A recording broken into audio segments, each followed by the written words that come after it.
hey. Good morning, everyone. Good morning. Hey, hey. Good morning.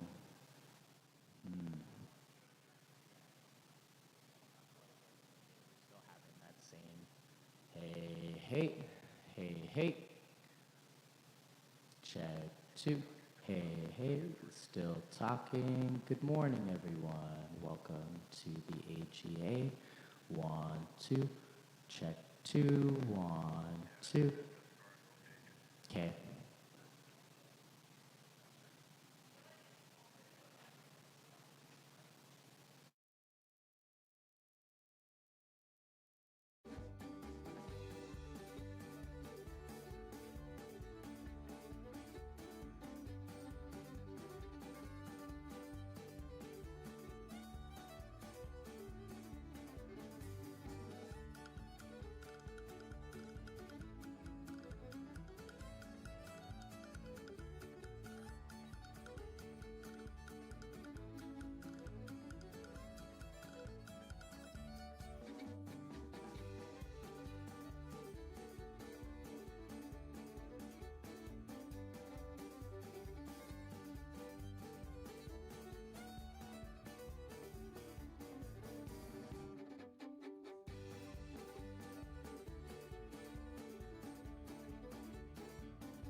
Ah, ben là, hey, une petite minute.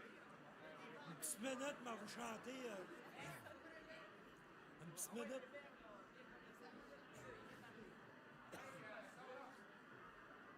Non, il dit tes vaches sont-tu dans le clos? Il dit quoi? Tu dis ton clos? Moi, je vous chanterai une... Avec du drop, moi, quand j'ai pris un coup, là. On vous prend... Bon, ben, vous chantez ça, moi, comme mon grand-père, puis c'est lui qui me l'a montré. Ah, ce qui s'appelle ton vieil. Ah ouais, bon. Alvas, le père Alvas.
Good morning. Good morning. Good morning. Hey, listen, we're going to get going in about 10 minutes, so just grab your coffee and then we'll get going from here.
Good morning, everyone.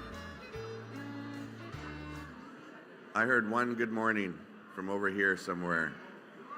Good morning. Oh, Anita. Who are we? Okay, that was not bad. One more time. Who are we? There we go. Right on. We're getting going here. Get everybody else get a cup of coffee. Let's do it one more time later on. Just going to give a 2-minute warning. We're going to get started here right away. We have a full day. We're going to be starting with the Louis Riel Capital Corporation report to start off with. Then we have a ceremony. A few folks are going to be recognized for all their hard work.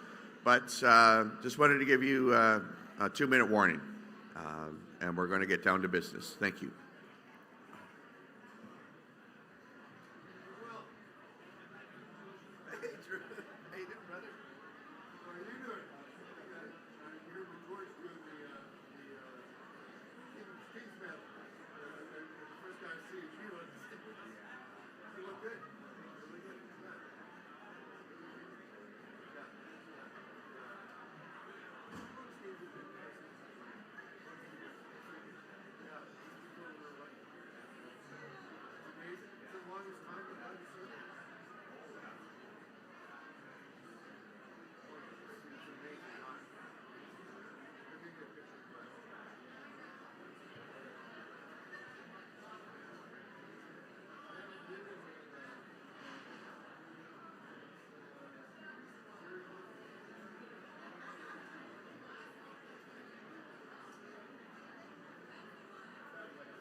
you might think it's goofy, but the man in the moon is an oofy, and he's sailing on to glory, away in the golden dory. He's sailing on to glory, away in the golden dory.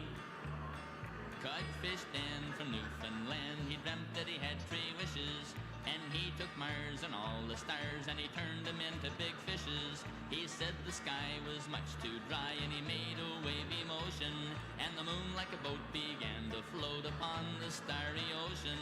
And you might think it's goofy, but the man in the moon is an oofy, and he's sailing on to glory, away in the golden dory. Sailing on to glory, away in the golden dory. One night he strayed to the Milky Way to cast his nets upon it. He spied the tail of a great big whale, and he harpooned Halley's Comet. He never had a pot for the fish. Okay, we're going to try this one more time here. Good morning, everyone. Good morning. There we go. We're starting to get the hang of it here. How was the concert last night?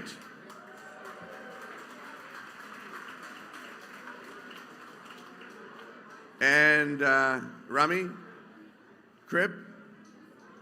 Who was all there playing rummy and crib? Some of yous? Not too many. George was. So we're going to get started here. So I'm just going to get your attention. We're going to move into the business of the day. Our first, we're going to continue on with the department and ministerial reports. And then we're going to get into a very special ceremony. There's some special folks here today who are going to be receiving an honor.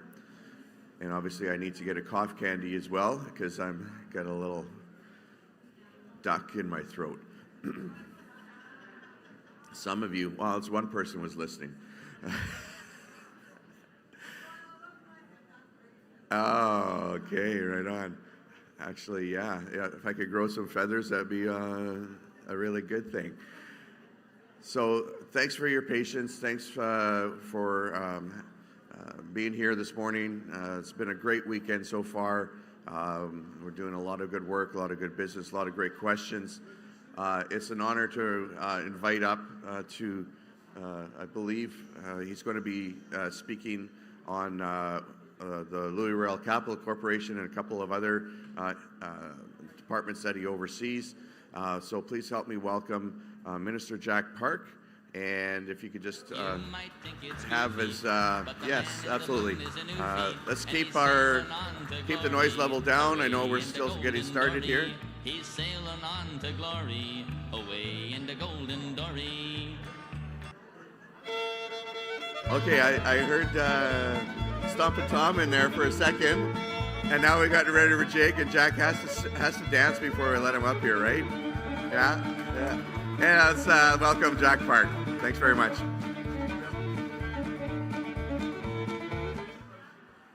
Well, good morning, everybody. Like I said yesterday, this minister does not dance, so don't expect that. But what a beautiful morning. Everybody seems to be happy.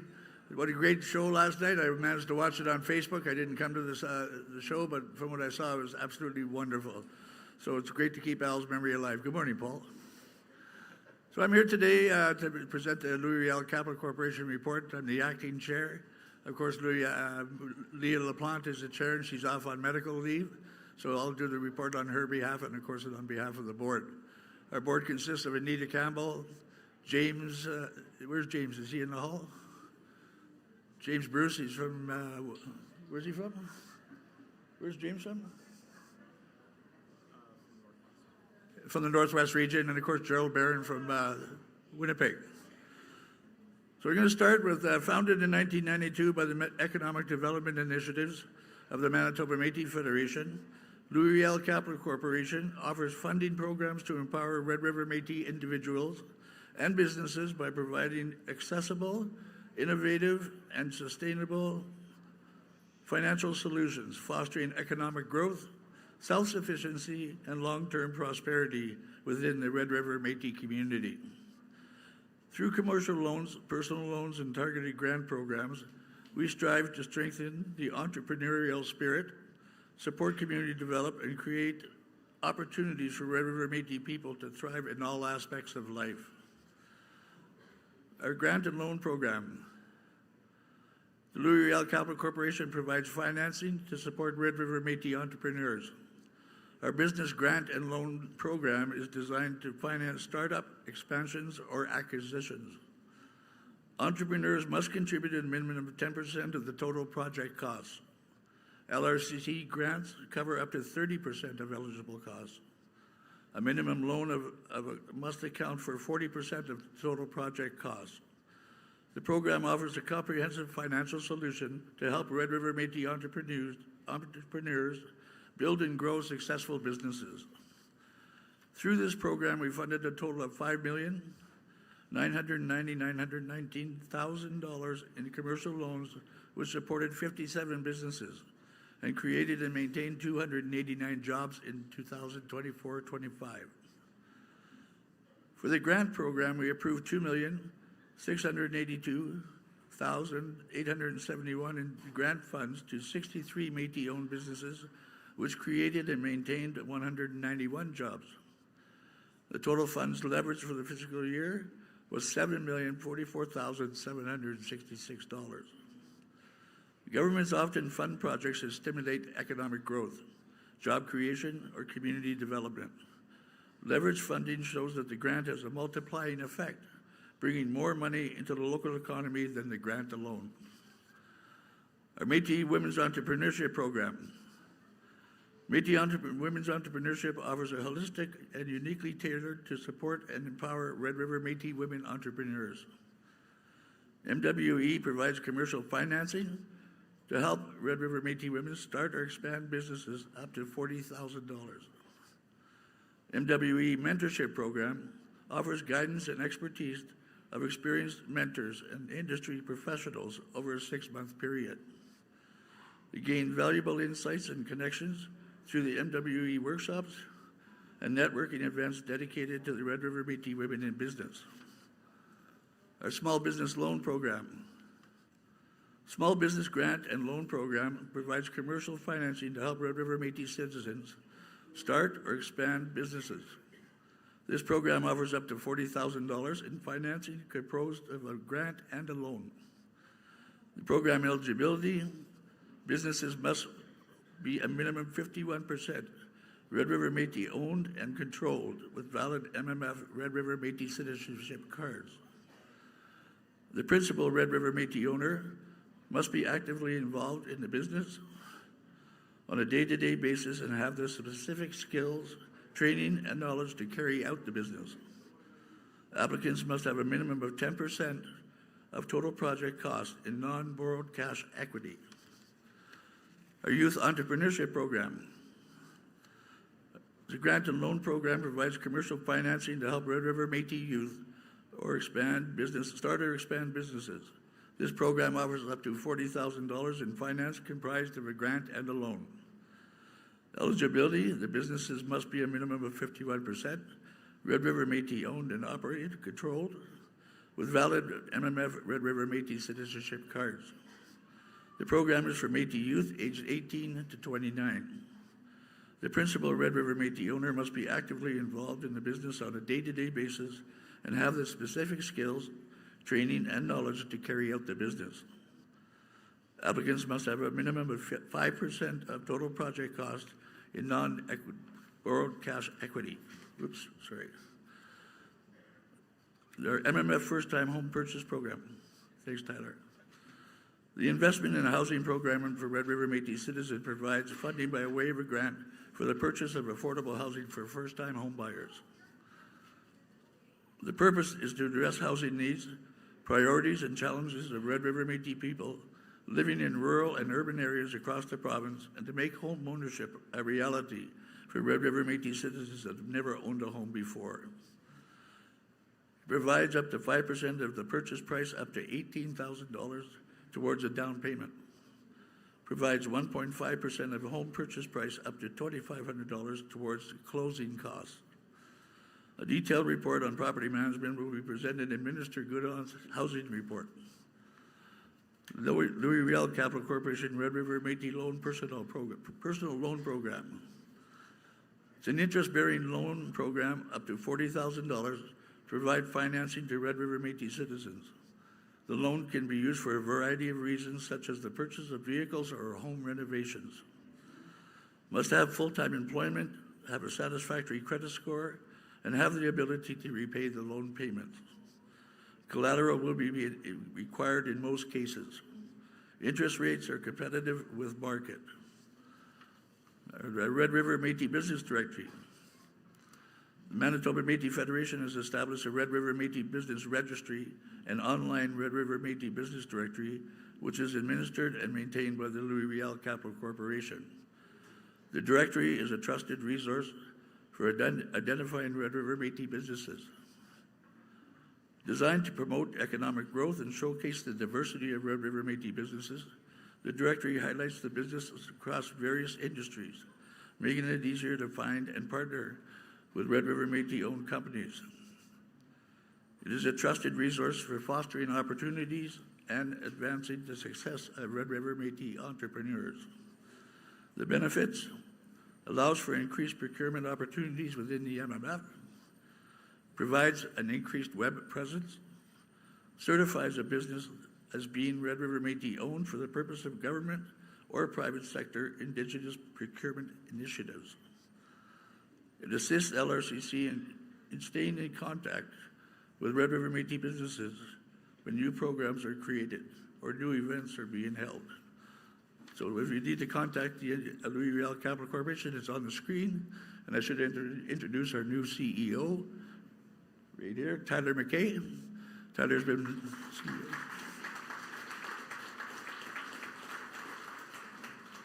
been doing a fantastic job as he transitioned into the position, taking over from Mr. Paul Parody, who's sitting right in front of me here. Nice to see you, Paul, and Linda, his wife. Welcome to the back. But once again, it's been a fantastic year, and it's going to continue to grow. I can't be more proud of the people that have been applying, because we make sure that we look at each application very seriously, and we make sure that you guys get what you need. So if you have any questions, I'm more than willing to answer them.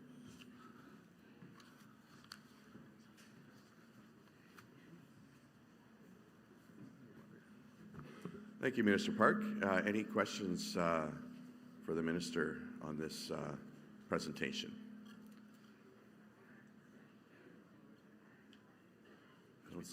I don't see anyone. Yeah, he's obviously doing a great job. So with that, I'll look for a mover and a seconder. Microphone number 2. Hi, I'm Holly Hart-Harder, Roblin Local, Northwest Region, and I move to accept the report. Thank you very much, Holly. Seconder?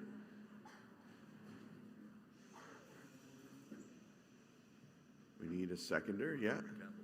Yeah, go ahead, Norman. Norman Campbell, Senior, Thompson Region, Woboden Local, and I second that motion. Thank you very much. Any discussion? All in favor, please raise your hands. All opposed? Abstaining? We're just going to wait for the green light here. Red light, green light.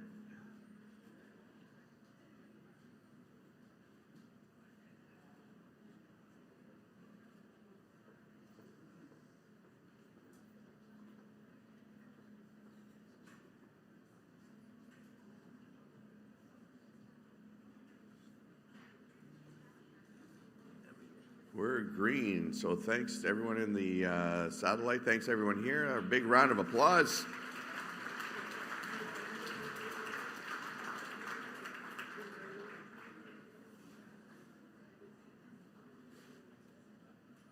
Just going to double check because we're going to get into the ceremony here in a minute, but I just want to make sure everybody's in place in the back.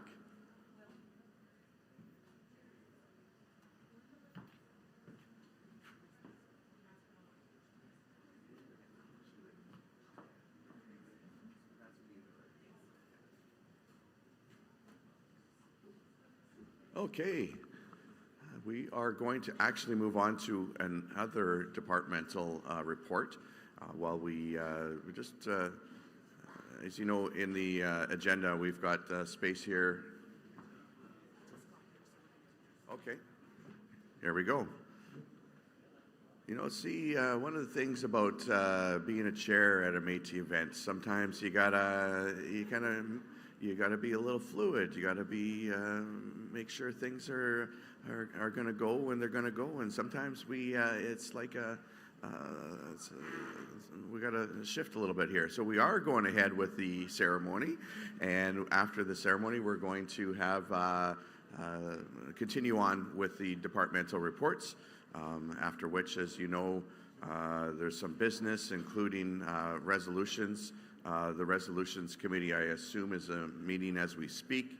The deadline was last night at 7 p.m. for that, and but in the meantime, it gives me a great privilege to be able to welcome up the MC for this portion of our assembly, and that is the ceremony to present some very deserving people with honors.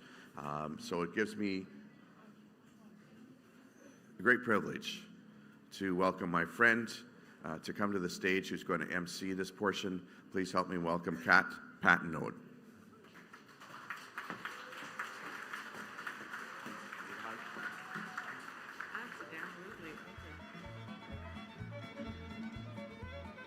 They played me in late. Maybe I was too keen to get up here. Good morning. As Minister Goodon said, I am your MC for today, mostly because they couldn't find a better alternative, so you're going to have to put up with me. So thank you for having me on the stage. Today I have the great privilege of awarding some really extraordinary people. Well, I don't get to award them, but I get to introduce them. Some extraordinary people who've done amazing things for our community. The King Charles Coronation Medals, King Charles III Coronation Medals, are awarded to people who have made a difference in their communities. And they're in specific areas of service, environment and sustainability, and national diversity. So I can't think of a better community to be receiving these awards. So without further ado, I'm going to call the person who's going to actually award these medals to people, and it is, I can't think of a better person, although he's going to need his glasses. If anybody's listening, he's going to need his glasses to get the pins on. Please, everybody, help me welcome President David Chartrand.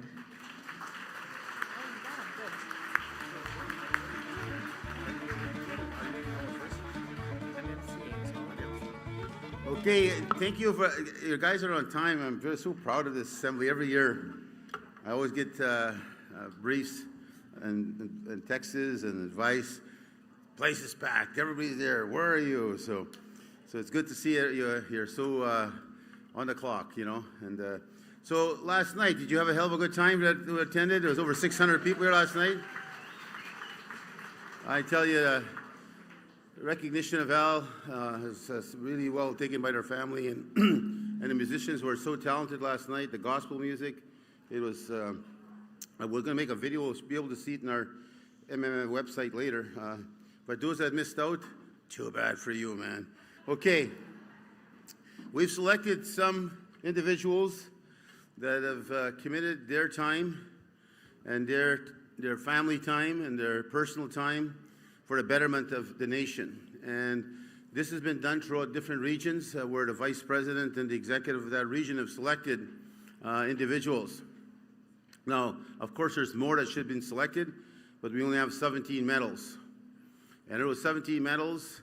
We took some great time to think about who should get the King Charles Recognition Medal and to honor the work that they have done on your behalf, on our people's behalf, and for the betterment, of course, of the River Métis Nation. So I've asked Kat MC. I'm not going to read their names. She'll read the names. She can't dance diddly squat, but anyway, she'll try.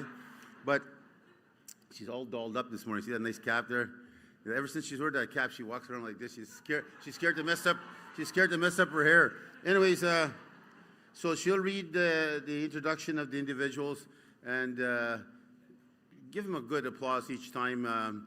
But let's just maybe wait till they all get up there, and then we'll give them an applause when all of them are sitting. Some of them, of course, need to get support to get up the stairs. And again, I am honored to be the president to recognize these 17 individuals. And I think you'll be honored too. So I'll turn it over to Kat now. And Kat, you got the floor. Yeah, thank you, President Chartrand. There's no need to make fun of myself, and my president will do it for me. So thank you very much, President Chartrand. Okay, so the first honoree is a face you'll all know very well, especially the IWS ladies who can't get enough of him. His name is Alan D. Benoit.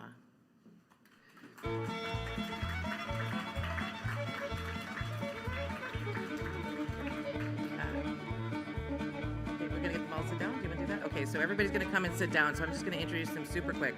So the next one is a face who the president knows very well and dear, as do all the people who work with him, Amanda Boudreau.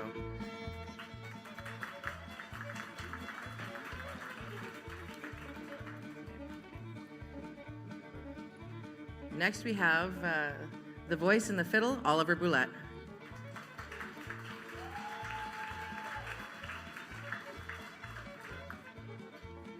Next is the lady who makes this machine run and has done for a long time, Gloria Chartrand.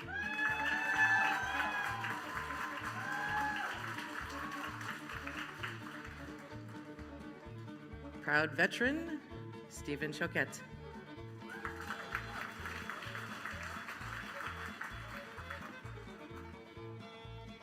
Next we have the wonderful and bubbly Naomi Clark.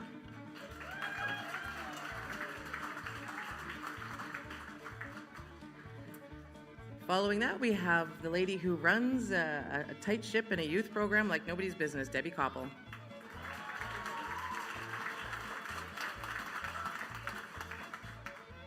On behalf of the late Joseph Courchaine, we have Brina Courchaine.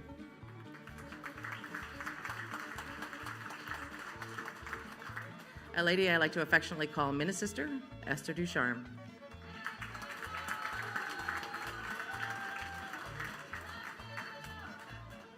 And this is a face you've seen all weekend, but you're going to see him again because he's been a big contributor, Mark Leclerc.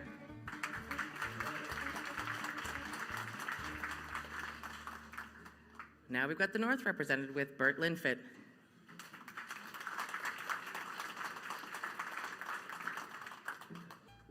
Next we have somebody we sent to retire, but we can't get rid of him, Paul Parody.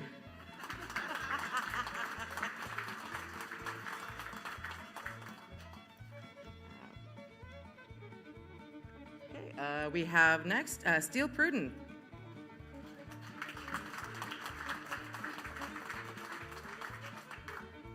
Following that, we have Don Samat. I don't think I've seen him without a hat before. Don Samat.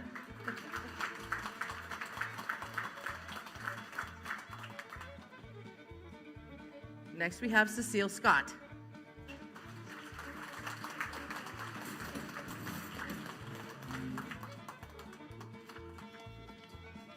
And if you know Met and you know the MMF, you know the next lady, Carrie Smith.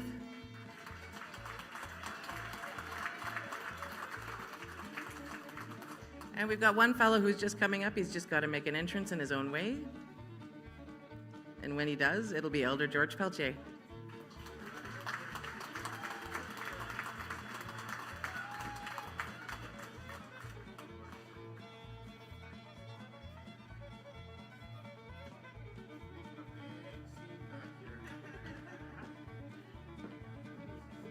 For those who didn't hear the president, apparently Elder Peltier has to make a big scene before he comes on stage. There we go.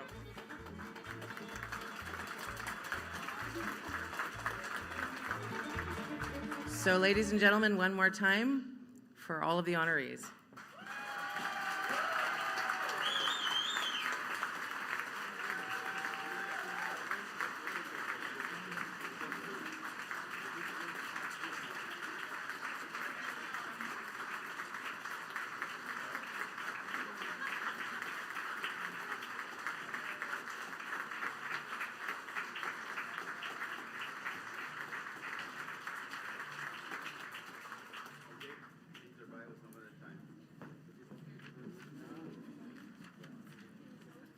Okay, so for order of operations, what we're going to do is call them up front one at a time and put their pins on, and the president's going to personally pin them, which is why he's got the glasses.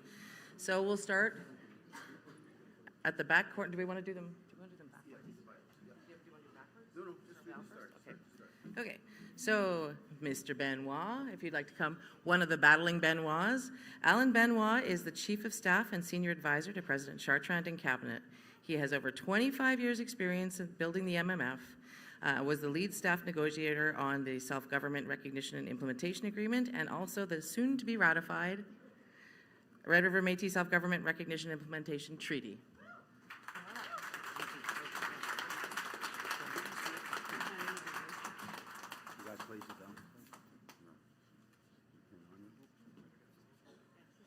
See, I'm supposed to pin this on him, but I can't see. So. I can only say this about Al, because he'll forgive me. It's like pinning the tail on the donkey.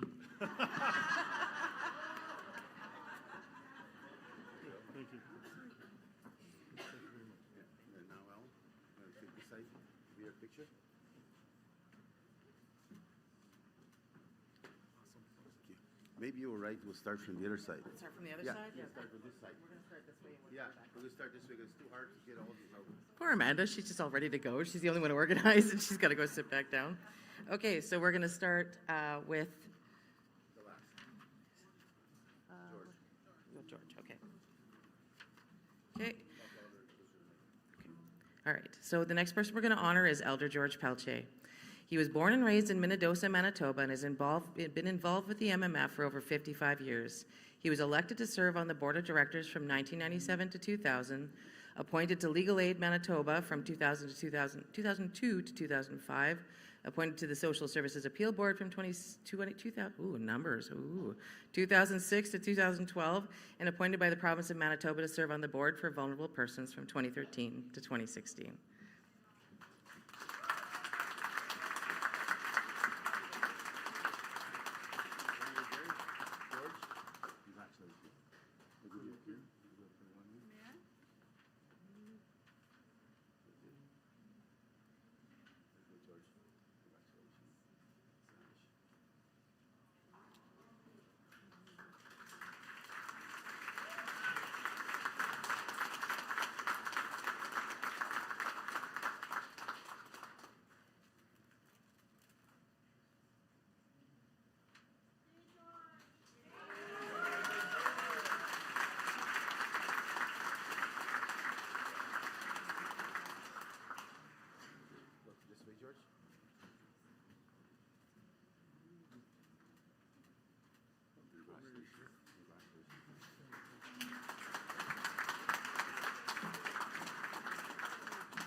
Next, we have Cecile Scott.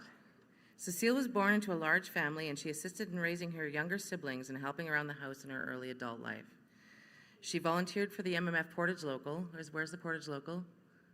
Portage Local, you know, wooing. There we go. There's the woot. For over 20 years, advocating for Métis citizens, assisting with funerals, and visiting people in palliative care, offering prayers and comfort. She and her husband moved to Brandon recently, and that's where they currently reside. Cecile Scott.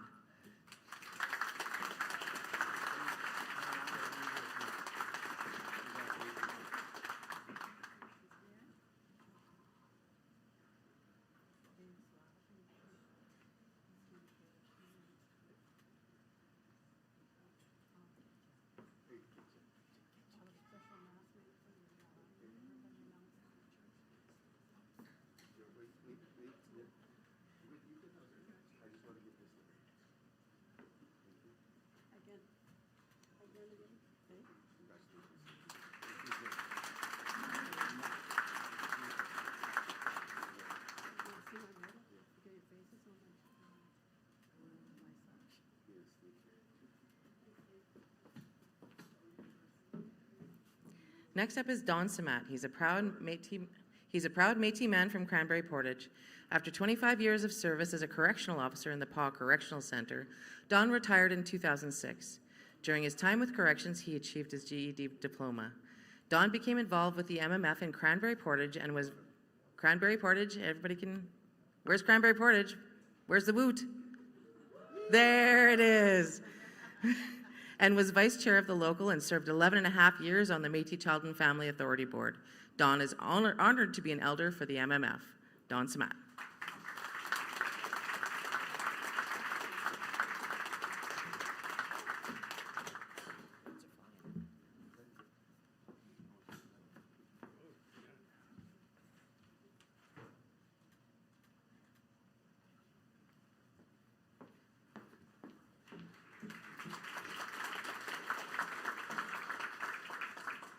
The next honoree is Steele Prudent. He served 3 years in the regular Canadian Armed Forces and 14 years with the Canadian Military Reserve Force, mostly as a military chaplain. He's been an active member with the Keenu Local. Thank you. With the Keenu Local for the past 25 years and has done other volunteer work with the community. Steele Prudent.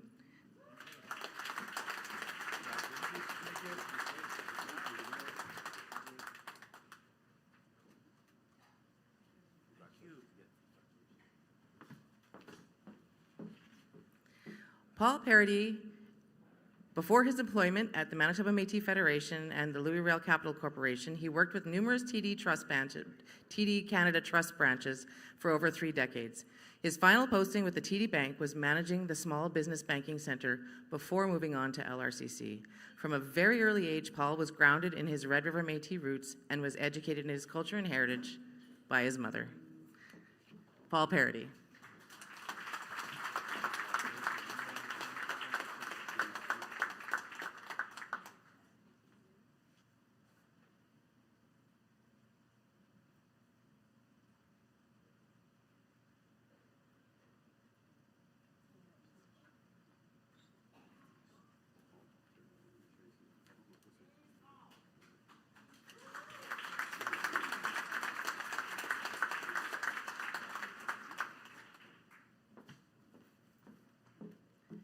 Next we have the paw rep.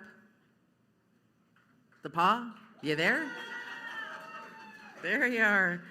Bert Linfitt is a proud, passionate, and historic Red River Métis on both his mother and father's side. He was born and raised and has resided in the North all his life. He's the youngest of 5 children and is married with 3 adult children and 5 grandchildren. Bert has been active in the MMF since 1982. He previously held all 3 local executive positions, I assume not at once, and has been chair of the Cranberry Portage Local since 2010. Y'all gotta get up, wake up, whoop whoops. He's an avid hunter, fisherman, and general harvester with a love for the traditional aspects of being Red River Métis. Bert Linfitt.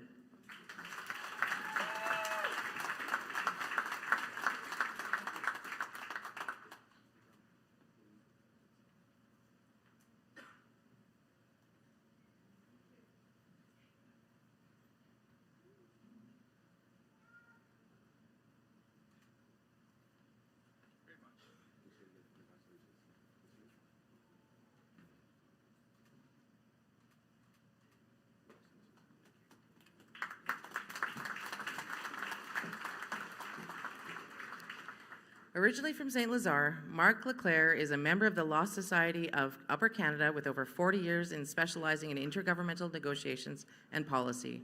Marc was the lead negotiator for the Métis in the Aboriginal Constitutional Conferences held between 1984 and 87 and the Meech Lake and Charlottetown Constitutional Accord rounds. Marc Leclerc.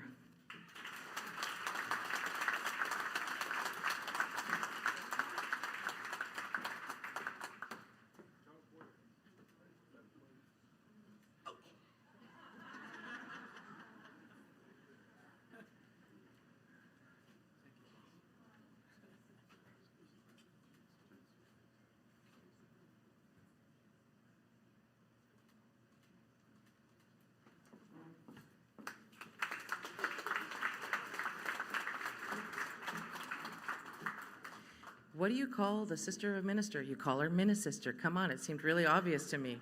Esther Ducharme is a Métis citizen born on a small farm in Inwood, Manitoba. She and her husband were married for 47 years before he passed away. They have 3 sons and 4 grandchildren. Esther worked for many years at different jobs, her longest employment being with the Government of Manitoba in Justice. She retired at the age 65. She was involved with the MMF Liberty Local, Woot, for many years and served as a secretary for 4 terms. She enjoys attending the AGA each year and Infinity Women's Secretariat meetings, along with other Métis events when the opportunity arises. Esther Ducharme.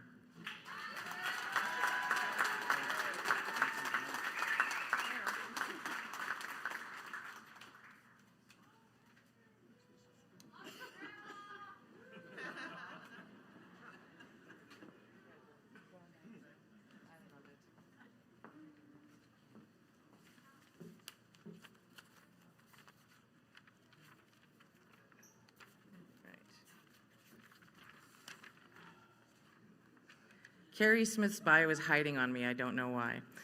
Carrie, for over her 25-year career, Carrie has worked to support members of her community and has assisted over 45,000 Métis people, 45,000, in achieving their training and employment goals. As a community leader, Carrie currently leads a province-wide employment and training department that plays a central role in developing youth leadership and promoting Métis culture. As a proven leader who is dedicated to her community's economic development, she was appointed as a member of the Future Skills Council. Carrie Smith.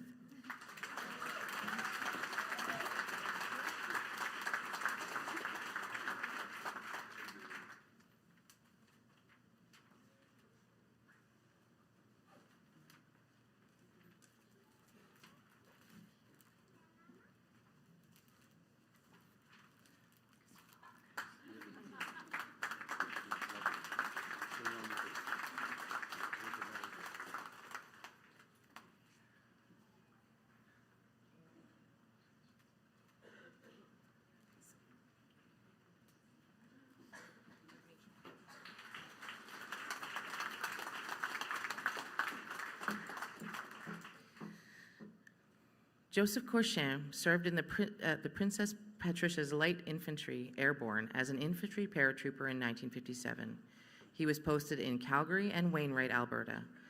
Upon his release from the military, Joseph worked as a carpenter and enjoyed woodworking and beadworking, and gifted the president with a beautiful piece, Remembrance Day 2 years ago, I think it was. Accepting on behalf of Mr. Corcham is his granddaughter, Brina Corcham.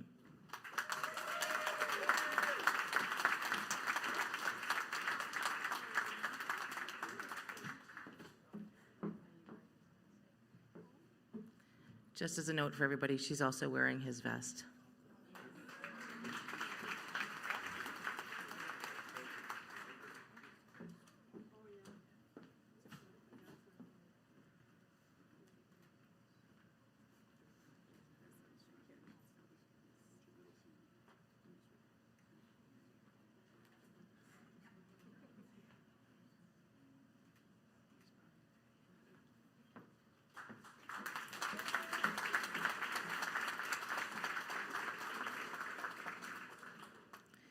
I don't think there's a person in this room who doesn't know who this next person is. Debbie Koppel is a daughter. There's the Keanu Council local, and then some. Holy Dinah. She's a daughter, wife, and grandmother, and a proud Métis woman. She's been the chairperson for Keanu Council for 12 plus years.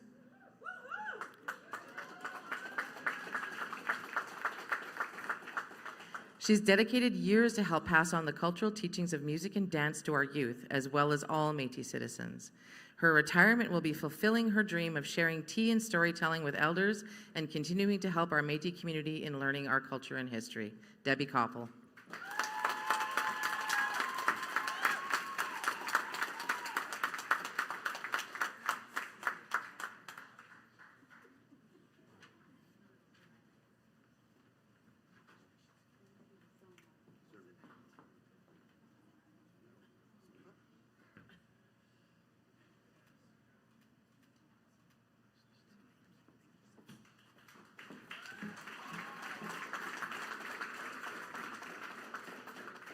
Well, we know that the Keanu local went to Timmy's this morning for the caffeination. Holy Dinah, they're awake. Okay, next in order, we've got Naomi Clark. She's a proud Métis and Anishinaabe woman. Oh yeah, let's do that. Give it up for Naomi. She's got roots in Manickatoggin and Saugeen. She was born and raised in Winnipeg's North End and is a devoted mother of 2 sons and a grandmother to 4 grandsons. She's deeply committed to her family and community and regularly gives back through fundraising initiatives, community events, and mentoring youth in radio and television media. Known as a guiding force in the industry, she has inspired and supported many emerging talents, embodying her core values of connection, mentorship, and service. Naomi Clark.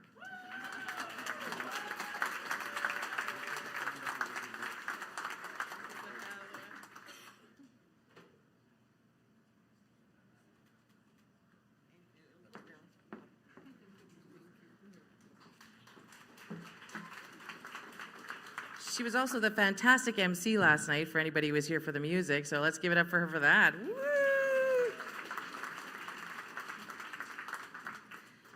Next, we have Stephen Choquette. He's a proud River Métis veteran and has always demonstrated his commitment to protecting his community with dignity and respect. He joined the Army Reserve at the age of 17 and quickly saw opportunities to lend his support through his career. He joined Canada's Regular Force as a naval military police officer to continue showing his strong commitment to protection of those who needed him most. Master Seaman Choquette retired from the Canadian Armed Forces in 2008. Stephen Choquette.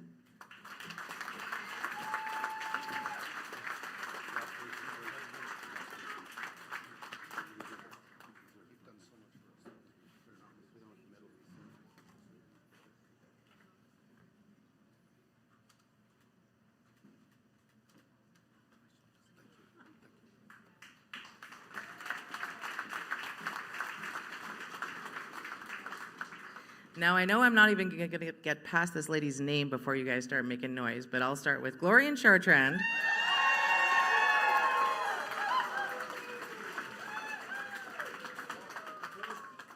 Is a proud Red River Métis citizen, originally from Cranberry Portage, Manitoba, who was raised with traditional Métis family values of respect, kindness, and hard work.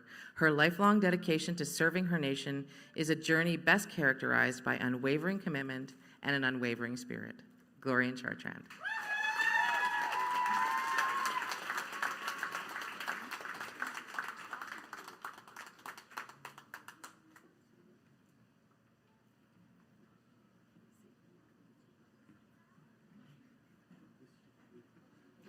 Not that I'm trying to touch her, keep on going. There you go.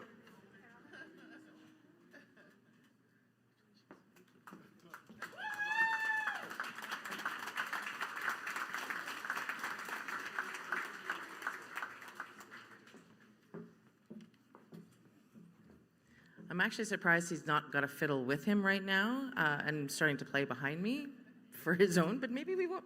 Why didn't you? That would have been great. Okay, Oliver Boulette is a Red River Métis citizen who has spent many years cementing his legacy as an elite fiddler. In August of 2022, he participated in the Canadian Grand Masters fiddling competition. He had the honor of performing a Métis fiddle medley with renowned fiddlers Patty Kosteruk and Sean Musso. He noted it was a unique opportunity to take the stage with such high-caliber players. The celebrated fiddler has also played at celebrations of life and in prayer. Oliver Boulette.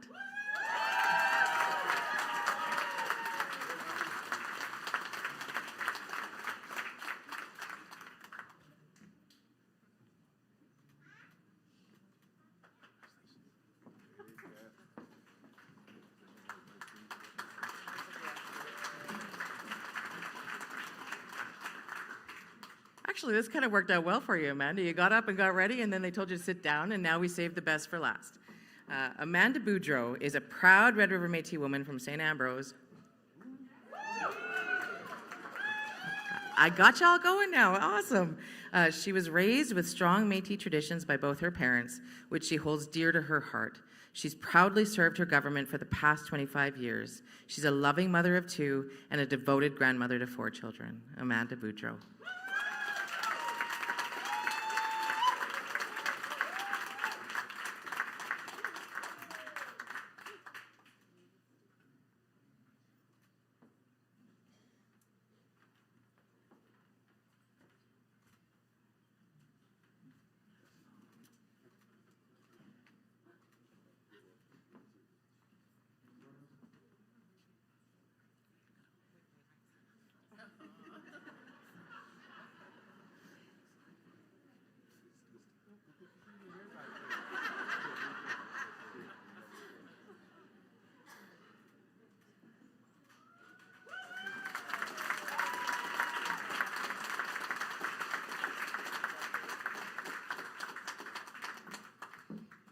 You can tell the lady's very well put together at all times by how much it took to get her hair the way it needed to be.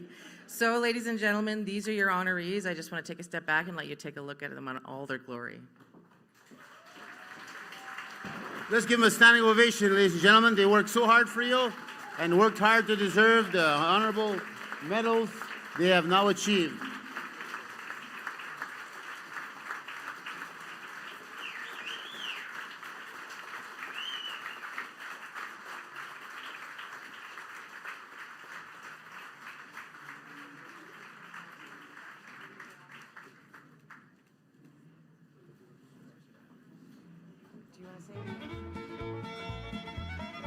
Just want to say thanks, everybody. This is the first time they let me up on stage, not in a pickle costume, and it may be the last. Thank you very much.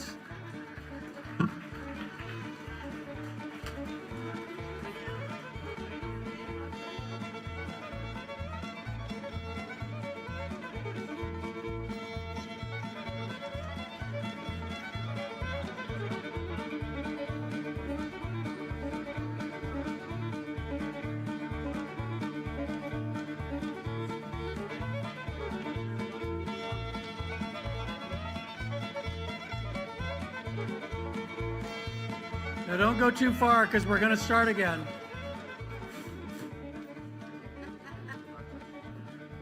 I think he has to leave the stage and then come back as co-chair. What do we think? Okay. I hate to leave the people, though. My people.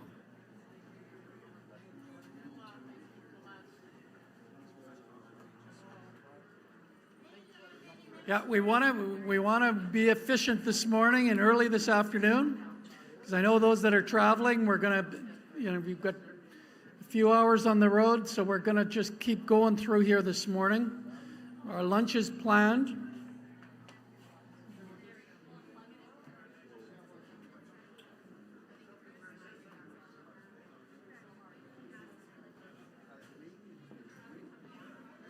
Okay, let's have another round of applause for all those deserving people. Not me, but...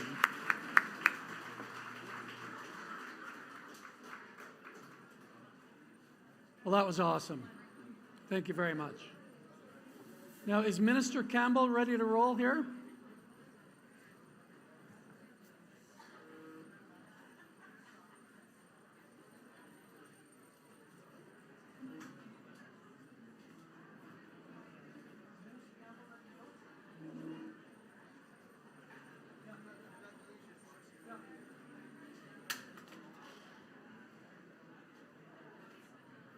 Okay, I just got her attention. She's on her way.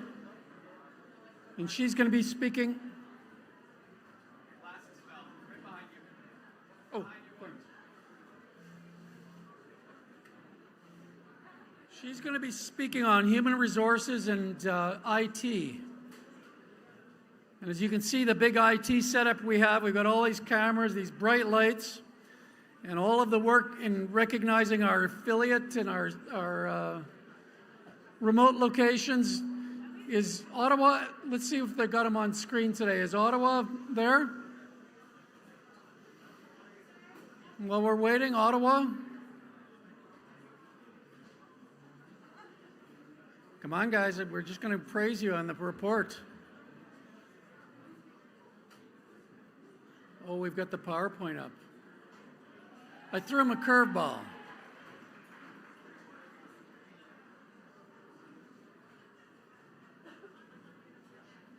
I have to go to a different IT platform, they said.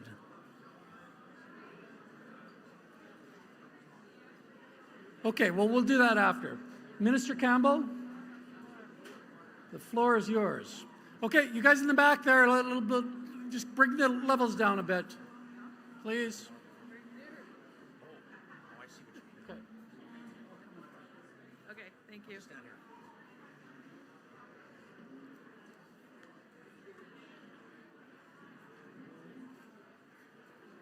Good morning. Good morning, good morning, good morning. Before I start on the HR report and the IT report, the two most interesting and involving and relative reports ever, before I start that, I want to remind everyone about the rainbow auction that we have upstairs. I feel like I'm getting feedback here. Am I too close?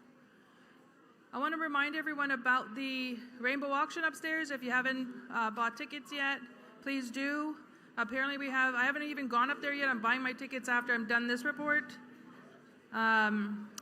We're fundraising for the bereavement fund. So the bereavement fund, unfortunately, and I say that unfortunately because normally it's for funerals and things, but is going down. So we're using the funding, which is what we have been fundraising all these years for, and so we need to put more funding into it. I will let you know too that when we had our IWS AGA here, that we raised $16,000, and we donated $8,000 of that into the bereavement fund. Thank you. So we're going to put the HR report on the screens. So if we can get them on the screen, that would be great. Thank you so much. And I'm going to introduce John Lemire is our HR director. And if you guys don't quiet down, I know Mark's going to come up here and ask you to be quiet. So I'm not sure if you want Mark to come now or later, because there's a bunch of visiting going on. Thank you. So slide 1. So welcome everyone. As you know, I'm the Minister of Finance, HR, and IT. Those are those 3 service departments. We have other service departments, of course, but those are the 3 that fall under my portfolio and my responsibility. And I'm proud to bring you this year's annual HR report. It's also in your kit. So it's also in the AGA annual report kit.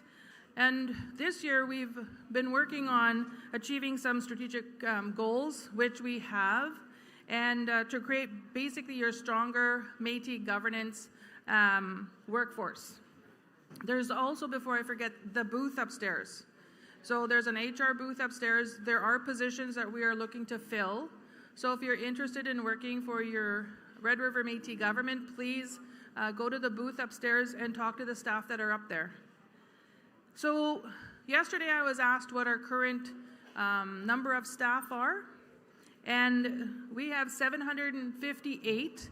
You'll notice in the book has a different number, has a lower number, so that one was from when we submitted the report. So the report was required in the first quarter. I've asked the staff to give me a current list, a current number when they prepared my speaking notes, and so we have 758 employees under just the MMF.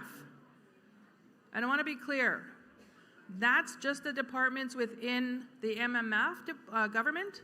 It doesn't include affiliates, and there's more affiliates than we had previously. And part of that is the economic development work that was done. And so we have more affiliates now than before. And then we also have the regions. So regional staff are not included as part of the 758 numbers. In total, though, we have, and I asked for the exact number, we have 1,201. They were trying to tell me if it's 1,200. I'm like, no, I want the exact number. And they said, well, it's 1,201. I said, well, that one person matters. So it's 1,201 people that we have under the Red River Métis government. So there are many positions that we have around several departments. So right now, I believe we have roughly about 50, more like 49, I think, vacancies that we have currently. And so what we're looking at doing is trying to expand on the number. I know for us on IWS, and we do work with our MMF HR department for all our HR needs. And so I know we're looking for about, and that's not included in that count, for about 30 staff members at this point. So if you're looking for positions and you want to work for your Red River Métis government, please see the HR booth upstairs. So one of the things that as the Infinity Women spokeswoman, I'm especially proud to tell you that of those 758 staff, 580 of them are women, and so they make up the majority of our workforce at this point. And we are continuing to work hard to keep up with the rapid growth and the expansion that is being requested of HR. Slide 3. So of those, we did a kind of a rough age, and you have to remember this was done on the previous number. So if you look at this, you'll see that those 758 staff, the majority of which were 262 between the ages of 25 to 34. So the majority of our workforce in the MMF is in that middle age range, I'll call them. I don't even know if that's middle anymore. When you get older, your middle starts to move with you. It doesn't stay at 25 to 34. It goes more to like 40, 50, like that kind of thing. I don't even know what middle age is anymore. Does anybody know what middle age is anymore? Because people are living longer, which is a really good thing. I have my mother-in-law is 95. 95. She's a feisty little Métis woman. She's about 4 foot nothing. And she still lives alone. That's my goal. Don't tell my husband, though. So, of that, when you look at the workforce that we have by age, we do have a pretty young workforce. One of the things I did want to point out, though, was that we have 29 of our staff are over 64. I was really surprised by that. 29 of our staff are over 64. Why? Because those 25 and 34-year-olds and the 45 and 50-some-year-olds are going to continue working because we're finding that people are working longer. So people are working longer now, past 65, they're going into the 70s, and so on and so forth. The day when people used to retire early, for some reason, I don't know if people are just have more energy and more health, I would say. Maybe, I don't know, but they want to stay working longer or at least connected. They want to stay in the workforce longer. So, which is a really good thing because you get that continuity and you get that history that comes with that position. Our senior, so we're going to go to 4. Our senior leadership team includes 48 staff. And so of those 48 staff of the leadership team, that's the senior directors, the senior leads, anybody that has those senior positions is actually 48 of them. And 50-50, there's a split.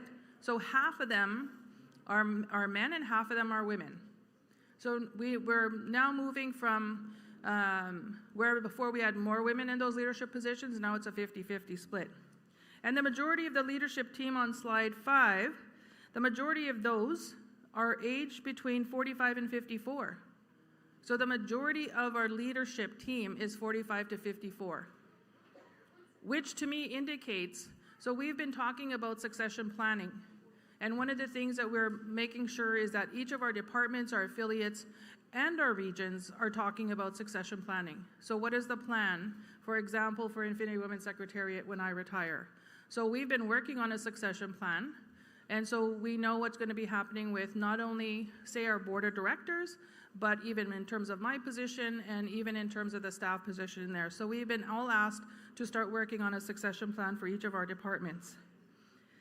Slide 6. So recruitment continues to be the busiest area of our HR department because of our growth. You'll notice that because we're growing and growing and growing, there are more positions that we have been asked to look at. Last year we advertised 200 positions. And these are not really positions that are transfers or anything. These are advertised positions that we had out there that were new positions, I'll say, or new fills.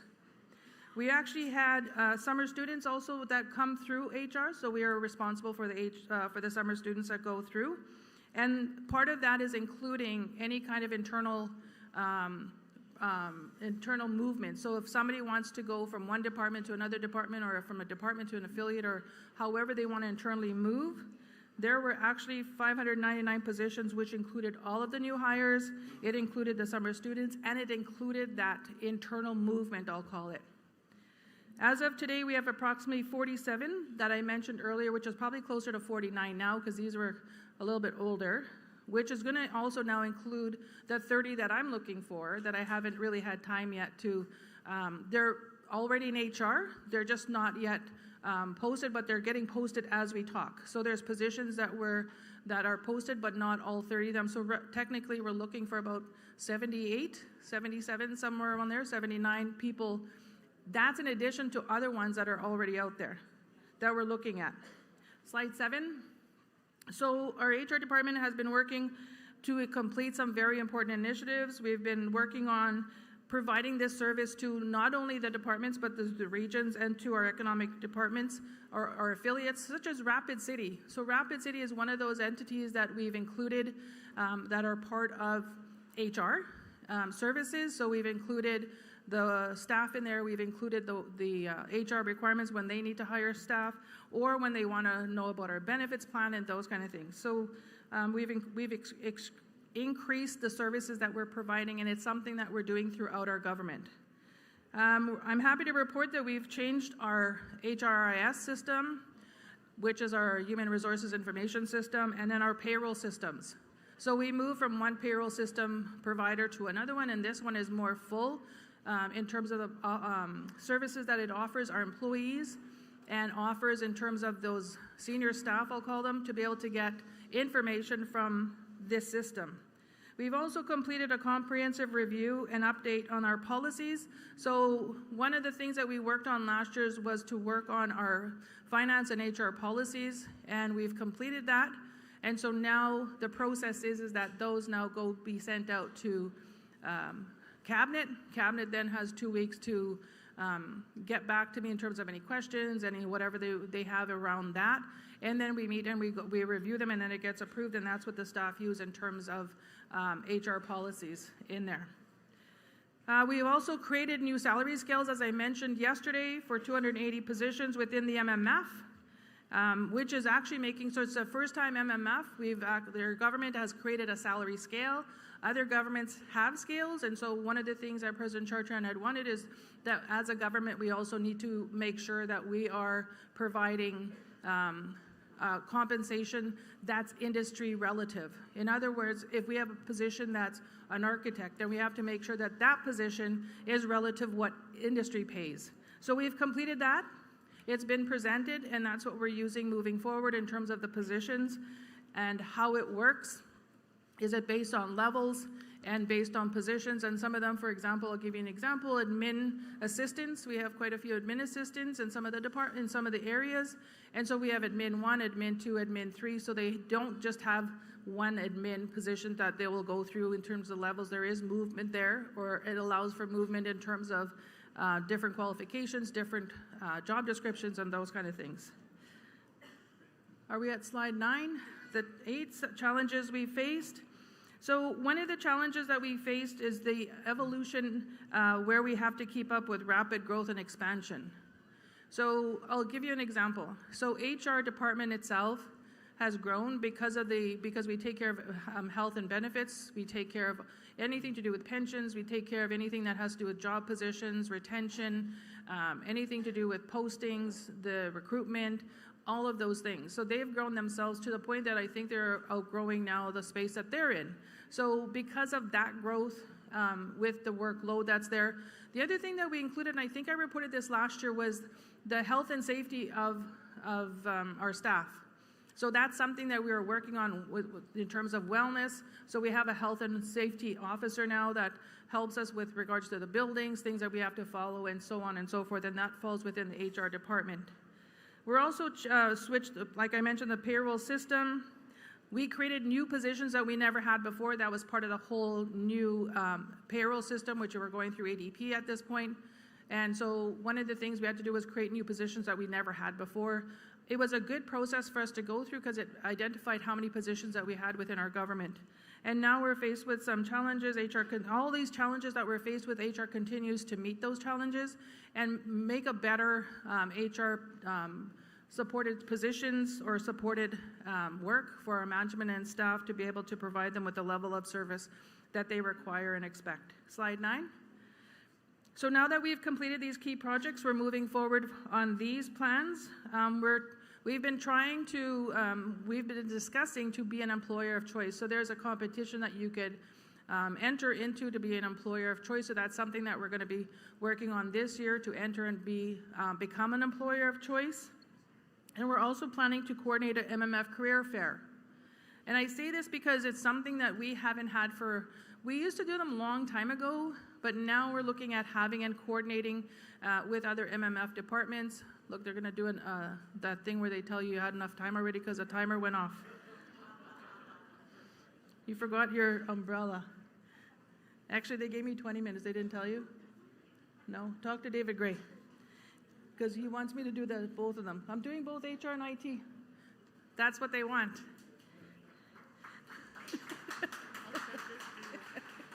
They really have a timer here. It expired 2 minutes ago.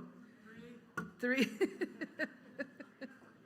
So we're working on this career fair, and please, if you can, if you know of like your children, your grandchildren, your sister, your brother, any relative, a nephew, anybody, or cousins that you don't even talk to but are nice cousins, but you just don't talk to them anyway, tell them about this career fair. Because we're going to really try to have this career fair. And one of the things that I've challenged our HR team is to make sure that this career fair is not just held in Winnipeg. Because not everybody lives in Winnipeg.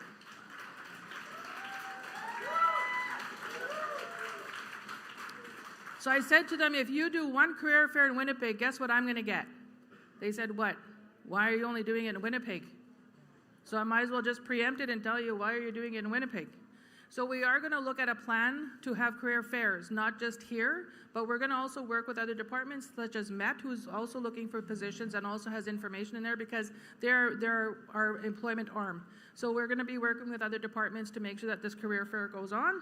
And then we're also looking at a rewards and recognition program to better reward employee contributions and recognize their years of service. So that's something else I've tasked them with because we do have a wellness program and we put $500 into this wellness program and it's part of our Canada Life program. It's not something that we pay the $500 into or whatnot, but it's something that we have for this staff for them to do, and there's probably about 4 or 5 pages of things that they can pick from that they want to do in that wellness program up to $500, and they get paid back. So for example, if they buy really nice fancy runners that cost them $300, the wellness program will pay them back. We also are looking at an orientation program for our staff. We're looking for an orientation when they come in. So we already have one. I just want it a little bit more succinct and clear as to what happens and who is responsible for when an employee, a new employee, walks through our front doors. Who is responsible for that employee in terms of where they go? Because MMF is a big building. We have several locations. It's not just one location anymore. And we want to know that I want to make sure that we have a really good orientation program. And then we're going to do a referral program for our staff to find talented candidates to fill vacant positions. For example, if we have, and this is something President Chartrand has asked us to look at. So if we have vacant positions and we have a position that might be, because it's funded, it's a funded program through the federal government or provincial government or even us, but the funding has ceased now. It's going to cease pretty soon. Can we not move that position or that person into a vacant position that's already there so we retain that individual because they've been with us for a year or so. So that's one of the challenges I've also asked the staff to look at. And the final slide 10, and I want to thank you for your patience with this. I just want to thank you for the opportunity to send a message to all our staff whom are here today. Thank you so much for all you do. We could not provide any of these important services for our citizens without the tireless effort of all our MMF regional and affiliate staff. And on behalf of President Chartrand and Cabinet, we thank you. Finally, if you have any interest, again, working for MMF, please go to the booth upstairs. And I want to thank everyone. And please, please, please enjoy the rest of the assembly and go buy tickets to support the Bereavement Fund. Thank you very much. Are you doing the IT now? Yep. Okay. Minister Cameron is going to do the IT thing. We have a question online, but we're going to hold the questions until after her full presentation. And she has, how many of those? 10. Don't tell Mark it was actually like probably 14 on the other one. Okay, so IT, I always try, I struggle every year to make IT relative and to make it interesting because even me, it's kind of boring. But it's important. So here's what I'm going to do. I'm going to do something different this year. I'm going to do my opening. I'm going to do my opening remarks, those kind of things on this, and then I want to read something. I want to share with you. How many of you know our Senior Director of IT, Adam? How many of you know him? This is my report. I think he pulled it out of his pocket. I'm like, other ministers get fancy little things and they get them all in a little booklet. They have these slideshows, everything. I get this. This is what I got. So I got to do the best I can. But I want to read what he wrote because I think it's interesting. And I asked him to write about this because I think it's something that we need to be aware of. And I think it's something we need to pay attention to. So this past year, we've been trying to work on all the technical foundations that MMF has, including, I'll get even right into it, for the cabling of new buildings. So we purchase buildings. Sometimes we have to renovate. We have to definitely put it in our own systems. And so cabling is part of even what IT does. So our goal has remained clear. It's to deliver secure, scalable, and innovative technology that supports self-government and connects every corner of our homeland. So it's not just Winnipeg. We go as far as even Churchill. So it's not just here. That team is required to make sure that everybody has IT connection. So we use Starlink for that. So we do have connections in the north. We also make sure that everybody has, you know, the proper phone systems and those kind of things. We're actually changing over our phone carrier right now. And part of that is because it was a savings and it was a good deal that we had. So one of the systems that we're looking at, we've changed some of them already. We have over 1,000 phones that are out there. That just tells you how many phone systems that we have going on. And so and I'll tell you this, we've saved from changing that. We've saved $150,000 a year just on that one piece.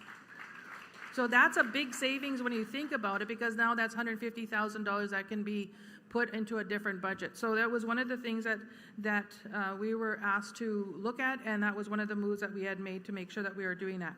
So I want to read this to you because I think it's important and it's coming, and I think you know what I'm going to talk about. So one of the things that we were looking at was AI. Last year I introduced to you our AI Infinity and what we're using for our Métis Michif languages program, because that's how we wanted to go, because we've seen this technology coming and we wanted to make sure that we had this. And I want to just do a shout out to Minister Carrier as the Minister of Michif languages for supporting the work that IWS is doing in terms of trying to make sure that our citizens, our women, our members, our children are learning Michif. And one of the things I want to include in there is this going into, once we have it set up and it's going, is to include them in the child care centers. Because I think it's the children today that are going to be able to use this technology. Me, not so much. I don't trust it. I'm one of those people that I'm kind of, I'm not sure. But yet when you put a tablet in front of a child, they just keep going. They're just doing stuff. Like everybody's using that. And me, I'm just like, I'm trying to figure out the background, and I shouldn't be spending my time trying to figure out how it's internally working. I should just accept the fact that it's working. So I'm just going to read this to you, and I don't really like reading, but I just wanted to, I like reading, but not my notes. But, so one of the things that I want to tell you is this. So in the age of technology, or in the world of technology, science, and innovation, we have to make sure that we are claiming our space in the age of artificial intelligence. We risk being left behind if we don't do this. Our children will determine how our history and culture are preserved, understood and celebrated in the future. But to do that, they must be equipped not only with pride in their identity, but also with the tools to shape the digital world around them. The next generation of Red River Métis must not only use technology, but they must also build it. They must design the systems, train the machines, and make sure that AI reflects our voices, our values, and our stories. AI is not just about video games and gadgets. It's about the future of education, healthcare, business, and culture. When our young people learn coding, robotics, and AI development, they are not only preparing for careers, but they are also protecting our sovereignty in the digital age. Over the past year, the Manitoba Métis Federation has taken bold steps to build a Métis future in AI. We have created 3D digital models of Riel to bring our history to life in the modern world. And they are, I got a big, I think it was this big, of a sculpture almost, if you will, but it's plastic. It was built through this machine of Riel to bring our history into life in the modern world.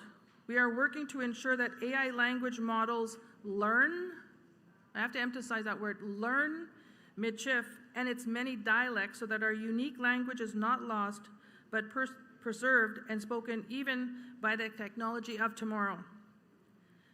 We are proud to have hired our first ever AI developer, Miss Carly Saunders. I think she's around here. Is Carly? Oh, there's Carly. Carly is an engineer.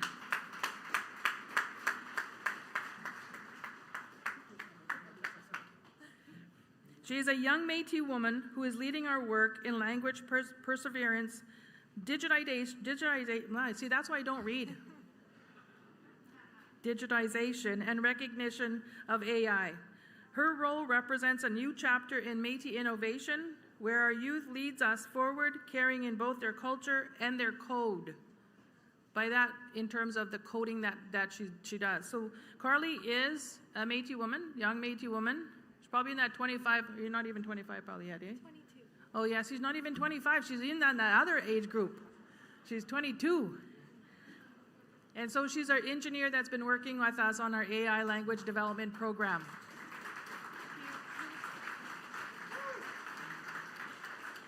Our IT department has explored and deployed multiple AI platforms and GBT technologies across our systems. Today, AI helps protect our systems every day. From network security, spam filtering, and endpoint protection to the smart cameras that keep our buildings and people safe, our data center, and we do have a data center that has multiple servers in it, is the foundation for this growth, a home for our digital sovereignty, and a platform for future development, including research into a self-driving system and other frontier technologies. We do not yet know exactly where AI is going to take us, though. I know that some of you, like me, are against it. Not so much against it, it's more like the unknown. We're not yet, I think, educated enough about AI for us to say, yeah, that's what we want in our lives. But we also know that we must be part of the shaping of it. As a nation, we must fight for our right to understand, control, and develop AI on our terms, using our knowledge, our people, our artworks, and our stories. Just as our ancestors fought for land and rights, we now fight for space in the digital world, a place where Métis culture thrives, where our children create, and where our nation stands proud and strong in both history and innovation. I want to thank you all very much for allowing me to bring this report, and thank Carly for all the work that she's doing on our AI. It is something that's coming, and I know people use ChatGPT in terms of some of their writing and some of the stories that they're telling. I want to thank and acknowledge both my HR team and my IT team for all the work that they've been doing to make sure that you are digitally connected. Thank you so much. Thank you, Carly.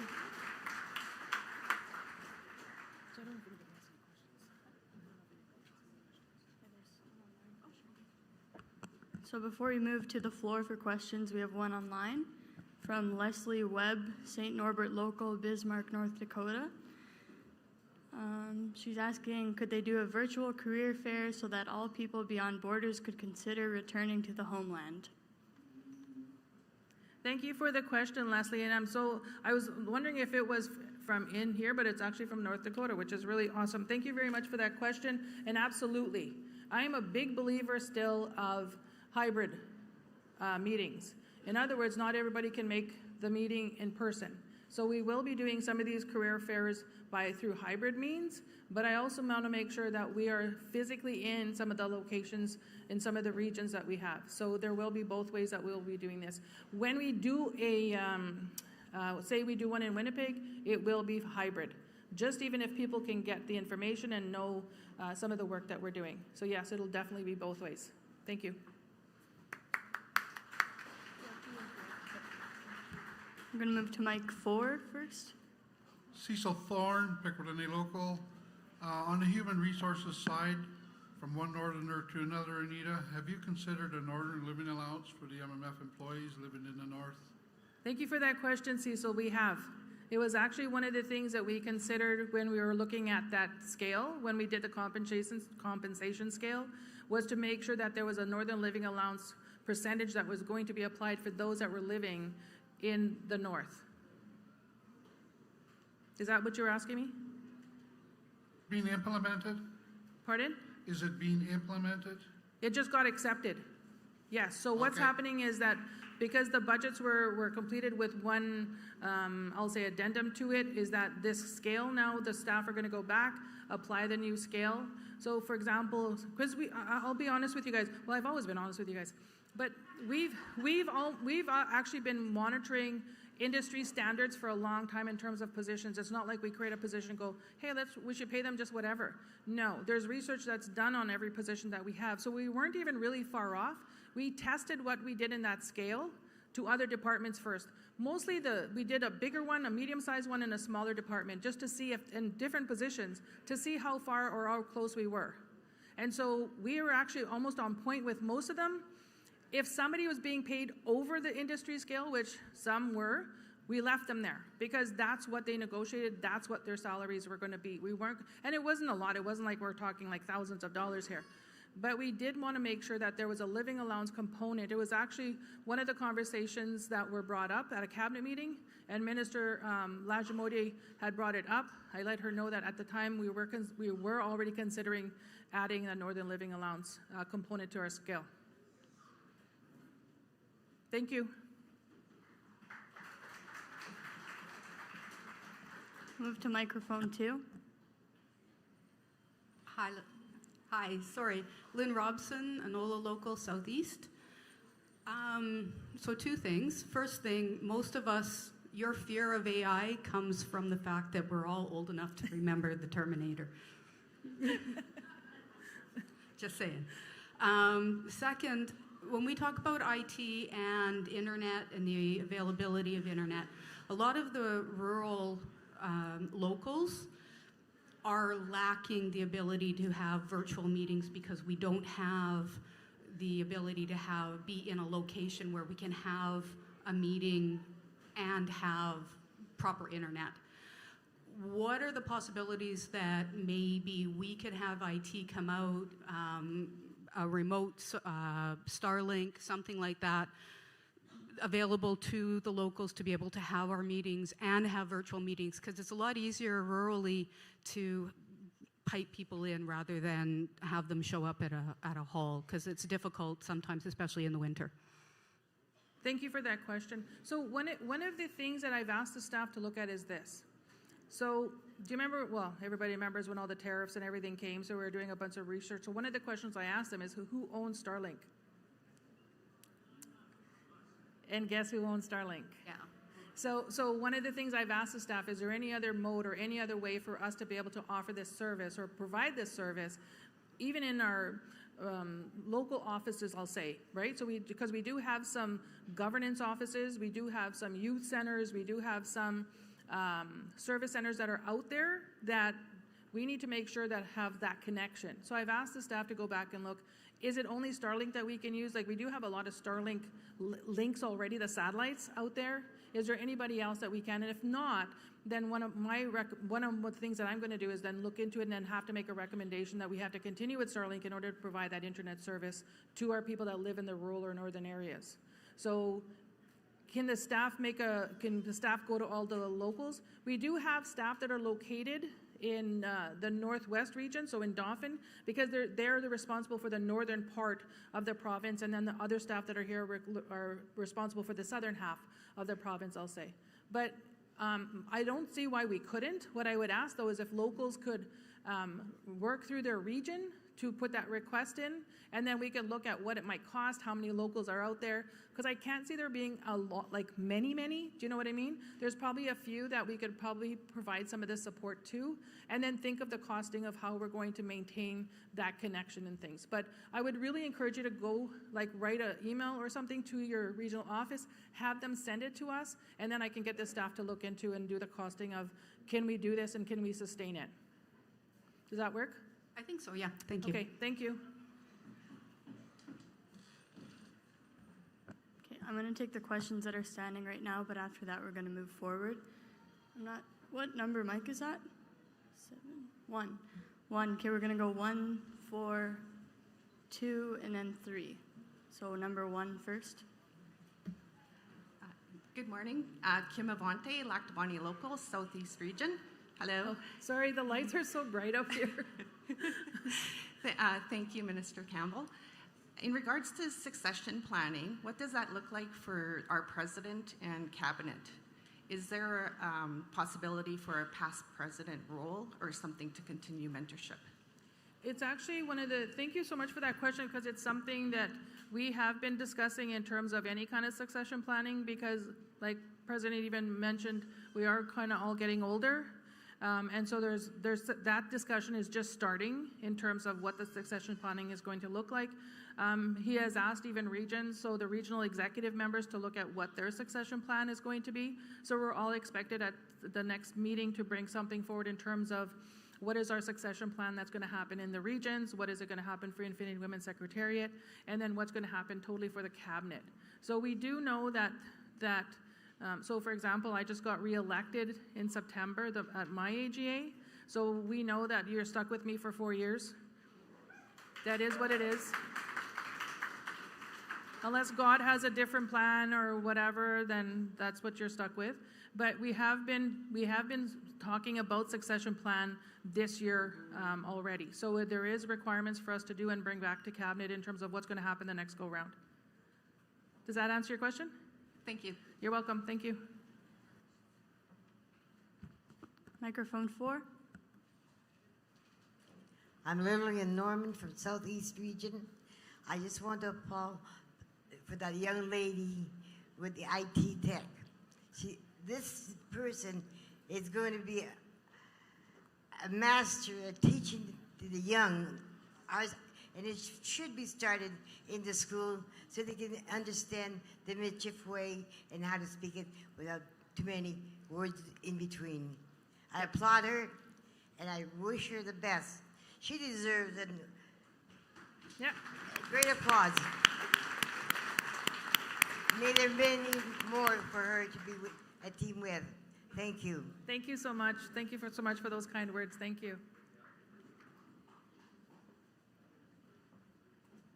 Does microphone 2 have a question? Yeah, George Pelche from Brandon, Southwest Region. Anyways, for me, I'm a Michif language teacher. And, because of being on old age pension, like I made $6,000 2023. Then in 2024, the consequences came where all that $6,000 I made was cut off by my old age pension because the honorarium was cut off into $500 is all you're allowed in the 1 year. And what's the use having an honorarium of $500 in a year because you only have 2 meetings? That's why lots of us are forced to not take a board position or else go and teach somewhere else because we like doing it. All we have to take is our travel or something, and that's it, because I can't, and other people here are forced not to, because the consequences I had in 2024 when they cut me right off from the GIS, moment, then that was the hardest time I had through the whole year. Then 2025, they put me back onto a regular old age pension, and that helped quite a bit. But that's why I'm asking, imploring that you ask this government when is it not taxable for, and why is the honorarium not being allowed to use as for a fee for service? Thank you for that question, George. So I didn't forget. So George had approached me at the Southwest Region. He did explain this to me there, and I didn't forget, George. So what I've asked the staff to look at is this. So what George is talking about is if you get an honorarium from us and you have to sign and you have to give us your social insurance number, if you reach $500 in a year or over $500, I'll say, so $525, let's say, you will get a T4A from us. Because according to CRA rules, that's what we have to do. So what George has tasked me to do, more as the Minister of Finance than anything, was to look at, is there a different way that we can be paying some of our elders, some of our language teachers, some of our cultural people that are sharing their knowledge with us?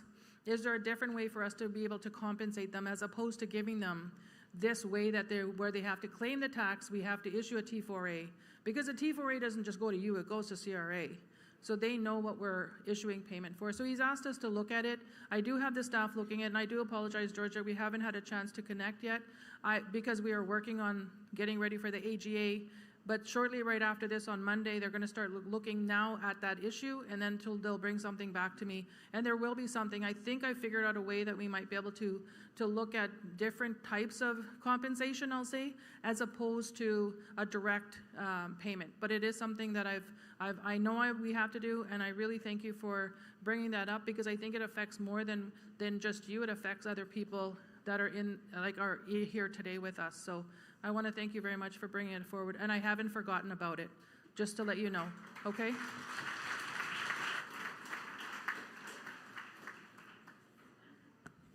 Our last question is going to be Mike 3, just because we have to keep moving forward to get these all done. So Mike 3. Hi, Jen Klimak from Pelly Trail Local, Southwest Region. I brought this question forward last year in regards to the building in Russell. When is it going to be staffed? What is the delay, and what's going to be offered through this office?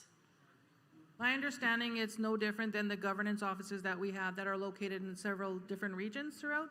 So Russell has been actually a conversation that's been held around the cabinet table. I know that part of the push is coming from Minister Goodon to make sure that things get done. As soon as we know that we can, here's what we like to do. I'll tell you this. My child care center is not built yet. It's not finished. But President Chartrand has pushed us to hire some staff that can help us in terms of getting ready when we have to open. That's the same thing that's happening with Russell. So as soon as this is done, we're going to be posting for positions in Russell.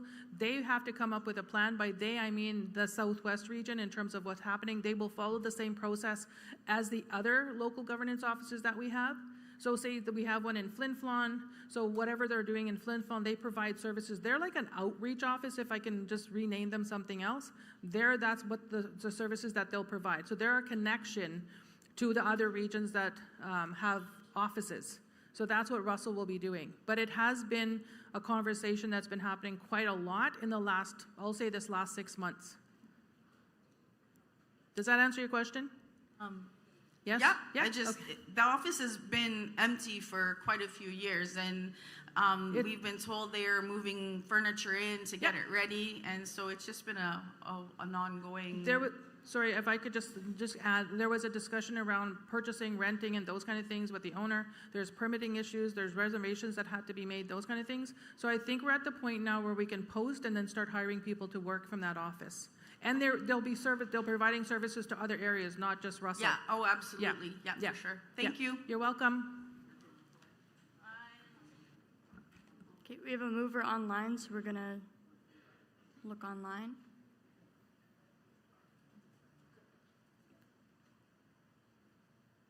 Hi there, Sue Fowler from the Two-Spirit Midship Local. I move to accept the report. Thank you. Could we get a seconder? Mike 2. Sandra Troche, Thompson Local, Thompson Region. I second that motion.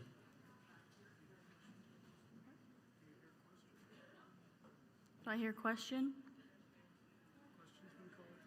Question's been called. All those in favor? Those against?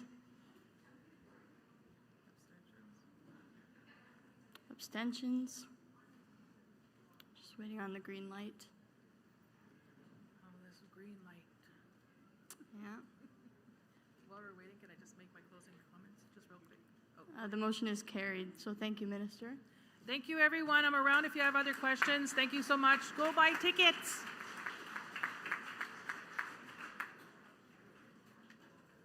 And just before the next minister comes up, there's a ring left on stage during the King Charles III medal ceremony, so it'll be with Brennan at security at the front here. Please welcome Minister Mona Bures.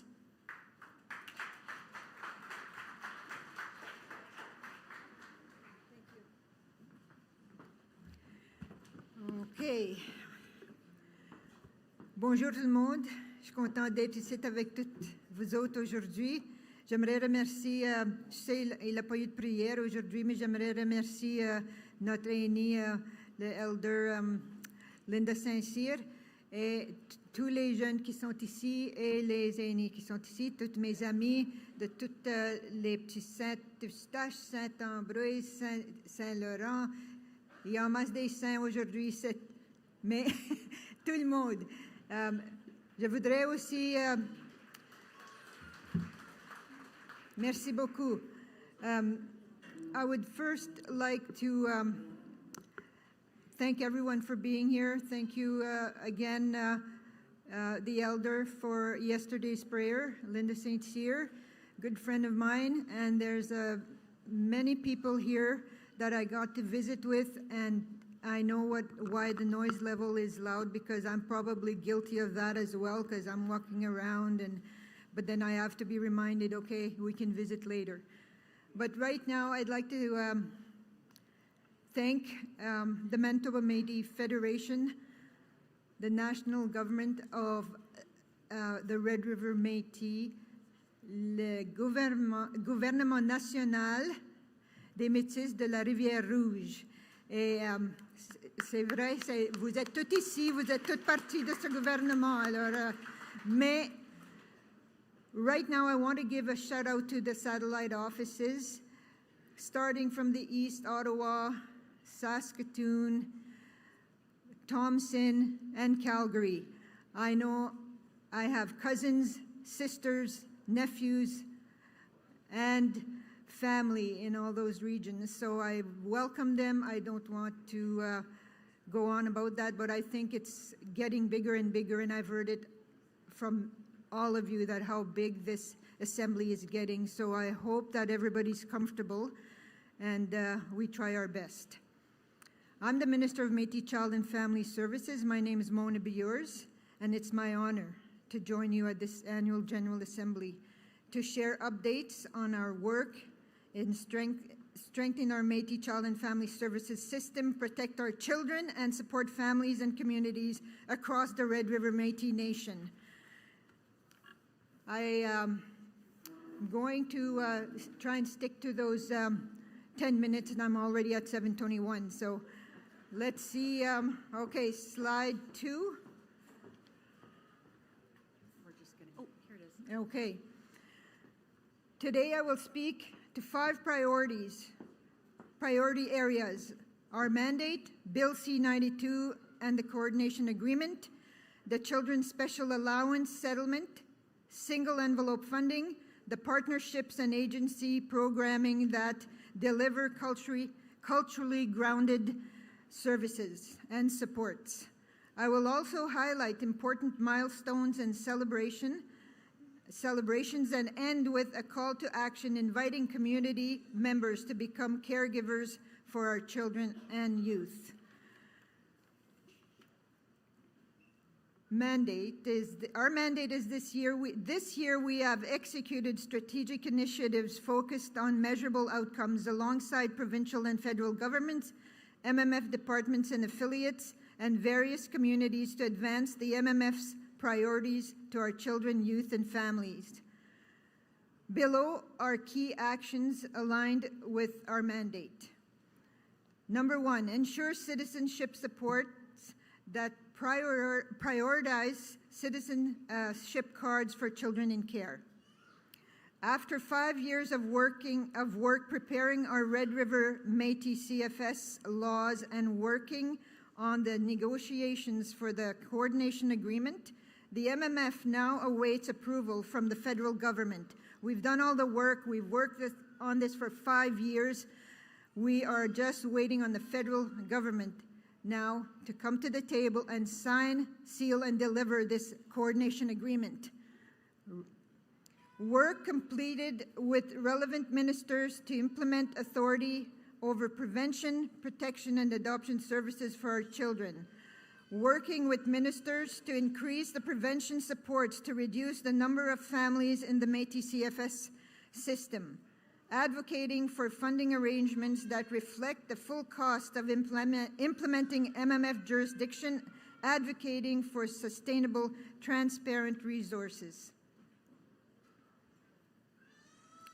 Now we're going to talk a little bit about Bill C-92. Enacted in January 2020, it's 2025, an act respecting First Nations, Métis, and Inuit children, youth, and families. affirms Indigenous jurisdiction over CFS. That's the bill. This is what it's going to be doing. And others, a pathway for, offers a pathway for Red River Métis to implement our own laws regarding CFS. Since then, our Red River Métis government, the Métis Child and Family Services Authority, and agencies have invested countless hours drafting our Red River Métis CFS laws and negotiating coordination and funding agreements with federal and provincial partners. Despite being the first IGB, Indigenous governing body, to give notice, the coordination agreement remains stalled. In 2024, our MMF President Chartrand and Premier Canoe wrote jointly to the then Prime Minister Justin Trudeau, and Ministers of Families Nahanni Fontaine and I wrote to Federal Minister of Indigenous Services Canada, Patty Adju, to press for timely action. While we continue to advocate, we received Section 12 notifications under the Federal Act, and we ensure we receive notice when service providers propose significant measures affecting our children. This is a big one too, Children's Special Allowance. We're so proud of this. Our government and our staff and our children and our communities and families need to be very proud of what this accomplished. The Manitoba government's clawback of the CSA between 2005 and 2019 was found to be discriminatory and unconstitutional by the courts in 2022. In September 2024, the Métis CFS Authority was named the administrator and distributor of the LaFontaine Class Action Settlement. A dedicated 6-person distribution team was created and is meeting to complete requirements with class members, in person and virtually, to return funds. A major distinguishing factor with our class action is we actively are looking for class members. As of October 3rd, 2025, 1,147 class members have received 29,315,517 in settlement funds. Now, as of Monday, this has reached 30 million. So the funds are going out as promised by our president, David Chartrand, that every penny will go back, that was clawed back, will go back to these children that were not receiving their CSA benefits. After distribution, class members have the opportunity to meet with the CFCI Director of Verification Team. Now, the CFCI is the Director, Brittany Butler, and she meets with them and makes sure that they have the chance to connect to the either MMF departments and resources. Our partnerships also provide the financial literacy and advice. I have 27 seconds, and I'm on slide 6. Single envelope funding. Single envelope funding was intended as a 3-year model, 2019 to 2022. I'm going to read fast. With a formal evaluation and the flexibility to deliver culturally appropriate services. Instead, we entered the 7th year of CFS as of April 1st, 2025, without the promised evaluation. With this also came ongoing funding uncertainties. Our agencies expanded staffing and programming to respond to family needs in line with the intended promise of CFS. CEF, single envelope funding. However, from the beginning, funding has been insufficient and did not match those costs. The MMF, Métis CFS Authority, and the agencies have engaged in repeated discussions with the provincial officials and have met with the acting Deputy Minister of Families to advocate for clarity and sustainable adequate funding. We will continue to press for timely resolutions so our agencies can plan and deliver the services our families need. I'm not going to go through all the partnerships. A few ministers have already said that we partner with each other, we partner with the department's affiliates, we do all the work together to keep our children and families and communities safe, and we all know that. So I'm just going to skip that one. Citizenship, again, I'm just going to give you numbers here. We work with CRO, our Minister of Citizenship, and is Judy Mayer. We're going to meet after this again. I have a few meetings planned after the AGA to meet with various departments. And you see the numbers on there, 148 citizens found through the CLOs, Citizenship Liaison Officers, 127 kinship connections found within our Métis Child and Family Services system, and 81 of the individuals determined eligible have obtained their citizenships, and I'm sure there's more now, so going forward. And our programming, our Métis, this is such a good program, and because of lack of funds, it was a pilot program brought on by the then progressive Conservatives. We received, I think, money to do it 2 years. 2 years, and then now we are out of funds for this program, but I'm just going to have to read this. The Métis Card program was one of our evidence-based programs that were, oh, sorry, this is just written down now. So it was negatively impacted by the provincial underfunding of our Red River Métis CFS system. We were underfunded, and now that program, it was so successful. Last year alone, 19 families received additional treatment, and their children were able to remain at home with their parents as they walked their healing journey. A remarkable outcome from this program was that not one child from these 19 families came into care while their parents received treatment.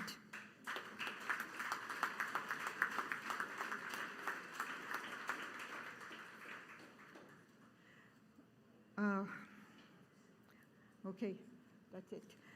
I have more, but you know what? I'm going to just stop here because they're going like to me over here. So, but before I finish, I'm going to let you know that this year we have this card in your bag that you received, and in the back there's cue cards. You can just scan these, and the annual reports will be all on there. The agency, the community agency here in Winnipeg, and the MMF agency, and the authority reports are all on here. If you have any questions, we have the booth upstairs, and at this time I'd like to thank Brittany, and I have to give a shout out to this excellent CEO, Carla Hildebrand from the authority.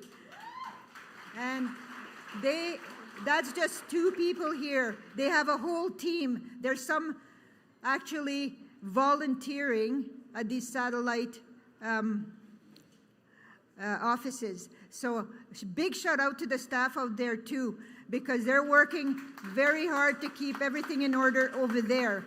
But I want to thank the whole authority staff, the agencies, and I have 3 boards. I have the agency board here in Winnipeg, I have the MMF board and the authority board, and we receive guidance from these excellent, excellent people on those boards. So I want you to give them a big hand of applause too, please. Thank you. I went over a little bit, but that's it. But if you have any more questions for me, I'm around, and also the booths upstairs. We have to limit to 3 questions now because we're on a time crunch. So I'm going to go start at number 2. Shayla McClellan-Boychuk, I just wanted to start a motion and accept it. We already have a motion in Calgary, so we're just taking questions at this time. I guess we can go to mic 4. All right. Sabrina Popo, Westman Local. My question is, for years we've heard that MMF has your back, and we've got these beautiful black scratchers this year that said MMF has your back. So given that, my question is, does the MMF feel that their staff should be paid the same amount as their counterparts doing the exact same work as those in the general authority?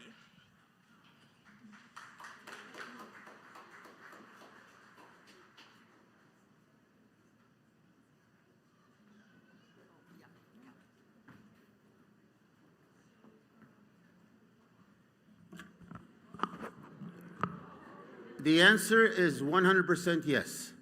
What's happening to our agency is that we have degrees equal to any degree that exists out there. We have staff qualified to any child and family services worker out there that's not in the same purview as us. What's happening, however, is based on the funding that the province provides to us. It's short $7 million as we speak right now. And it's a constant. It's not just yesterday. This is something we're fighting with the province on. The hope and the dream was that Bill 92 federally would have solved the problem. Bill 92 would have given us additional $1.5 million for 5 years with Canada. But where our problem really lies right now is on 2 fronts. First, we had a challenge with the union saying we're not paying our people enough. Union's 100% right. We are not. But the problem is we don't get the resources to pay them. So we finally, after how many years of fighting with the province, we were able to get an increase of $2 million to increase the salary of our workers, which was good. But they were even then, we're still several years behind the general authority, the non-Indigenous territory, let's use that one, non-Indigenous Child and Family Services. We were behind their salary wages, which is absolutely wrong. So why would our workers be paid less than them when they're qualified equal to them and doing the damn same work? So we're still fighting with the province of Manitoba right now. But then on the other side, the province doesn't fund prevention care. They don't. So the work you see us doing is sometimes our own money helping with families. Bill 92 federally was all about prevention care. Actually, just to show you what that money would have done, say the child that was taken from a family is that because there was an addiction problem. Well, right now, our Child and Family Services can't help that family at all. We could take the child, bring him into our agency, and try to keep the child safe and, and hopefully address the child's issues. But the child can't go home because the house is broken, the family's broken. Bill 92 was to give us the money, actually from Canada. We're hoping to sign it. That's why I met with Minister Aldi yesterday and asking her to push the agenda for us to sign it. That Bill 92 would have given us the ability to go right into that house and help that family, put them into a drug rehabilitation program, pay for all of that with that money. Make that family whole and strong again so the child has a place to go home to. So if you look at what the agencies have done throughout the year, like we were the leading force of future thinking. What we had done is we started keeping our children after the age of 18. Nobody did that except us when we started. And the reason we said a child at 18 is still a child to all of our families. And if the child can't go home because the family's broken, where does the child go? Ends up in the streets, ends up in the world of crime, in the world of jail, in the world of a future that's not there. So we keep them now to the age of 29. So we built a brand new building, 2 buildings on Edison. They're big buildings, and they're for aging out children, that they become adults, they could go move in there, and we still work with them. MMF built those buildings. Now we can't even rent them because there's no money to pay for the facility. So I'm trying to find money somewhere in our own government to keep the children aging out, because I don't believe those children should go in the street. They can't go on their own. They're not ready. They got too many problems. So when people ask us the question, why do you feel that they should be equal pay as everybody else? You're damn right. They didn't go to school to get that certification and learn that all the experience and to be treated less.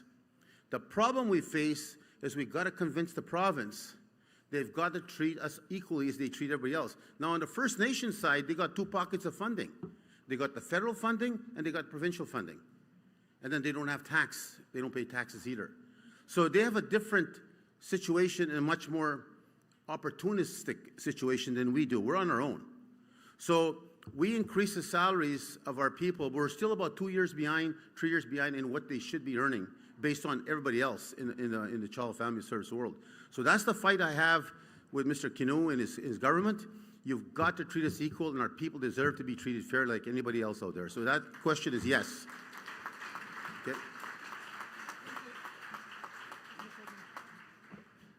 And I had a little bit of a slide on that, so there's through the milestones, and absolutely you can tell that President Chartrand at one time was the Minister of Métis Child and Family Services. He knows what he's saying. Yeah.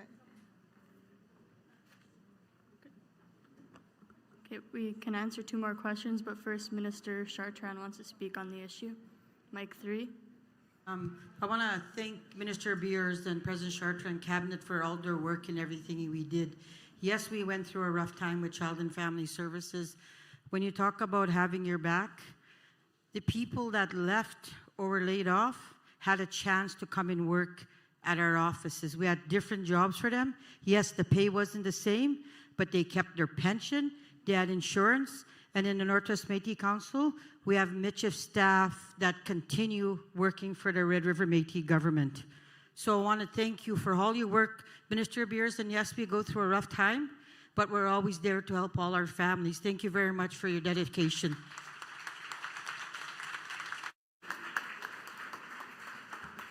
Thank you, Minister. We can go to microphone 4 for the last 2 questions. Hi, Tiffany Evans, Winnipeg West Local. Thank you again for all of your hard work and dedication to our youth. I just have a question in regards to the CSA. Could you help us to understand when the youth do receive these settlement funds, is it taxable or non-taxable? Thank you for that question. No, it's not taxable. Thank you for your answer to your question, I think, already. But I want to go back to something I was thinking as I was walking away from here. Because some of you may have read this stuff in a free press or saw it on TV, where the union was saying that we should be paying the people we had to lay off. The people we had to lay off was because all of them did prevention care.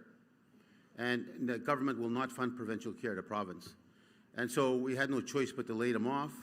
But it caused, in my view, some potential dangers into the child welfare system, because our social workers had all those extra people to help them with the family. It's not an easy job. It's a very, very tough job to be a social worker. But what was upsetting to me was the union saying, well, take the $2 million that you got from the province and keep those positions. Because remember, they unionize everybody that works for them. And I'm saying, be honest, Mr. Union. Go tell the people that we finally got their raises to at least bring up their money up to 2021 salary, I believe, and that money is for them. I can't take that money and go give it to prevention care. But they were trying to make us look like the bad guy when they should be standing beside us, helping us fight for the people that they're representing. So that's why I was walking down. It pissed me off still, because they were lying they're misleading, not lying, misleading the public.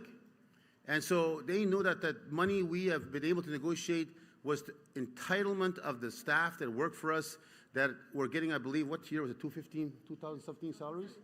2017 year salaries. And while everybody else is getting 2023 salaries. You know, so that $2 million was to catch up to that. So, but then the union is saying, well, no, use it for the staff you're laying off, because they're trying to show they're arguing and fighting for them. But they quit arguing very quickly. But they said stuff in the media and spread it out, which made us look to MMF as a mean or bad government laying off people. Christ Almighty, we never want to lay off even one of them. So our goal still is that trust this Bill 92. That's why it's so important when you hear me speak of it. Bill 92 will give us additional $1.5 billion that will change the way we do business when it comes to child and family services. So I want people to think that, make it clear. If you read that article, the union was misleading its people it represented it, because I couldn't take that $2 million away from the people I fought for so many years to get a raise, and all of a sudden I got taken from them to keep other staff going. So it didn't make sense. So really, I just want you guys to, whoever read the articles, know full well that was a misleading statement by the union, okay? Thank you. Thank you, President. We're going to move to microphone 4 for the last question. Shirley Langan, Seven Oaks Métis Council.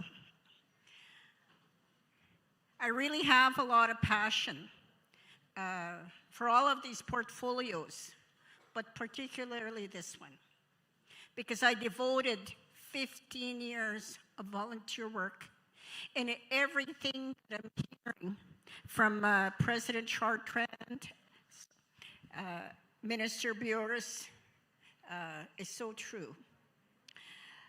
When I think back of when we first started and where we are now, this assembly should really appreciate everything that is done. And I'm not saying it's not appreciated, but particularly for those who work behind the scenes. Our children are in cultural relevant homes. And that, let us not forget that with survivors from the residential school, you know, there's trickle-down effects for the children, because a lot of them forgot how to love, because how they're treated. And for some of the children that we get in care, you know, we know what to do. We know how to look after them and how to care for them.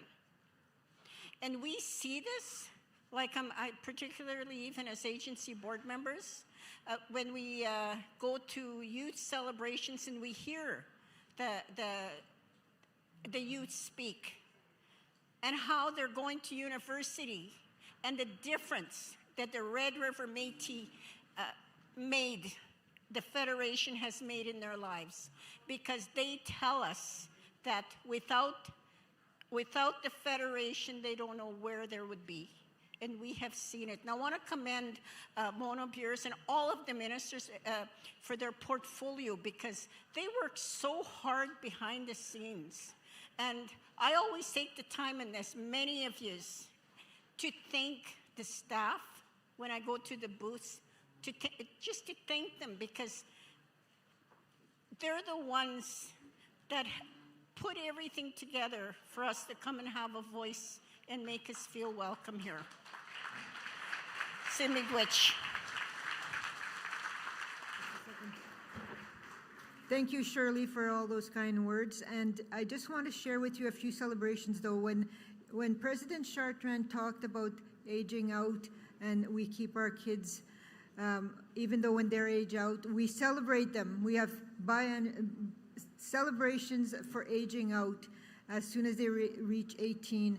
And we have Métis Spirit workers that are funded by our government, the Manitoba Métis Federation, and those Métis Spirit workers make sure as much as they can that our children, after they leave, they are a connection to us still, and we always tell them, you always have a family.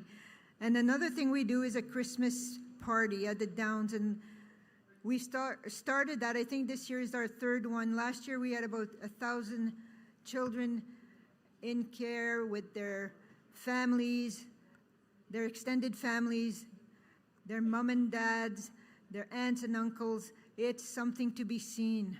It's incredible, and we are going to do it again this year no matter what. We're going to find a way to do that, because as you know, some of them, that's the only Christmas that they will enjoy and they will appreciate. You should see their little faces, and they get rides, they get cotton candy, popcorns, hot dog, chips, whatever. It's so nice, and so many volunteers from the agencies and from the authority and beyond. So thank you very much. I'll stop here.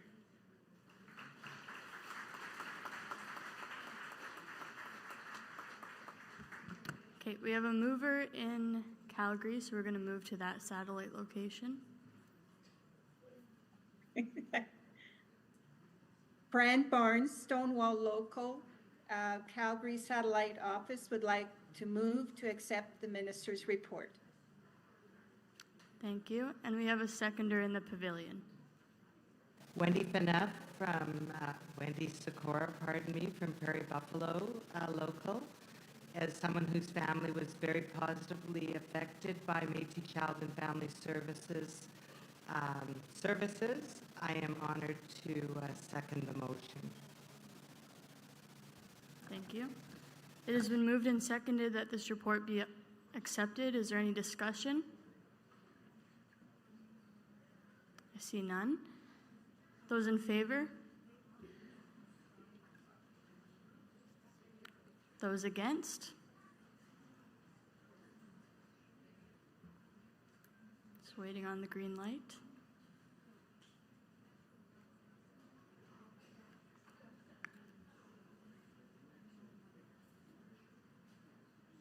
The motion is carried. Thank you, Minister Bures, and please give her a round of applause.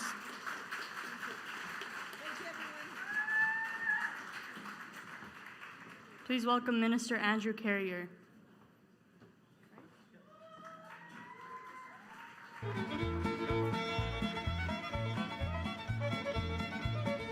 Andrew promised me 10 minutes because he's between us and lunch.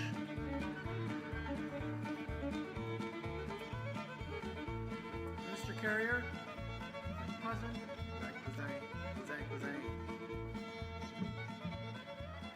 Well, first of all, a great morning to be alive and a great morning to be here in front of all my friends and relatives.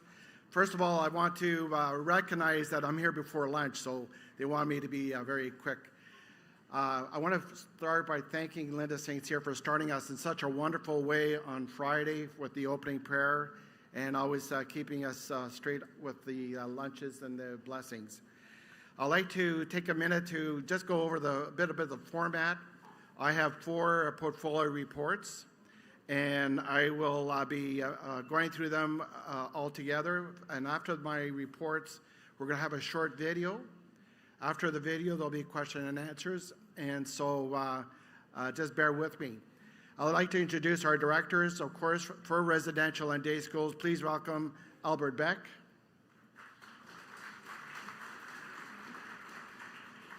To my left, we have Donna Ricard, our director for Michif and French language services. And immediately behind me, the one and only Stephanie Mayer for our Métis Community Resource Department.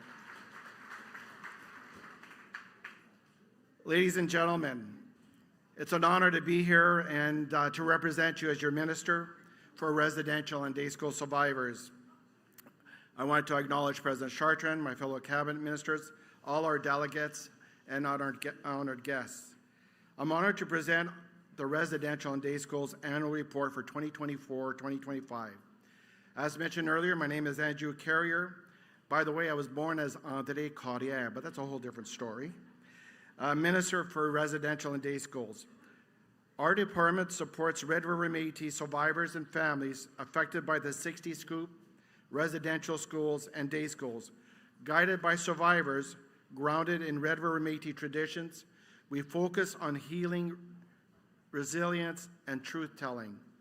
This year, we advance the Bring Our Children's Spirit Home project, which works to identify and document former residential school sites where our children attended. As part of this project, we reviewed archival research from the National Center for Truth and Reconciliation, the Provincial Archives, as well as the St. Boniface Historical Society. This ensures our work is grounded in both evidence and memory. We also joined the National Indian Residential School Mapping Network in June, where Indigenous leaders and experts came together to address fragmented data and to build Indigenous-led approaches for documenting school sites. I'm just going to skip a few here.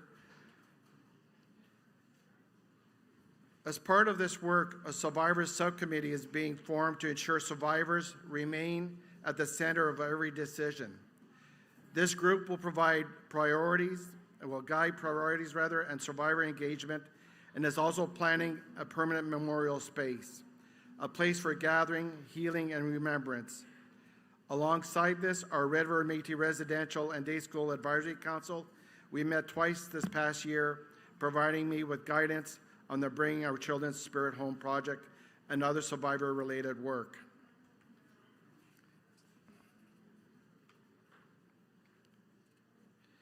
I want to talk a little bit about our, we also secured funding for our Orange Shirt a Day for 2025, which we support commemoration across the province and ensure that Red River Métis voices and stories remain central in the reconciliation movement.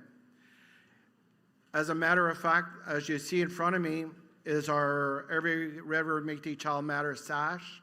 This one here in front of me is for our children. And so for our survivors who have grandchildren and would like to look at to get one of these sashes, please ensure that you contact our office for the residential and day schools. For Orange Shirt Day across this beautiful province, we've received funding for each province, and we were able to ensure that there was activities in each of the parts of the province with regard to remembering their children that went and survivors that went to residential and day schools. Just to let you know, we will also continue to advocate strongly for Red River Métis specific federal and provincial funding so that our people receive the recognition and resources they deserve.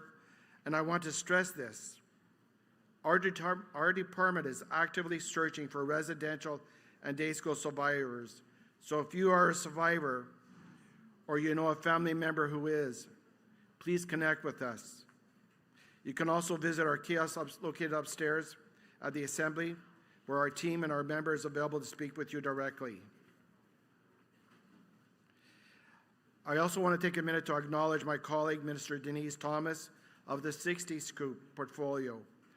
Our ministries are deeply connected, and together we are committed to ensuring that survivors and families receive the support, recognition, and justice that they deserve. I also extend my heartfelt thanks to our directors and ensure the department team for their tireless work. Together, we are building a future that honors the past and empowers the next generation. Thank you.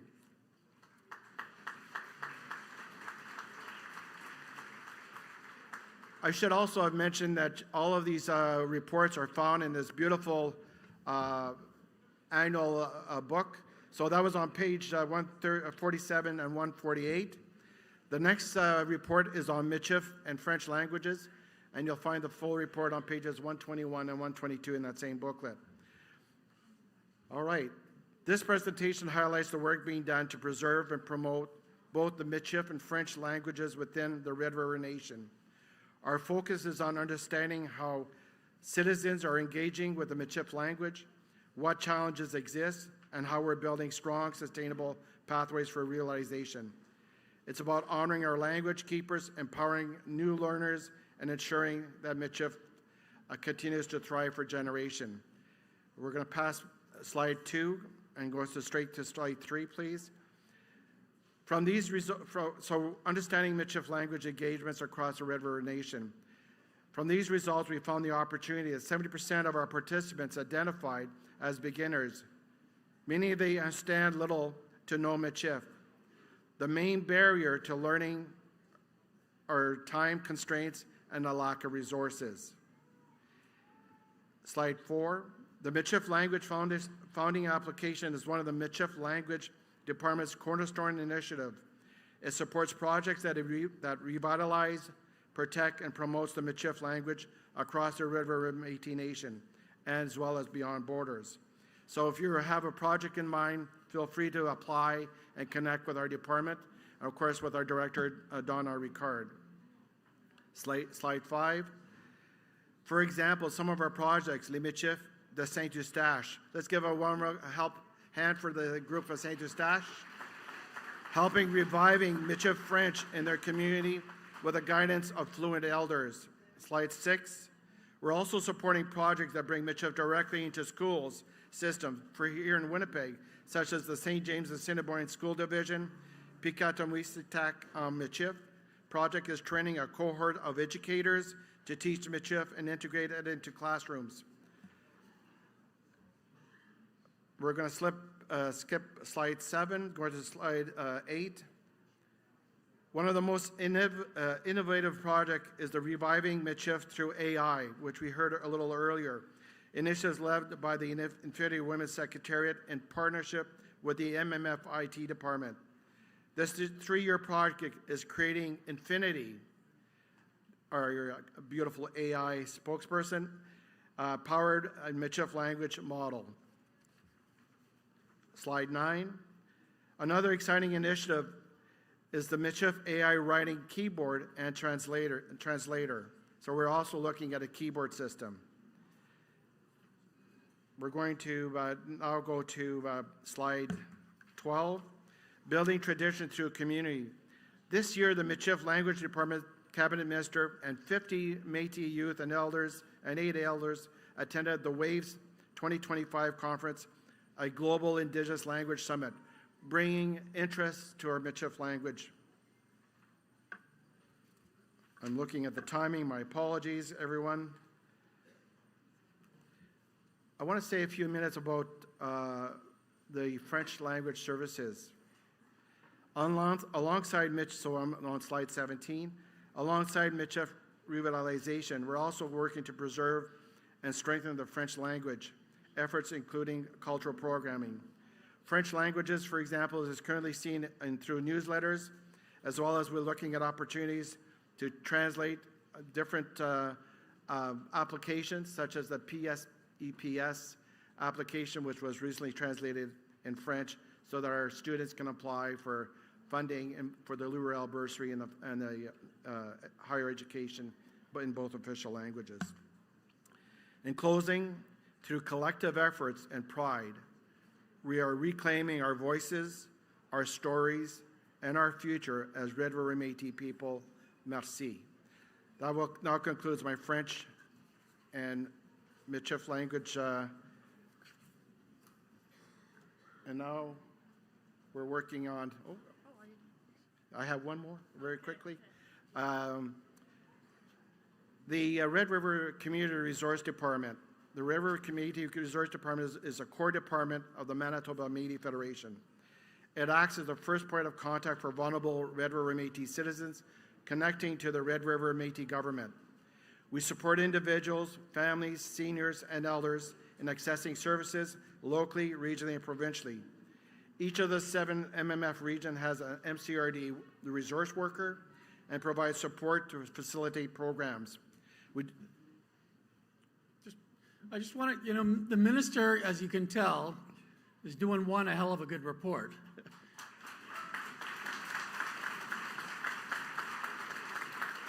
And 2, you can tell that he's mindful of the time because he knows that everybody's hungry.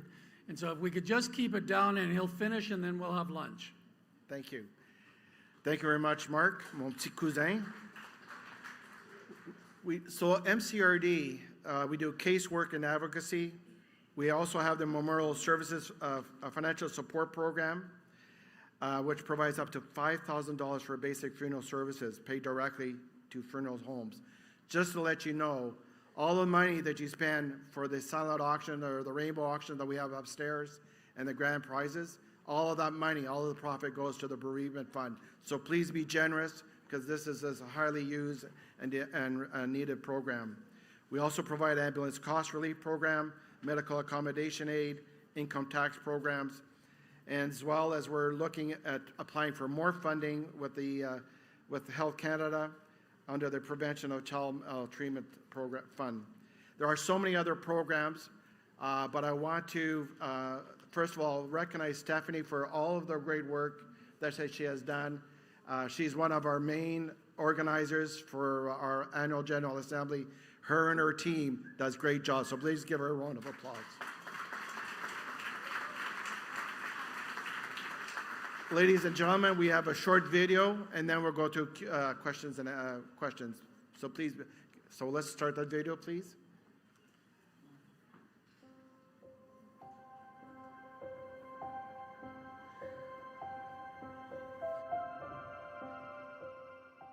My name is Stephanie Mayer, and I am the director of the Red River Métis Community Resource Department, and I was the lead on the MMF's wildfire response.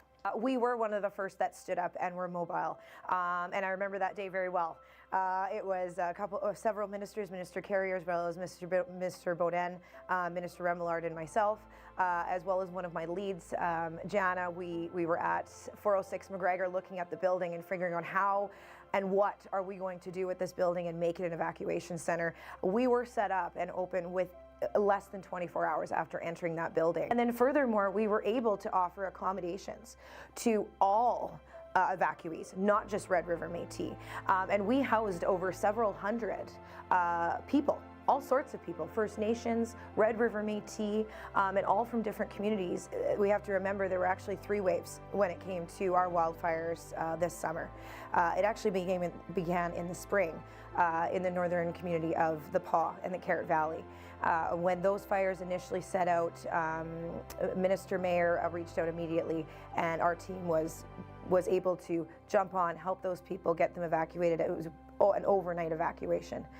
Fast forward into wave 2, that's when President Chartrand and Cabinet really gave the order to let's get involved and let's do what Red River Métis do well, and that is we go and we help. The call was put out and MMF answered it. And we work very closely with the Canadian Red Cross as well as Emergency Social Services with the province, and they knew that they could depend on us. They knew that they could make that call or 2 or 3 in the morning, and I was going to answer that phone, or a member of my team was going to answer that phone, and we were going to be able to help. So I want to say that in working with several different Indigenous organizations, the province of Manitoba, Canadian Red Cross, I know from working with them one-on-one and individually that we are looked at as the model to follow when it comes to wildfire response. And what I want to say that made the job worth it on those long days where we didn't see breaks, we were exhausted, is watching the faces of the hundreds of evacuees, thousands of evacuees that came through the doors of our evacuation center, and the immediate relief we saw on their face. And I also want to vocalize that this was by no means a one-person job. This entire operation happened because of a outstanding team. When the evacuations were notified, and we heard that the fires had taken control of the north, it worried us a lot. We thought right away of our citizens, our families. We thought about our elders. We thought about the children. But when we heard that the report after report after report was coming in, that this thing, and this, what I call this thing, this fire, was taking off and it was uncontrollable. The first evacuation notices that went out, about 85% of those were from the north, were First Nation. But it doesn't, those are our relatives, those are our family members in many aspects. So, and they're our friends and neighbors. So it was a no-brainer for us to say, look, we got to react. Whether they're Métis, whether they're First Nation, whether they're non-Indigenous, we are going to help anybody we can and everybody that we can make a difference to. We do see what the province and others did, which we commend the work they did, but it was so big, it was so large. They had to have gymnasiums, schools, and infrastructures of large facilities where even the convention center downtown, putting up beds and people sleeping side by the hundreds and some by the thousands overall. So it was a scary time for many people, and we're fortunate enough to look at our asset base and see what difference we can make. But in the context of our Métis businesses, we know they have supply chains that could be of great benefit to the people's needs. And the call out that we gave from here to all Manitobans and to our Métis businesses reacted very quickly. Our Métis businesses were quick to react. We had a call out because we knew that people leaving by plane from the north can only take a backpack. They got a bunch of children, all they have is a backpack. And for us, it was quick to react. Reaction by our Métis businesses. We called out first for donations, and the supply chain came like crazy. People were driving, families were driving, Métis families were dropping off dolls and Pampers and milk, whatever they can donate and whatever they could afford. And it's such a powerful image to see, a powerful expression of our people's kindness and thankful of our upbringing. And we've seen all Manitobans now coming out. But we also, I want to thank the staff, like our staff, Stephanie Mueller and the rest of her team. I will say openly, we're A+ in my view as an operational team, because not only did they look at getting a supply chain, they wanted to ensure that dignity was still there for these people. And so we didn't go and say this is like a value village or something you just walk in, grab whatever you want. We didn't want this to be seen as people just begging for something, and saying, please give me something to wear, or some clothes or shoes or baby supplies. Our team, in their genius, in their smartness, created a store atmosphere. People were given a bag and they were allowed to shop and take the supplies they would need for their family. And they left there with their heads high. That was so powerful that you have to be there to see it with your own eyes to watch it. But it was not where they were looking for a handout. I want to say again, thank you to all the citizens. I want to say thank you to them because I know the stress they were going through. I know the hardship and the worry they were going through. And to live in a cot and live in a place where you can hear the next guy snoring a couple of feet away from you and still trying to survive in that environment. But for me, it's the pride of their aspect of respect that they showed us and showed the workers. We had some of our people, I think, from Cormorant or one of the villages that were there. They were asking they want to work. They don't want to get paid. They're saying, what can we do? Well, we're here to help out to make it better for everybody else. I want to say thank you to those people that really wanted to help and make a difference, and to those that accepted that the situation was not of their doing, but a situation to see that their Métis government was there for them.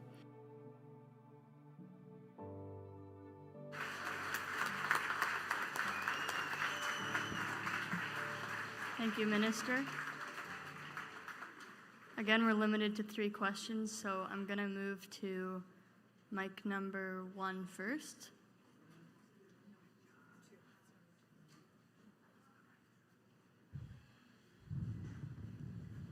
I'm just motioning, so you can go 2 questions. I think we have a motioner in Ottawa. So let's go to the motion. Let's get it and then we'll have the discussion. Okay, so we'll do the motion first, so we'll move to Ottawa satellite location.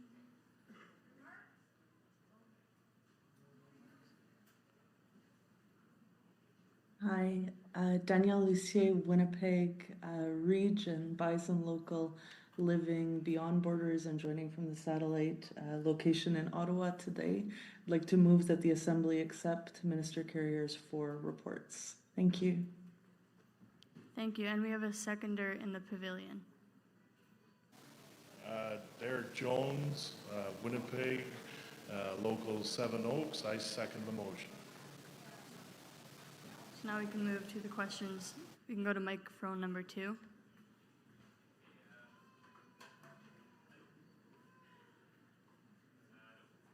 Microphone 2.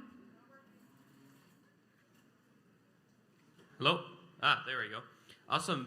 Merci beaucoup, Monsieur le Ministre, pour votre travail exemplaire.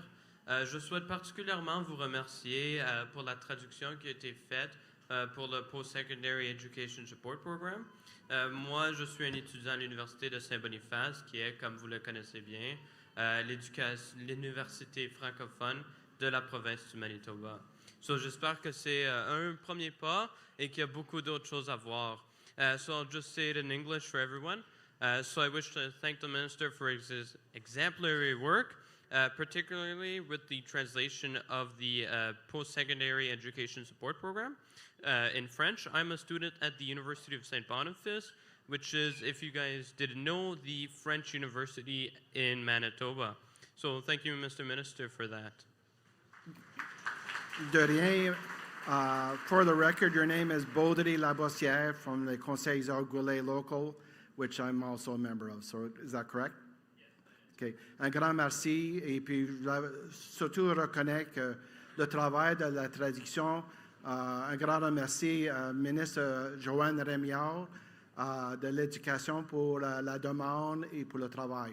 I was just saying that we don't work in silos, we work in partnership. And I was to recognize Minister Remillard, Joanne Remillard, as the Minister of Education, who was at the September 6th annual regional meeting where you made the request, and 4 weeks later it was done. Thank you very much, Minister Remillard, for that.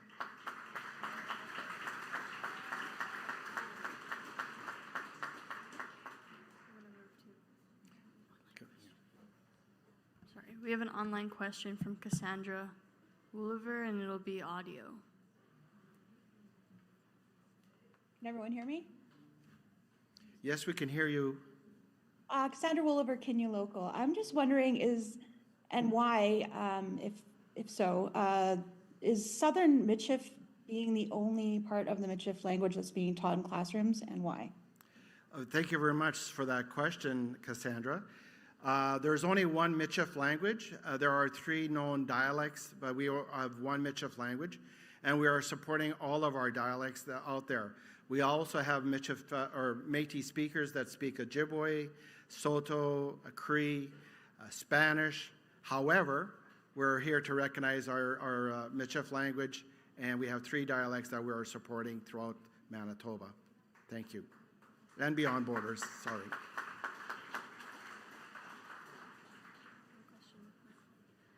We're going to move to microphone 4 for the last question. Hello, my name is Hayden Schneider. I'm from the Two-Spirit Michif local Winnipeg region. As a 24-year-old myself, I don't believe that AI can replace our elders or Métis people. I believe we should focus more on virtual gatherings to connect our people, building deeper connections and understandings of our culture. I don't believe that AI can capture the depth of our culture. AI doesn't capture the passion, the love, or care that our Métis people carry. Thank you.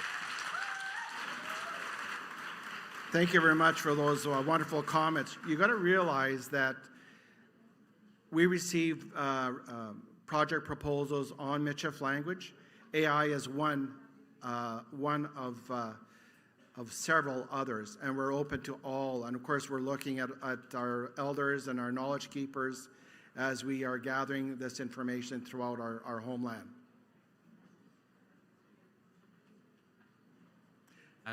Yeah, can I add, in the spring, I took part in like a Zoom kind of group for learning Michif, and I just felt like there was more connection. You're able to connect with the elders. They were like, you could chat with them, and then we had like breakout groups. There was, I think, like initially in the first class, 800 people, and I think it would be really cool to have more of that. Thank you. It's so noted. Thank you very much. Thank you.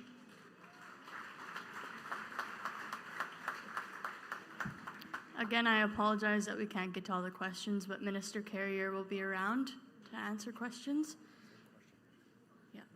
So it's been moved and seconded that this report be accepted. Is there any discussion? Okay, those in favor? Those against? Just waiting on this little green light.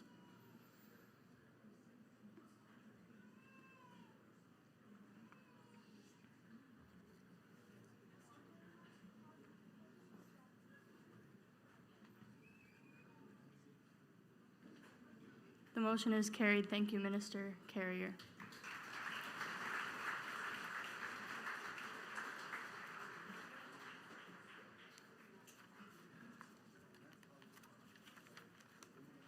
Please welcome Elder St. Cyr to do a prayer before we eat.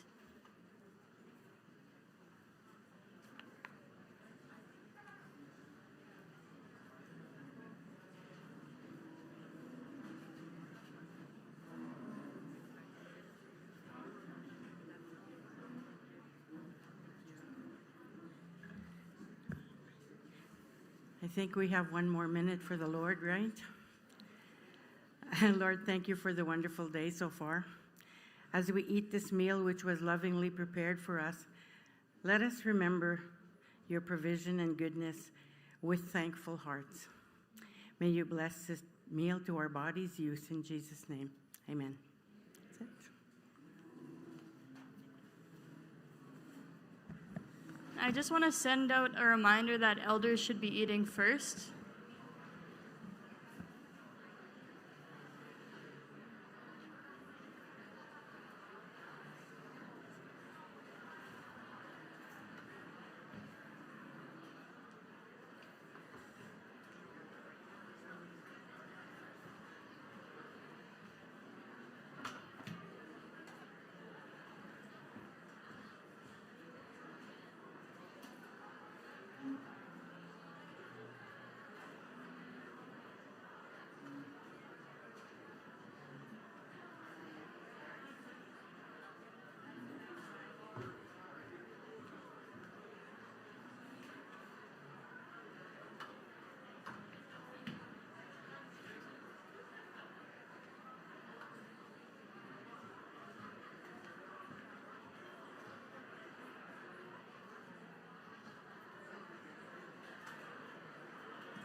Hello?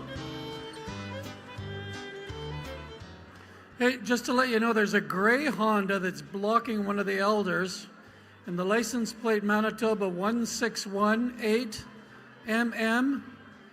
And I think that's so a gray Honda blocking a car.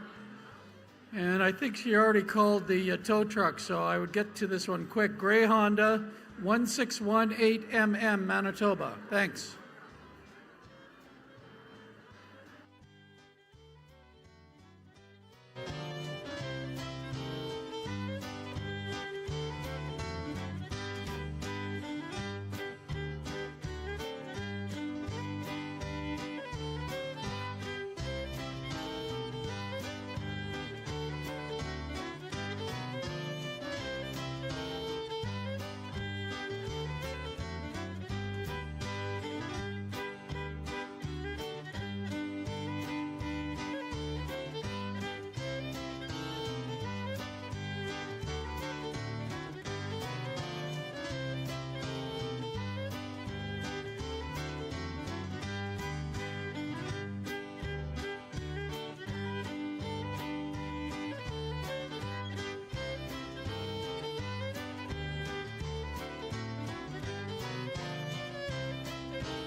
Thank you.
Good afternoon.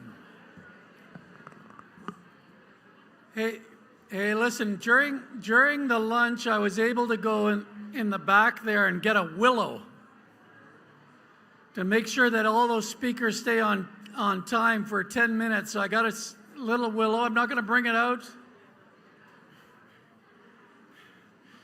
I'm not going to bring it out until I need to. But I know people are just starting to eat a little bit. I know it's always a little bit difficult right after lunch, but we've got still a pretty lengthy program to get through. So I'm just going to look for Minister Lajemodiere.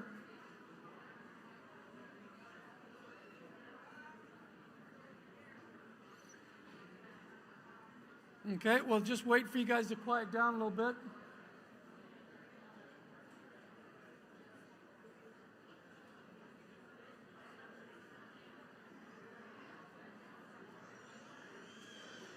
Here comes,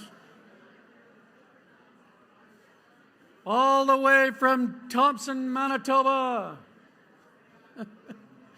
Minister Lajemodiere. Okay, you guys over here. Over on the right. Okay.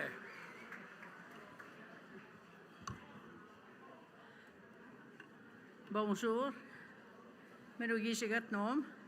As Minister of Justice, I would like to welcome everyone to the Manitoba Métis Federation Annual General Assembly and to say thank you for the opening prayer to our elder, Linda St. Cyr. She always opens in a very good way and sets the tone for the AGA. I would also like to recognize our elders, veterans, and Red River Métis citizens participating throughout the Red River homeland, near and far.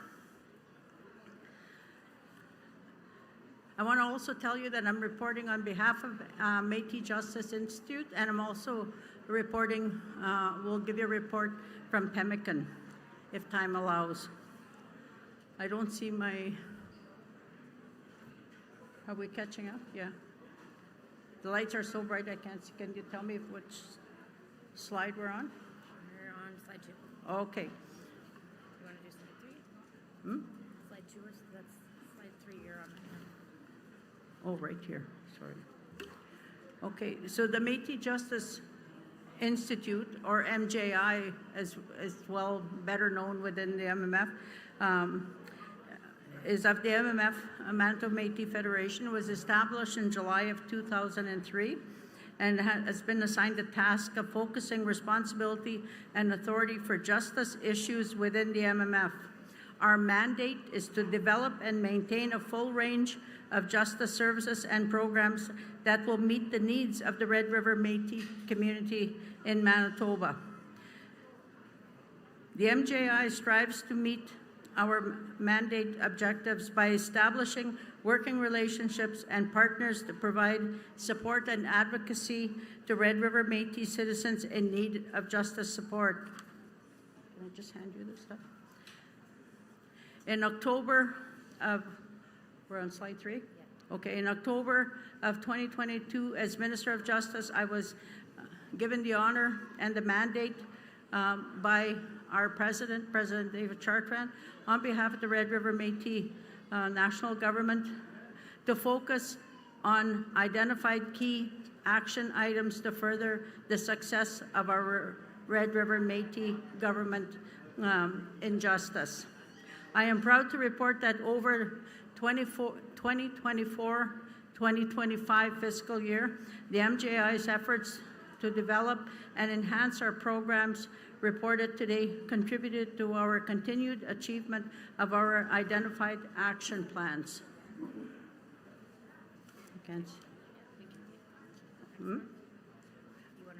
Yeah, and on the slide are listed our mandated action items, and they're to develop distinctions-based programming for the Red River Métis who are incarcerated or are exiting the justice system. Build relationships with federal and provincial governments and fellow ministries. Create a plan for how the MJI will deliver services to our citizens living beyond borders. Work on finding families that the Red River Métis government can support in their efforts to find missing family members. We're on slide 4? Okay. They're not kidding. The lights are so bright I can't see the monitors, and that one's too far down.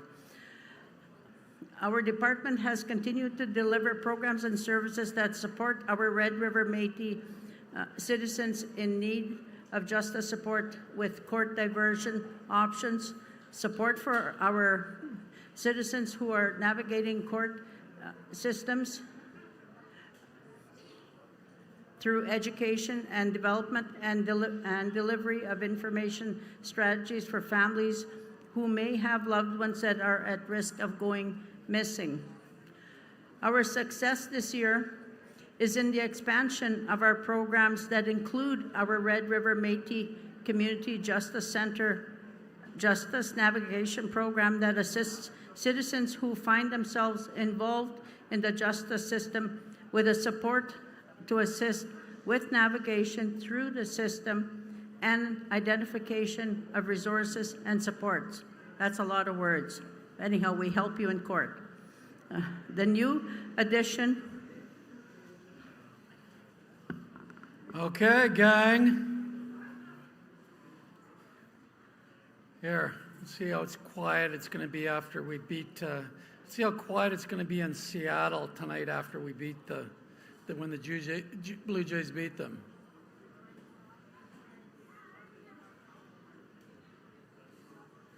It's better, yeah. Thank you. Thank you, Mark. This new edition has also focused on our youth in care and has established a partnership with Métis Child and Family Services to support our youth involved in the justice system.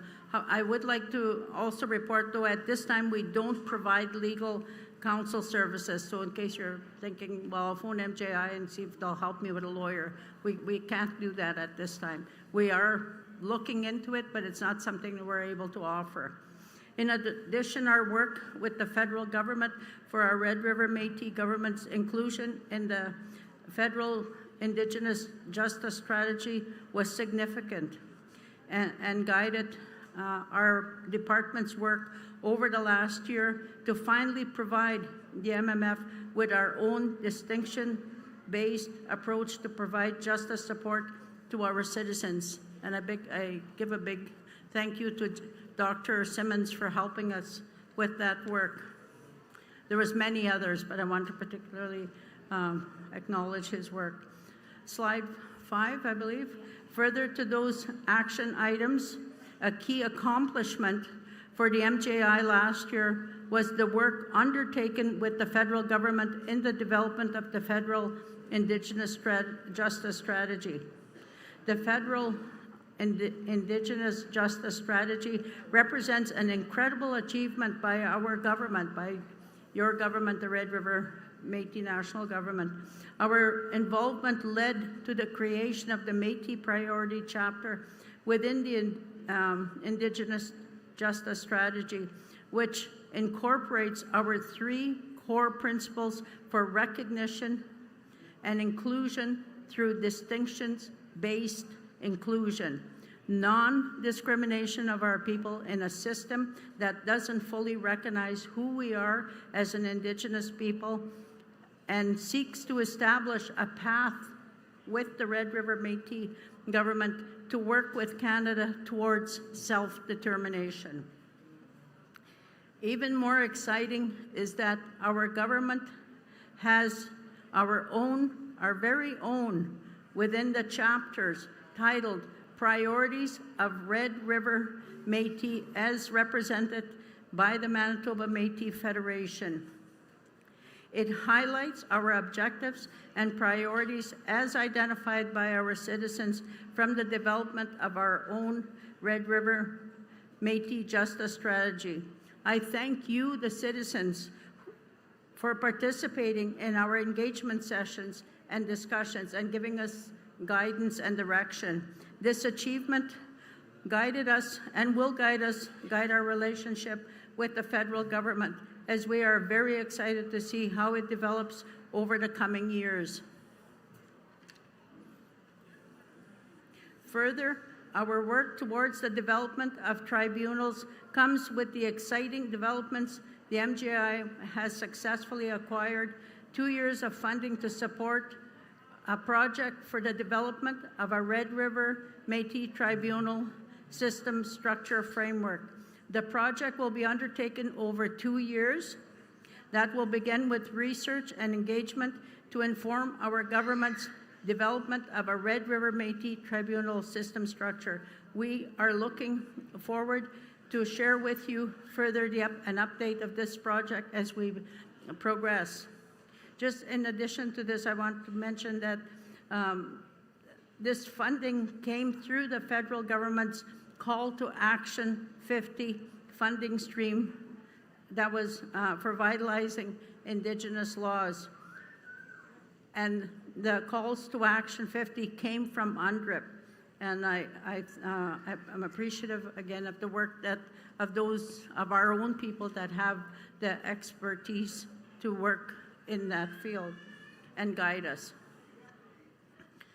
To our citizens who are living beyond borders, beyond our colonial borders of Manitoba, but in our homeland, I want to be specific on that as well.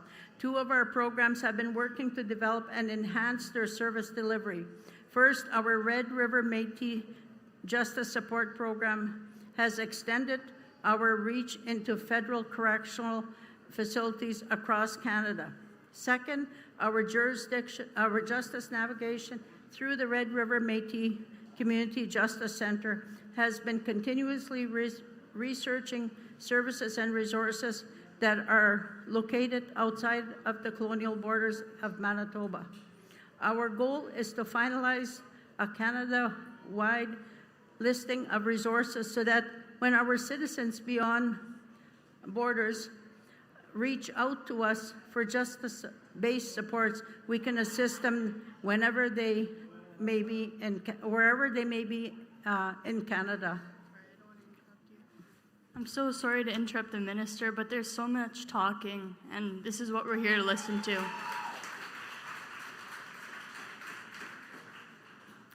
Our department's statistical summary for the 2024-2025 fiscal year throughout our identified programs and services supported, assisted, and worked with a total, I'm very proud to say, 2,711 Red River Métis citizens in 24-25 fiscal year.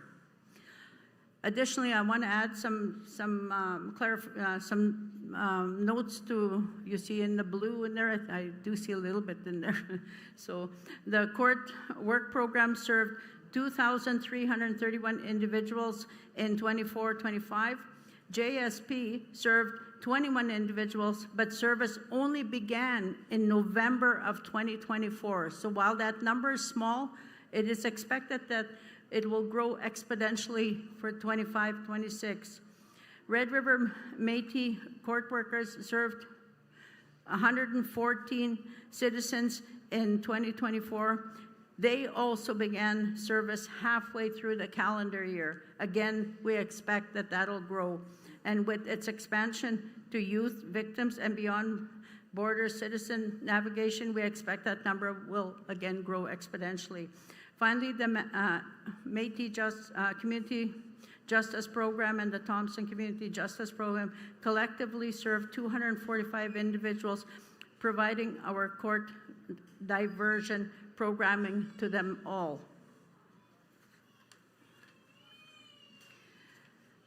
And lastly, in our slide, if there are any questions regarding today's presentations or for any of our programs, I would direct you to the trade show upstairs, or if you, on your break, of course, to our MJI booth and ask where our staff are manning those booths and they can provide you with more information or promotional material on each of our individual programs and initiatives. They are great staff, they're knowledgeable, they're hired for their expertise, and they are subject matter experts, in my opinion. And I would also like to remind you that you can find us also on the website of the MMF. I want to introduce to you another very important subject matter expert, Shannon Chartrand. She's my director. She's been with me since 2003. Was it 2006 or something like that? So. Lastly, that actually concluded my report, but yesterday there was a question that came up on transitional housing, question regarding the Red River Métis citizens who are released from the correctional facilities. I just want to share this with you. Our Red River Métis Citizens Métis Justice Program has over the year established the program in provincial correctional facilities. Our relationships with Manitoba Corrections includes a partnership to work with the citizens case manager and our program to identify individuals in need of support prior to release. Transitional housing is a challenge for our citizens being released. Currently, the MJI does not have any of our own transitional housing options for our citizens. That isn't to say, I want to differentiate from what IWS is doing, and there is other transitional housing, but Justice itself doesn't have that, MJI rather. The challenge for our citizens is that in order to qualify for transitional housing, they require an income source. Prior to their release from their institutional, whatever institution they're coming, their case manager assists with scheduling an appointment with EIA, an intake appointment. Our program has been assisting with collecting all required documentation to assist with this process. Following the confirmation of an income source such as EIA, our program has been assisting with identification of options for housing based on our resource listing, or if they have their citizenship, Métis citizenship, we refer them to MMF Rapid Services to for further assistance with housing. I just wanted to answer that question that was raised yesterday. Do I carry on with the Pemmican? Yeah, sure. Okay. Give this to Shannon.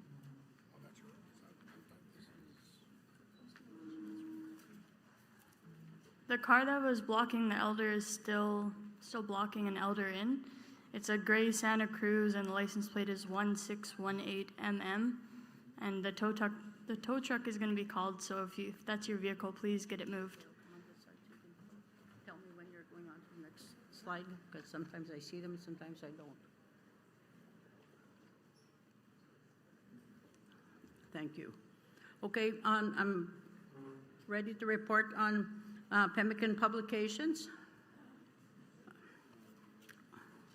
Slide one, have anything for slide one? Okay, I welcome the Red River Métis citizens to the 2025 Annual General Assembly. As the Minister responsible for Pemmican Publications, i.e. Pemmican, an affiliate of the MMF, I am pleased to report our fiscal year accomplishments. The Red River Métis have had a long cultural and heritage-based foundation that needs to be documented for the Red River Métis Nation. Pemmican plays an important role in acknowledging and publishing information brought forward through literary works. Today's digital era increases accessibility for authors, illustrators, and writers to communicate cultural and historical information.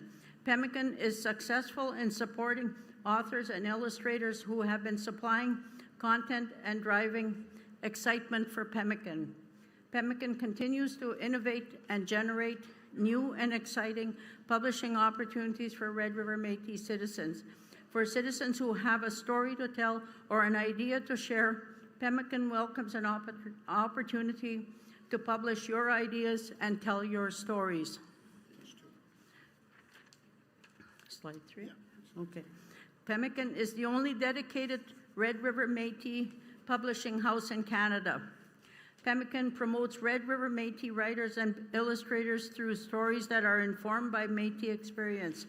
With each year, this means a wider spectrum of stories.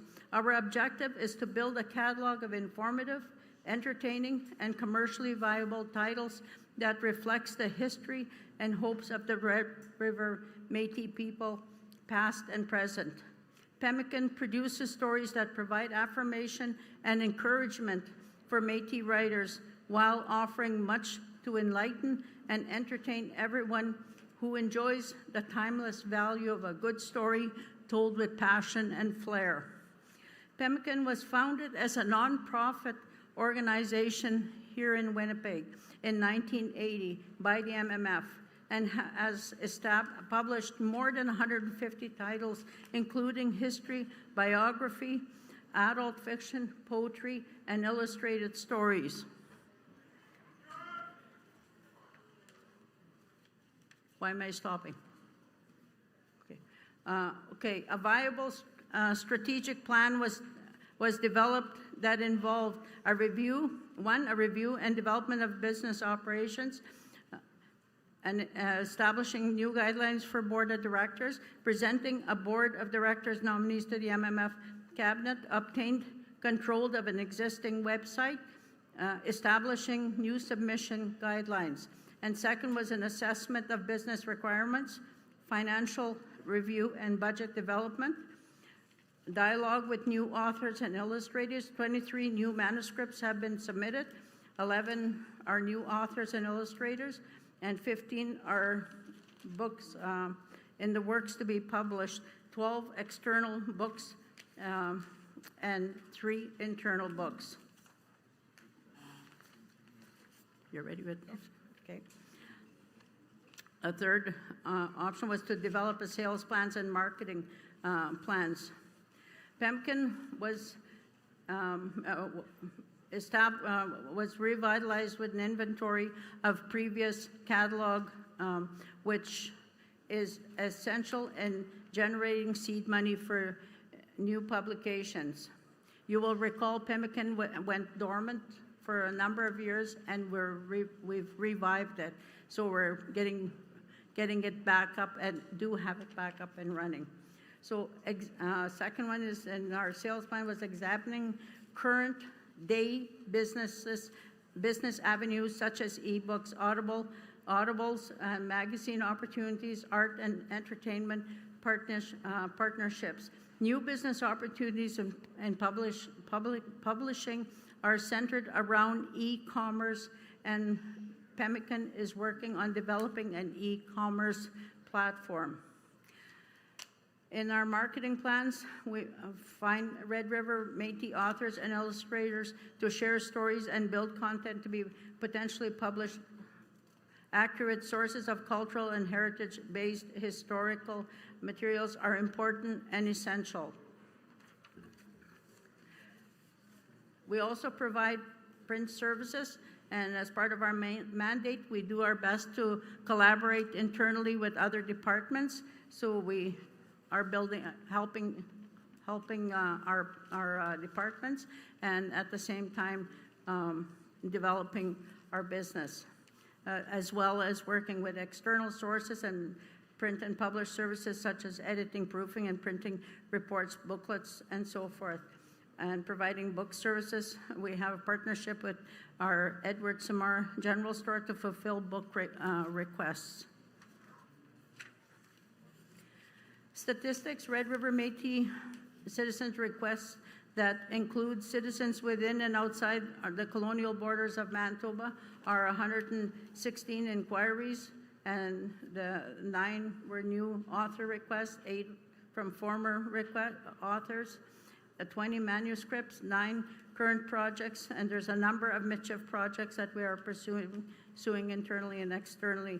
With our partnership with the MMF's MMF department, Pemmican is a designated printer and publisher for MMF opportunities, and I want to give a big shout out and thank you to Minister Carrier for that.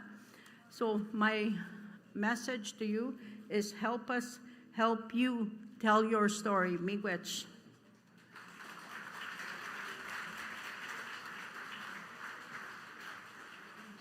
I beat her, I'm ahead of her. Thank you, Minister. Is there, oh, we have a motion to accept already and a seconder, so is there any questions? We can go to mic 4. Hi, good afternoon. Tiffany Evans, Winnipeg West Local. Thank you, Minister Lachemodier, for your report.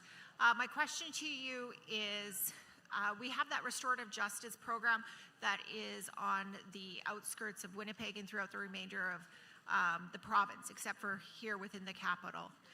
Now, that being said, I have spoke to your department, and I know that what I keep being told is that we're working on it.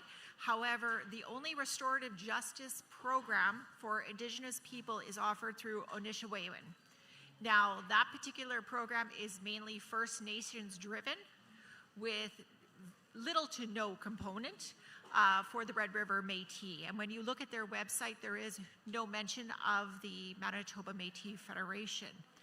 What are we doing to work with, in conjunction or collaboration with the provincial government and the Departments of Justice, to ensure that we have a restorative justice program, whether it's through mediation services or one of the other organizations, to offer that mediation process through the restorative justice program for those people that are going through the court systems? Because a lot of the times we find that particular avenue or trajectory seems to benefit both sides, both the victim as well as the accused.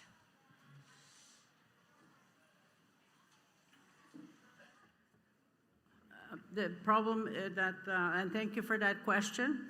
I have this to report to you is it's to do with funding. We do have staff outside of Winnipeg, and we don't have that same level of service to offer in Winnipeg. However, if a person identifies as Métis, they will be referred to us to reach out to our department, right?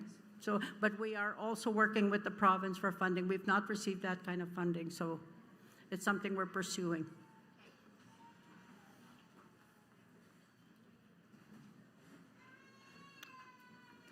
We have another question at microphone 4. Shirley Langan, Seven Oaks Métis Council. I want to commend you for your hard work, Minister, and we come here to listen so that we could leave here informed as to all of the achievements that's being done.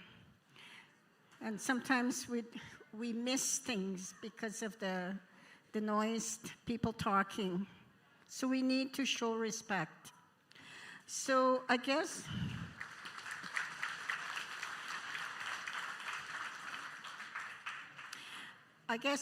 one of my questions is there a suicide prevention program associated with your department? I say this because I'm an elder that speaks from the heart. And I know with my generation, I'm not sure what happened, because I have lost so many first cousins even through suicide. Beautiful people. And also, there's a lot of our citizens who are still suffering from the repercussions of the province with the previous child welfare system. And a lot of them end up dealing with the justice. So it's really heartwarming to know that we're trying to make a difference, and we're trying to help our citizens work through this. Thank you so much, Minister. And I thank you for that question. First of all, I could easily defer it and say it's a health matter, but I do want you to know that we are working with the RCMP through their National Youth Advisory Committee in partnership for prevention programming. It includes suicide prevention in that programming. So that's the extent of the work that we are doing at this time. But you know, it is a very, very important matter. I'm well aware of the impact it has on an individual and family and friends when there is suicide amongst any of our people. But it's hard when you lose a young person to suicide for whatever reason. And we have one more question. It's online. Michael Green from Heritage Proud Local is asking the Pemmican report, would you consider moving into other media beyond print or electronic publications? Examples would be music, short film, or podcasts.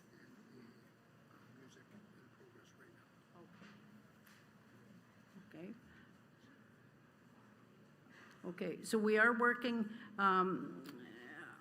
into other medias. We have in progress right now a program, an audiobook and one music project. So we will continue to expand. But thank you for the question. We have to move on, but if there's any other questions, I'm sure she'll be around. Yes, I will. Can I get, I have a motion from John Campbell online to accept the report.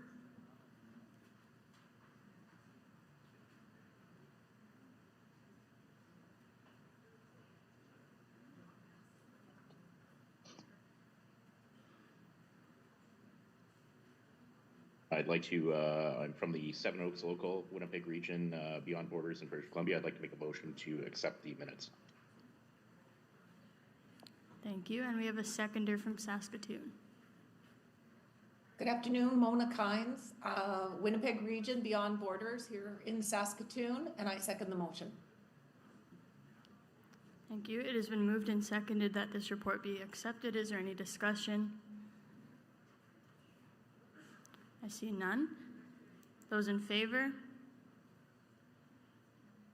Those against?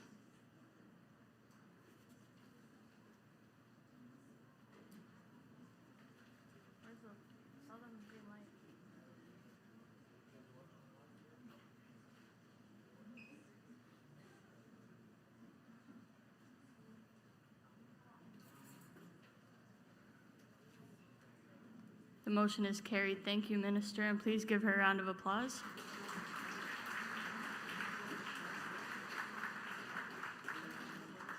Before I welcome the next minister, I just want to announce that the ticket sale for Rainbow Auction closes at 2:30. So about half hour to get your tickets. Next up, I'd like to welcome Minister Peter Fleming of Natural Resources. Yeah, that's what I like to hear. A little bit of applause. Oh, love it. Northwest in the building.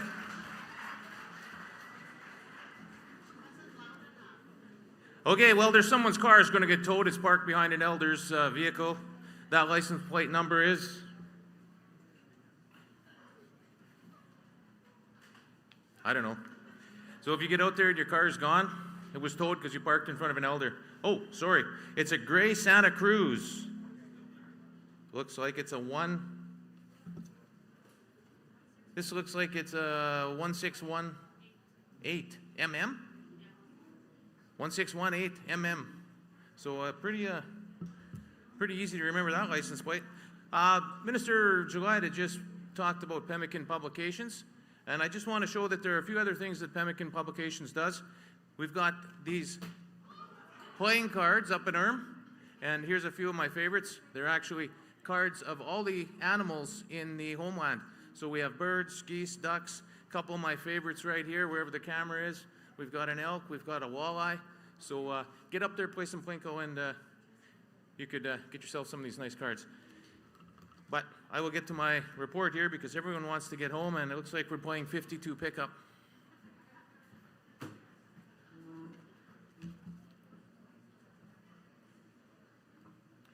Oh, it was a bird, that's why it flew away.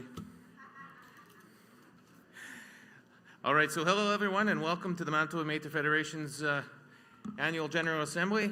I am Peter Fleming. I'm your Minister of Natural Resources. First, I want to thank President Chartrand for his continued support, leadership, and vision, and extend my gratitude to all my fellow cabinet colleagues for their hard work and focus within their portfolios. To our dedicated MMF staff, I also say merci, thank you, miigwech.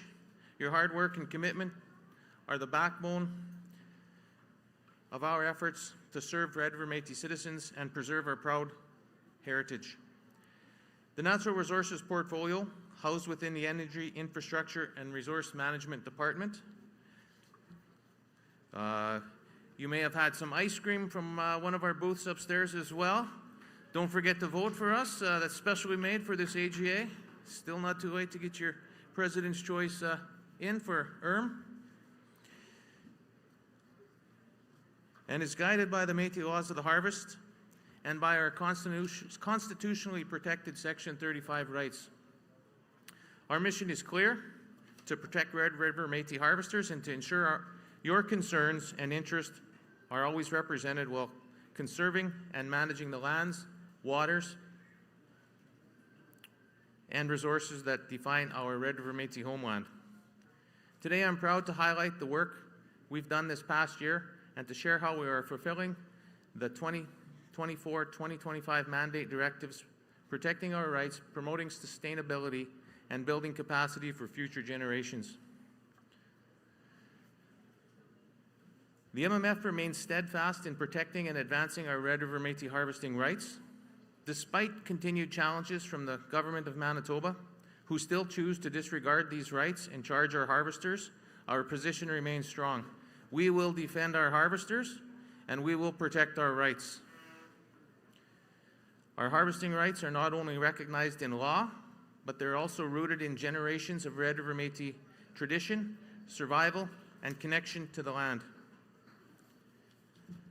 If you or someone you know is unjustly charged by Manitoba Conservation for exercising your harvesting rights, please contact the MMF's Energy, Infrastructure and Resource Management Department. We are here to support you. But please remember, all harvesters must follow public safety laws. That's no shooting off the road or anything like that out of a vehicle. And the Métis Laws of the Harvest Revised 3rd Edition.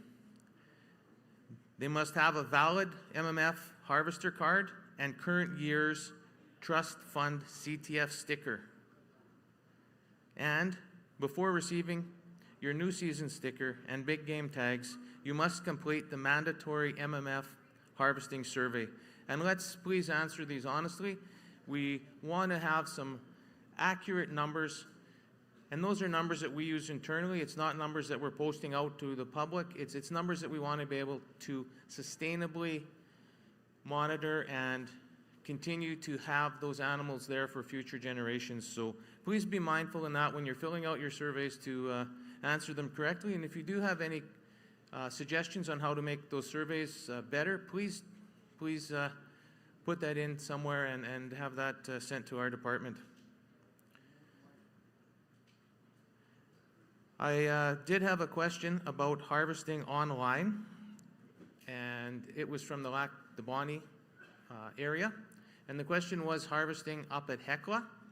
You've heard the President in his opening address talk about a charge that we do have in Hecla. We are defending that harvester. He was following all the aforementioned requirements, so we are supporting that harvester. We also have a couple harvesters in the Thompson region that have followed the laws of the harvest, and we're supporting them there as well. I had a pretty frank conversation yesterday with Minister Bushy. He was here this morning, which shows great promise that he came to our assembly to address us. It gives me some hope that the province is coming around and is going to stop harassing our harvesters in the north. I've heard from a few citizens here today, yesterday, over the weekend, that our harvesters continue to be harassed and intimidated in the north, and that has to stop. So that message was clear to the minister here yesterday morning, and I think those of you that listened to President's address, that was a clear message from the President to the minister and his provincial government as well, that we're going to harvest, we're following our laws of the harvest, and we're going to keep harvesting. So we'll back you as long as you're following the laws of the harvest. We've got your back. He talked about always being behind Will and the MMF, so he better darn well stand behind us, that minister, because we're going to do it either way. Woo! Okay, but to fight them, we need money. We're going to go to court. That's where the $25 in the conservation fund comes from. So those of you that think that that $25 is just going to nowhere, it's actually building up, and it's about $1.4 million right now sitting there in the bank, ready to use to help to extend your rights. So once we get the province, we hope to move to our Beyond Borders areas. But there are discussions on that as well. If anyone is having some questions, I suspect that that would be a question coming up. So on a final reminder on harvesting, and I'm only on slide 2, I'm talking fast because it is getting here to the end of the day, and I could hear the sighs and stuff behind me. But finally, a reminder about permission slips. Verbal permission from landowners doesn't hold up in court. So there is a written permission form that is online you can access to have that landowner sign. So please have that signed, before you go out harvesting. You can't run to the next year and say, oh yeah, well this guy said I could hunt there last year. Well, a lot of things change over the years. Lands sell, people decide, we're going to hunt and different things. So have that signed permission form. That way you're protected, we can protect you, because word of mouth just doesn't cut it. And I know it's awkward. I know it's awkward talking and trying to get that from your friend or from someone that you may have known for a while, but it's in everyone's best interest, including yours. I want to talk a little bit about the harvesting initiatives that we have. So currently we have 2 initiatives that are underway right now. We have the Métis Lands Harvesting Initiative and the Moose Conservation Harvesting Initiative. Both programs operate through a lottery system to ensure fairness and transparency in how opportunities are shared. For the Moose Conservation Initiative, each party must include at least 4 harvesters, whereas the Métis Lands Initiative, each party must include at least 3 members. So you could also have additional members as long as they're identified at the time of application. In your application, 1 member of each harvesting party must be designated as the captain of the hunt for both initiatives. And to participate, all members of the harvesting party must hold a valid MMF harvester card and have the current year's Conservation Trust Fund sticker, their CTF sticker. And I want to commend the harvesters this year. We had, I believe, only 2 parties that did not completely have their CTF stickers filled in. So I thank you to the harvesters that are finally getting their CTF stickers and doing the surveys. It really helps us out as a government and a department to fight for your Section 35 rights. So these initiatives not only protect our rights, but also promote responsible, sustainable harvesting practices that honor our traditions and safeguard wildlife for future generations. And for updates, including when applications open and close, please follow MMF social media and visit our website. Staying informed ensures everyone has the opportunity to participate. Moving on to Parks Canada. Since 2022, the MMF has received multi-year funding from Parks Canada to strengthen our role in establishing protected and conserved areas. We work closely with Parks Canada to ensure Red River Métis voices are represented in the creation and management of these areas, from national historic sites to national urban parks. We work closely with Parks Canada to ensure your Red River Métis voices are represented in the creation and in management of these areas. At sites like Riel House and Battle of Seven Oaks, the MMF is leading long-term care efforts to preserve these culturally significant sites through gardening, ground maintenance, and seasonal cultural programming. Through the Indigenous Doors program, Red River Métis citizens receive free general admission to Parks Canada sites in Manitoba. Citizens simply present their MMF citizenship or harvester card. In addition, the MMF is engaged in the National Urban Park Initiative to ensure Red River Métis priorities are embedded in the planning, use, and stewardship of the proposed park here in Winnipeg. Moving on, the Red River Métis protected conservation areas. The MMF is establishing 2 protected and conserved area proposals within the national homeland of the Red River Métis. These areas will protect and preserve lands, waters, and resources for future generations. Protected and conserved areas, you may have heard them as IPCAs, are stepping stones for Indigenous nations to lead conservation efforts using their own laws, knowledge, and values, creating traditional economies to benefit future generations. Kettle Hills Blueberry Patch. One example of this stewardship is our ongoing field work at the Kettle Hills Blueberry Patch, an important harvesting area for many Red River Métis citizens. This region, historically known as the Red River Métis breadbasket, has long supported thriving populations of moose, abundant blueberry patches, and a wide variety of wildlife. In recent years, Red River Métis citizens have reported declining moose numbers and noticeable changes in blueberry productivity.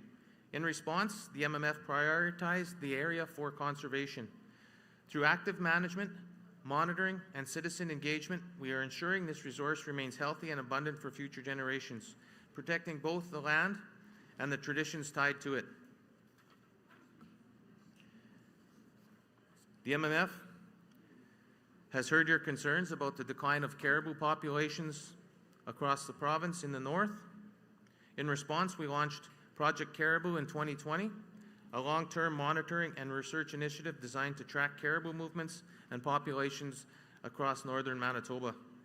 Most importantly, much of the area we have been monitoring falls within the boundaries of our second proposed Indigenous Protected and Conserved Area, IPCA, highlighting the critical connection between conservation planning and on-ground monitoring.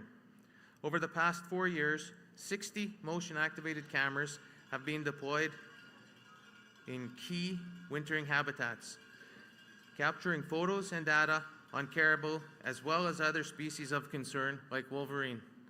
Sounds like we have the Winnipeg Blue Bombers are coming in. Are they back? Oh, that's Minister Bjors. Oh yeah, looking good back there. Someone in a vest. Yeah, I can hear you. What are you doing with that bell? Oh, okay. I thought you were trying to get my attention. Is there more free ice cream? At the Urn booth, right? The one that everyone's voting for, President's Award. Moving on, that was they're all out of ice cream. Oh, you're just trying to say that, Minister Bjors, so they could vote for CFS. So this project demonstrates our commitment to conservation, blending traditional Red River Métis knowledge with modern scientific tools.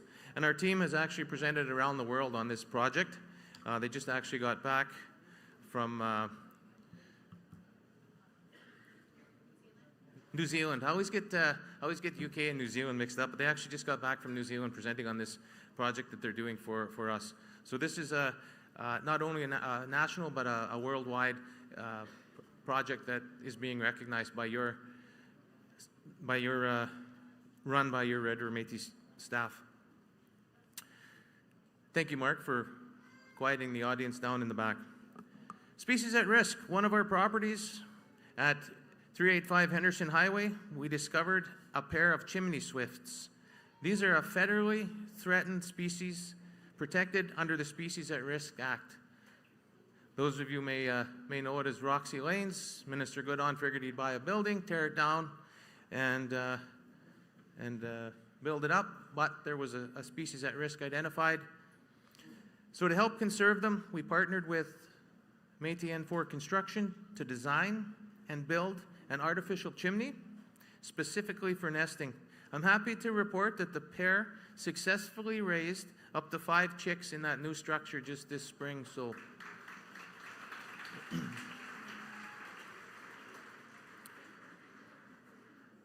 So I want to ask everyone to keep an eye on MMF social media for upcoming workshops, consultations, and events where you can get involved in species at risk initiatives.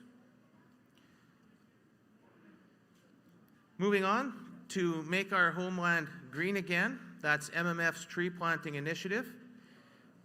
Okay, so some of you may have heard a question about the tree planting initiative yesterday. I've reached out to that citizen that raised the question during the finance report. His concern was just not that it was a bad program, loved the program, and as you see when I go through the numbers, I think you'll think it's great as well. It was just in the follow-up, they'd missed an email on it. So I've talked to that citizen, and he assures me that it's not the program, it was just the delivery that he'd missed his trees. So in 2024, the Make Our Homeland Green Again initiative supplied 13,755 trees and shrubs for 357 Red River Métis citizens to plant on the properties. That's an amazing number. Let's give the team, and give yourselves a round of applause. Thank you to that 357 citizens that are planting those trees to make our homeland green again. So these plantings increase climate resiliency, protect against erosion, and improve wildlife habitat. So we do have tree planting initiative educational workshops. Last year we hosted 5 of these workshops, made 2 conference presentations, and ran 2 community planting projects.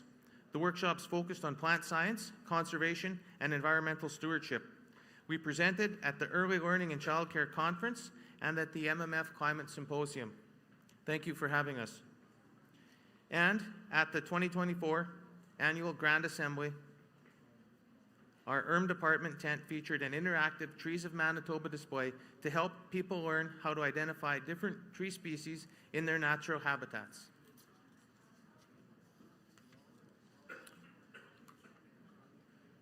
So before we finish, I want to extend my heartfelt thanks to President Chartrand and the MMF Cabinet for their tireless dedication and vision. It is a pleasure to collaborate alongside you. To everyone here today, if you have any questions about the Natural Resources portfolio, please reach out to Energy, Infrastructure and Resource Management. The MMF is unwavering in our commitment to protect Red River Métis harvesters and our constitutionally protected rights. We will continue to balance economic growth with environmental stewardship, ensuring a sustainable future for our lands and communities. Thank you for the time today. Together we are protecting our heritage, our environment, and our future. I wanted to talk just a little bit more because I did have 2 questions throughout the day yesterday, and Minister Park had one about zebra mussels. Zebra mussels, I'm not sure on the question about it, but we are working to try and eliminate the spread of the invasive species. So we do have programming. We are working with the province to try to remediate and stop the spread of zebra mussels because they are damaging once they get into the waterways. There was a question about tags in Churchill, and I know when the Natural Resources Department was up in Churchill, we did our best to work with those harvesters to get them their tags, and we're working with CRO to come up with a system that makes it a little more easier for us to work together because the tags and the stickers come through the Central Registry Department, and the Natural Resources Department is the one that oversees it. So if there's any questions. Minister, I think we've got one from Ottawa, so let's just go to Ottawa, and I know there's one online, and then we'll take this one, and then we're moving on. In Ottawa?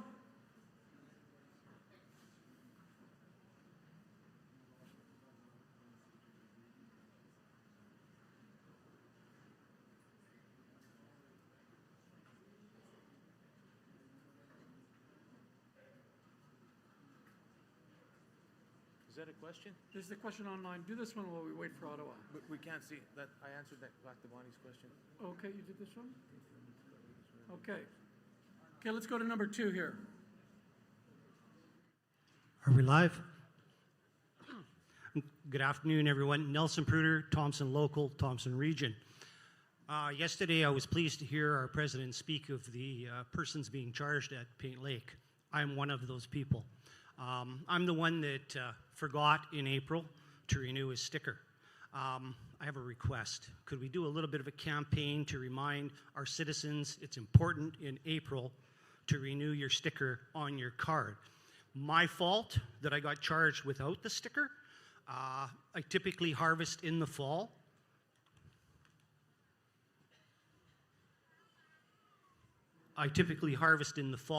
With a rifle.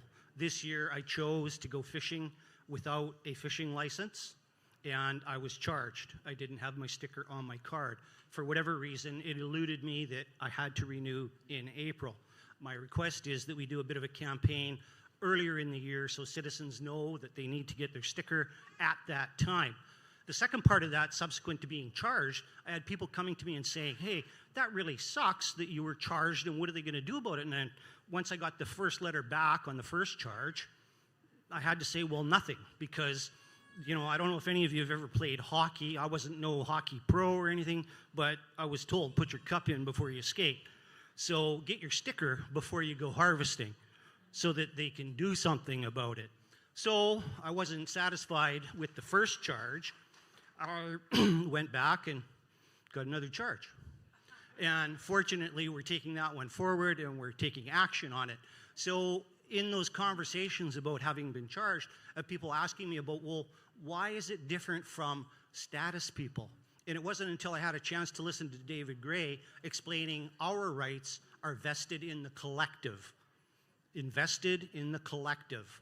And so many people are not aware of what that means as a Métis citizen.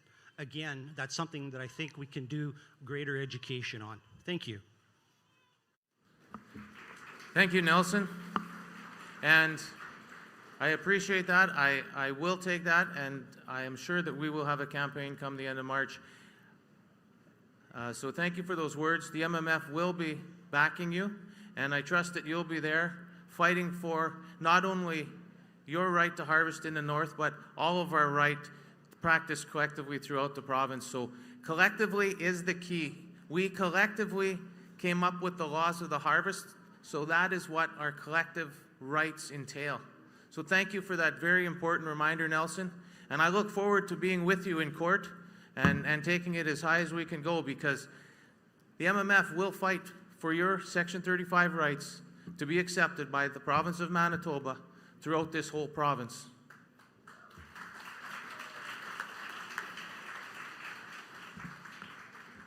We have a question coming from Ottawa, from Ryan Parker, St. Norbert Local. He said 2 years ago the MMF mentioned they were going to begin to negotiate or speak with First Nations outside of the homeland regarding accessing their lands or asking permission for citizens living beyond borders to harvest on. What progress has been made? Thank you for that question, Ryan. That is a very good question, and it was mentioned that we are going to look at that a few years back, but that is a very, very tricky situation when we don't even have the entire province of Manitoba recognized as our harvesting area. We have sent letters to the provincial governments of Saskatchewan, Alberta. We have not received a reply from the provincial governments. We have been talking with some First Nations, but it is an ongoing dialogue, and it's not something that's going to happen overnight. But rest assured that we are working towards that. And as you could see, the team is always doing something. There's so much progression happening, but it's at a very, very slow pace. And sometimes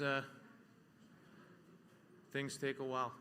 So sorry I can't tell you can do it now, and everything is a go, but we are working on it, Ryan, and thank you for joining us from Ottawa. We don't have any more time for questions, but I will entertain a motion. Microphone 4, Cecil Thorne, Pickering A Local, Thompson Region. Yes, you do have one more question or comment. A shout out to David as well for his comments yesterday directly to the minister. However, there's another issue that comes up is when a conservation officer, when shown his harvester card, is told it doesn't work up here. You know, that's out front and an attack on the MMF, attack on that individual, an attack on our conservation efforts. So I'm glad and I'm proud that the MMF is going to take this issue forward, but it has to get dealt with at the political level, not out in the field between the harvesters and the conservation officer. Thank you, and I will second your report. Thank you. Thank you. So you would have to make that motion first. I will move. Do we have? Okay. I'll just respond to question number 4. Thank you very much, and we will be discussing, and thank you to our harvesters that are still exercising their rights in the north. We have you. Sorry, I was going to start sharing. And do we have a seconder on mic 3? West Hannah, Portage Locals, Southwest Region. I second that motion. Question? Question's been called. Those in favor? Those against?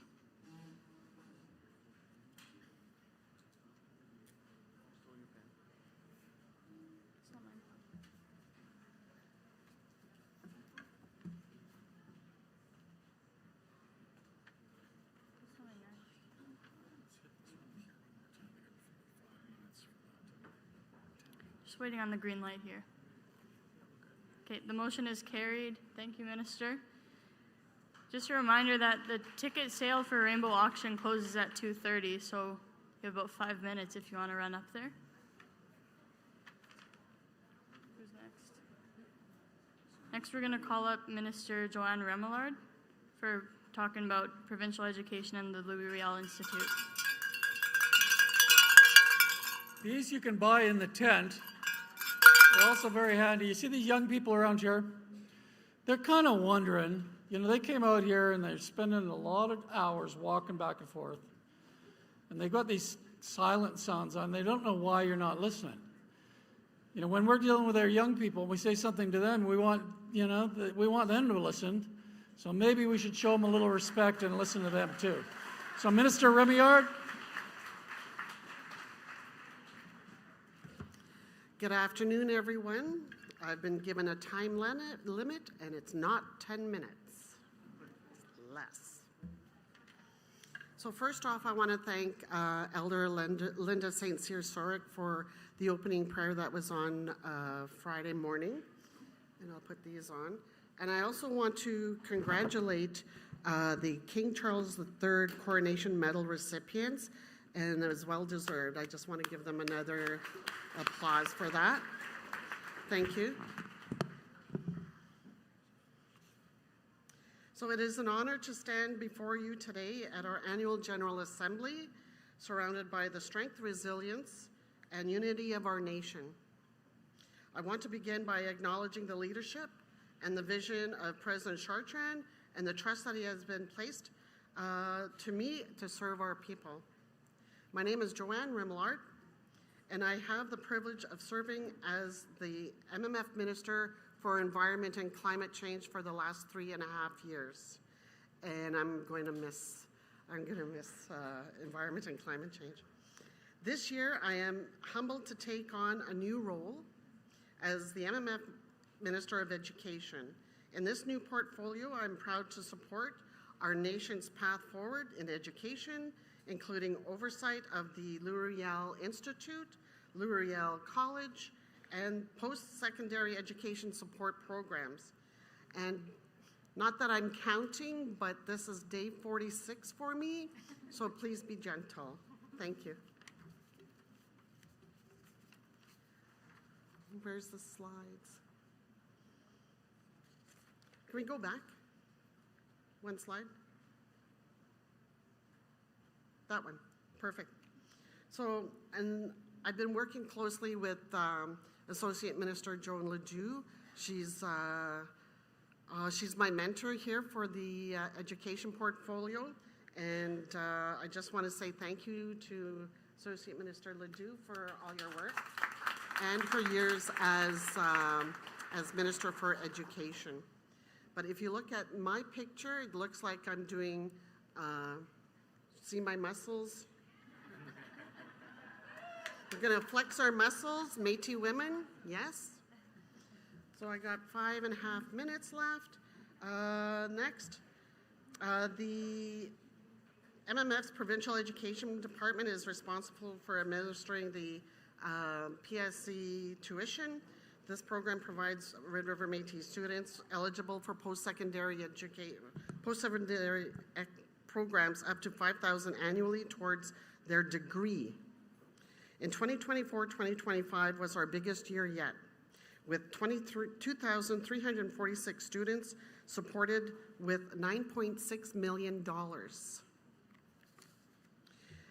Here is our regional breakdown of students supported in 24-25. As you can see, our largest regions supported are Winnipeg Region, Southeast Region, and the Interlake. This is also available in our AGA booklet. I believe it's page 171, and if you want to see more of information on our slides. I will also note that we supported 131 Beyond Borders citizens last year with a total of $592,500. Oops. Sorry about that. So the Provincial Education Department is also home to our Red River Métis Inclusion Coordinators, also known as MICs. We have 3 full-time. They are MMF employees currently situated at 3 major universities here in Manitoba. So we have University of Manitoba, University of Winnipeg, and then also University of Brandon. They provide one-on-one student support on campus. They help students navigate the resources within the MMF and in their institutions, and plan to host Red River Métis cultural programming on campus. Their contact information is up on the screen, and also there's brochures at our trade show booth. I just want to show you these. So we have please go to the trade show booth, the post-secondary education support program. So if you're interested in the tuition of $5,000 for your degree program, then this is where you need to go, okay?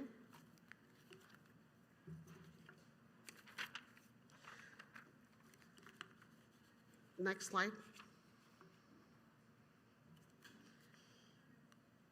The Riel Institute was established by the MMF as an institution of self-government to address educational needs and aspirations for our people in Manitoba. Created through an act of the Manitoba Legislature in 1995, the Institute serves as the culture with education authority of the MMF, delivering programs and services on behalf of our government. LRI's mission is to promote and preserve Red River Métis culture, history, while supporting education and lifelong learning for our citizens. So, what slide's that? That's not it. Okay. So LRI is a proud affiliate doing important work to serve and support our Red River Métis citizens. And as you can see, we have traditional art workshops, tours and presentations, Riel House National Historic Site. How many of you have been to Riel House? What? That's not many. You should, during the summer, if you're in Winnipeg and if you're from out of town, make a trip to Riel House, please. It's on River Road, I guess St. Vital part, and it's off of Abanuji Parkway, I guess, Road. So we also have the Archives and Special Collections, Red River Métis Languages, the Adult Learning Center, and the one thing about the Adult Learning Center, did you know that we have an Adult Learning Center at all? Do you know that if you don't have your grade 12 and you're missing just a few credits to get your grade 12, we do that. If you're missing credits, you can get your mature grade 12 through us. So again, go to the booth, Riel Institute. Oops. Go there and talk about, how do you get your mature grade 12, right? They'll help you. They'll tell you how to do that. Because we do that. I don't know if anybody knew that we had that, but we have that. Thank you. That one, okay, thank you. So in 24-25, 171 students enrolled, including 76 in the mature student program and 95 in post-diploma upgrading. So if you're going to university and you need a refresher, let's say on math or biology or chemistry, we can help you with that so that you can get into your degree program. Among them were 34 Red River Métis students and 34 international students. We're proud to celebrate 26 graduates this year, including 10 Red River Métis students. We saw growth in every category in the cultural programming. In 24-25, 1,533 learners completed our online courses, which continue to be available, customized for different audiences. We also welcome 1,202 participants to our Red River Métis culture presentations and workshops, and it was a significant increase over last year. This photo shows our programs and services in action, and this year, a total of 3,787 people participated in our services. This shows that there was great success for our team and for our citizens. In 24-25 academic year, the Louis Riel Bursary continued to provide meaningful support to Red River Métis students pursuing post-secondary education. A total of 1,609 applications were received from students across 7 institutions, resulting in 868 bursaries awarded and at $1,012,450 in total funding dispersed. LRI bursaries reflect on ongoing commitment to supporting the educational success of Red River Métis students and citizens. So LRC is our Louis Riel College. And again, please go to their booth. They also do the training for healthcare aides. What else? Business accounting, medical office. They also do ECE. We're looking at LPNs. So please go up to LRC, and if you have any questions, they can answer that there. Next slide. Thank you. Louis Riel College offers 6 different diploma programs, each recognized and registered by the province of Manitoba. All LRC diploma programs include River Métis culture and history training. LRC offers 2 specialized programs to offer non-certified healthcare aides as an accelerated path to certification. LRC's 2 most popular diploma programs, Healthcare Aide and Early Learning and Childhood Educator, boast post-graduation employment rates in excess of 95%.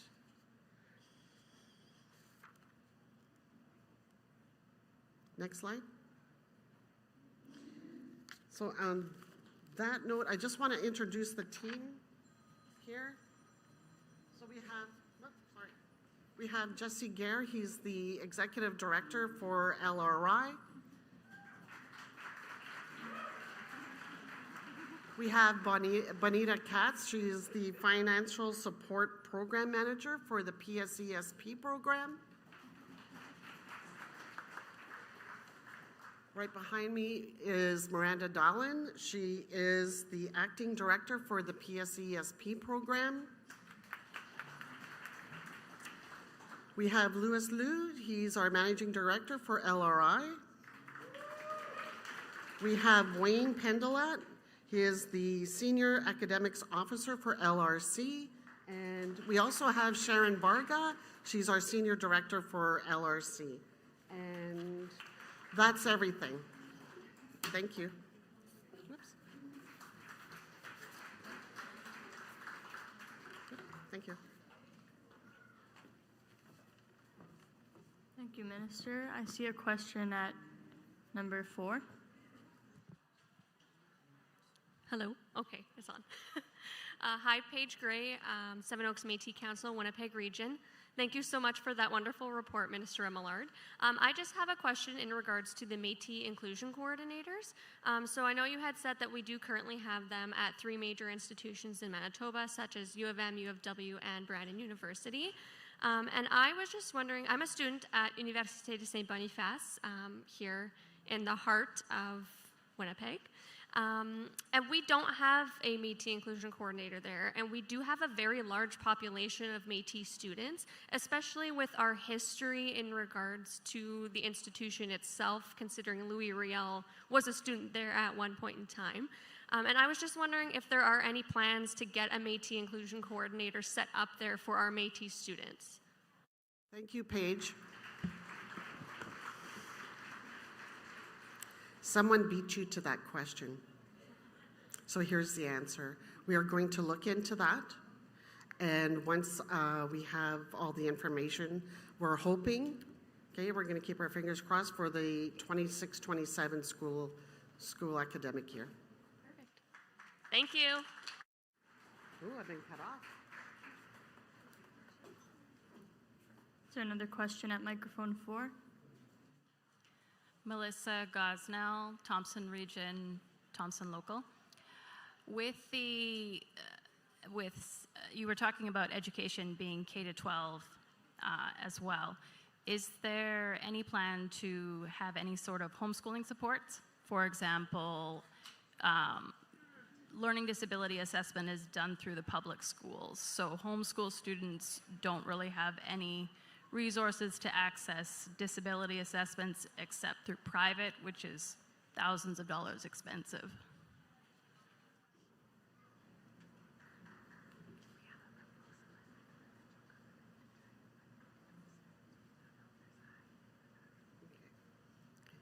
Thank you.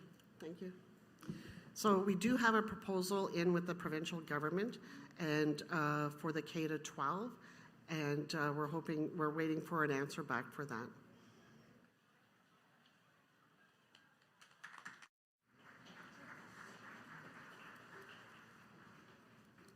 Okay, last question on mic number 3, I believe.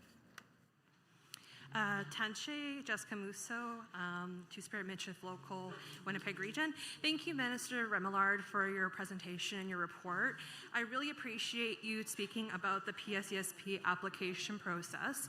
I have questions regarding the process for those that need accessibility and who are disabled. I've noticed with the program as a person who lives with underlying conditions that we are limited in accessing the program if we have restrictions that are accepted at a university. My question to you today is there any mechanisms in place for students needing accommodations to access PSESP to the degree that they're allowed to pursue their studies as a full-time student? Thank you.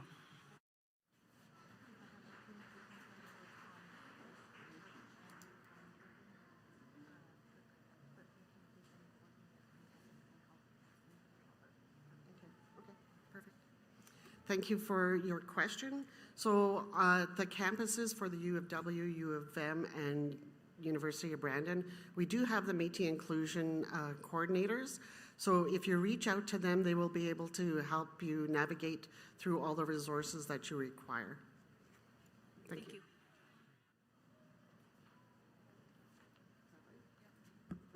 I'm going to ask for a motion to accept the report. Microphone 3. West Hannah, Portage Local, Southwest Region. I make the motion to approve the report as provided. Thank you. And a seconder. Microphone 4. Tiffany Evans, Winnipeg West. I will second the motion. It has been moved and seconded that this report be accepted. Is there any discussion? I see none. Those in favor? Those against?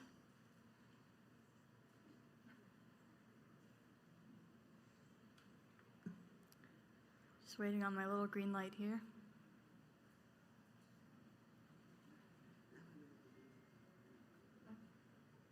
The motion is carried. Thank you, Minister, and please give her a round of applause.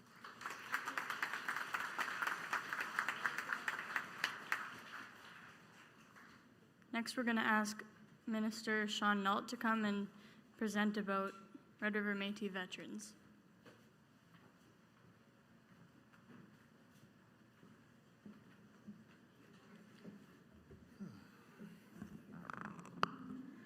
Good afternoon, everyone. First off, I'd like to call upon the Portage Métis Local for some work that they have done for Métis veterans, and so we can give them some recognition for the hard work and the donations that they've done for our Red River Métis veteran citizens.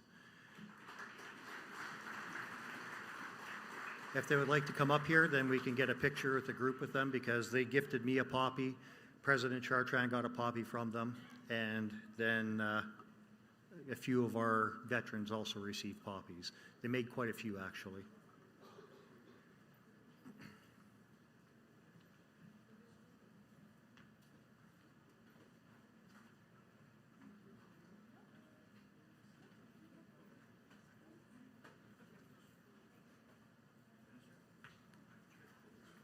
Yep.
We get another round of applause for these ladies. They made well over, I can't remember the exact number, but I think it was 48 poppies that they were giving out to veterans.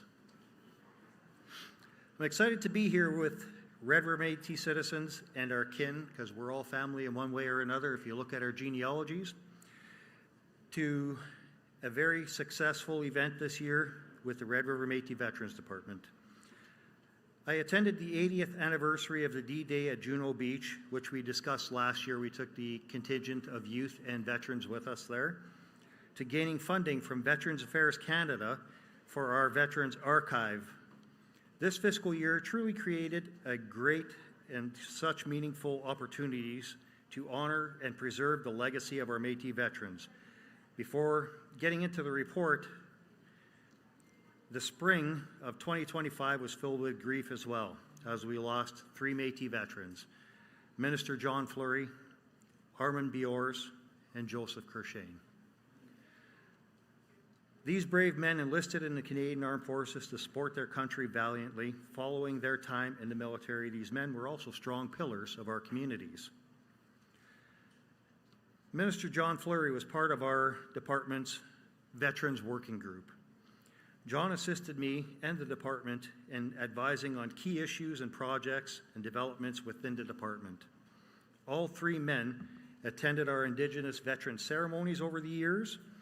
The veteran Biors was in attendance in 2023, not last year, and St. Laurent. Minister Fleury brought remarks on behalf of the region, and veteran Crashane carried the Eagle staff at this past year's ceremony in Portage la Prairie.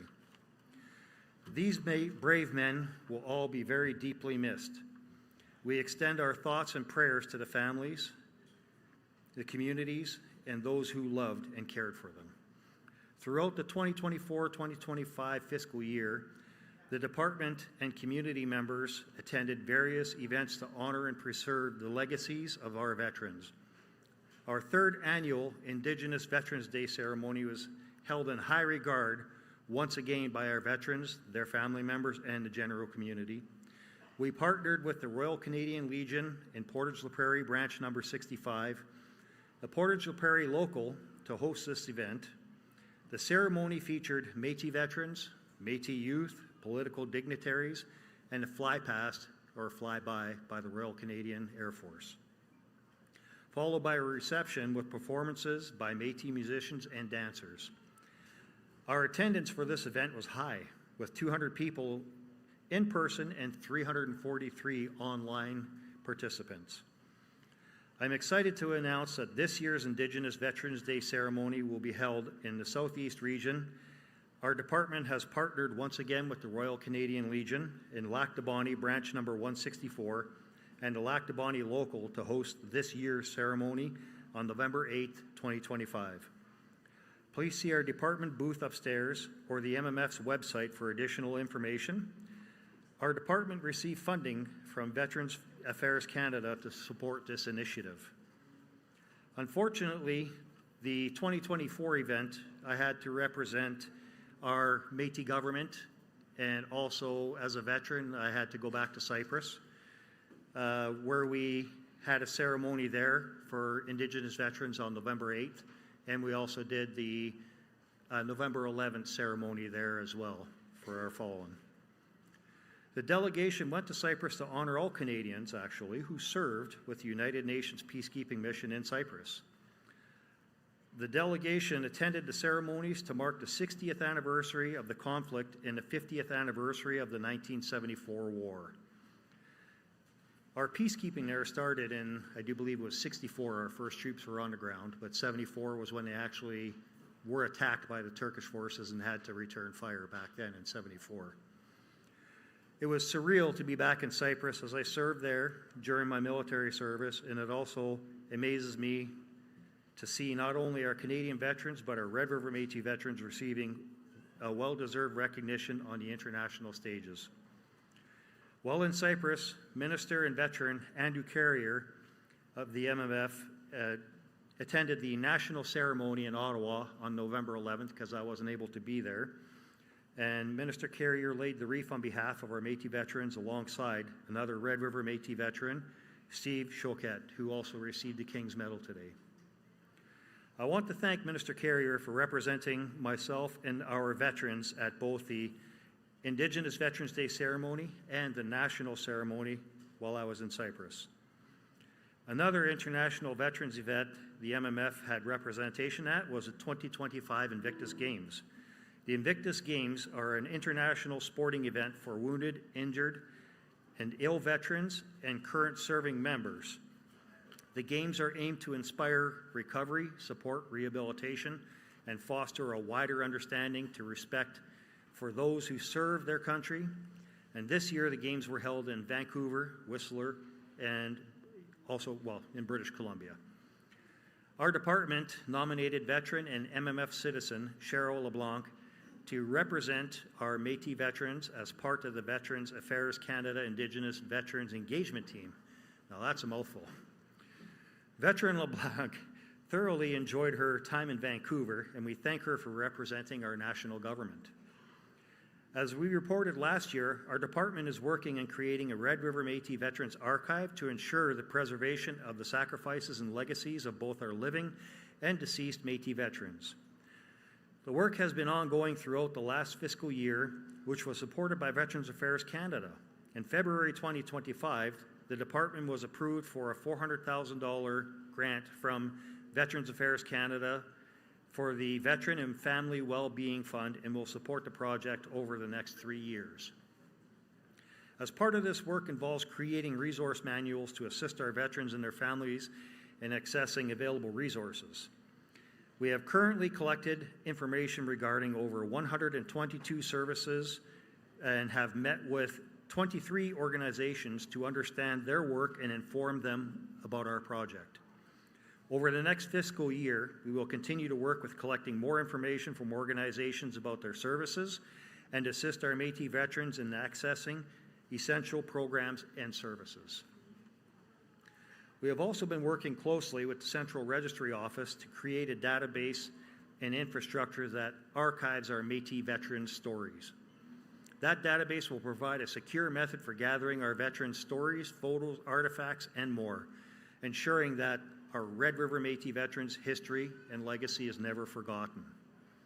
The archive research project will be conducted through a series of interviews. We are currently working on refining the process for these interviews, as the interviews will occur with both Métis veterans and living descendants of our deceased veterans.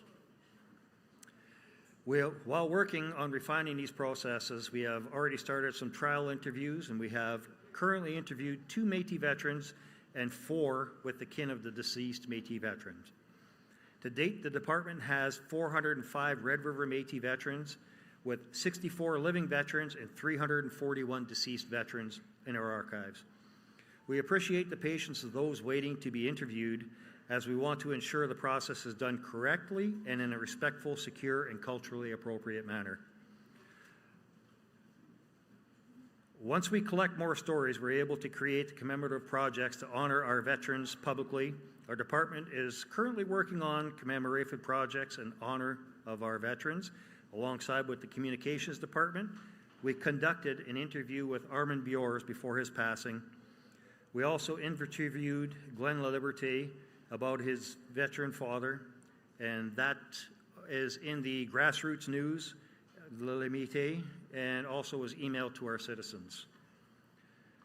I see that some of the lights are flashing up here, so I gotta cut my time short, but I also want to mention we will release a short documentary this year that tells the story of veteran LaLiberté's life on November 8th while we were in Lac de Bonnie. I was almost finished, but I think probably that's about it for my time, because we want to get some other reports done here, and we are running short on time for the day. So I'd like to thank you very much for your time and for allowing me to present this report to you.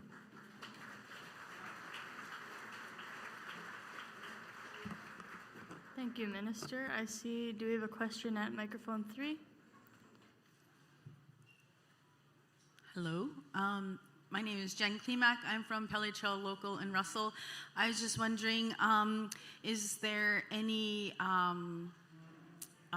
so during school Remembrance Day programs, is the Métis Veterans Program involved in that in any way? And is there any of our history shared within their schools about the Métis people role in the wars, as I think it's obviously overlooked, and it's something that should be brought to everybody's attention, what their role was. It was just as important as everybody else that fought in our wars. So is that something that is happening? Hello? They have my mic shut off. I totally agree with you. We should be going into the schools to be able to give our knowledge of what our citizens did as well, but currently the schools have not invited us. Once they start inviting us, then we will participate in such things like that, and if we can get a representative out to give them a presentation on that, we would be more than happy to do so. So if a Métis parent was wanting that and approached our school to say we would like that to take place in our schools, is that then a possibility? Is that like an open door for the veterans to come in? I'm sure that we would be more than happy to send a veteran representative to give some information and share their knowledge and stories with these children, because that is how we never forget. Thank you.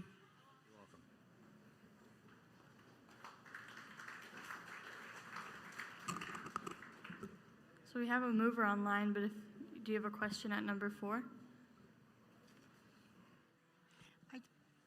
Shirley Langan, Seven Oaks Métis Council. I just have a suggestion. Thank you so much for your report. I was wondering if, even if it's done through fundraising, for oil paintings to be done by our amazing artist, J.D. Hawk, of these veterans. It's so deserved. Miigwech.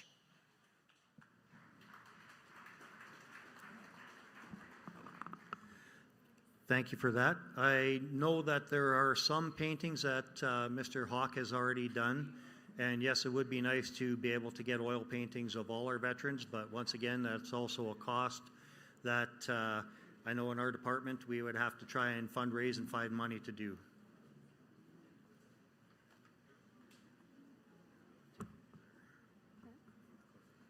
I'll take a question at microphone 1. Linda Shutkowski, Métis Elder and Youth Local.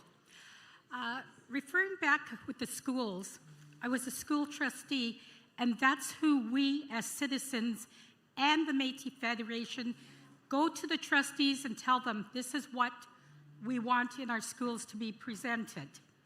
And then they'll vote it at the meetings, at the school board. Thank you. Thank you for that. We don't have any more time for questions. We have a mover online, I believe.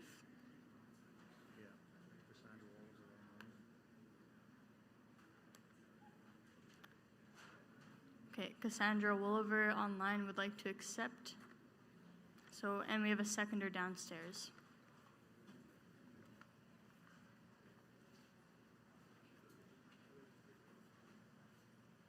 Pruden, Canoe Local, Winnipeg Region. I second the motion to accept this report. Thank you. It's been moved and seconded that the report be accepted. Is there any discussion?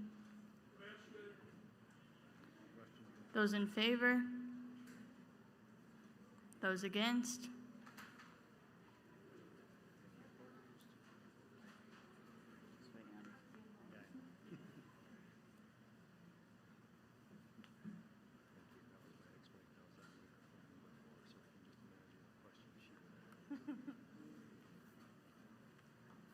Again, we're just waiting for the green light. Okay, green light is here. Motion is carried. Thank you, Minister, and please give him a round of applause.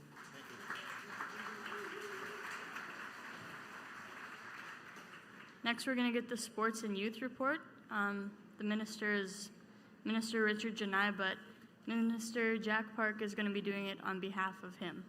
So welcome, Minister Jack Park.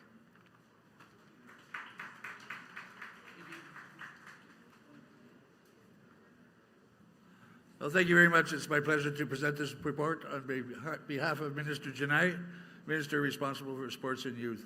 So it's odd that they'd ask the oldest guy on cabinet to do it, but that's the way it is. So first of all, I'd like to thank all the youth volunteers that are out there helping the elders out. They're all wearing orange shirts. So if we could, please give them a round of applause. They're helping out our elders.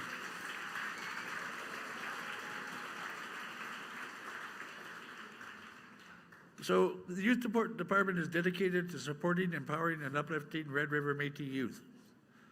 Over the years, the Youth Department has grown significantly, not only in size, but in impact as well. Through innovative programs, diverse activities, and community-driven events, we have created meaningful opportunities that help our youth thrive while strengthening the broader Red River Métis community. Our programming will continue to evolve alongside the needs and interests of our youth. We aim to build a strong foundation for sustained growth, one that promotes inclusivity, cultural pride, and personal and professional success. Each initiative helped develop the life skills from leadership and communications to creativity and teamwork while preserving and celebrating our Red River Métis identity. Initiatives are designed to promote inclusivity, cultural preservation and connection, skill building, and the development of transferable skills that support personal and professional success. One of our most successful initiatives was the Youth Support Program. Through this program, youth aged 29 and under received up to $350 in annual reimbursement for participation in sports, recreational, and cultural activities. The sport had major impacts in helping youth to stay active and engaged and able to participate in extracurricular activities. In 2024-2025, 2,253 youth were supported through this program, totaling over $788,000. Another impactful initiative was the Believe program, which promoted support for our youth pursuing high-level excellence in athletics and artistic performance. This program helped elite athletes and performers cover costs related to training, registration, and competition, which helped remove barriers, allowing them to focus on achieving their goals. In 2024-25, a total of 149 youth received support through the Believe program, which included 123 applications totaling $163,000 and 26 youth supports totaling $39,000 for participation in the National Aboriginal Hockey Championships. We are committed to ensuring that the youth voice is heard not just through participation in programs, but by encouraging interaction and empowerment. Our youth play an active role in shaping their futures by incorporating their insights into planning, development, and the delivery of programs. Through the provincial and regional youth advisory committees, youth met regularly to share perspectives, discuss priorities, and guide the direction of our youth-focused programs, activities, and events. The Youth Department also hosted the AGA Youth Gathering, which provides a space for youth to connect, share their experiences, and express their ideas. The feedback gathered during the youth conference shapes future programming, ensuring that youth remain at the center of planning. The Youth Department offered a wide range of programs and workshops that build cultural pride and reinforced Red River Métis identity through hands-on workshops and cultural experiences. Cultural programming helps strengthen the youth connection to the Red River Métis heritage while learning valuable skills that they can carry on with them throughout their life. Cultural programming included fiddle, jigging lessons, moccasin making, beading workshops, and gauntlet making. Each of these activities preserve our culture, supports creativity, and inspires the next generation to take pride in who they are and where they came from. Sports and recreational events, programs, and activities delivered held powerful tools for building confidence, leadership, and teamwork. The Youth Department offered a variety of opportunities that instilled learning, growth, and fun through community-based events such as the Goldeyes Métis Family Night, a celebration of community through baseball, Red River Métis Entertainment, and family fun. The Sea Bears Basketball Clinic and Game, where youth trained with the professional coaches and attended a Sea Bears game. The Winnipeg Jets Indigenous Game. Youth attended to share and embrace culture. The Blue Bombers Truth and Reconciliation Game. 20 youth attended to share their Red River Métis culture. Intro to Archery. Youth gained hands-on experience and sportsmanship. Curling with Carrie. A day filled with mentorship and training from the Olympian Carrie Enerson. These programs do more than teach skills. They create lasting memories, provide a space to build new and existing skills, and strengthen the sense of community. Unfortunately, due to funding challenges, various youth programs ended in January of 2025. The Believe program and Individual Support program and many other youth programs were put on hold due to Canada's decision not to continue to provide sufficient funding. These truly impactful programs were significant to families and providing youth with access and the ability to participate in extracurricular activities. As these programs ended, we understand the disappointment, as the decision did not come easy. The Youth Department will remain committed to continuing to play an active role in shaping the future of Red River Métis youth with the Youth Conference in collaboration with the Métis Employment Training Department and future forward strategic planning. With a clear focus on youth engagement, empowerment, and cultural connection, the department envisions a future where every Red River Métis youth has the chance to establish deep cultural roots, discover a strong sense of self, and positively contribute to the greater Red River Métis community. I should introduce Randy Prychin, the Director of the Youth Department, so if you have any questions, please don't hesitate to ask, and we'll do our best to respond. So thank you very much on behalf of Minister Janai.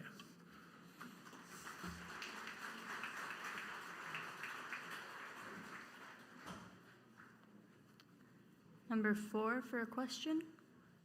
Minister Park, thanks for the report. You are very versed in my feelings on this situation where we've lost the funding. My daughter came through these programs. She has benefited from them, and the last 2 years have been phenomenal for her. And to not have 2,400 youth have access to this type of programming is extremely, extremely disappointing, that we would not have given them forewarning or had a rainy day fund in place to give these youth some opportunities. Morgan in the last 2 years has gone to Juno Beach. She played in front of the King and the Queen, and she's come up through these programs, and that's the strength it gives our youth. Yes, we fully.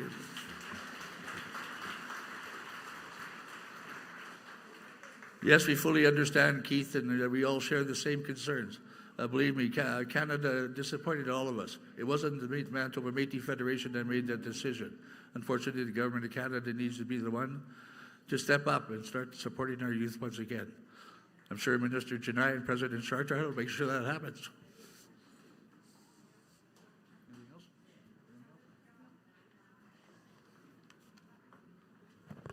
Online, there's a question from Cassandra Wolliver, Canoe Métis Local. She said there are at least 2,253 youth who now do not have the support of the IYS program. What does the MMF plan to do to rectify this so that all children have the ability to access support for their pursuits, healthy exercise, team building, and the ability for them to shape their future, if they so wish to do so in athletics and arts? Well, thank you for that question, Cassandra. And as I said to Mr. Ginther, our government is committed to pushing Canada to ensure that that funding comes back to the Red River Métis people to ensure our youth do have those opportunities in the future. So thank you for the question. We'll be accepting one more question at microphone 4. Shirley Langan, Seven Oaks Métis Council. I just want to say shame on the federal government for putting this on hold. Our Red River Métis children, youth, don't deserve this. They're making cuts in the wrong department, and we really need to lobby against this so that this important program can be reinstated. Thank you.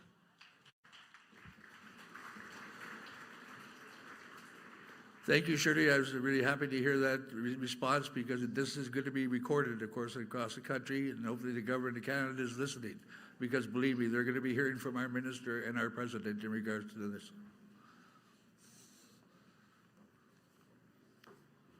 Can I get a motion to accept the report?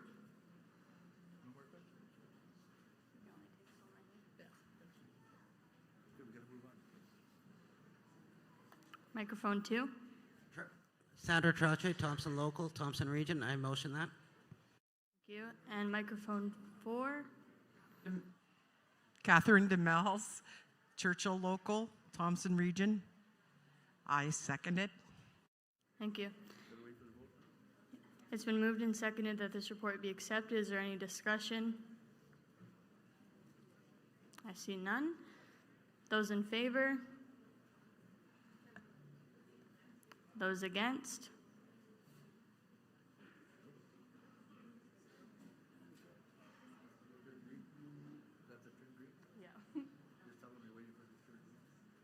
Just waiting on the green light.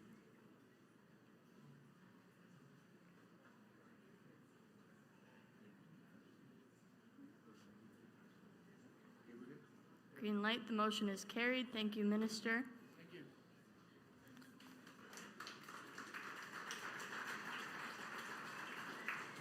I'd like to welcome up Minister Daryl Furlan to give his report on traditional economies.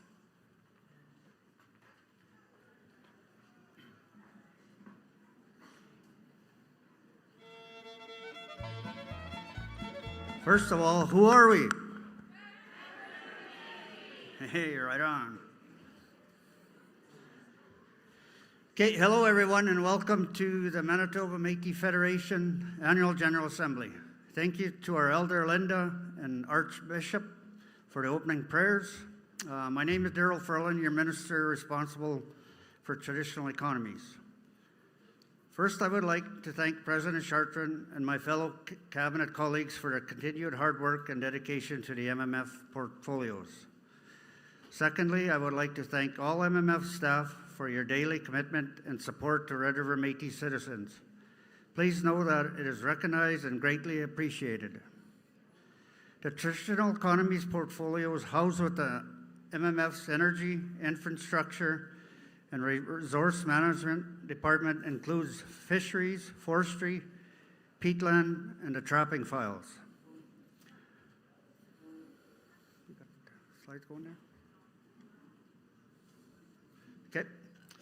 Slide number 3, through the traditional economy portfolio, the MMF seeks to gain a better understanding as to the current state of the commercial fishery industry. The MMF has continued to support commercial fishers through the Commercial Fisher Net Program. To date, over 200 commercial fishers have been supported by the MMF, providing commercial fishing nets and other resources.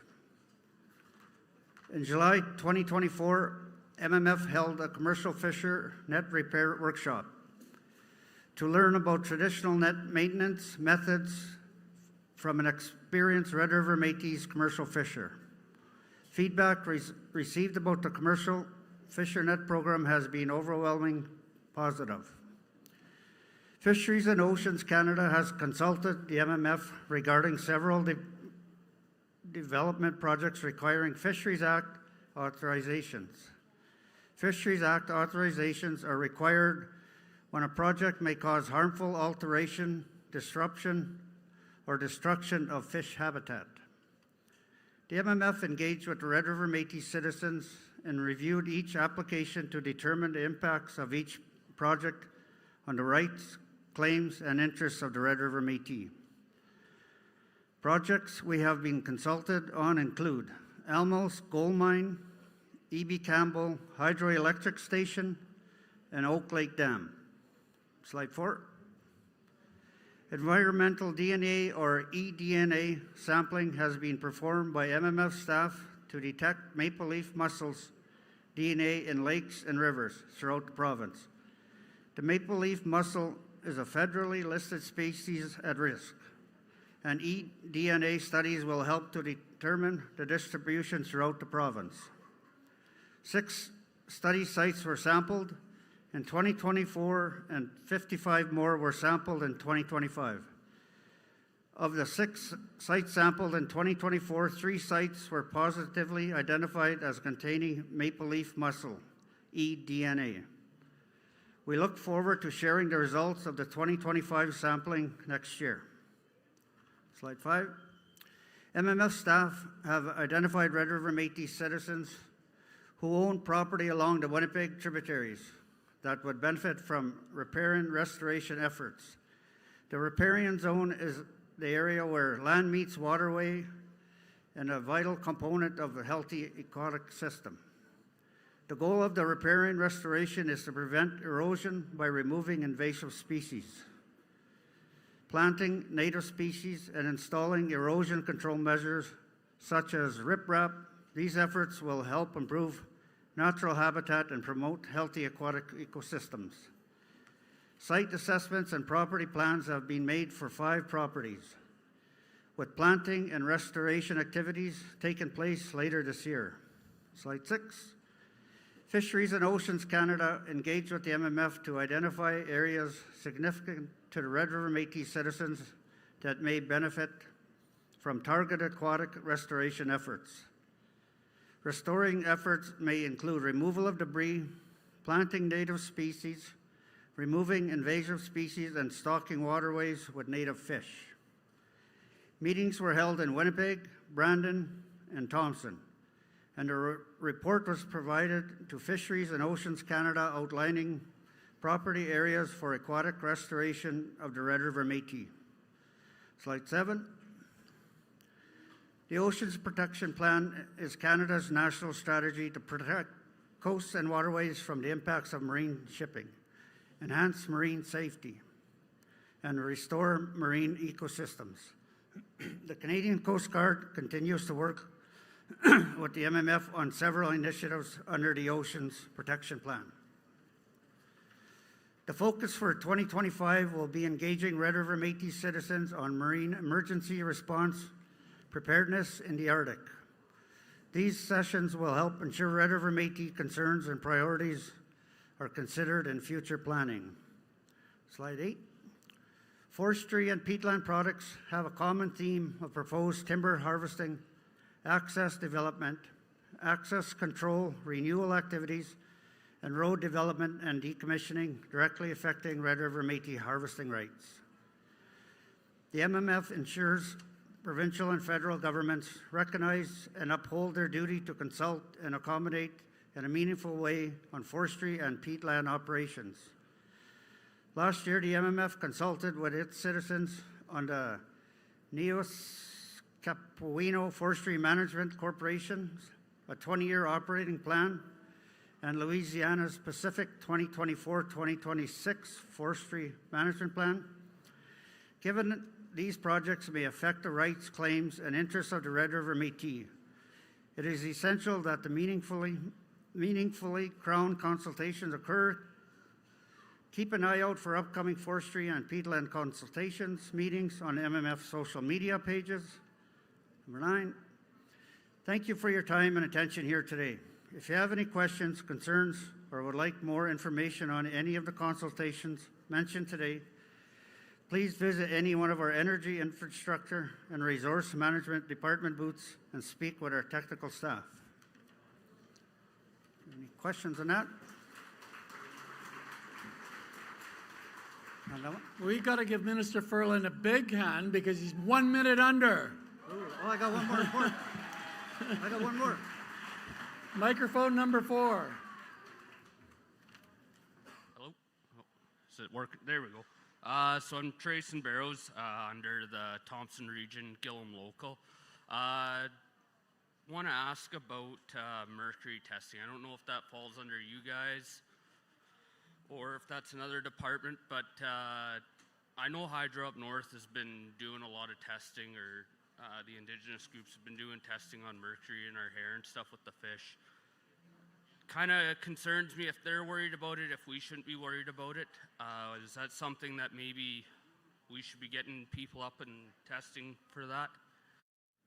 I think there is, I think we are doing testing around Sheridan and Cold Lake right now for that area. And I think we'll be going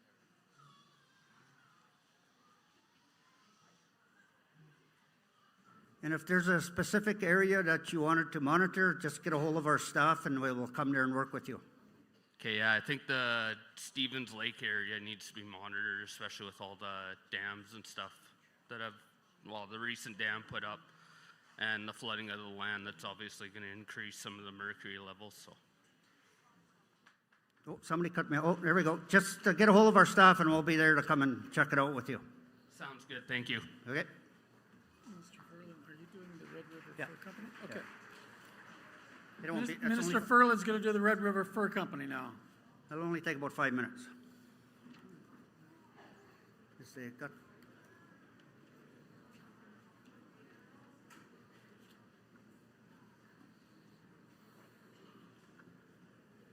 Okay, the Red River Métis Fur Company continued its operations to purchase furs and hides from Métis trappers and harvesters in fiscal year 2024-2025.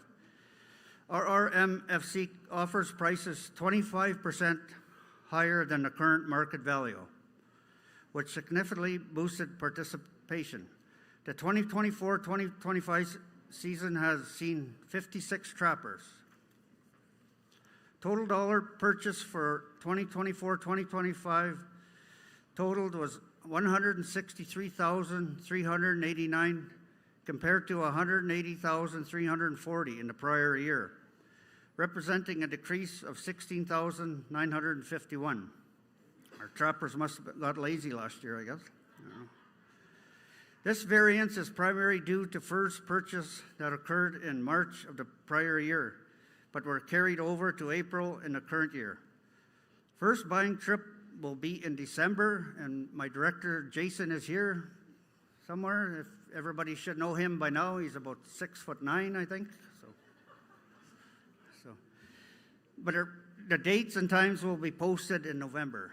So check the website or get a hold of the fur company there. Jason will let everybody know.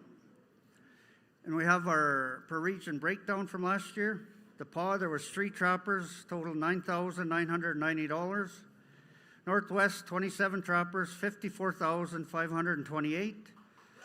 Southwest, 10 trappers, $50,707. Southwest, 4 trappers, $1,245. Interlake, 5 trappers, $10,842. Winnipeg, 2 trappers, $13,350. Oh, it was pretty good. Thompson, 5 trappers, $22,727. Our artisan program started in the fall of 2023. Furs and leathers will be provided at no cost to artisans. All end products will be bought back by the Red River Métis Marketplace store. 54 artisans have joined the fur and leather program. $50,000 has been provided at cost for furs and leathers.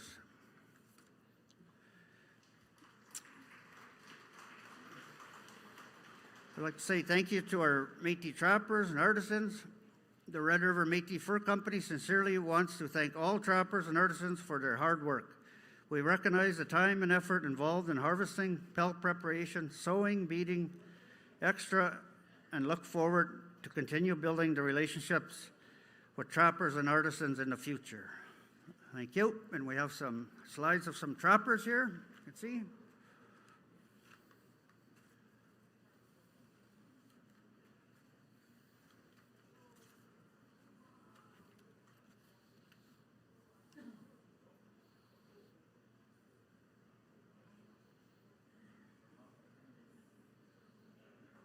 Thank you, and that's my report. Are there any questions for the trapping?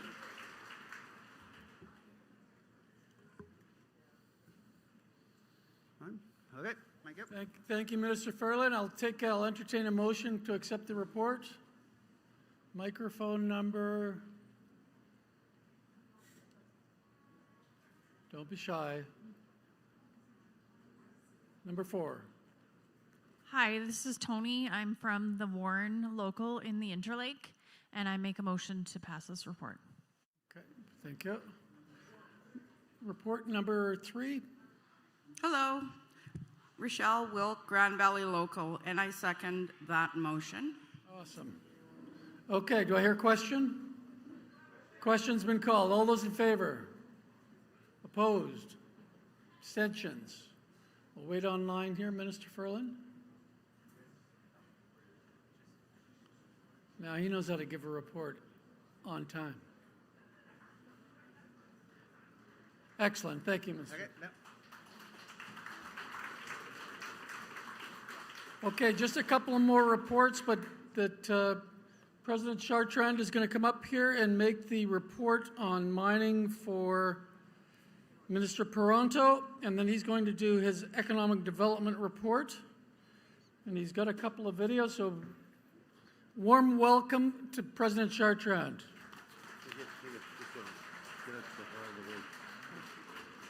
Thank you very much, Mark. Mark, the other Mark, Minister, cannot be here today. He was in an operation yesterday, I believe, and he's doing okay, but he could not be here to do his job. So I had to read like hell in the back here to figure out his job. Actually, it's quite a busy job he has, and has to do with mining. And I heard previous questions as reflects on mining. I want to thank, of course, the staff that work with him, quite a bit of them. Marcy Riel actually works with him, and she had to leave to the airport. So Connor's been helping me in the back here. But what we see now happening, of course, the question was posed earlier about exploration that's happening, assessment of mines that are no longer available or set aside, what's happening with them. And I'll get into detail on Sheridan later. But firstly, digging deeper, our departments seek as many different funding as possible and to try to make sure that we're a participant. We still have a major struggle, even with the province recognizing and at least acknowledging that they follow the law and the Constitution of Canada. We are Section 35 rights holders. But some of these mining institutions, because they're not from here, they're from overseas somewhere, investing in mining. So they just look at the First Nations in this closest proximity of where they're going to build a mine. And so they try to avoid dealing with us, and they just want to deal with one entity, not several. So that struggle is still ongoing, and I know Mark's been trying to figure a way of convincing them. So Digging Deeper program is actually a fund that we get dig deeper into the program of mining in the context of even the exploration, the review that takes place, and the environmental process that are necessary. So when you look at the consultations that should be taking place, it's just not happening. It's not happening in the context, especially to us. They think all they have to do is please the First Nation band that's closest to them, and it solves their problem. And so we've been pushing very hard on trying to get them to fully understand that the law is the law, and if necessary, we'll use the law as we have to. And of course, it'll cost quite a bit to go to court, but if we have to, we will. And that's why I've been saving a lot of money on one side to always have litigation funds in case we have to protect our community and our families, and especially our economic opportunities.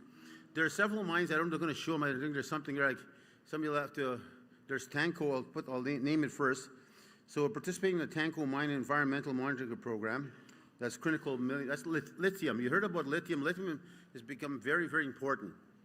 Lithium is the one that's going to help electric cars, and that's the future.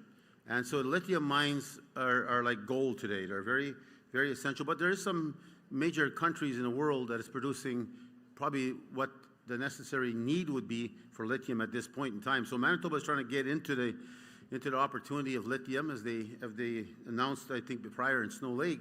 They also were proposing to go after lithium. And so the Tanco mine, of course, is on the critical mineral side, is looking at lithium as their main emphasis. But their function is to look at different high-end materials of minerals that could be produced and developed as a new mine.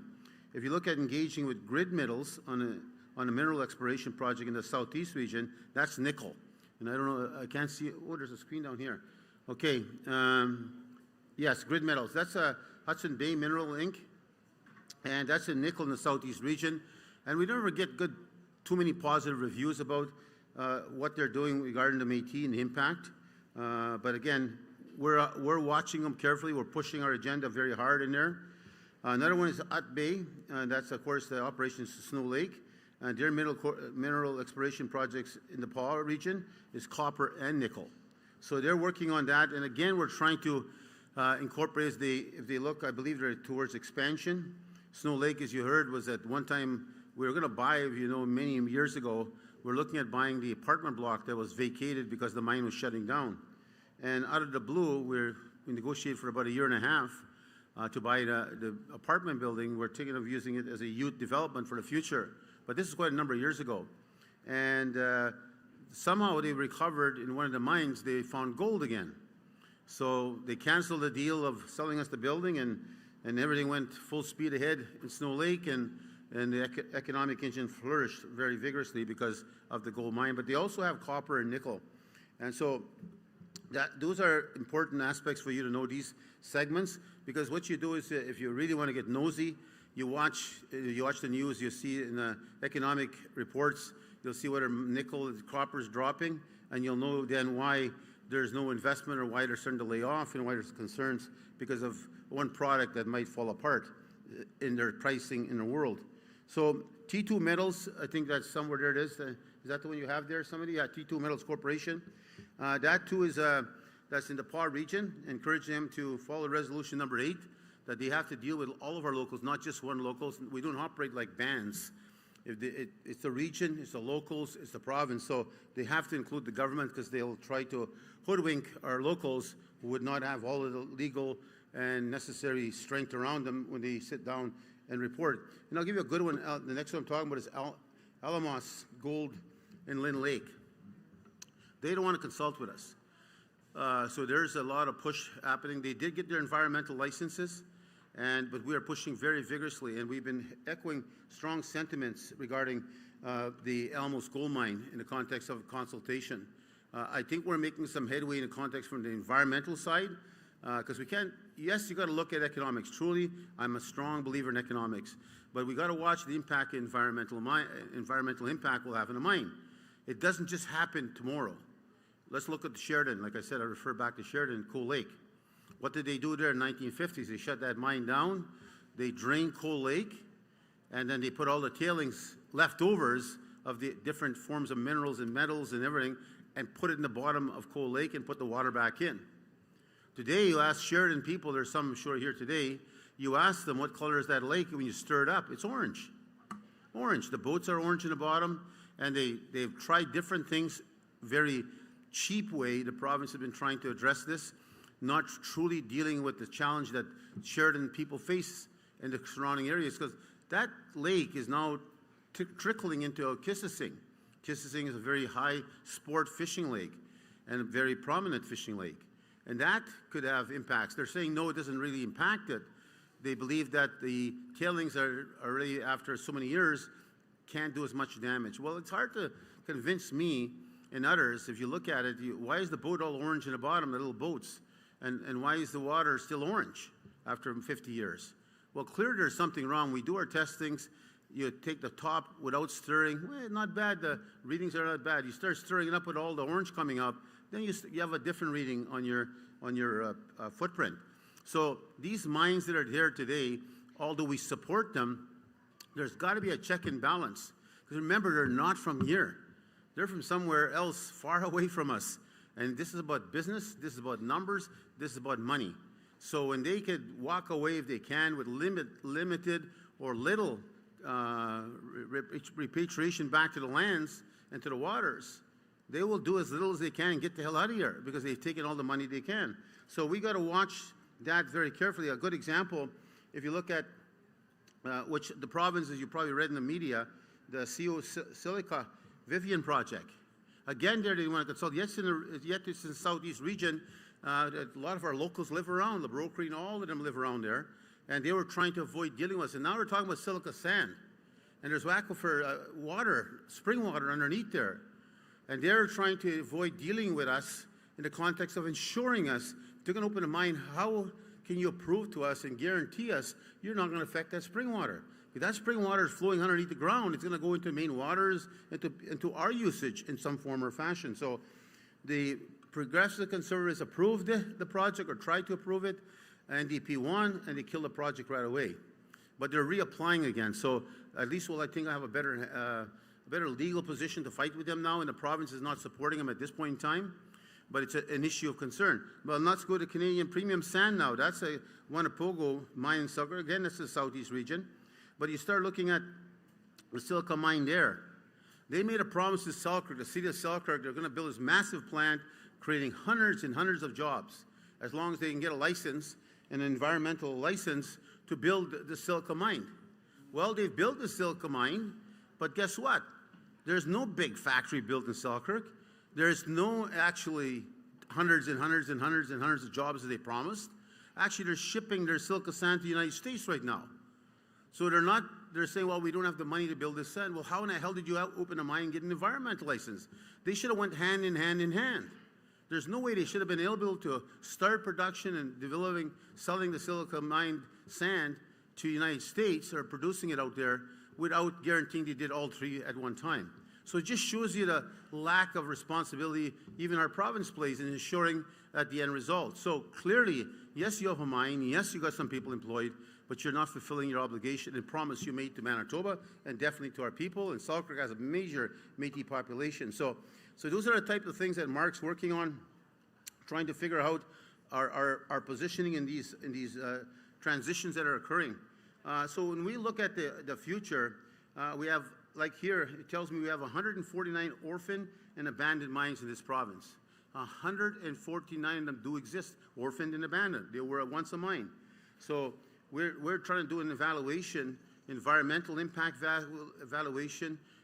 Are the mines in any way still affecting the environment? Are they impacting our communities? They're impacting our people. So our team, our staff are starting to work, trying hard to work with that. We're also training our staff to work regarding oil spills and impacts of how oil affects underground. Because remember, there is oil that flows through us underground here that comes from Alberta, flows underneath the ground here, down.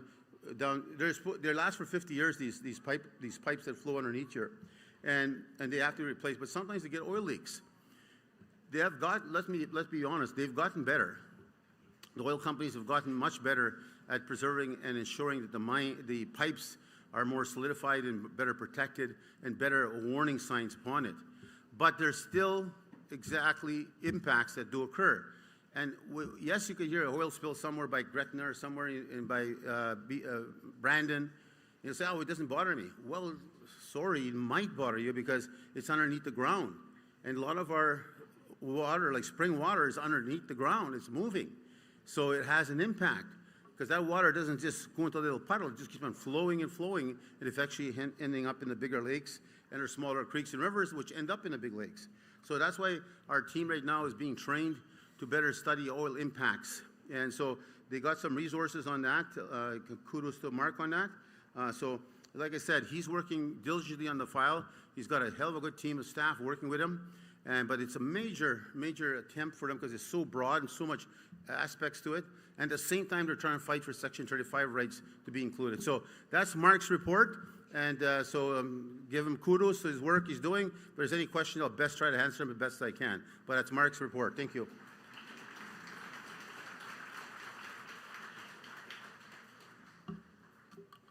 If there's any questions, I'll try my best. Number 2, please. Nelson Pruder, Thompson Local, Thompson Region. 32 years working in the mining industry at what was Inco, then Valet. One of the things I learned in those 32 years, as part of the environmental assessment, before they are allowed a license to mine, there was talk previously about a mine environmental rehabilitation fund. So whatever they want to take out of the ground, as they're mining, they're putting funds forward because they're going to close someday. Put the money up front, then we can rehabilitate the areas that they want to walk away from. Yeah, I do. I'm aware of that. That some of the discussions that they've been having, and Mark's been monitoring that, they're definitely not doing that exactly. There's definitely not a repatriation or a reserve fund set aside to deal with the effects after the fact.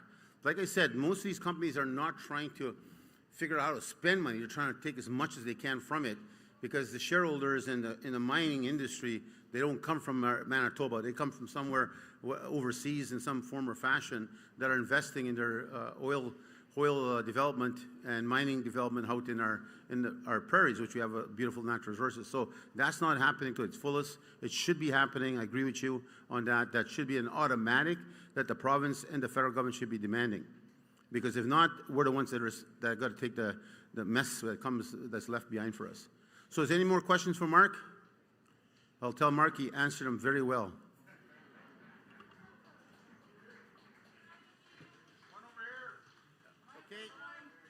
Number 1, I believe. Hi there. My name is Deanne Holmes, Lactabon Métis Local. As a past councillor for the Arm of Reynolds, I would love to work with you about the CO sands and the lithium mining. They have discovered lithium in the Arm of Reynolds, right off of Highway number 1. They have, I've read some reports that they're looking into doing lithium mining in that area. CO sands has been a sneaky little devil for a long time. And what the aquifer that we're talking about I discussed this at the Extraordinary Assembly, that it is massive. It also reaches down to the states, so get it.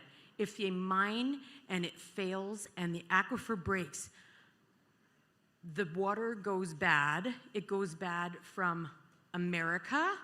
That's how far the aquifer reaches down to North Dakota and to Minnesota. It also reaches all the way past Pine Falls. So we're not talking about, if you think this doesn't affect you, it sure as heck does. Yeah, thank you very much. I'd love to work with you. Yeah, but again, let me share this.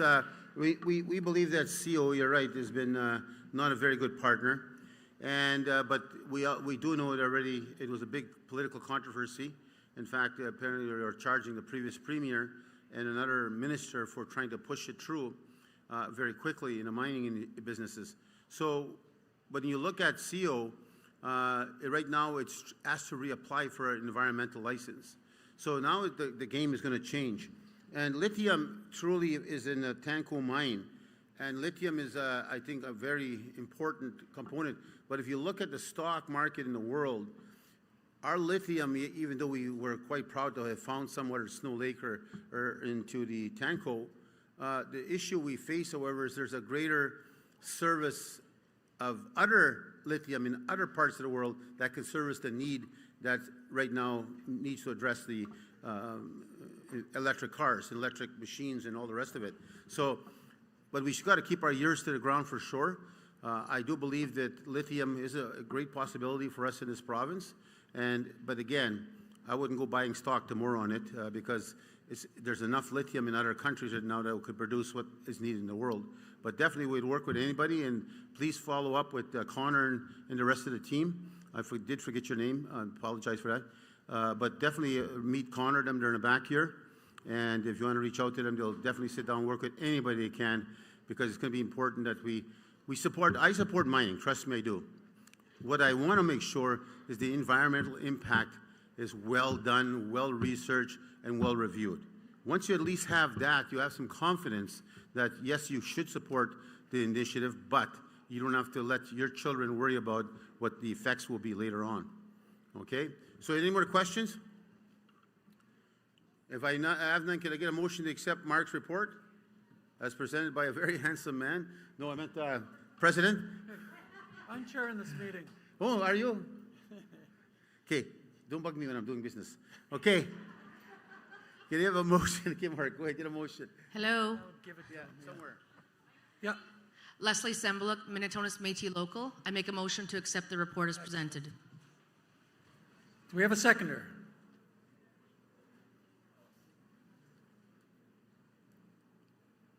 Two. Microphone number 2. Candace Mercier, Thompson Local, Thompson Region. I'll second the motion. Do I hear a question? Questions be called. All those in favor? Opposed? We'll wait for the camera. You know, the last motion, I got in trouble there because I didn't say it was carried, and it was carried. Minister Furlan's report was carried. We'll wait for this one.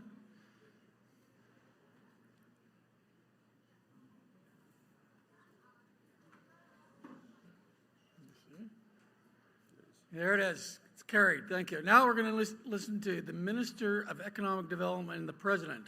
So if we don't have quiet out there, I have been instructed to come back there with James Fikes, and he's a hell of a lot bigger than all of us.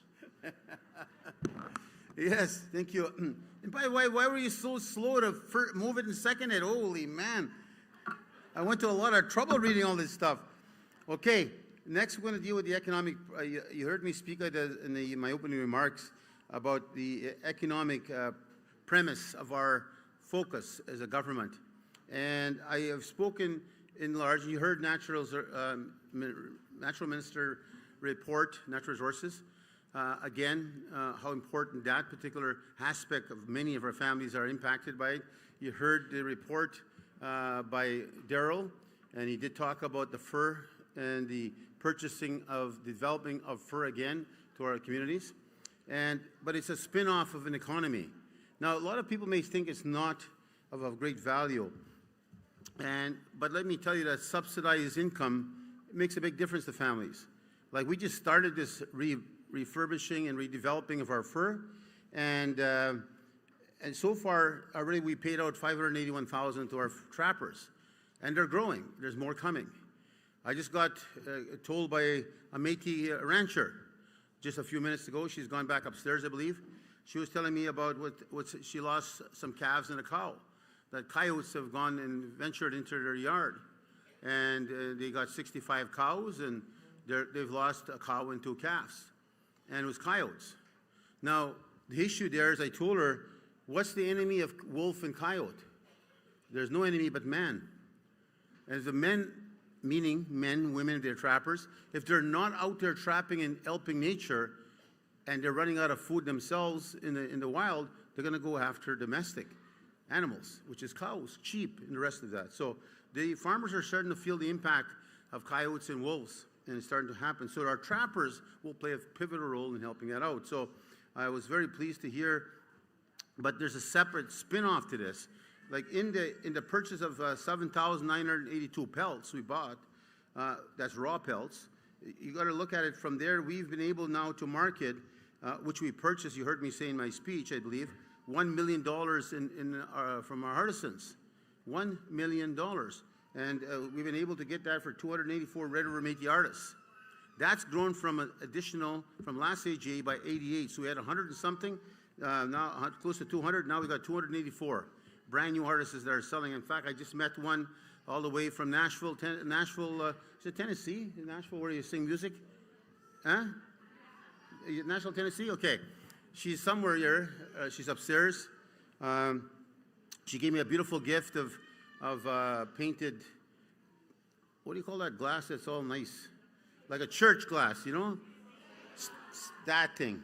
So I apologize to the artist. It is beautiful. I'm going to hang it in my office. And she gave me it back, and she's from Nashville, and she's one of our artisans. And so she's definitely one. She sings on top of that, writes music. So she's very, very talented, and think she might move back to Manitoba. But those artisans made $1 million already. So these small things we're initiating and developing is spinning off to income to families. So it's helping the families. So don't take them lightly. And another thing too, which I said to you before in this assembly, I too have been a sinner of that. When I was buying product in the old days, I try to get as cheap as I can from the artists. Not really realizing the amount of hours, days, and weeks and months it takes them to make a product. Like if you look at this, this is not embroidered. This is beading that's here. And that's not something that's glued on here. This is beaded. Imagine the amount of hours it took to bead this. So when you look at the work that's there, I'm trying to tell our people to look at the amount of work that is there. So give the proper price and the proper cost to that artisan. Out of the $1 million that we have bought from our artisans, we have already sold $500,000 back in cash value back to our department. So that's again telling you, one, if you see like a domino effect, we started helping on the fur industry, then we have given pelts to the artisans. Those pelts have come back in reproduction of sales. So it's just a spin-off of a process that's there and very important. So we also are trying to help our artisans in a different way, because a lot of them don't run a business. They run like a mom and pop shop. But we're trying to teach them how to run an actual business, because the internet in the world is open to us all now. Like Don Roulette was last night here talking and bragging about a sweatpants he's wearing when we were listening to the music. He said, look at the sweatpants. He made me touch it up, man. Look how soft it is, you know, flexible, he said. I got it from Amazon, he said. I got a good deal. So the world is in front of us now. And clearly at the end of the day, if we help these artisans know how to run a business, make sure their taxes are in retrospect, their corporation and operations in place, they are going to sell their products eventually in the world. And if they're all it takes is one product that somebody can grab, somebody famous, and next thing you know, your product's in hot demand in the world. So we have 40 artists that we will choose. Their applications, there's I think 20 applied so far. There'll be 40 that will be given a partnership and a training of how to run their own business, how to manage their own business, how to organize. So you'll see Métis entrepreneur businesswomen and men, mostly women again, and artisans, But you'll see them. Like, I just went upstairs to do a quick run through. There's a young man selling honey up there. And I trace his cinnamon honey. He comes from Turtle Mountain. I remember quite a number of years ago, that little guy was sitting outside here in an HEA selling his honey. He had a little table trying to sell honey. Now go look at his little booth up there. That's a businessman. He's got all kind of variable honeys that he has out there, and I bought a couple of products from him. But I was very proud to see him. He's dressed to the nines and very proud of his business. He has 50 bees now, hives that he has. And he also makes wax, and he makes candles, and on and on and on. But it just shows you the entrepreneurship that's out there, and all we have to do now is help them get there. So training 40 of them to run their own business is going to make one hell of a big difference in the future. Now, on other expenditures and divestments, there are still some commercial fishing people here in this room, some at home, some relatives of yours, maybe still commercial fish, but there's not many left. That's sad, very sad, because that's one of our traditional economies. Fresh water is up for sale. And we've given them notice that we're interested. We've given them notice we want to get involved in this. But I asked this question to Canada, and I still never got an answer. And if fishermen are here, especially commercial fishermen, you'll understand exactly where I'm coming from. I said to Canada, how can you sell something you never owned? Explain that to me. I said, explain to me. You never owned the freshwater fishing. You created a corporation for marketing to sell it, where you controlled what can go and what could come. But you never owned that. You never paid a penny to that. It was paid on the back by commercial fisheries and commercial fishermen. So how in the hell can you sell something you never owned?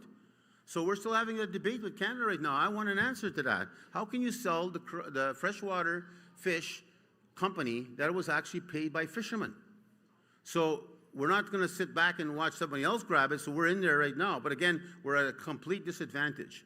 We got Prestige. They're a big company out of Ontario, which does this forever already. They have the markets, they have the sales, they have all these things in play. We don't. We've never gone down this road because they never let us go down this road. Don't think we didn't try.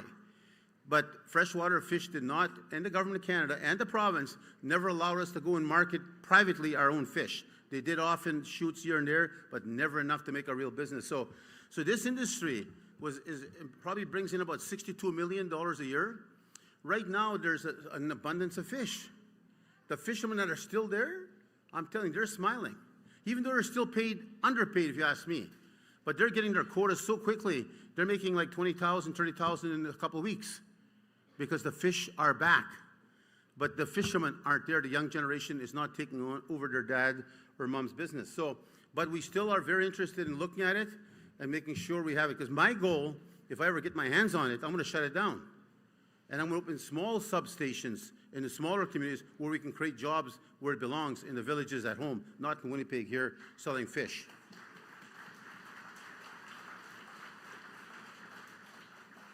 So other stuff that's making the news is retrofitting on the aspect of the environment. We've done that at the Federation, 150 Henry, we retrofitted. We got our money from Canada and said, okay, we'll do it. But just give us the cash, we'll definitely do it. We'll change all our windows and change our infrastructure. And in fact, the end result is, the data shows us that we will actually be saving 261 tons of carbon dioxide per year, which means 62 cars that drive annually throughout the year will take 62 cars off the road. But in 50 years, we'll actually take out nearly 2,000 cars off the road because of the work we did, changing the windows, putting all these solar systems into our building, changing the furnace system to a new system. So we're definitely having our impact of showing we're part of the process. Not only pushing economic development, we're also being part of that. Now, you also heard the response and report about River Métis Tree Nursery. Now, don't take that lightly, my friends. There's a big plan behind this thing. This is not something that should ever be. In the future, you'll be asking many questions about this. You'll be demanding answers. You'll be demanding how much money and how much trees have been sold. Because this is what the goal we have. This is the vision that we have. We believe, because all industry, big industry, oil industry, mining industries, all these industries will continue to exist. All of them will be seeking carbon credits because their industry is not going to be addressing that. The machines are not designed for that. And if they are, they don't want to buy them because they're too damn expensive. but they'll offset their business by buying carbon credit. What is carbon credit? Trees. Trees produce the ability to fight carbon dioxide. So if we plant, as our goal is to plant 8 million trees a year, we plan to plant 160 million trees in 20 years. So you do the math on that, my friends. The amount of money that should be paid to us will be in the multi-millions. So not only are we helping an environmental disaster in the world, we'll actually be making an economy of sale. And when people in the forest industry know that some of them that are part of here, probably in the business world, you go cut a tree, you got to replace the tree. That's part of the rules of the forest business right now. So they got to buy their trees from somewhere. So we'll be working with all of the lumber forest companies across Canada and anywhere. If they want to buy our seedlings, buy from us. They're usually $1 a piece or more. Buy from us and we'll sell them to you. So this, not only doing a good deed ourselves as the Métis government to help our part in the environment, we're looking at this as a business economy. So our team is working diligently on that. So in the future, pay very close attention to that, because not only will it create jobs over there, but it's definitely going to create a massive opportunity for us to make good income in the long run. So that's another business plan we have. The big one is, thank you very much for that. I'll give me a shot of water.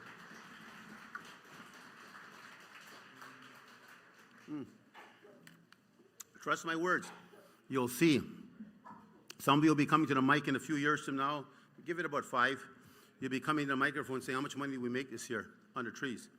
Because the numbers will start to grow rapidly. The one that's going to be big, the biggest investment we're going to be so far, is going to be on a Red River Corporation, River Power Corporation. That company was developed and formed.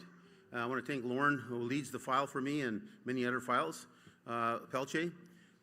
We have been working diligently on this. We have a good, solid board that meets regularly, and we are ahead of everybody in this game. We are way ahead. When this came to a discussion about 2 years ago, we jumped at it right away. We started preparing, developing, and organizing ourselves. So we're very close to choosing who our partner will be. We will raise $250 million. Your government will. It tells you the power we have today. We will raise $250 million. Trust me, we will. And the partner coming along has to raise 49% of that. Will be at least 200 and something million to attach to a $450 million project. This project should cost 450 to 500 million, somewhere in that range. But it'll produce 200 megawatts. So, just if you know anything about megawatts, because trust me, I didn't know diddly squat either, I'm learning. 200 megawatts, does anybody know what 200 megawatts, how much impact it would make in electricity? If you know, kind of know, raise up your hand. I don't see anybody. I was just like you too. My hand was like this. I didn't want to raise it up because I didn't know the answer.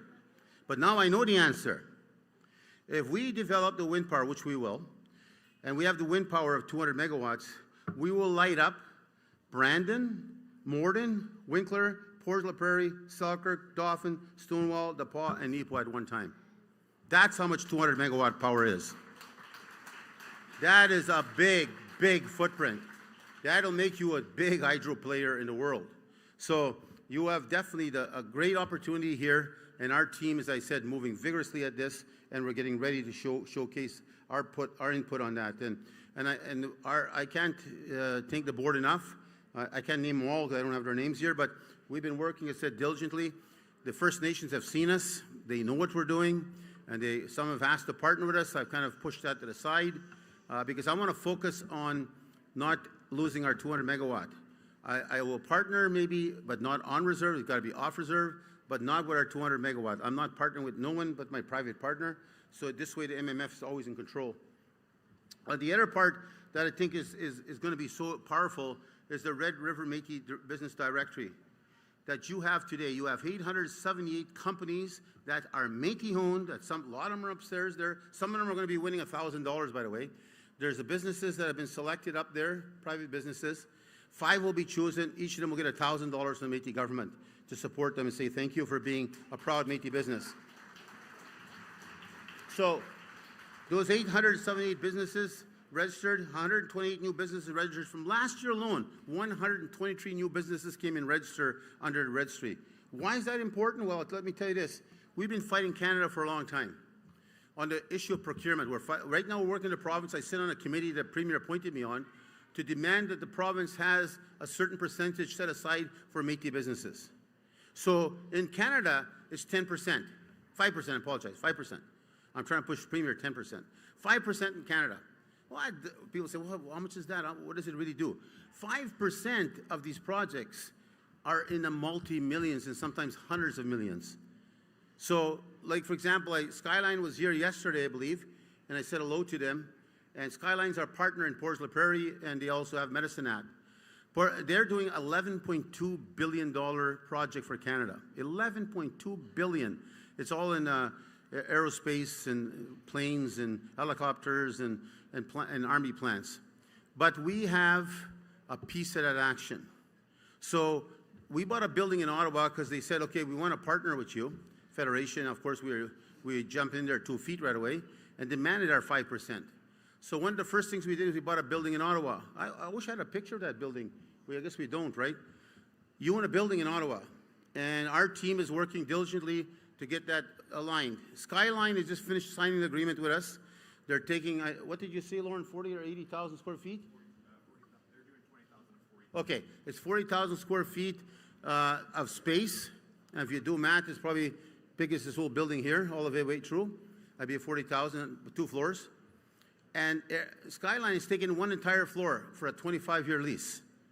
We just now, Wei and Mark was working on his file with Jack Park, our minister, have just now secured another tenant to take the bottom floor for 25 years, which guarantees you full space. You're paid, your occupancy and everything.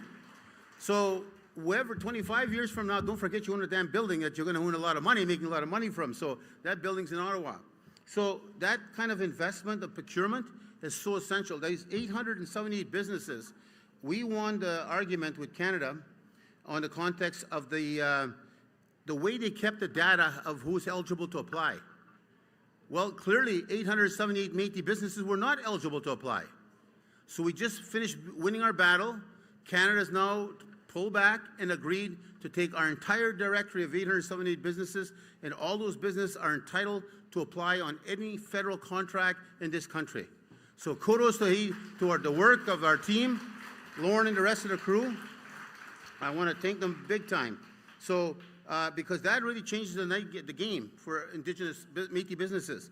You can apply as soon as you see it, and we'll help you get there. We have a business forum, business gala is also coming up, but we also have a Red River Métis Business Association. There's, I think, 150 members already onto that. You could hear sometimes, what's that association they're called, those non-Indigenous ones?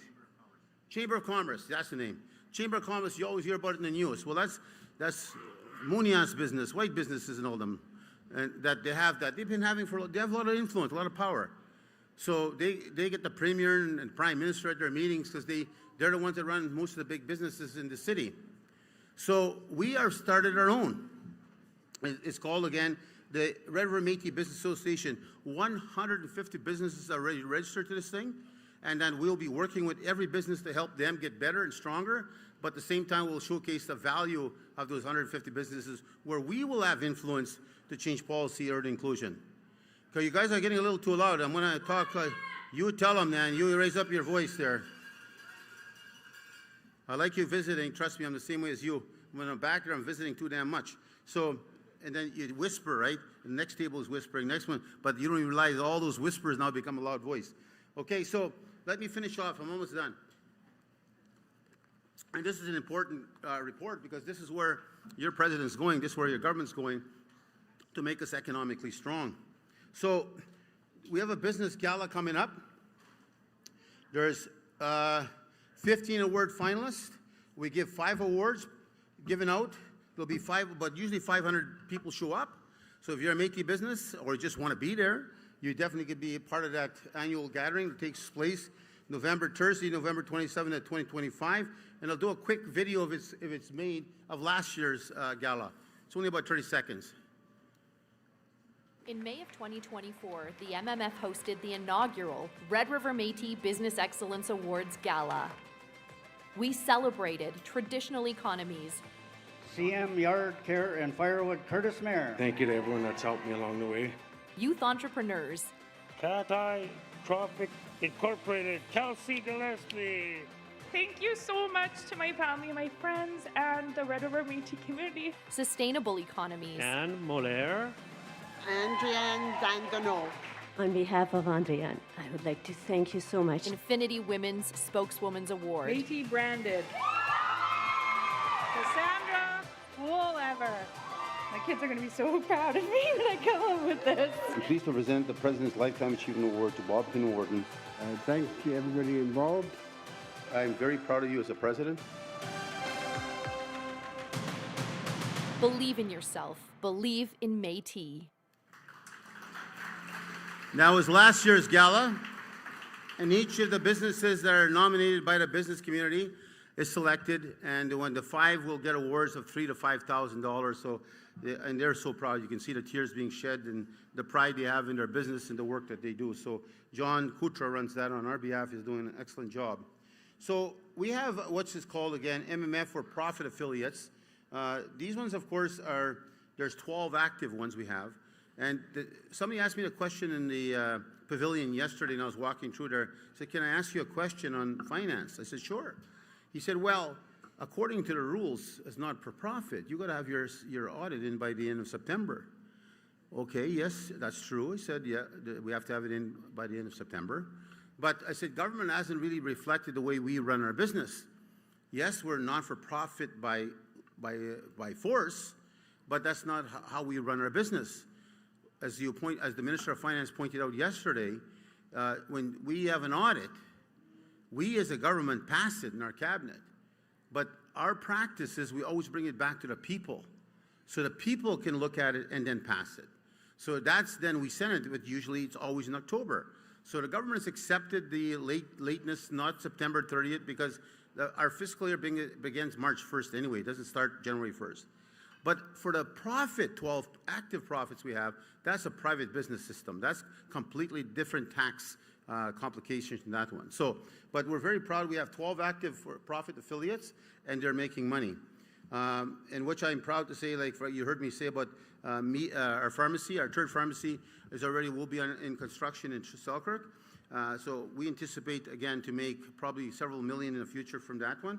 And we keep on going. Our next business, Lake Manitoba Resort, we have 75 sites. And now this is where I need you if you guys are interested in camping. 75 sites, beautiful sites, by the way, well manicured already. 9 bookings already. We're just going to open them up now. It's taken us a while. We're behind for over a year.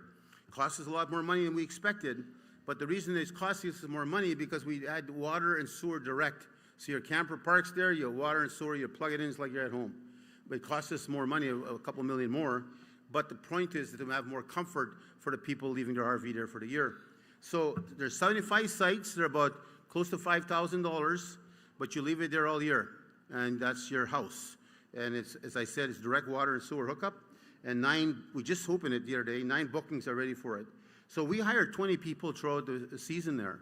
So there's 20 people working there alone. So remember we talked about a rural economy, how do we create jobs? Well, it's an example of one. Another one is rapid setting memorials. Now that's a moneymaker right now, and we're very proud of that. It's well managed, well run. I think Terry and them were giving reports to me the other day at the Federation. Now that's going to serve the Interlake now. They're moving to the Interlake, Swan River, Dauphin. So they're expanding. We're expanding across different parts of the province. And of course, we're going to expand forward. And I keep on telling you, I am looking at a funeral home. I'm not sure yet if we should go down that road, but we're going to do our math and see if that's the right choice to make. But this for sure, we know we may even buy another one. So this employs 12 people. And it's good to see that this, I don't know many of you are using it. I know you use your own in your location you're used to. But don't forget the name Rapid City Memorials, because that's something you own. So you're actually buying it from yourself, for yourself, to help yourself. So don't forget, Rapid City Memorials is doing an excellent return of revenue. Another one that's new, it's a newcomer, it's PADCOM. And I talked about this years ago in this assembly about the future of potash. Potash, actually stocks in potash were selling like $400-500 a stock. They were rapidly gone nuts. But Russia controlled the entire world market. Now, Russia is in big trouble with the world, so nobody's going to buy potash but a few countries from them.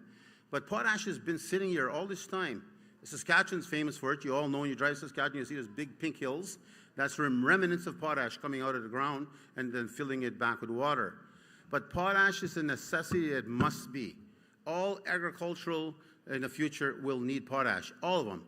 The soil needs more nutrients to continue to grow and grow and grow every year. So potash is what refurbishes the soil. So this PADCOM came up with a new idea. Instead of digging these massive holes into the ground, they're piping in underneath. And they're taking the potash out and then returning the necessary coverage to make sure the soil is well protected. So PADCOM, actually, this is a private entrepreneur who owns the Russell Inn, and he had the vision of recognizing Indigenous government. We didn't even ask him. He came knocking on our door. He said, you know, I want to include you. I have a lot of Métis people around me, he said, in my area. A lot of Métis people use my business. I want to include you. I want to be part of the support of my company as it grows. So PADCOM recognizes through royalties the first ever as a Métis government. Not that the royalties, the way you hear the word royalties, it goes to governments. Governments collect royalties out of these industries of mining, forestry, there's royalties. So PADCOM recognizes as a national government, the Red River, and has given us royalties and starting of his business. It'll come up to about $75,000 off the start off a year and grow up to about $750,000 a year in the future. That's just, he gave it to us. That's his partnership. But that doesn't stop us there, because I'm looking at it as I see the market in the future telling me this is where you need to go. It's like you talked about lithium earlier, right? Potash has guaranteed is a necessity and need. And we are very fortunate in Canada. So we are looking at putting a $20 million investment with PADCOM to build the future of PADCOM, to make it larger and go towards a second mining company, and but we own 10%. If we're getting $750,000 for royalties, imagine what you're going to be making when you own 10%. We're talking millions and millions of dollars in our pockets, in our treasury. So again, that's another project we're working on. Again, thanks to Lauren on that and the work he's doing there. And again, some of the things that you keep on hearing me talk about this, it's 180 lands and properties you actually own across the province. The value of what you own is about $125 million. That's what we've been investing, buying good deals and looking around, shopping and buying, shopping and buying. And as I said, we're planning the future. We want the Federation to be so powerful in the context of the economics that nobody is going to touch us. And anybody touches us is going to be prepared for a fight, and one that we have the money to back ourselves up. So I'm going to show you a video of what a lot of you have seen this, but I'm proud of this video, because this is what you own downtown. So, and I said, million square foot. Put the volume up. Volume.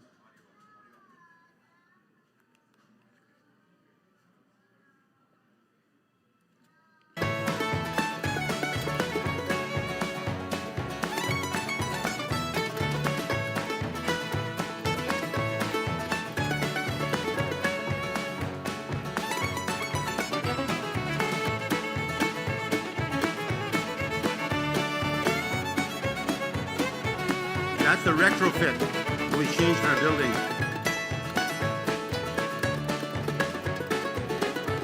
That's my uncle.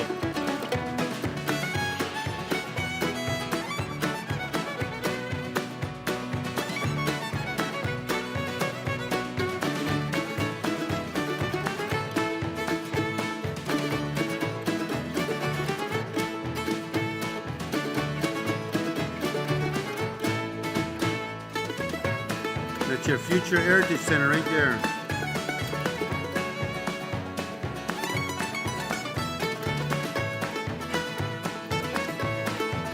And that building right beside it, both of them you own.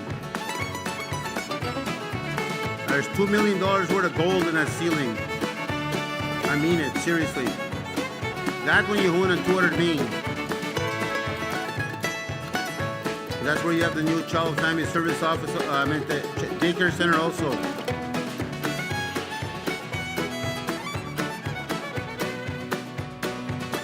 That's the one that's a homeless shelter that Will Goodon was in charge of. And that's on Main Street. And that's another one you went on Fort. You got public rents from there, but we're not finished the full business plan.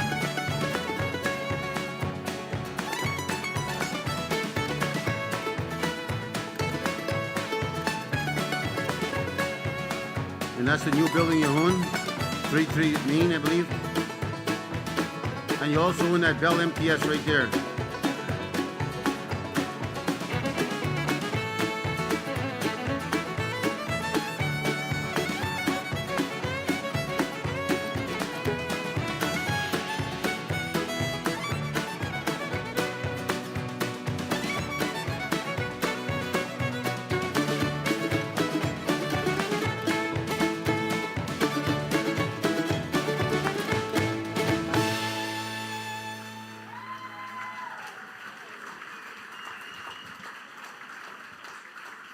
So that will conclude my report. Of course, we have much more stuff in the economic world, but I want you to leave this assembly knowing this.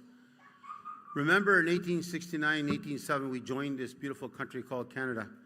And Riel and the Métis people paid a heavy price for that. And we suffered greatly.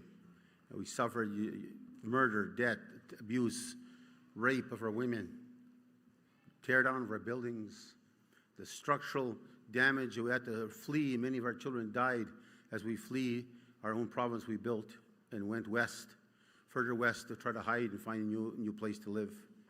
They took away our homes, our lands. They took away our future.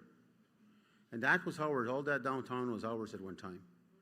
And I said to you many years ago when I started as your president, if we have to, we'll buy every damn piece of land 1 acre at a time.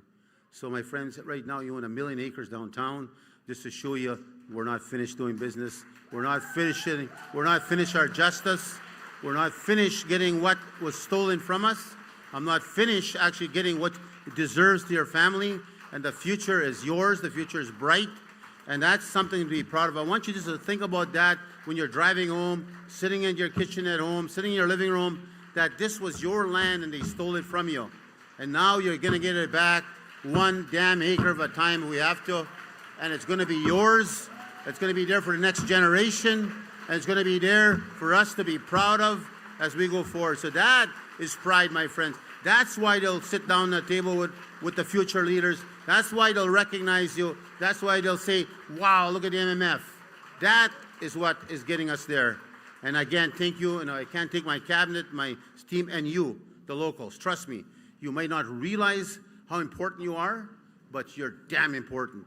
Because as you keep on fighting for our recognition, you keep on fighting for demanding your rights, you can keep on fighting for your culture and understanding and respecting your Red River Métis. You do that at the local level, that only makes it easier for us to showcase this is who we are. Like I said yesterday, and I say it now, I hate the thought of what's coming. The battle with the First Nation might be around the corner. I hate that thought, but let me tell you, we're loud and clear. There's no way in hell you're going to see me back away from this fight, because I will protect my people come hell or high water. Okay, thank you very much.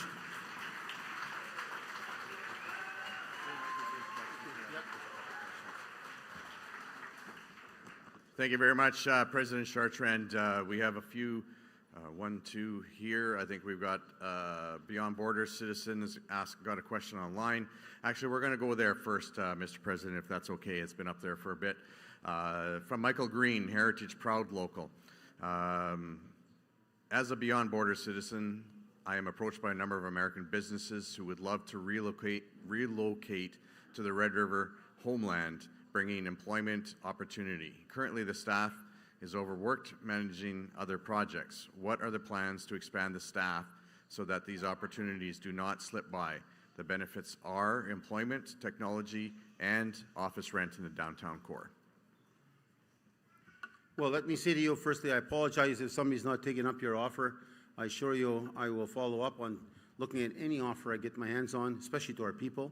We do have Métis citizens, whether in the United States or out in the prairies and throughout Canada. And our family members is sending a different message to Trump, really. They want to leave the United States and come home versus going to the United States or being cut off and getting a tariff. So clearly there'll be a follow-up, Mr. Green. You'll get a response very quickly. If you have an opportunity that you'd like to invest or come home to our Métis businesses or join our directory, you're more than damn welcome to be part of our family and part of our development. Thank you very much. I'm going to go to microphone 2 and then 4. No, 2 and then 3. Sorry. Over here, Will. That number over there. They hide the numbers so low. Number 2, 3, 1. 2 first. Okay, 2 first. Okay, first of all, I come up here to thank you for your presentation and motion to accept it. Thank you very much. And that's a businessman, by the way. Raymond Garand, Powerview Local, Pine Falls area. Yeah. You're very famous, Ray, but not as famous as everyone else knows you. Just kidding. Microphone 3, and then 1, and then 3. Wes Hanna, Portage Local, Southwest Region. If Raymond had made that motion, I second that motion. Excellent. We still have a couple folks at the microphones, so the motion's on the floor, but we're going to take microphone 1 and then 3 and then 1 again. Hello, it's Gerald Barron from the Red Boyne Local of the Winnipeg region. David, I often get asked questions from my non-Métis friends as to where we're getting the money from to buy these buildings.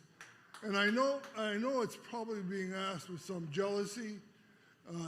They're envious of us, and they think it's probably a government handout. That's what they think.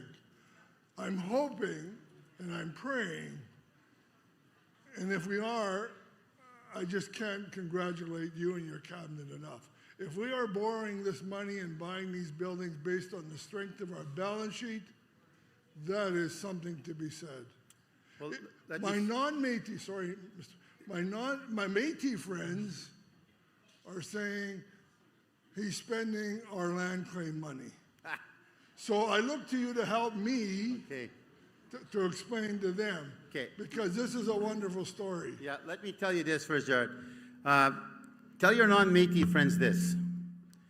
If government transfers money to us, and in any fashion, that's our tax dollars coming to us. It's not a charity, man. Let's understand it loud and clear.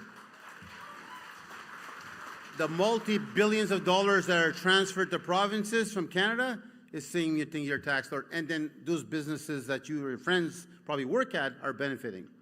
Whether it's the farmers or the mining or the forestry of this country, they're subsidized by the country of Canada. Is that welfare? Seen as business. So, and seen as tax dollars that they're going to benefit. So this exchange with government is never a handout. It's tax being returned to us. And they've owed us billions and billions and billions because they never gave us nothing before. But that's there. That's the question. That you tell them that. Just to remind them. But you tell them this. Have you ever seen the president negotiate? I'll tell you, you should watch him. I'll give you an example, you tell them. 150 Henry, that when we first bought that building in 2000, that's why I'm so proud I don't leave it. In 150 Henry, that building was on sale by Canadian Pacific for $5 million. $5 million. And we did our homework on that building. Don Roulette is my executive director at the time. And we started to negotiate. I made sure to get rid of anybody else that was, not that I killed anybody or took anybody down. I did my homework. And there was an offer made, a private political offer that was happening. Dirty work, if you ask me. But there was two people, one political party in power, another one, big real estate giant, was there to buy the building from Canadian Pacific. But they were getting a deal. They were getting a 30-year, 25, 30-year lease from the province to put amalgamation of social service together. That's because Winnipeg used to run social services, the province used to run social services. Then they amalgamated together. So they need new space. So they were looking at 150 Henry. There was a private transaction happening, and I got a whisper in the wind came to me. So I sent a message to the Premier's office immediately and said this, I'm interested in that building too. I'm interested in the deal you're offering. And they got panicky, so scared very quickly. What they didn't realize, if they did their homework, I didn't want welfare to be situated in our building. I wanted it for us. But my goal was to get rid of my competition. And the first thing the Premier did, they canceled the deal. They found reasons that the building was no good. The air quality, the airflow, just the structure of the building would not accommodate social services. Shit, they're in the Hugley building right now in the downtown area there, that they're all amalgamated to this ugly-looking building there. That's where they are now. But I didn't want them. So what did I do? I got rid of that competition. Aboriginal Council came along later. They tried to bid on it. I knew they were not a player. We had saved their money. We knew what we were doing. The price went from $5 million to $3 million. At $3 million, we're negotiating. Don went in that office, in the meeting room. They were talking. Came back, but an hour or 2 hours later, went down to $2.2 million. Don said, well, we got him down, 2.2. I said, bullshit. You go back in there and you push it. They wrote this building was gone in their books. It was gone, zero. It had zero value to them. Go back in there. I said, push harder, push harder. And he went back in there. He got it down to 1.6 million. No, that's not over yet, my friends. Listen to you. You're probably going to call me a thief. Because at 1.6 million, he came back. I said, go in there and tell them they must sign now, right tonight. No questions asked. We'll sign, they'll sign, we'll accept the 1.6 million. They signed that night, we signed. I told Don, after they signed, this is what you do. On the second floor is where their military was. And we checked with the city. They never got a permit to move. They couldn't move their weapons to another building. They needed a permit. They were stuck. So I said, you go back in there and negotiate. For 5 years, 1.5 million they could rent from us. So I bought that building for $100,000. You tell them that. Yeah. So that, I can't tell you the numbers on this one, but it's similar. If you look at that giant building we bought, 24-story one, and the Bell MTS, the asking price was $62 million. Just imagine you think what I paid for it and I'm finished with them. It was not 20 million either. It was less than that. So you know what the hell, when you sit on the table with me, you'll be careful. So, Hydro, Pallister cut off our deal with $67 million and blamed us because that board resigned. $67 million, that was ours. And he canceled it because that board resigned. And that's the board he bragged about, all those important people he put in that Hydro board, and they resigned because he wouldn't meet with them. They just got frustrated.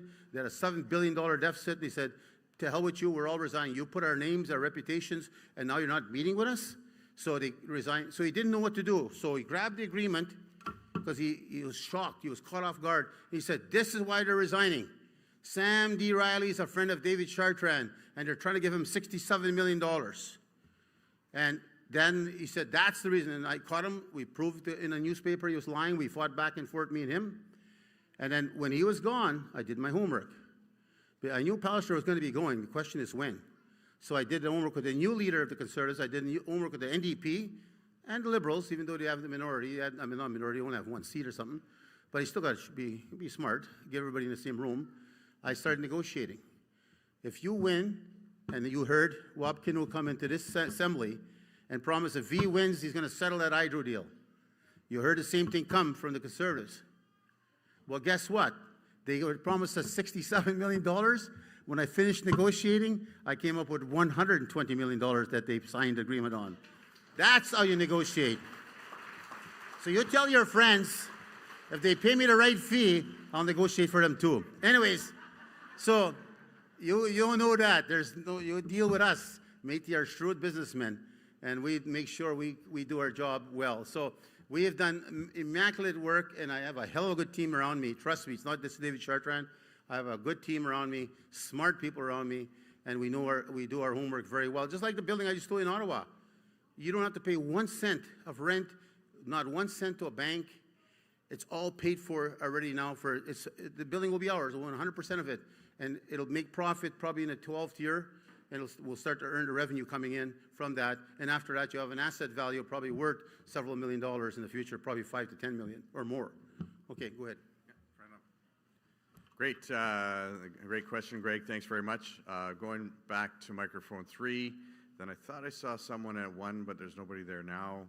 So we're going to make this question the last question, and we'll move on with our business. So microphone 3.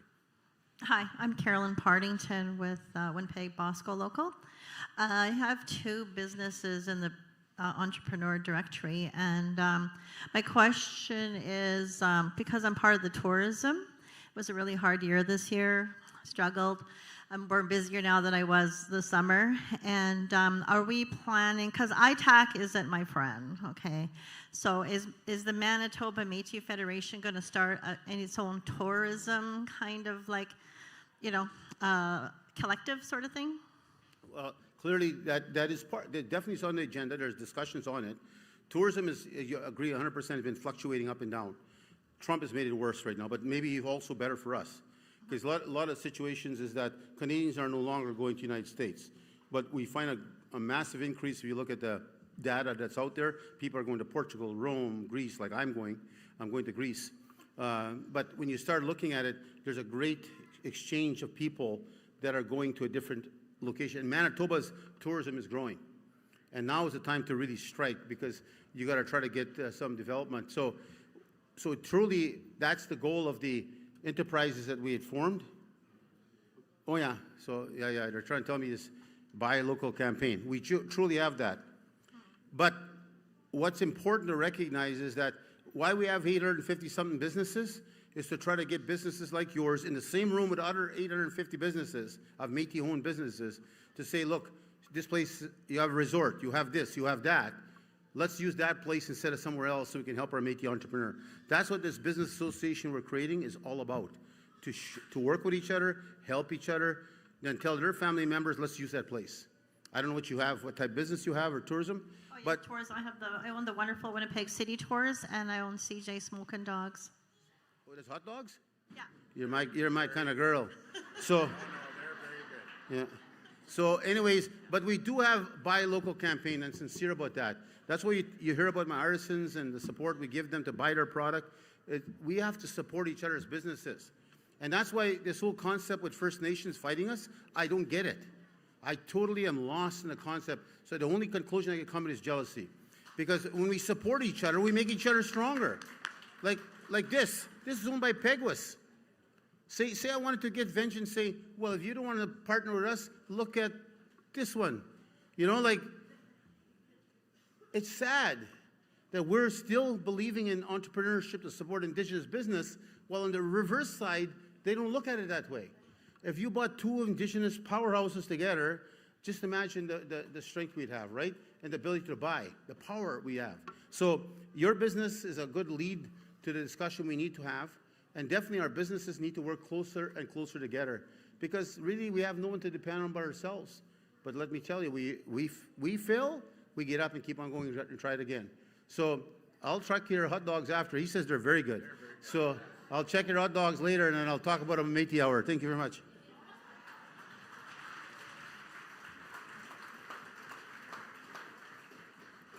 Okay, so next year we'll have the hot dog cart right over here, I think. Oh, a hot dog eating contest. That's, I think there's a few contestants in the room, eh? So we are going to ask the Resolutions Committee to come forward here. We are not going to take a break. I don't know if that's agreeable to you. It's 4:30. It's late in the day. Right. We need a motion. We did have a motion and a seconder. All those in favor of accepting the report from President Chartrand on economic development, please raise your hands. Opposed? Abstaining? And just waiting for the satellites and online. And that is passed. The motion is passed. Thank you all very much. We are asking the Resolutions Committee to come forward. The Chair, Raymond Grand, is going to lead this process. But as always, I'm going to be, as the Chair, managing the discussion and the voting. We also have couple of other things happening quickly afterwards. We're working on making them more efficient, but we do have the President's Pride Award that's coming in next. And if you didn't vote for housing, then you can all go Oh, I said that out loud. I apologize. Yeah, no, that was supposed to be in my head. The Métis Family Night winners. The pickling contest winners. We've got presentations of gifts to sponsors, announcement of 6 Métis trade show participants. Trade show draws have already been done. The rainbow auction, we're trying to do it in a more efficient way as well. So we're going to try to get through all this in the next 15 minutes. Point of order number 2. Microphone 2. Hello. Yes, Nelson Pruder, Thompson Local. During our president's report, I know it was quite loud in here, but we had a table in proximity telling other people to outright shut up. That's indecorous, and I don't believe it's appropriate conduct here in this meeting room. If it needs to be silenced down, we have somebody with a bell, but you don't get to tell people to shut up. Right.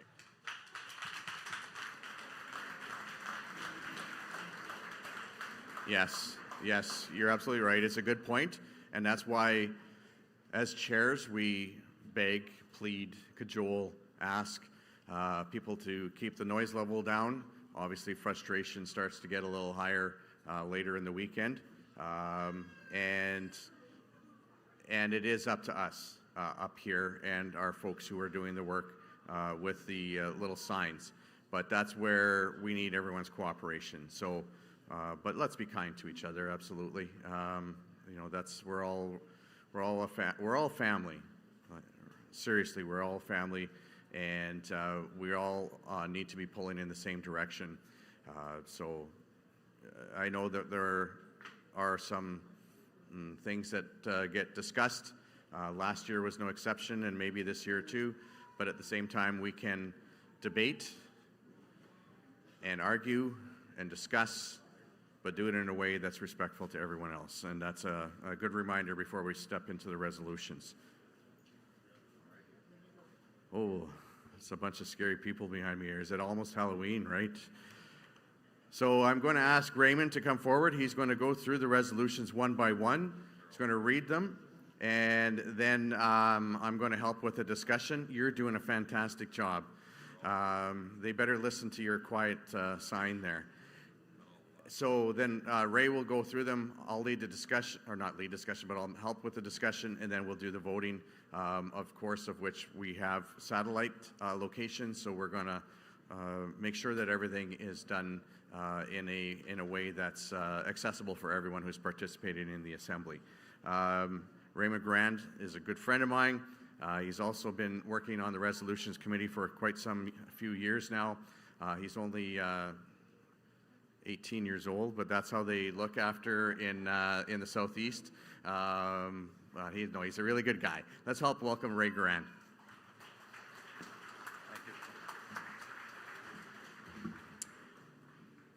Good afternoon. I am not going to read all the resolutions myself. My team will help, except for one individuals, but I'm going to introduce my team at this point in time. Greg Ballmer.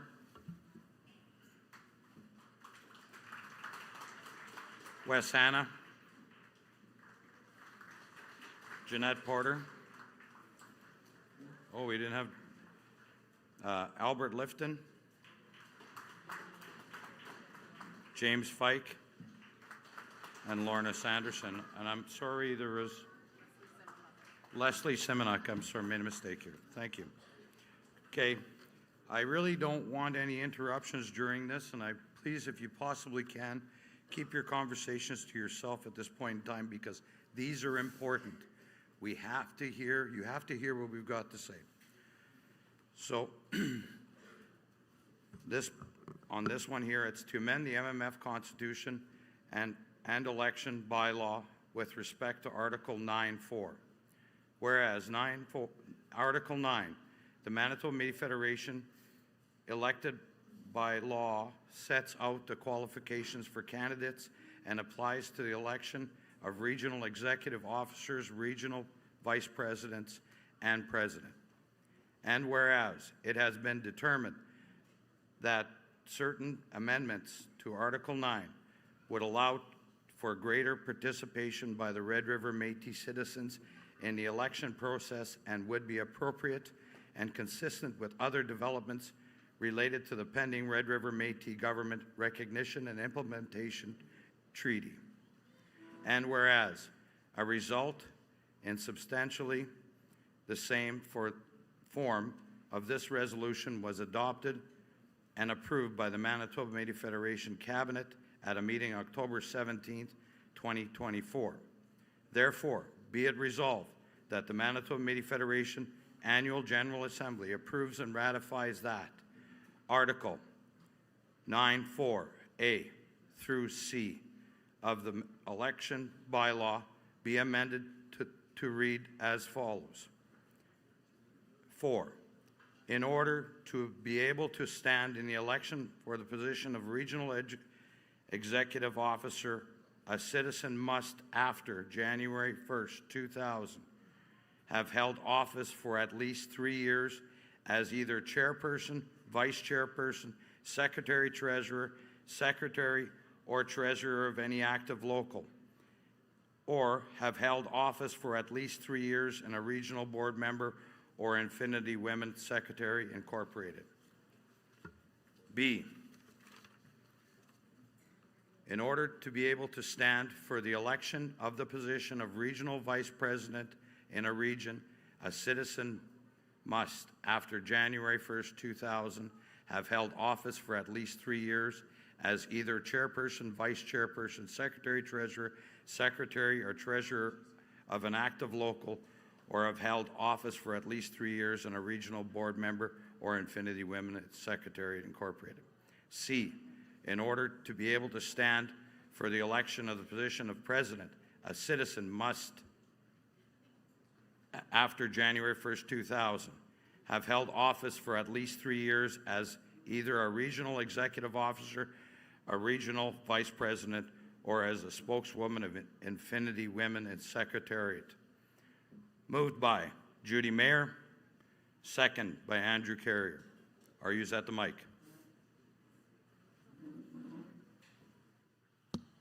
Judy Mayer is present. Andrew Carrier, present. Okay, thank you.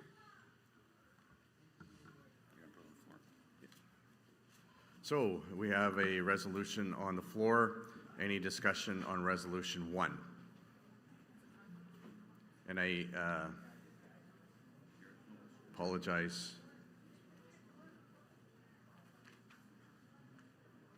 I apologize for if I can't see.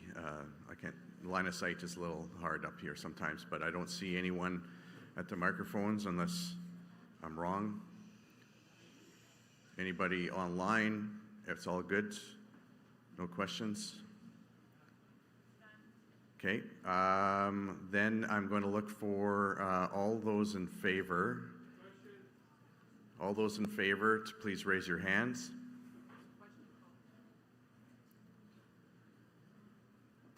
Opposed?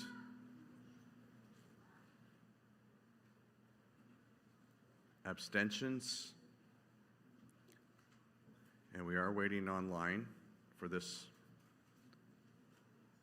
to make sure that all the satellites, all the other locations.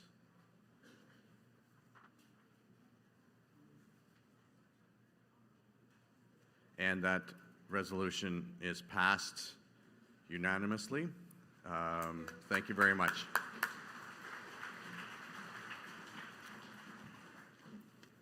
On our second resolution, I'd like to introduce James Fick.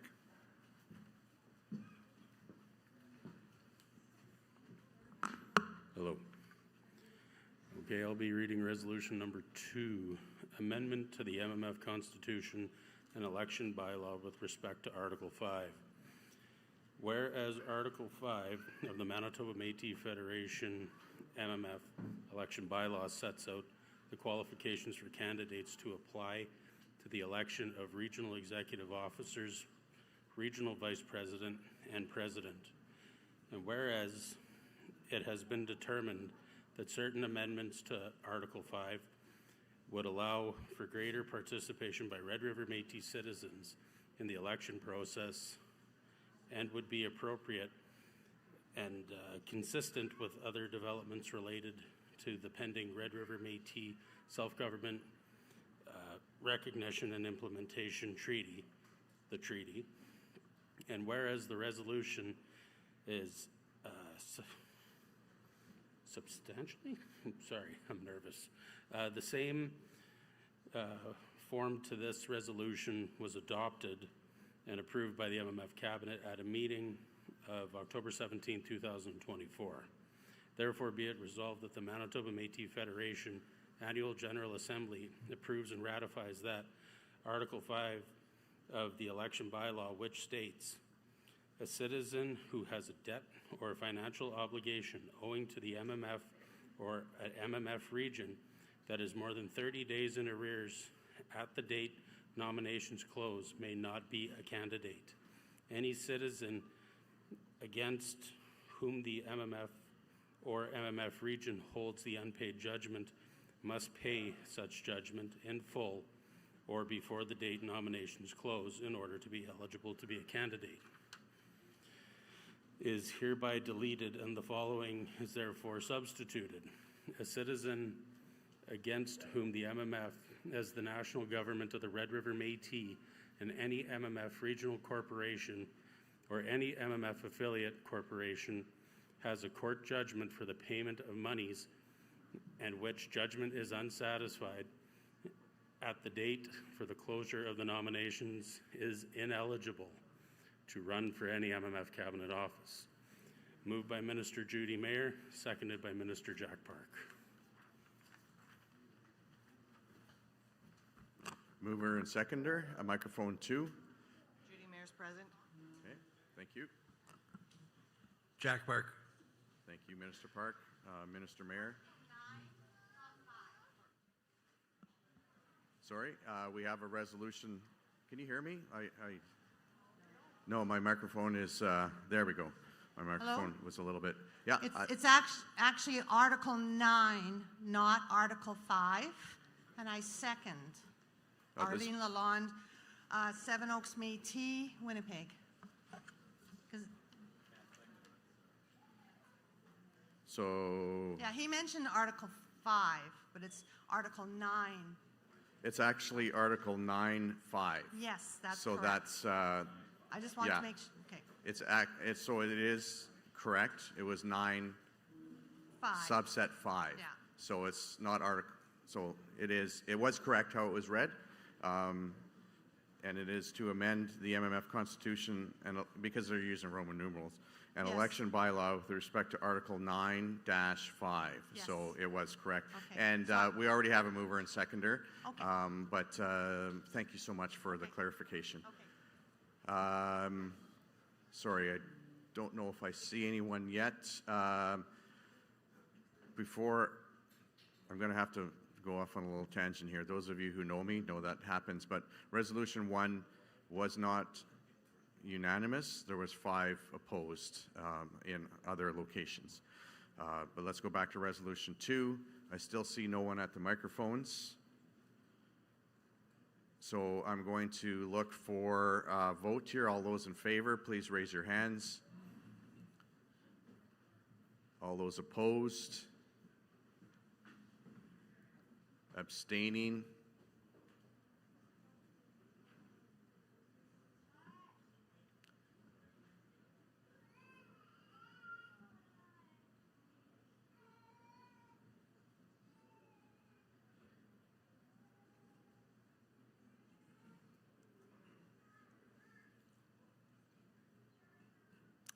And we have finished the voting. I'm just going to get,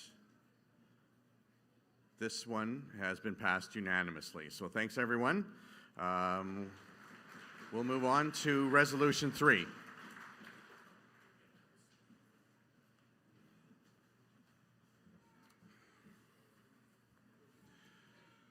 Resolution of the Manitoba Métis Federation Annual General Assembly, October the 17th to the 19th, 2025, to amend the MMF Constitution and election bylaw with respect to Article 9.6, whereas Article 9 of the Manitoba Métis Federation, MMF, election bylaws set out the qualifications for candidates and applies to the election of regional executive officers, regional vice presidents, and president. And whereas it has been determined that certain amendments to the Article 9 would allow for greater participation by the Red River Métis citizens in the election process and would be appropriate and consistent with other developments related to the pending Red River Métis Self-Government Recognition and Implementation Treaty. The treaty, it was in brackets. And whereas a resolution is substantially the same form to this resolution was adopted and approved by the MMF Cabinet at a meeting of October the 17th, 2024. Therefore, be it resolved that the Manitoba Métis Federation Annual General Assembly approves and ratifies that 1. Article 9(6) of the election bylaw, which states 6.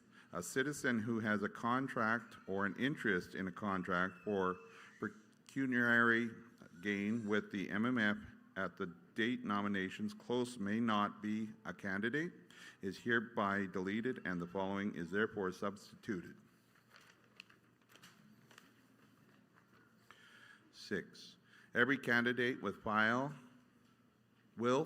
with the Chief Electoral Officer prior to the close of nominations an undertaking that the candidate will A. If elected, comply with such Red River Métis laws or regulations with respect to disclosure and conflict of interest as may be enforced at the time of the candidate's election prior to being sworn into office, and B. File such disclosure statements, if any, as may be required by Red River Métis law or regulation to be a candidate. That was moved by Judy Mayer, second by Giolida Lajamodier, and that was dated October the 19th, 2025. Thank you very much. Microphone 2. Judy Mayor's present. I'm the mover. Thank you. Gelida Lashmodier, seconder. Thank you very much. Sorry, is my microphone working still? Yep. Yeah, okay. Just want to double check. So we have a resolution, we have a mover and seconder. Any discussion?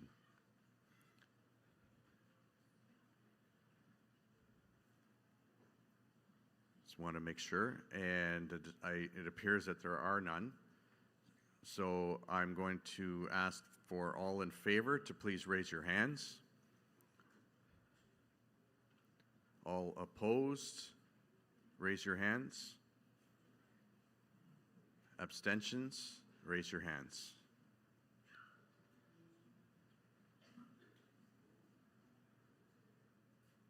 And we're waiting for online.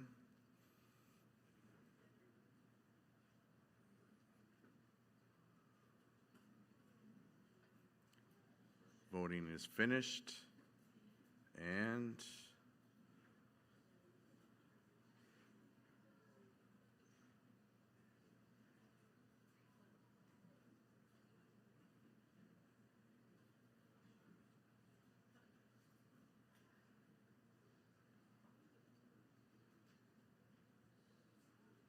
that is passed unanimously as well. Thanks for your patience. Appreciate that. That's Resolution 3. Now we'll ask our next speaker to come up and present Resolution 4.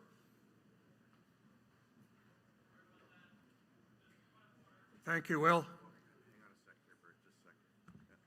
Apologize. Yeah, microphone 4.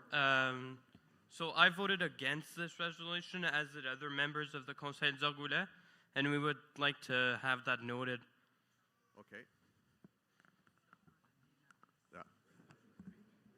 So then that resolution, I apologize, I obviously can't see you with the blockage in the line of sight here.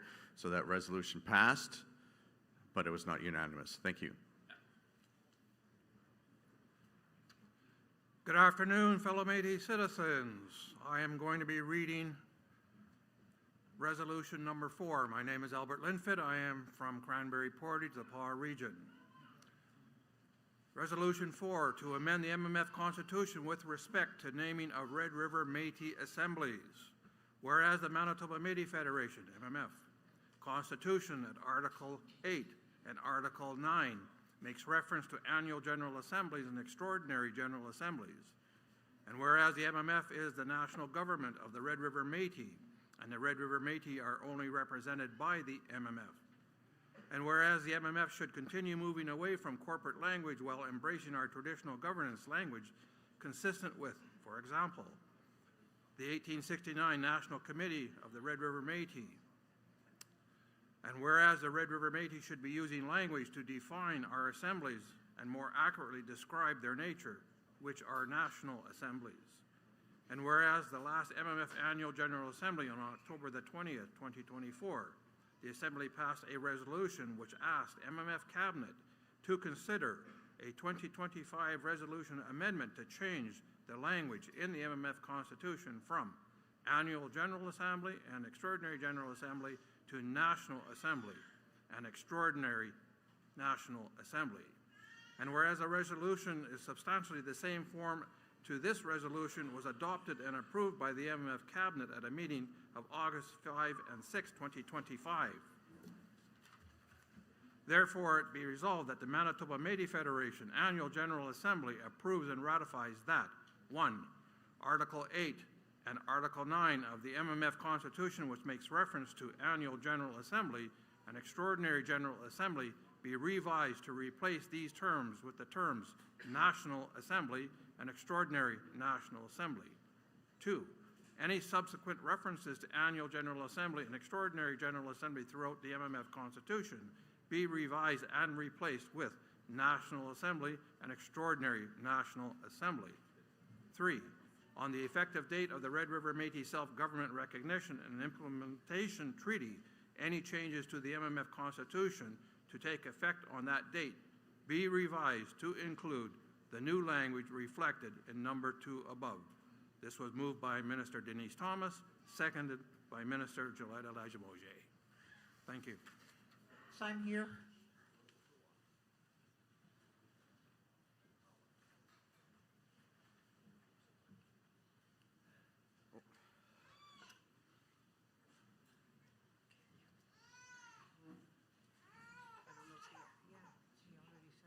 It's going to go off on a couple of tangents here. So those were the president's glasses. As those of you who know, I used to work for him back in the day when there was very few of us. And I had always, in the back of my mind, and still thinking that I should do this, is read a children's book about David Chartrand's glasses, how they always seem to find a way back home. Before I get the mover and seconder here to qualify that they're here, just a couple of things.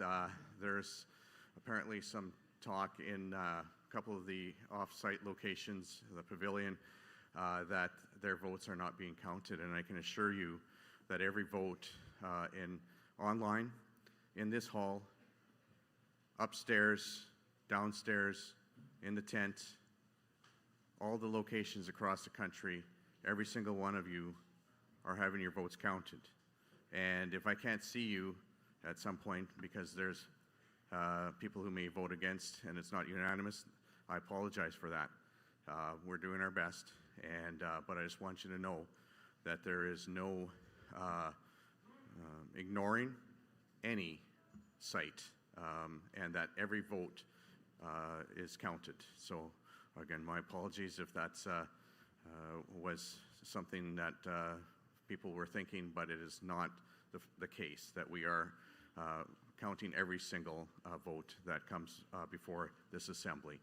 Very, very important thing to do, and I would rather not have it get out that this was the case when it's not. Thank you. Microphone number 2, please. We have, yeah, thank you. Yeah. Minister Denise Thomas and Minister Jolita Lachimoje. I'm here. Okay, thank you. Minister Thomas. Jolita Lachimoje, I'm here. Thank you, Minister Lachimoje. So we have a resolution on the floor. Any discussion on this resolution? Resolution number 4. Microphone number 4. Shelley Glover, Conseil Aziar Goulet. I just want to reiterate what the a lady earlier said, it's the Roman numerals that you're getting wrong. Right, yes. So just to clarify that it was right on the screen, they're just being said wrong. Right. And I didn't want to embarrass Bert, but I guess I have to now. Under the first therefores, number 1, it is Article 13 and 14. Thanks for that, Shelley. Appreciate that. Sorry, Bert. I had to throw you under the bus. Yeah. Any discussion on Resolution 4?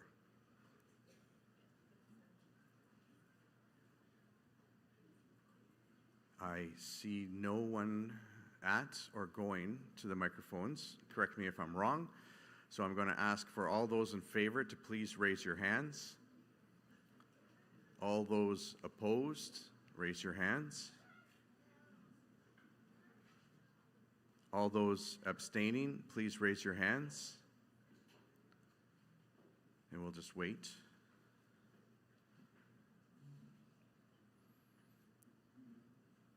And while we're waiting, I just hope you appreciate, I could have told duck jokes all in between this waiting here, so I hope you appreciate that. So do I have, is a support, or do you want more jokes? So no jokes. No duck jokes. Well, that hurts. Okay, this resolution was passed. It wasn't unanimous, but it was nearly unanimous. Thank you very much. Let's go to resolution number 5.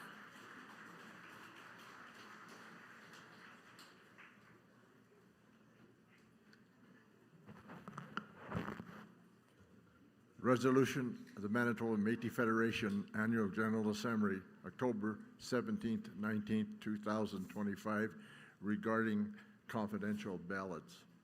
Whereas the Red River Métis has a proud tradition of self-government, democracy, and respect for the voices of all citizens. And whereas confidential ballot voting is a common practice in many democratic governments and is recognized for enabling clear and orderly discussion making. And whereas adopting confidential ballots for voting on resolutions at the Annual General Assembly would continue our tradition of authenticating and community-based decision-making.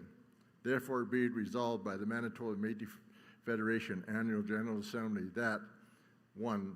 All votes on resolutions at the Manitoba Métis Federation MMF Annual General Assembly be conducted by confidential ballot, and that the MMF Cabinet and relevant staff develop and implement procedures to ensure our traditions of democratic, accurate, efficient, and accessible voting for all participating eligible citizens continue through the use of confidential ballots, beginning with the 2026 Annual General Assembly and continuing for subsequent assemblies subject to any future resolution. Moved by Catherine Wilson, second by Ashley LaFonce, dated October 19th, 2025.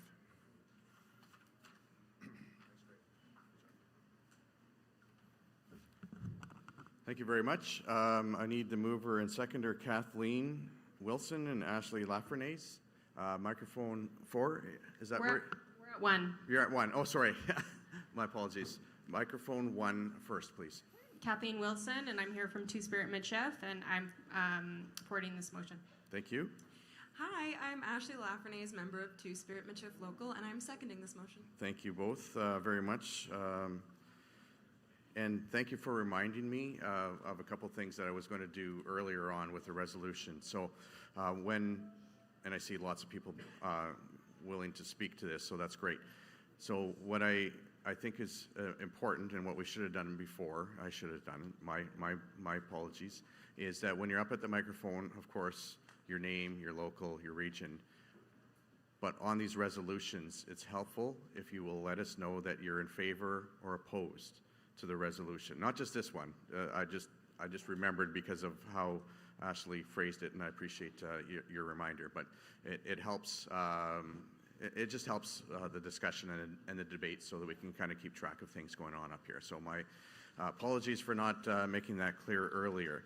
So everybody was at the microphones before I got up here. I don't know who got here first, so I'm just going to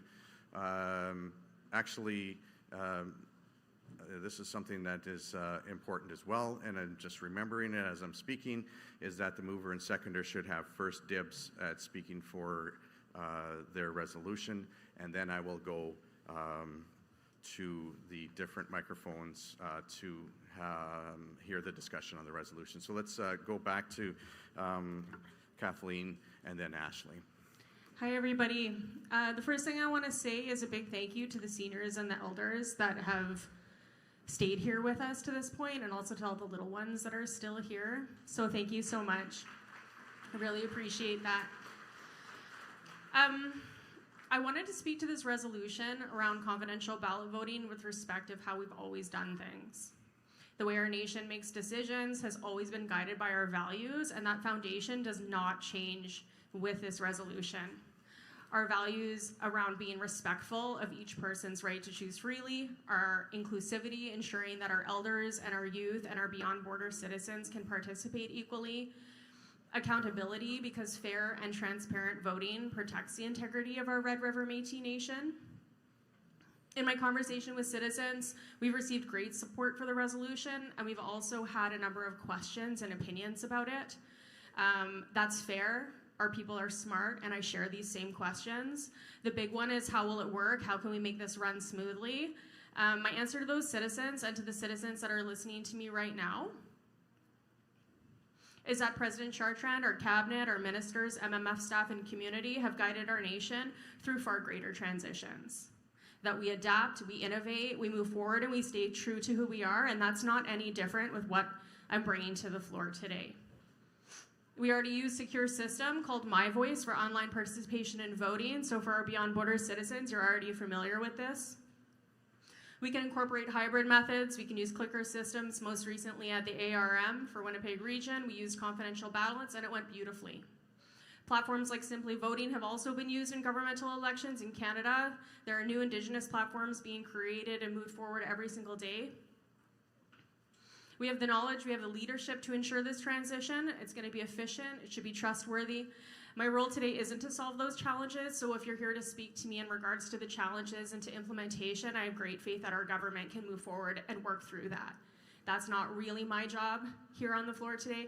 My job on the floor today is bring this to you and to say that we can continue to bolster the strength of our democracy and maintain this gold standard that the MMF has for our people.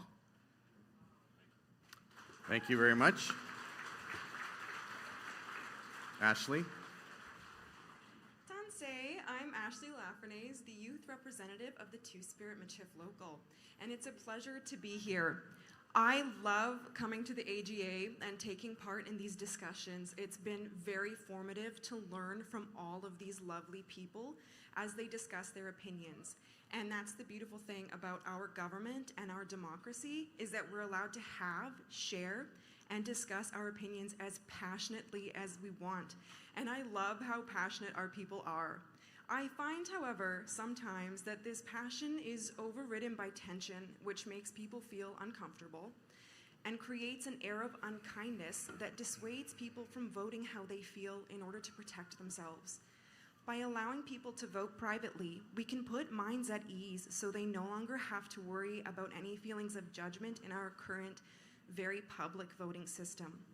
In the spirit of keeping things respectful and full of that friendly Métis love, I believe we should implement a private ballot voting system. Hi, ekose. Thank you all very much. As I said, I'm going to go to the microphones as best as I can to make sure everybody has a chance to speak to this matter. So this is where I'm going to let you know right now where I'm going to be at here. So we're going to go 2, 3, 4, and then pavilion. Then 2, 3, 4, and then President Chartrand. So there was no one at 1 when I first was up there, so I'm going to get you guys in there as well. So we'll add you in here, okay? But I already have about 10, 11, 12 people speaking on this issue, so, and now there's more. You guys showed up. Microphone number 2. Annette Niven, the Paul region, and I'm against this motion for quite a few reasons. As you know, right now, we're running against a lot of time. People have got to travel, and we don't want no one traveling in the dark, and to me, separate voting is going to take at least another day just to go through, depending on the resolutions. And I think we can save a lot of money. I've been coming to the AGAs for the last 10, 12 years or more. And not once did I ever see anything wrong with voting by hand. Because if we do that, it's nothing wrong with voting by hand, okay? If you want a quiet ballot, I can see it happening at the provincial level when we vote for a president and cabinet. But I cannot see it happening here with so many people here. Do you realize how long it's going to take for us to count those votes? For each resolution, we had 1 year we had 14 resolutions. And believe you me, can you imagine us voting on 14 resolutions in a matter of time, shortness? Like I said, it would be great for prevention, but not here. Because we've got elders here, they've been sitting around, we've been sitting here listening, gathering information for the last 3 days.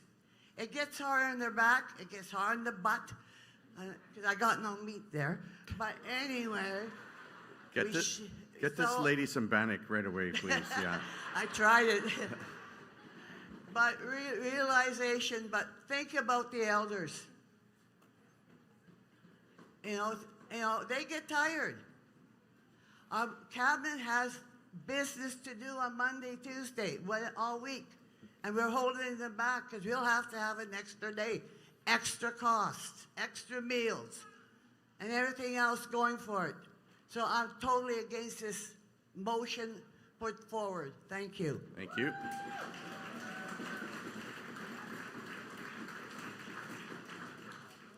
And again, this is on me, but I am going to, I know this is going to bring a lot of discussion. Obviously, there's people here, but I'm going to try to ask everyone to contain your discussion to a couple of minutes.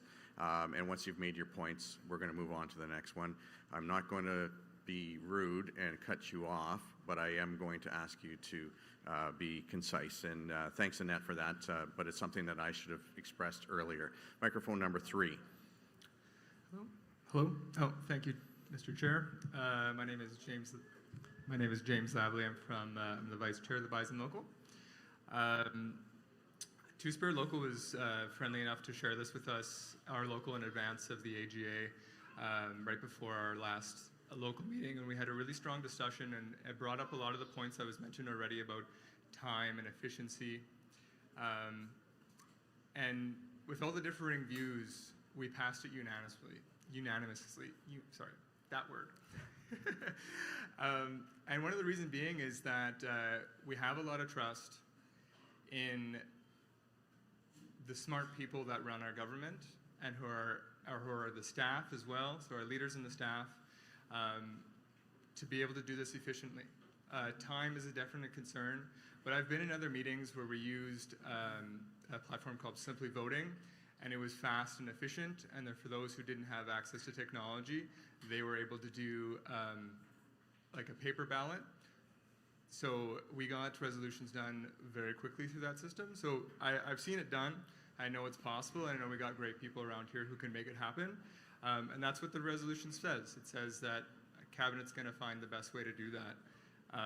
I will keep this short, Minister Goodon, as you said, but there's 3 points that I want to point out here. One of the biggest things I think this can help us with is managing the growth we have. We have so many beautiful satellite locations, people joining our nation and our from beyond borders. If we were all on a similar platform, people wouldn't maybe have the perception, I know they are getting counted, but the perception that they aren't if we're all together on the same platform. So I think that's part of our growth plan. Unity, I think making sure that me and my buddies, if we're voting differently, there's no tensions in between us, and we can continue forward as one team, one Red River Métis team. And finally, democracy. Democracy is a moving target. There was a time in our country here where women weren't allowed to vote, First Nations weren't allowed to vote, and it was only men with property. But thankfully, that has progressed over time, and we're now at a new gold standard. Everyone can vote.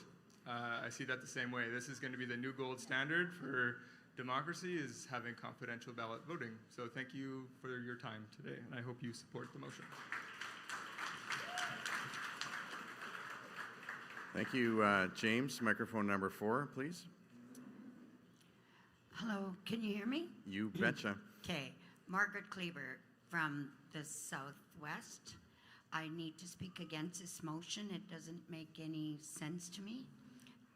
With all due respect to those people and their opinions, this is just resolutions. It's not voting for your president, which is confident.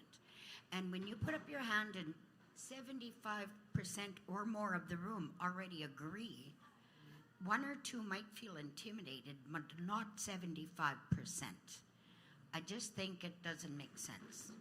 So I say no to the motion. Okay. Thank you. I'm going to go to the pavilion now. Benjamin Lennick.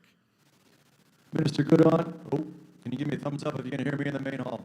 You betcha. Okay. You're a little bouncy on your sound here. I'm not sure if they can fix that up. Don't know if we can do a whole lot here. Okay. So anyway, Ben Lennick, Bison Local, Winnipeg Region.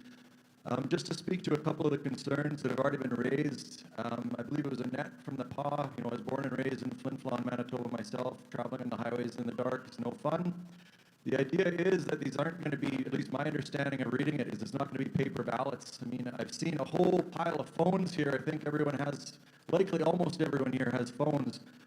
In 2023, I remember Minister LaPlante, we moved forward with how the harvester surveys were done. We moved digitally. That was a big change. That was a big shift for the harvesting program. At that same AGA, I know Jason Listician, who I've come to know in the past couple of years, a great person. He was talking about having people involved in the locals. And I think this is a great way of having people being able to be involved even at the AGA if they're not able to make it, for those satellite locations to feel that, again, I know all the votes are being counted, but in terms of having something that's online, that's real time, I think it's actually going to end up being a time saver. And if there are people that feel their votes are counted, maybe that means that they are able to travel to those satellite locations that are closer, whether that's the Thompson location for the PAW, et cetera. But again, I think that some of those concerns can be addressed. Again, I put my full faith in Cabinet and the fantastic people that we have working here. I mean, we have AI robots speaking Michif, so the future is now. Exit.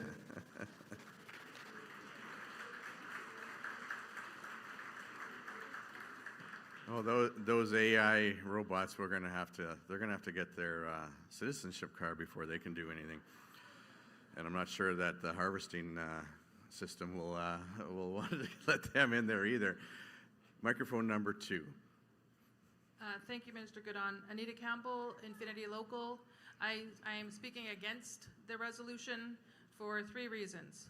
1, I don't know if you can measure 200 people at a regional meeting versus 3,000 people at an assembly.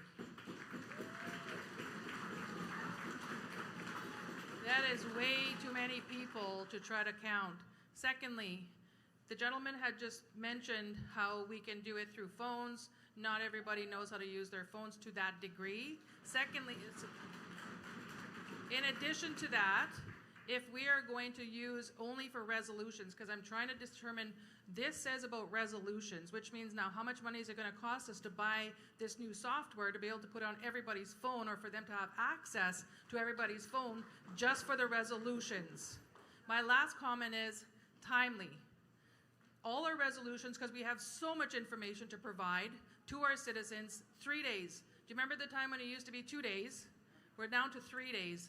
Are we going to move to 4 days now? Pretty soon we're going to be here all week and the weekend because there's so much information. And the voting, when we're up there, trying to make sure we're accommodating and doing the transparency and the accountability to those that are in satellites by the red and green. So everybody notices when we're waiting for the green light in order for the count to happen.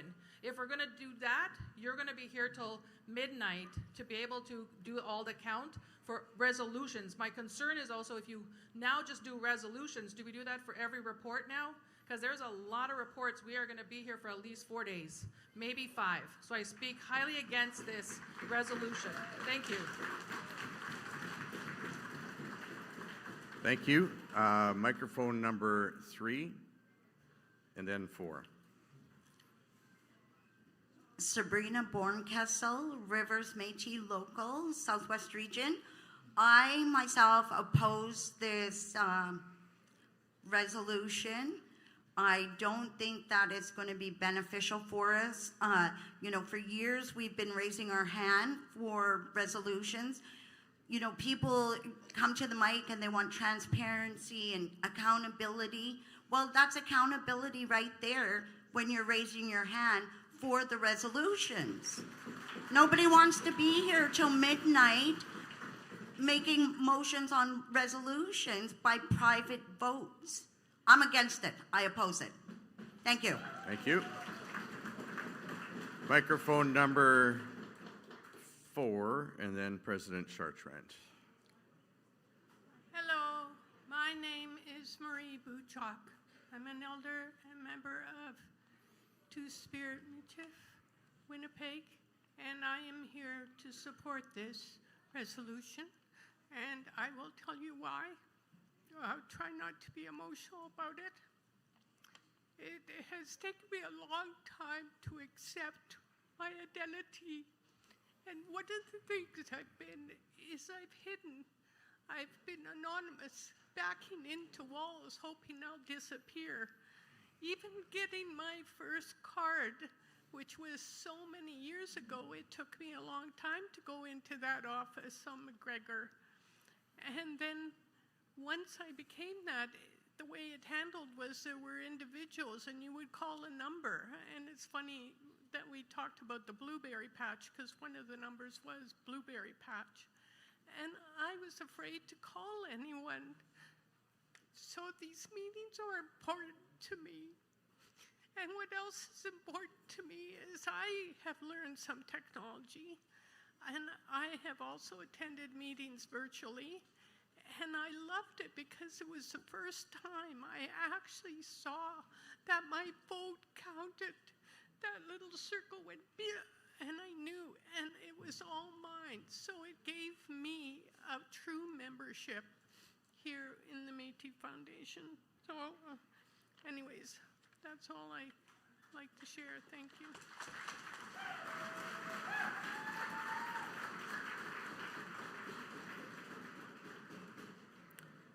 Okay, you're just going to give me a second here because I'm just making sure I got everybody.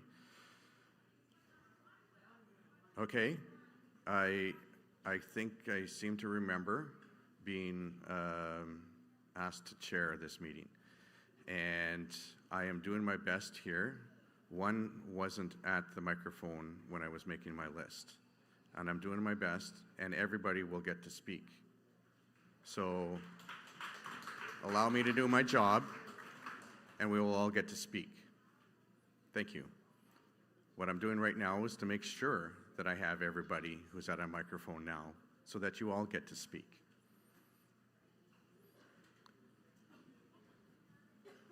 One, two, three. 1, 2, 3. How many are at 1? 2? Okay. How many are at 4? 4 at 4? Okay. I still have 1, 2, 3, 4, 5, 6, 7, 8, 9, 10, 11, 12, 13 speakers. So what I'm going to do is call it after that. Whoever... Okay, I can't hear you. I don't know what you said. But, and we don't yell during the assembly. We do this in a manageable way. I think, so that's 13. 1, 2, 3, 4, 5, 6, 7 have already spoken. So do you think 20 is appropriate to have, no? You want more? Less? Okay.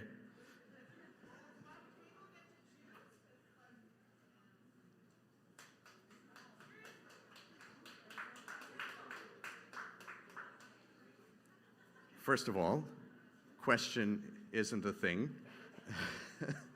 Question isn't a thing, and it's not a thing right now when there's 13 people standing at the microphone. All the people standing at the microphone and anyone who is standing online right now will get to speak. But after 20 people, I think we'll know exactly where everybody's going to stand. So that's what we're going to do. And if that's unacceptable, then there might be somebody else who can do a better job in your estimation. But I am going to go to President Chartrand. He's next on the list.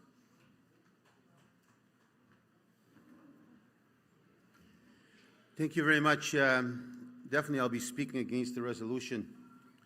But before I do so, I'd like to express some sentiments. Firstly, thanking the Two-Spirited Local for bringing forth a resolution of a new idea, a new transition of a way that they see the ability for them to vote with less stress or less feelings of tension. I also want to express to the elder of Two-Spirit that spoke there earlier about being recognized. I want to say very clear and proudly who we are as the Métis government. We're the first, clearly without doubt, Métis government anywhere that accepted now 2 different Two-Spirited locals into our government. We're the first. Very powerful message we gave the country. It's never been done before. And you know we're still a strong Catholic-driven people with many other faculties of religions. But our cabinet decided it was the right thing to do and the Assembly adopted it. But let's understand what this is all about. There was a discussion about who sits on this floor because of the size and complexity of 3,000 people. Those watching in satellites, those here, those upstairs, those in the tent, those downstairs.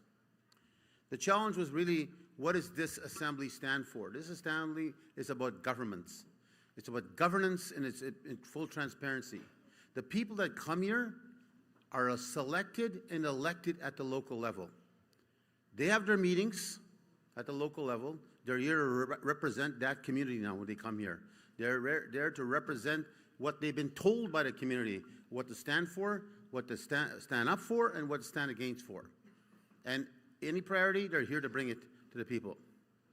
If we went to secret ballot, then that local sitting here, 6 out of 10 sitting here that takes up the main floor, can then tell their community, well, I voted this way, but really they didn't. Transparency is for that local at home to recognize their delegation coming here to represent them. That community's voice must be heard here. The establishment of the Federation in 1967, before I was 7 years old, I didn't come up with this idea. Our people took the adoption of democracy from Louis Riel and our governance all the way back to 1816. All the way. The captain of the hunt, even in the hunt of our buffalo, they had to get an election by hand every morning to show who would be the captain of that hunt. It was either starvation or economic wealth.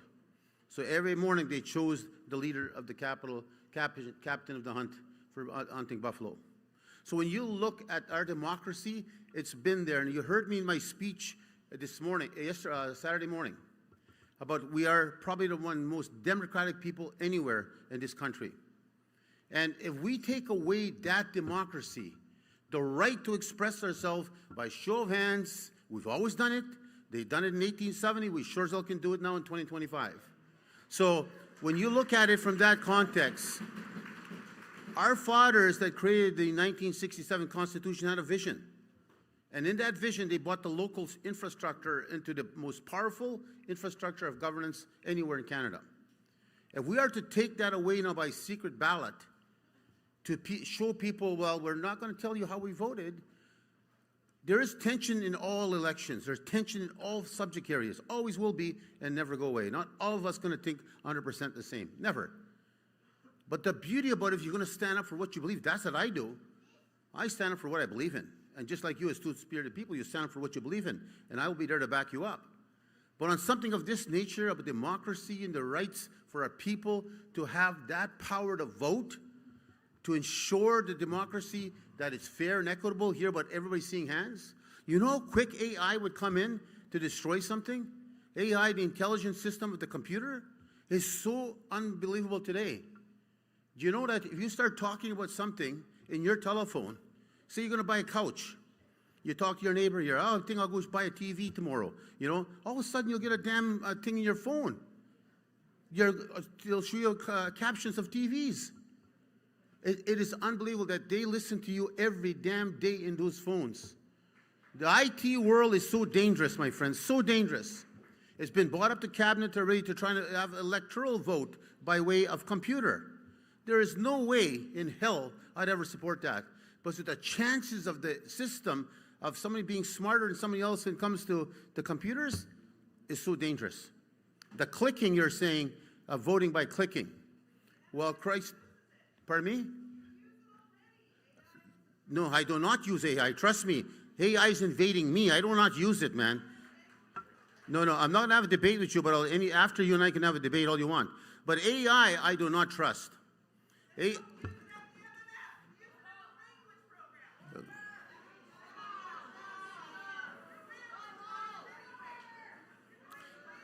See, that's a secret ballot right there. But anyways, let me tell you this. Our entire governance has been principled on democracy of votes. The democracy to vote for what you believe in, and the democracy to stand up for your community and local when you come here. And you cannot say you're coming here to represent your local if, on the other hand, you have a secret ballot, and your local can't see how you're voting and how you're going to be accountable back to your local. That's what this whole premise of our governance has been so strong. Why would you try and change something that's not broken? It doesn't make sense to me whatsoever. Democracy is democracy, and we should fight to protect our democracy.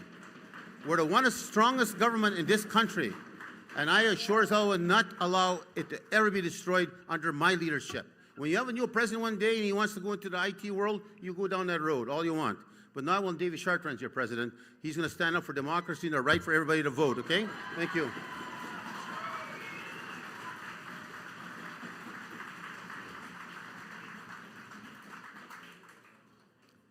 Microphone number 3. Hi there. My name is Daniel Kenyon O'Malley. I'm with the Two-Spirit Michif Local, Winnipeg Region. I'm here to speak in support of this motion, and I'll tell you why. I understand that there are very strong opinions held about this, and I honestly am happy to see that it's stirring up discussion. Not happy to see that it's, potentially so in conflict here, but I'm happy to see our people being so opinionated and able to express ourselves even outside of a voting context. I'll get to my point. I traveled here today to be a delegate for my local. I am a Red River Métis citizen. I live in Hamilton, Ontario. I had an experience at the Winnipeg annual regional meeting, or annual regional assembly, voting with the My Voice platform. It rolled out so smoothly. I understand that this wouldn't be a universally applicable solution for everybody, but it was just my personal testimony of having seamlessly been provided with a code to vote. I voted, I saw that it was counted, and I felt really good to be able to participate in my government even at a distance, knowing that there was no doubt about it. So what I just wanted to reaffirm here as well, in addition to just my personal experiences that were in that particular context positive, is noting that this resolution isn't specifically putting into place a particular voting system. It's not putting into place, here's how we're going to vote. It's asking our cabinet, who I know are very capable and competent and know how to consult us, like they did with the local bylaws this year. They are able to reach out to us, they know how to reach out to us, and they value our voices. If we support this resolution, I'm confident the cabinet will do this, And then not just 20 people who, like, of course, by time limits today, we can't hear everyone's voice. Everyone's voice will be able to be heard in that context. So if someone's against it, they can voice that they're against it. And then the conclusion of that will be, okay, voting can stay the way it is. If people, or voting can take a form very similar to what it is, whatever it may be. And if people, after reflection, decide maybe they are more open to it, they have that opportunity to voice that. So when I heard about this from my local, I felt positively about it, and I just wanted to make that heard. Écoutez, merci. Thank you very much, and thank you for coming here all the way from Hamilton. Let's give them a shout out for making the trip. That is fantastic. Microphone number 1, please. Does the motioner ever have a chance to reply to the comments on the floor, or do I just sit tight until we vote? Yeah, so once the resolution is on the floor, it belongs to the Assembly. It doesn't belong to the mover and seconder anymore. So you've, as the mover and seconder, you have the opportunity to speak, which you did, and then we move on to everyone else. So it's not a debate where everybody gets to... Not debating, just replying. Yeah. Like in the past Well, resolutions, motioners and seconders have had an opportunity to reply. So I'm just wondering if I'll be given that opportunity. Yeah, I don't recall that because that's not a practice that I would have done. It's in the YouTube videos, and you did. Did I? Oh, Yes. well, you got me then. 100%. Yeah, You can watch them from the AGA. I should watch before I open my mouth, right? Normally, I would say absolutely yes, but we're in a bit of a, well, first of all, we're in a time crunch, and secondly, I have still like 11 or 12 people to... That's fine. I'm going to step down from the mic, but I just want to be clear that it is an absolute shame that I can come here as a citizen today, present a resolution that nobody has come and spoken to me about personally, and that the responses I receive are absolute denial based on the idea that this is going to take too long and that it's undemocratic. I think that is a terrible thing to suggest. I think it's very sad that we can't come here and confidently present something and be well received. This happens time and time again, which is why I'm bringing the resolution to the floor. So I'm a fantastic person if you get to know me. I would love to talk to anybody here who wants to speak to me. But at the end of the day, I came here knowing I wasn't going to feel nervous about it, because if a decision is made over there, my voice feels like nothing. And if that's just how I feel, then that's just how I feel. But quite frankly, I know I'm not the only person in the room that feels that way. And I'm not gonna sit by and watch the youth and the elders continue to feel that way and not say anything.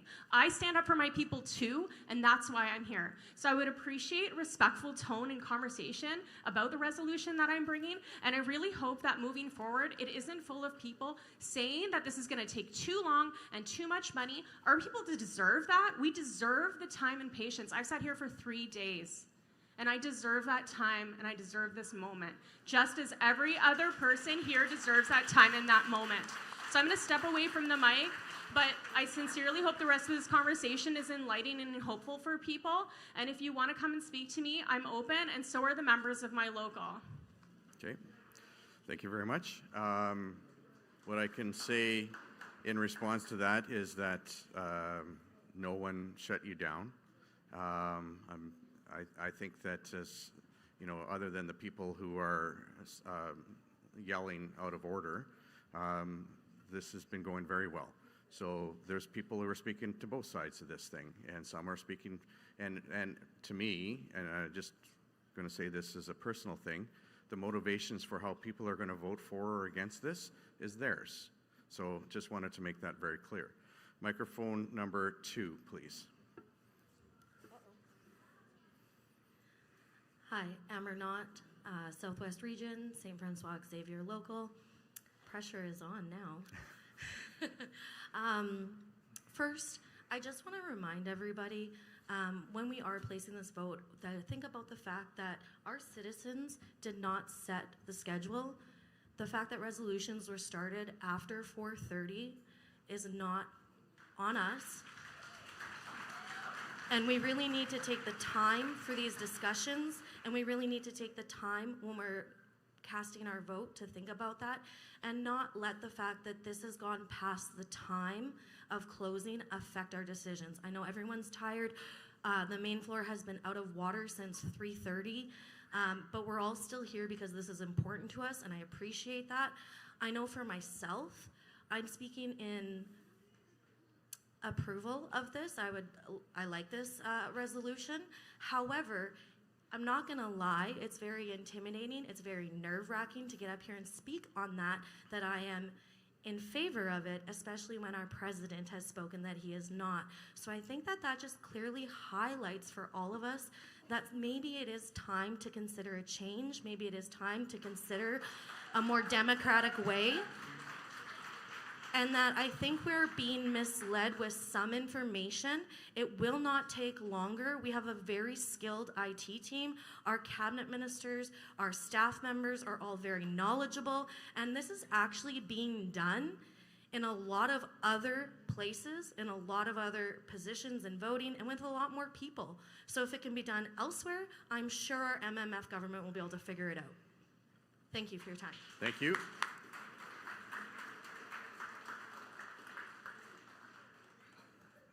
Just real quickly, and I try not to take this personally, but I am literally have a list of 20 people voting. So it is not about time today. And last year we were here till 8 o'clock on Sunday evening. So it is a thing, it's real, and some people, as I said before, everybody has different motivations for voting for this, against this, why they want to see things move more quickly.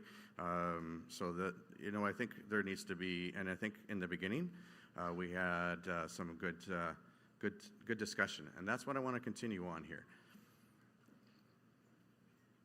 Microphone number 4.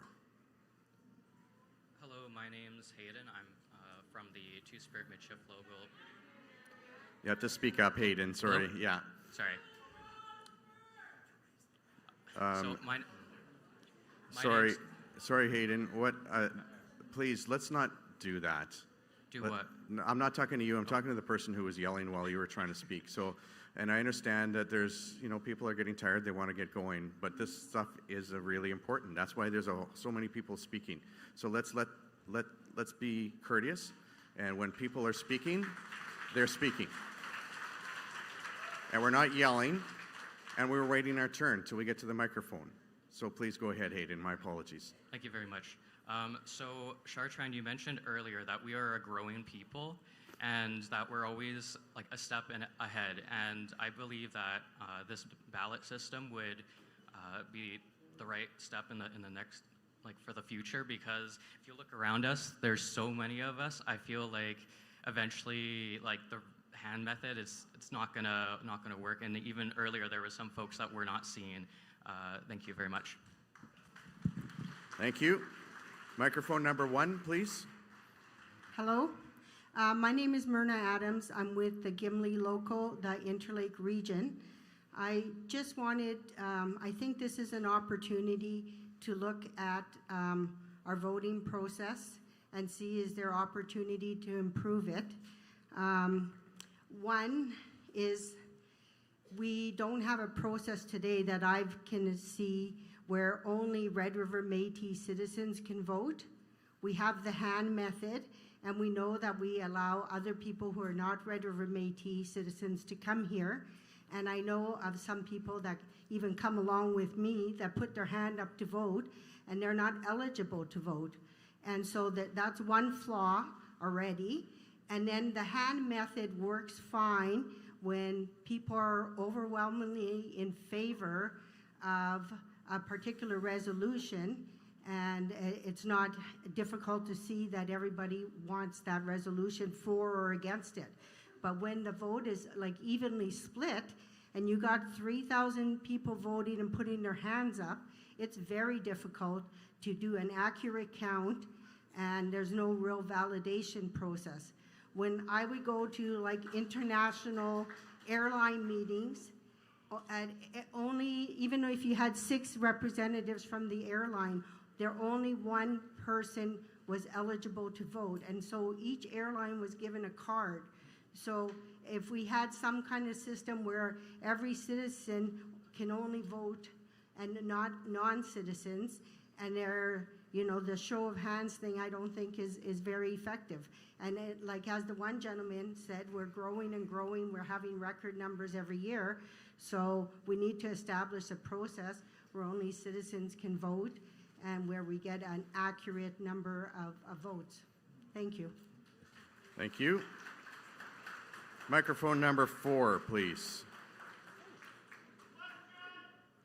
Again, Number 4? that's not how it works. Question, that's not how question works. Okay, number 4? Number 4, please. Arlene Lalonde, Seven Oaks Local in Winnipeg.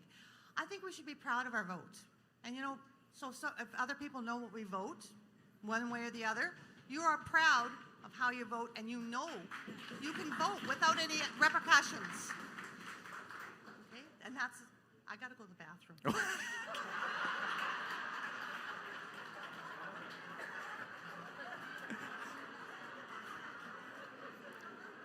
Okay. That's the best method for helping us keep our comments a little shorter, right? Everybody drink a couple bottles of water before you go up to the microphone. Then that's all you'll get up there. Microphone number 2, please. Alexina Nault, Winnipeg West, Winnipeg Region. Before I begin, I'd like it to be noted that I am coming to the mic and speaking as a youth, and I'm speaking for the youth of my local as the youth representative. When we are looking at this resolution, we are looking not only at a question of our democracy, but we are also looking at a question of our culture. Within our Métis culture currently, we have had a large influx of people that have rediscovered their roots. But with that being said, I think it's really important that those of us who have grown up within the culture educate them and make sure that it is known that our culture is not just our wearable items, but it is also how we conduct ourselves with one another. Whenever we come to a gathering, whenever we meet somebody new, the questions are, what is your name, where are you from, and who is your family? Those are the big 3 questions. As a people, we have to be proud of who we are. We have to be proud of what we do.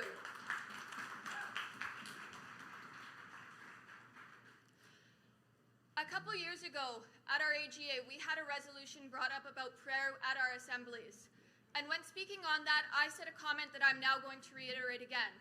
Within our culture, you can wear the earrings, you can wear the beaded vests, you can walk in the moccasins, but until you truly embrace the culture of the Métis and not just the physical, you cannot just sit here and say, yes, I'm Métis, I'm one of us, because you are not fully embraced and integrated in the culture. Being proud of who we are is being Métis. When we vote openly. We vote in front of each other. And therefore, I'm against this resolution, and I hope that you are too.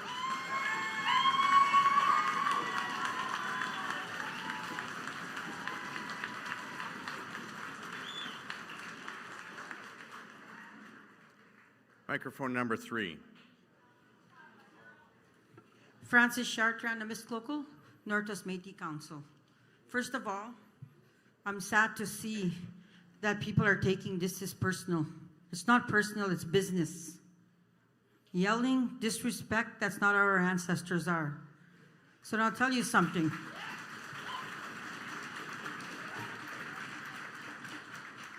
We have a one vote, one ballot system in our elections, and we're proud of that. We're probably the only government anywhere that we do that. For 3 days we sat here, everybody voted on their reports.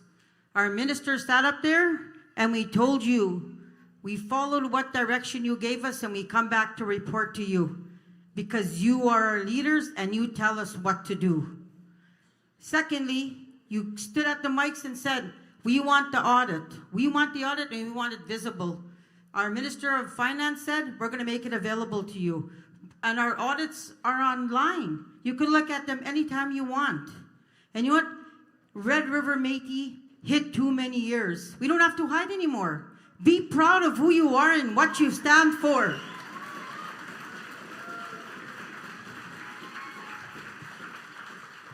And I empathize with our elder today, Two Spirits. I live in the city of Dauphin. That's a racial community. We're at a residential school. For the last 4 years, I stood side by side and we walked together with our Two Spirit families. And we're not shy. We are proud to support you. We walk together on Orange Shirt Day. We walk together on Red Dress Day. Don't hide. Stand up and vote and be proud to be Métis. Don't be shy.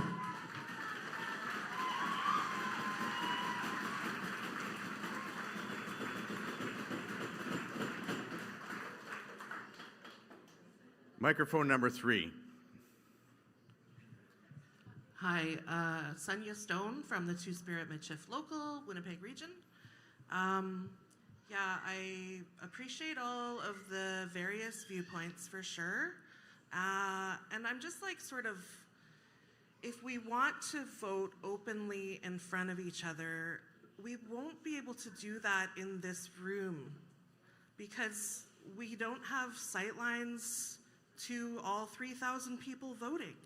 So it's really not an open vote. That's why we're proposing this change, is because we can't actually account in front of each other. We can't see each other. We're in like 5, 6, 8 different rooms now. So yeah, we need to improve the hygiene of our democracy. And this is one suggestion. Our local would be more than happy to vote openly, I believe. I'm actually going on instinct here, but the way this system works right now, it is flawed desperately, and you actually admitted it, Minister Goudon. You said, if we can't see you because you're behind a pillar, we're sorry, but we don't want an apology. We want our votes to count, each and every single vote. We want to be counted. We want to be accountable to our local, and I don't think we're doing that because we're coming home telling stories of how we don't even feel like our vote mattered. And we keep telling the story, and our local keeps saying we need to do better. So that's why we've introduced this resolution. I'd appreciate your attention. I'm still on the mic and I'm still speaking. There's a bunch of murmuring going on. I also really resent how anytime the Two Spirit Michif Local attempts to assert itself to this government, David Chartrand talks about how our existence is because of him, but we actually started this local and you accepted us, right? Like, I don't know why he has to bring into this like conversation. Every time we talk, there's this existentialism that he brings into the conversation.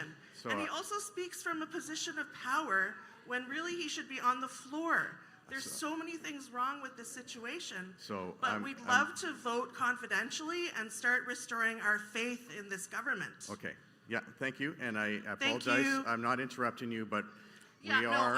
I will, one of the I will stop talking no, because I'm no, finished. yeah, no, that's I fine. really appreciate letting me speak, though. One of the things that, again, it's probably my fault for And not. I don't even know why you I- have to respond to each thing. You can just say, move on to the next business. Like, you don't have to comment on everything people say. It doesn't make sense. Okay. It's out of order.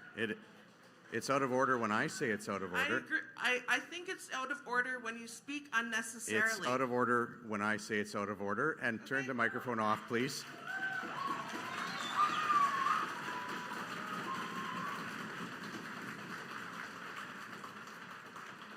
When we speak on a resolution, it needs to be to the resolution. If the resolution was about David Chartrand speaking at this stage, then that would be fine. But this resolution wasn't about that. So that's why I needed you to stop when you finished speaking about the resolution. You went on irrelevant issues. Microphone number 4. Will, how many more resolutions are there? There's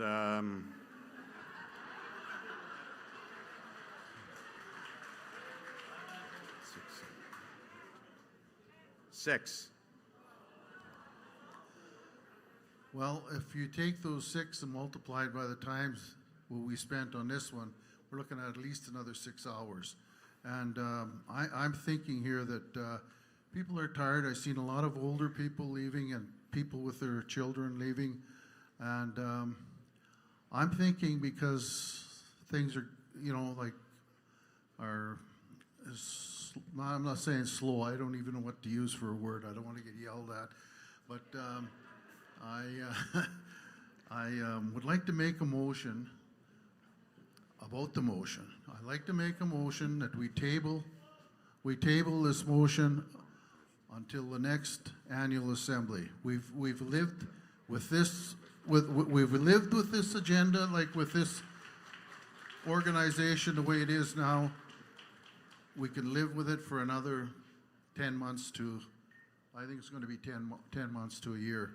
So we're not going to change the world tonight, but we're going to have a lot of people frustrated, mad, tired, and cranky, and etc. Yeah. So I'd like to table these motions. It's not going to hurt nobody's feelings until next annual assembly. And I don't know where I'm going to put this clause, but I think Sunday morning when we all wake up fresh, we should start the resolutions. Don't matter if we, not at the end of the day, because, okay, Will, I wouldn't want to be in your shoes. You're doing a good job. Thanks, Jack. I have 3 speakers left. So what I'm going to do is I'm not going to accept your motion, Mr. Fleming, at this time. What I am going to do is have the 3 speakers, and then we're calling a vote. So microphone number 4, please.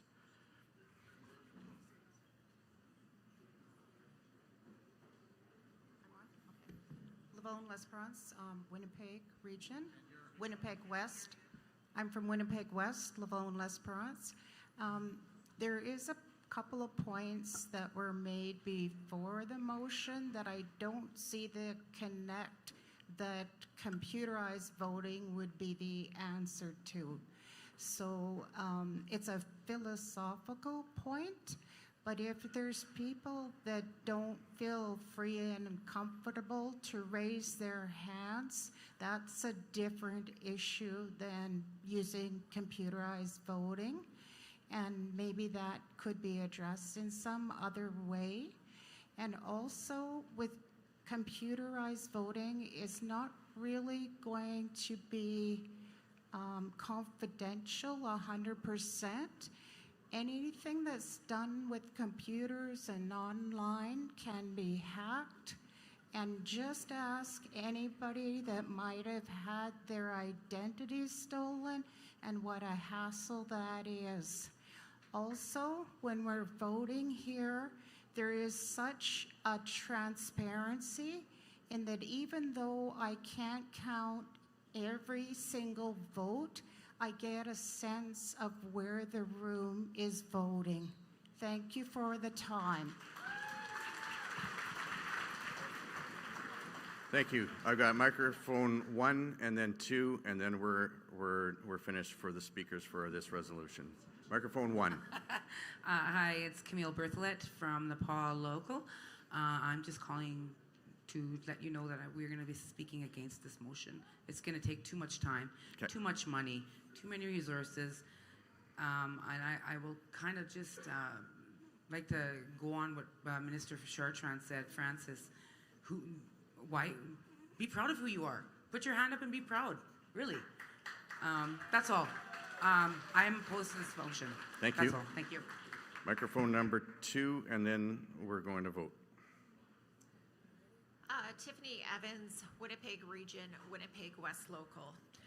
So I just want to bring up that I am against this resolution, and the reason for that is because within the federal democrat body, it's a very colonial body, and those practices are being now enforced upon us. We are not a colonial organization. We are an organization of kin. We are a transparent and accountable organization. And part of this is our veterans and our forefathers fought to have our voices heard. And as our founding father said, Louis Riel, we will be quiet, but our people will rise again. And by having this open ballot system, we are having that transparency. We are being able to share our voices, our concerns in a respectful manner. And I think, as you know, many of you bring up that there is maybe issues in regards to the venue. Potentially we could look at a different venue that would accommodate all of us. But looking at it in different avenues and suppressing our voice is not the right way to do this. Thank you very much. Thank you very much. Now I'm going to call the vote. All those in favor, please raise your hands. So this, just so you know, this is all those in favor of the resolution. This is all those in favor of the resolution. I really am getting tired of getting catcalls from the back because it doesn't help me. Doesn't help. No, please, that's not helpful either. All those in favor of the resolution to bring in confidential voting, please raise your hands.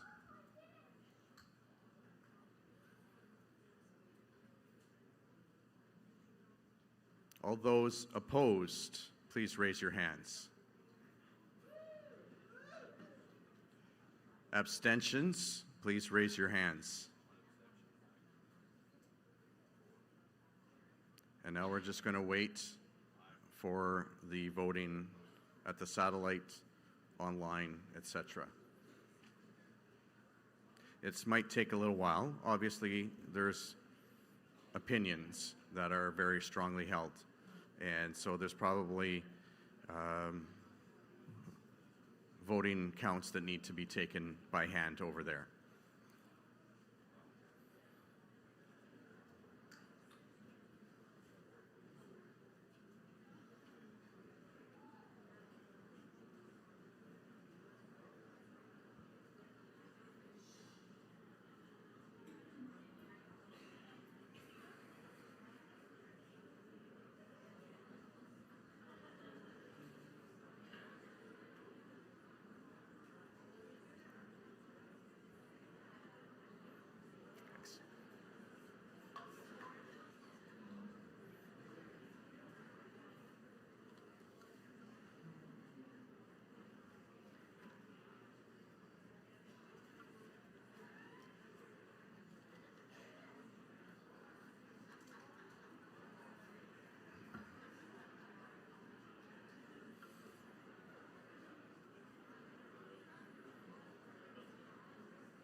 Just a couple of things. We're still waiting, but the comments about the water, totally get that, totally understand. The Assiniboine Downs are bringing in carafes of water to the elders' room. We're going to go and help the elders first and make sure that they get any. And then we're going to start in the main floor and the other, I think it's just this hall that has the issue, am I right? But if not, then we're going to make sure that the other locations also have water, and then we're working on for everybody else. So, but appreciate actually letting us know. I had no idea. Thank you.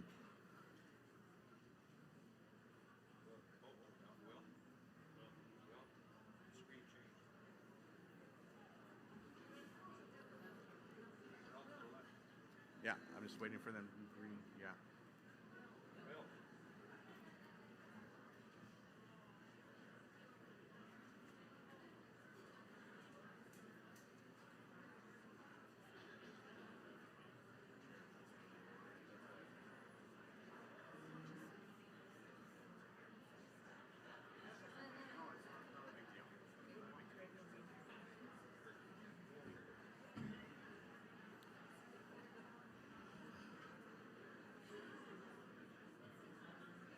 So I honestly, I know how warm it is in here, and just getting back to the water issue, I was just informed, and obviously we need to work on this next year.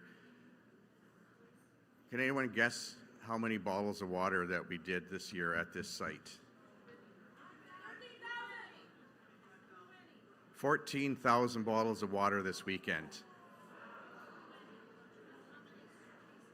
So the environment minister is going to get pretty upset because it's plastic bottles, but you know, it's not like we weren't prepared. It's just that you know, it kind of got away on us this year. So, but we are working on solutions for the elders first, and then everybody else after that. I'm still waiting. Still waiting. Just waiting for one count. Majority in favor.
Thank you very much. We are just bringing in the last count here.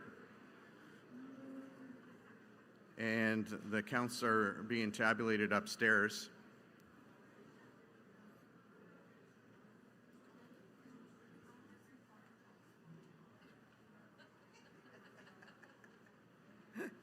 Okay, I do have duck jokes. Sorry. Did you hear me? I said I do have duck jokes.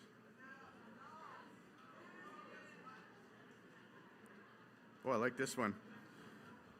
What do duck children or ducklings put their things in when they take their stuff to school? A quackback.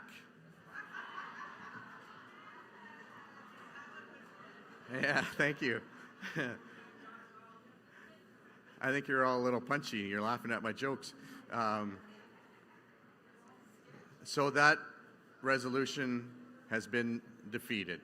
So we're going to move on to the next one. Resolution number 6.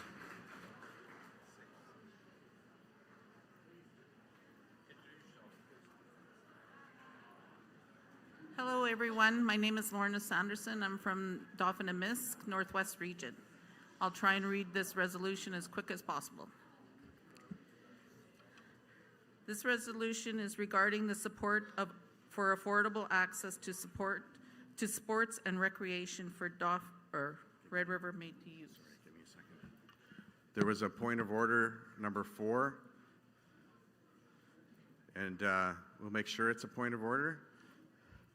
Microphone 4, please. I made a motion here before, and then I think that a motion to table something takes precedence over the actual voting. But I didn't say nothing. Let the voting begin. So we had to vote. Now it was 15 minutes to come to a vote on that after everything happened. So if you look at 6 resolutions, you're looking at another an hour and a half just to count without your 20 people per motion getting up to speak. I would like to make a motion to table the rest of the motions until next annual assembly. Okay.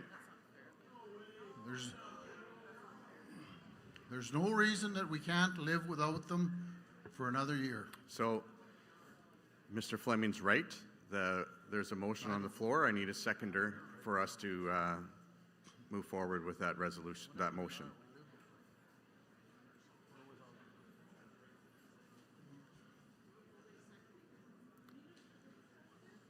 We don't seem to have a seconder, or do we?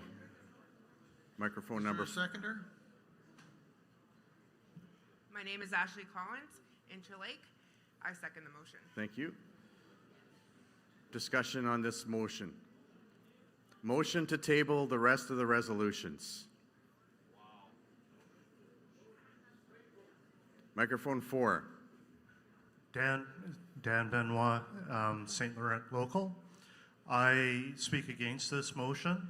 There are several motions that I'm aware of that are very important, and they need to be dealt with in a timely manner, and they cannot wait a year. Thank you. Microphone 2. Microphone 2.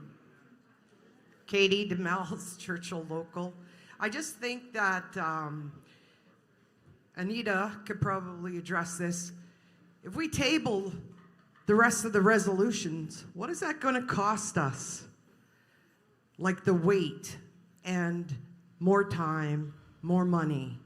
So I just say, let's get it done. I came from Churchill, so I think you should listen to me. Get her done. Get her done. All right. Katie's going to bring polar bears next time, so you guys better behave. So, microphone 1, please. Susan Kirkwood, Lima Chifo Tepeswak, 2S LGBTQ plus and allies. I vote no to that because we have a very capable cabinet right now. There's an election next year. We can have a whole brand new set of people in for next year's assembly. And I trust this government to do something positive with my resolution, which is next. So I'm a little bit biased. So that's all I have to say. Okay, thank you.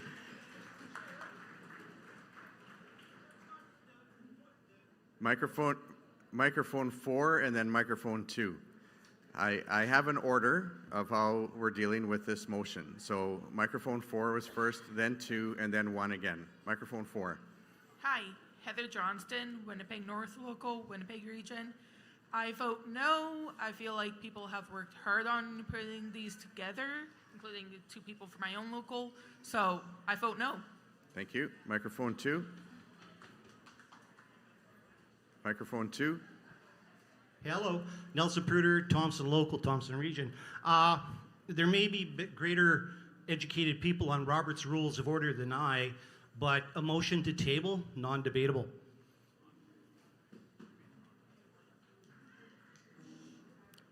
I don't know. Do people want to debate on it, or you just want to vote on it? Like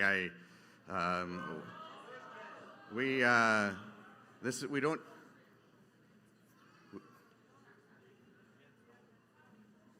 We don't. Robert's Rules of Order, as you all know, is a guide. And there's several things that we do that are customary to our governance structure that aren't in Robert's Rules of Order. And that's why the chairs are tasked with moving things forward to try to get the meeting done as quickly and efficiently and smoothly as possible. So I appreciate your point, Nelson. And I'm going to ask microphone 1. There's a couple of folks standing up there. Do you want to just go to the, or do you want to have a microphone 1? I just wanted to point out that when he made that motion, there was 2 parts to that motion. Part of that motion was to have the resolutions on Sunday morning, not in the evening. And that should have been included within the motion. Right. So, but the motion was to table the resolutions. He did make that comment, but it wasn't a part of the motion. There was a seconder, yes. That's why we're doing a discussion. Otherwise, there would be no debate at all.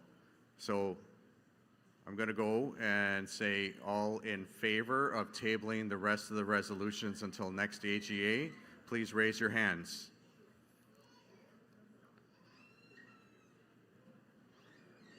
All opposed? Abstentions? We're waiting online. So, why don't father ducks listen to their wives before to get directions to where they're going to? They prefer to wing it.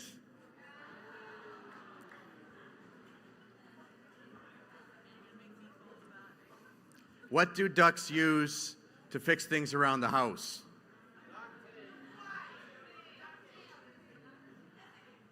Okay, I ran out.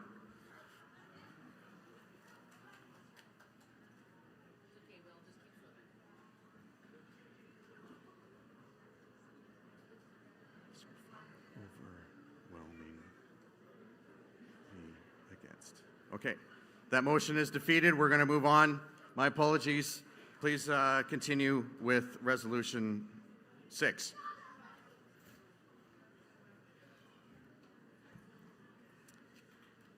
Resolution 6, regarding support for affordable access to sports and recreation. Sorry, I'm going to interrupt you one more time. Sorry, my apologies. A little bit loud. We kind of got into the habit here. I know there was some delays in the last vote and the one following that, but still need you to keep the noise down. And then because we, as was stated, we still have a few resolutions and some other business to go through, so we'll want to do it as quickly as possible and want everybody to listen and participate. Thank you.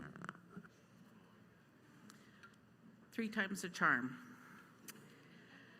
All right, Resolution 6 regarding support for affordable access to sports and recreation for Red River Métis youth. Whereas the Manitoba Métis Federation, MMF, recognizes the importance of sports, recreation, and cultural activities in supporting the physical, mental, emotional, and spiritual well-being of the Red River Métis youth. And whereas programs such as the Individual Youth Support Program helped hundreds of Red River Métis youth offset the high costs associated with participating in sports and recreation.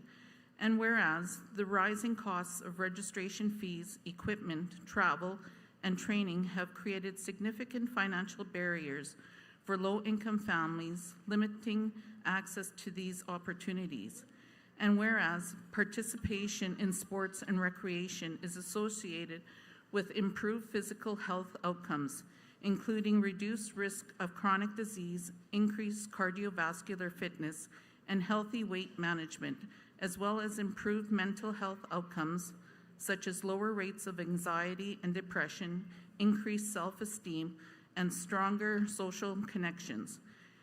And whereas equitable access to sports and recreation supports inclusion for marginalized groups, including 2SLGBTQ+ youth who may experience higher barriers to participation and benefit greatly from safe, affirming, and culturally relevant activities, as demonstrated by the work of the Riel Métis Fur Company. Therefore, be it resolved by the Manitoba Métis Federation Annual General Assembly that 1, the MMF through the Cabinet considers seeking renewed and expanded funding from Canada, Manitoba, and other partners to reinstate and strengthen the Individual Youth Support Program or similar programs to provide increased support to cover the true cost of participation in sports and recreation. 2, the MMF Cabinet considered developing an implementation strategy that addresses financial, geographic, and social barriers to youth participation in sports, recreation, arts, and cultural programming, incorporating both competitive and recreational pathways, and report to the process of the strategy to the next General Assembly. Moved by Susan Kirkwood, seconded by Rhonda Burnaby. Thank you. Mover and seconder, I assume you're over here, microphone 1. Susan Kirkwood, Lima Chefo Tepesuak, 2S LGBTQ plus and allies. I motion to accept this. Thank you. Microphone 1 again? Oh, you're on or off? Oh. Rhonda Burnaby, Little Michif also. I second this. Thank you very much. Did either of you want to speak to it? I'd love to. So historically, we all know our people were born of the land. We ran around, their kids ran around inventing the games we grew up to play, hide and seek, all of our jigging, our dances, all of these things that came to us freely. We did it in our free time. It was so good for us. We had bodies of steel.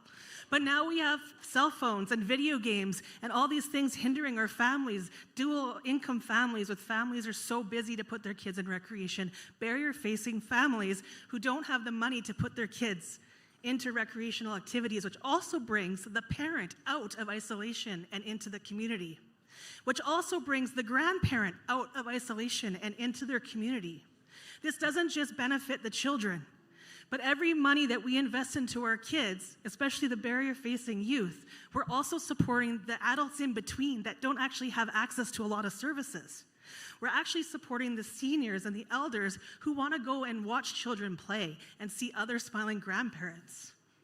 So I would like to have support of this motion and the dedication and consideration of our cabinet to be our government. Who cares if the federal government is not giving us money? We have money. We're proving it time and time again.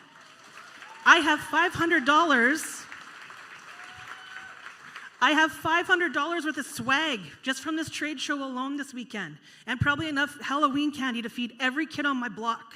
There's enough money within the MMF to support the barrier-facing individuals, so we're just begging for some sort of implementation strategy to make sure that these program cuts from the federal government, who's, secondary government, we're going to be our own government. We are our own government. If they give us extra money, fantastic.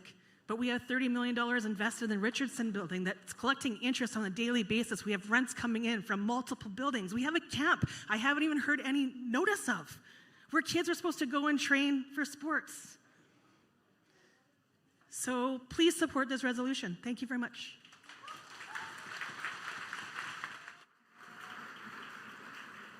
Thank you. I see one person at microphone 1. Yep, go right ahead. Hi there, I'm Gavin Forbes from the River Métis Elders and Youth Council. I want to stand for this motion, and also from the Métis Elders and Youth Council, our mission is to push for transfer of knowledge and tradition and culture from elder to youth and youth to elder. And as a youth myself, I'm seeing very few people in my generation giving a damn about participating in society and participating in our culture and our history, and I care so much about it, and I want more people in my generation and younger to care about this and about being healthy and about their culture. And I want this motion to go past because I tried applying for the individual youth support program, and I got denied because of the lack of funding. And like some of you might know me as like that famous jigger or whatever. It cost me to learn how to jig and to learn that knowledge, and I try to pass that knowledge along to everyone that wants to know it. So making this affordable won't only help me, but help everyone that can possibly learn this precious culture that I live for. So I think that's about it. Thank you. Right on. Thank you very much. Microphone number 4, and then we're going to go to a vote. Microphone 4. Alexina Nault, Winnipeg West Local. I would like to express my support for this resolution. Growing up, I was raised by a single mom, and a bit of a backstory for us. My mom had to work 2 jobs. One job was not enough to simply make ends meet. And with 2 jobs, we were right above the threshold to get any sort of assistance. Now, we had family that we were able to depend on, but a lot of families don't have that. and it's something that we need to acknowledge, especially in today's current economical climate, where so many people are struggling to even just put the basics of food on the table. This resolution would help bring forward an opportunity for kids to actually engage in their communities, which is something that we need more than ever. We see self-isolation at an all-time high among all age groups, and as was mentioned before, not only does this resolution help with healthy living, but it also helps with building community, which is especially what we need right now. And because of that, I am in support of this resolution. Thank you. Thank you. Sorry, I didn't see you before there. So microphone 4, and then we're going to vote. Tony Delarock, I'm from the Warren Local in the Interlake region. I just have a point that I'd like to clarify. Are we saying all youth, or are we saying only at-risk youth? That's my question. I think it's the resolution is calling for a restoration of the youth programming that we had in the past, and that would be all youth, yes. So I see no one else, and I'm going to ask for those all in favor, please raise your hands. All those opposed, please raise your hands. Abstaining? This resolution is passed.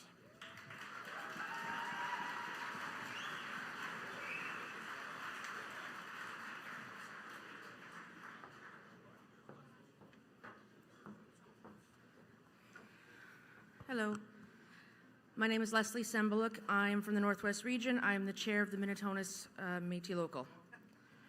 Resolution 7 from the floor. Regarding honoring our ancestors. Whereas the Red River Métis live and have lived throughout the Red River Métis homeland, being the area of land within the historic Northwest, centered in the Red River Valley, as used and occupied as the traditional territory of the Red River Métis. And whereas there are many existing marked and unmarked graves of Red River Métis ancestors across the homeland, both known and unknown to our contemporary citizens, but not to history. And whereas the Métis Economic Development Organization, Ltd., has required Rapid City Memorials as an MMF affiliate company that manufactures gravestones. And whereas the MMF is the government of the Red River Métis with the exclusive authority, rights, and responsibilities to preserve, document, and commemorate Red River Métis history, culture, including the burial locations of our ancestors. And whereas ancestors are those having a demonstrable connection to the historic Red River Métis through records that are independently verifiable through the Centre de Patrimoine de la Société Historique de Saint Boniface. And whereas members of the locals and beyond border citizens may hold significant information about these burial locations in their home communities and may be willing to offer their time to research, count, place, mark, document, and photograph these burial sites to report to the designated official of the MMF. Therefore, be it resolved by the Manitoba Métis Federation Annual General Assembly that the Manitoba Métis Federation Assembly endorses as a priority the determination of the location, marking, and consecration of the graves of those citizens who have previously passed from this life so that their memory can be marked in a good way and help usher the souls of our kin back to the Creator. 2, the MMF Cabinet consider the issue of how best to address that priority, including without restricting the parameters of that consideration. A, the process for the determination of such graves and the methods, if any, that can be used to create markers for the graves. B, the creation of a register of otherwise unmarked graves. C, the capacity of the MMF to appropriately mark such graves, including any assistance that may be available through Rapid City Memorials. D, the process for funding such a program. And E, the viability of such a program. 3, the MMF Cabinet report to the following Assembly on its considerations and whether such a program can or will be funded and its parameters if funded. Moved by Justin Roger, seconded by Kat Patino.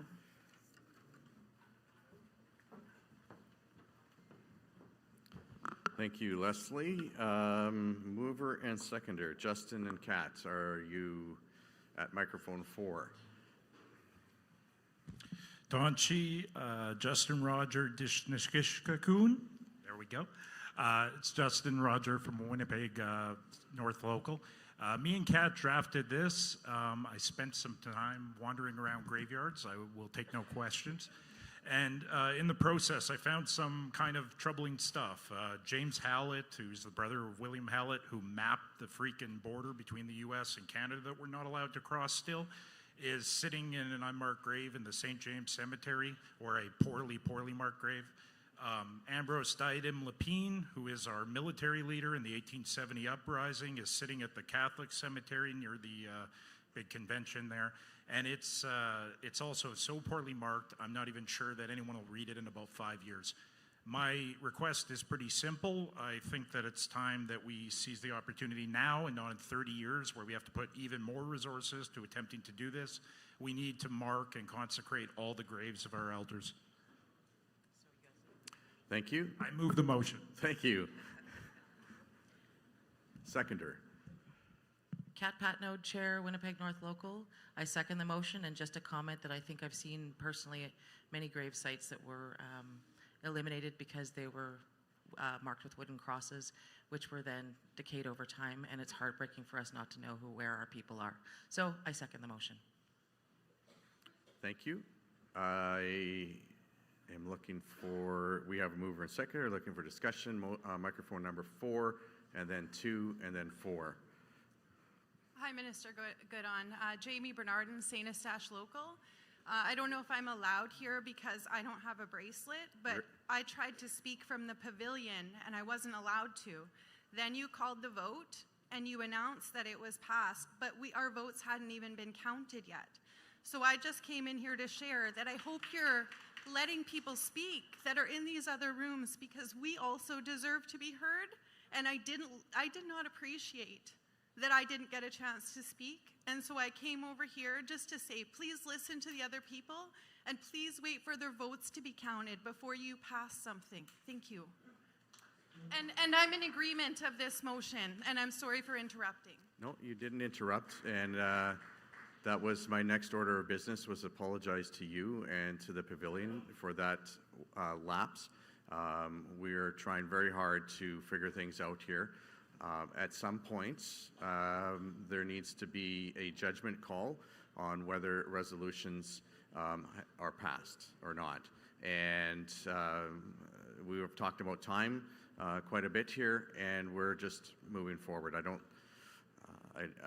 That's not something, though, that's acceptable, that people who want to talk are not able to talk, and I apologize for that. Microphone number 2. Hello, Nelson Pruder, Thompson Local, Thompson Region. I rise to speak in support of this resolution. I think it's absolutely brilliant. The honoring of our ancestors, our elders, that have not been recognized is critically important. At the same time, it gives us the opportunity to gather data about where our citizens lay in rest, whether it be in Churchill, Shamattawa, Tadouli Lake, wherever Métis people have lived. We will be recognized and recognizing them and their existence. I wholeheartedly support this.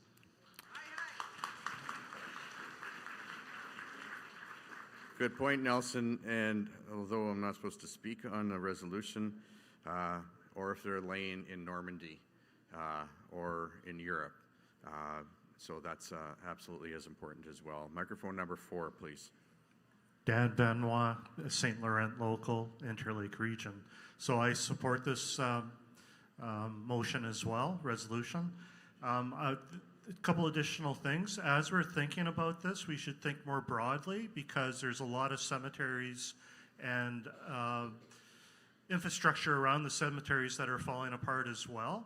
So, for example, a lot of our cemeteries used to have the Métis Cross, the Red River Cross, with the round circle on it, which has been reestablished at St. Madeleine, and I know there's one up in Churchill. I know they're all over the place. So we should be thinking of a broader strategy, just not commemorating and identifying our ancestors that are in those graveyards, but also how else we can commemorate our ancestors and those graveyards that are Métis graveyards. Thank you. Thank you. I see no one at the microphones. Is there anyone online at the pavilion? Satellites? Oh, he just appeared out like by magic or something. Microphone number 1. Yes, I'm Gilles Crevier with the River Local in the Southeast region, and I'm for this resolution. And I just want to share that back in May, my daughter Sarah and I had the honor and privilege of traveling to the Netherlands to represent us, Red River Métis, for the 80th anniversary of the liberation of the Netherlands and VE Day as artists and musicians. But another piece that we ended up doing was, I'd been thinking about how our fallen Métis soldiers that were buried overseas were not able to get reconnected with the homeland. And so had the thought of bringing some soil which we gathered from the banks of the Red River at the Forks with us to spread onto their graves. However, in thinking of that, I had no idea which graves were for Métis soldiers versus anybody else because they're not marked and we don't necessarily have that information.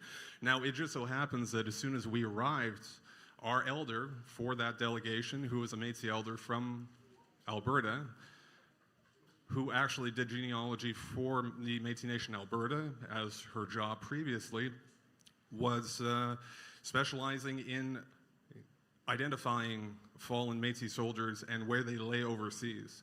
So it just so happened that with this idea, and we crossed paths at that moment in time, that we were able to go ahead and spread the soil from our homeland onto 15 of these graves, including that of my great uncle, who is buried at the War Cemetery in Holton. And so, like I say, just hearing this, it just really rang true, given what we just experienced just a few months ago. So again, wholeheartedly in favor of this. Thank you. Right on. Thank you very much. Well said. Second floor, we have a speaker. Second floor, Amy. Hi, I'm Amy Midrylik from St. Madeleine Heritage Local. Sorry, I don't want to yell. My grandma is 94 years old, and she was born at St. Madeleine. And if you walk around, I invite anybody here to come to our cemetery, come to our community, and you walk around the cemetery, you can see the south fence line actually being overgrown by trees. And the degrading cemetery stones, and hearing my grandma's story growing up, like we have loved ones buried underneath those trees. And other people from across our homeland have ancestors buried under those trees. And when you hear her speak of the fact that her grandfather has an unmarked grave, and you see her eyes and the emotion in her face, this motion is so important, and I'm fully in favor of it for our whole generation and the whole nation. Thank you. Thank you. Yes, thank you, Amy. And I was there not too long ago, and I always, when I'm out in that area, always stop at St. Madeleine. It takes me a little while to get in there and pay my respects, but I did see that, and I've heard many stories about St. Madeleine and the fact that not all the graves are marked. In fact, some of them are outside of the cemetery fence and inside those trees. Microphone number 4, please. Baudry Labosseur, Conseil des Argoulets. I just wanted to address in the assembly and put my support for the motion forward. Thank you very much. Thank you. Thank you. Microphone 4. Shirley Langans, Seven Oaks Métis Council. I think this is a really good resolution because we can't forget our ancestors. Way back, even when I was small, my baby sister died at birth, And at that time they were buried at a homestead, or where our cookums and mushums lived. Over time, these properties have passed hands. A lot of them were actually taken over by the province for unpaid taxes when there was literacy where they couldn't read and write. So I'm speaking in favor of this because even through that process and a lot of unmarked graves, it's important to collect data so that for our citizens and our elders, and we're getting older, so that these unmarked graves, these citizens, will never be forgotten. Miigwech. Thank you. I've got microphone 4 and then number 2, and then we're going to go to a vote. Microphone 4. I'm Kim Van Smith from St. Madeleine Local. I just wanted to, well, I was going to come up here, but Amy made it first. I just wanted to, everything she was going to say, I wanted to say also, and to add, my mom just passed away on Thursday, and she had 4 babies that passed away and didn't get a chance to grow up, and they're buried somewhere in around Winnipeg here. And I have no idea. And this just makes me excited to think that maybe I have a chance to find out where my siblings are. And also my ancestors in St. Madeleine, because I have some there too that I have no idea where they are. So I just wanted to say I am very, very in favor of this. And thank you very much. Kim, can you hang on for a second, Kim? And I'm going to go to you in microphone 2. Your mom was amazing. Kim's mom was Kate Venn. Kate was one of the matriarchs of the St. Madeleine Heritage Local, along with her sister Mary, who passed a couple of years ago. I missed our second day of cabinet this week because I wanted to be with the family, and Kate she was in the hospital and she passed. Well, we were all there.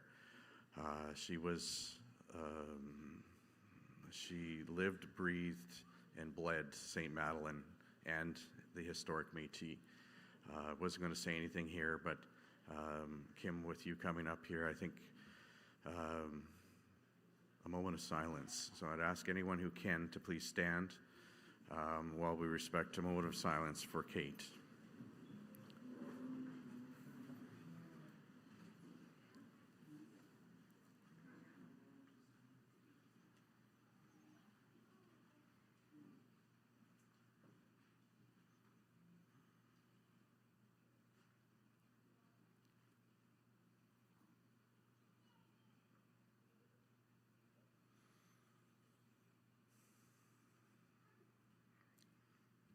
Thank you very much.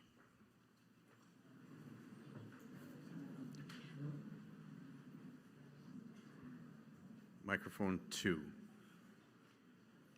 Thank you. Lynn Robson, Anola Local, Southeast. I live in Richer and was for many years on the board of directors for our local museum, which is the old church, and with a very large graveyard. Beside the graveyard are several unmarked graves that sit outside of the graveyard itself. It was far too expensive for us to come to any resolution to find out who they are. Richer is a Métis community. It stands to reason that they are our ancestors. I am in 100% support of this resolution. Thank you. Apologize, microphone 4. I had called, and we're running a little bit out of time.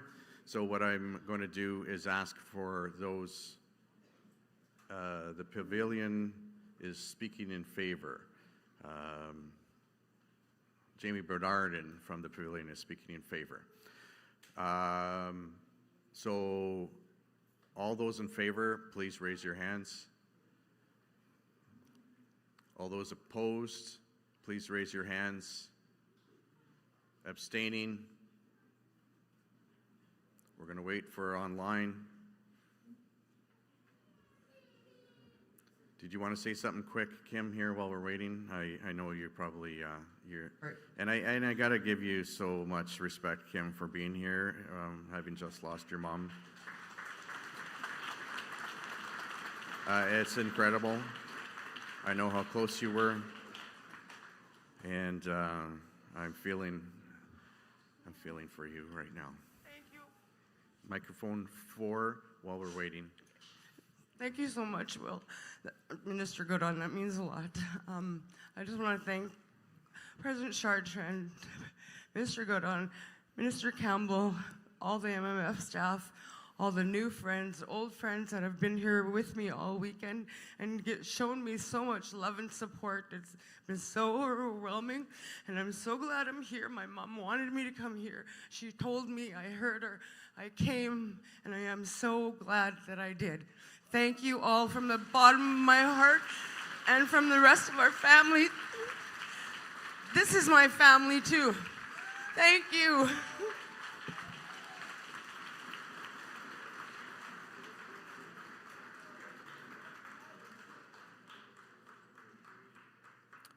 Okay, that resolution is, they're saying to me, it appears almost unanimous, so it's passed. That resolution is passed. Thank you very much. So resolution number 8. And I've been asked to move things along, so if I appear a little bit wanting to move things along, that's why. And oh my gosh, way past my bedtime already. Resolution number 8.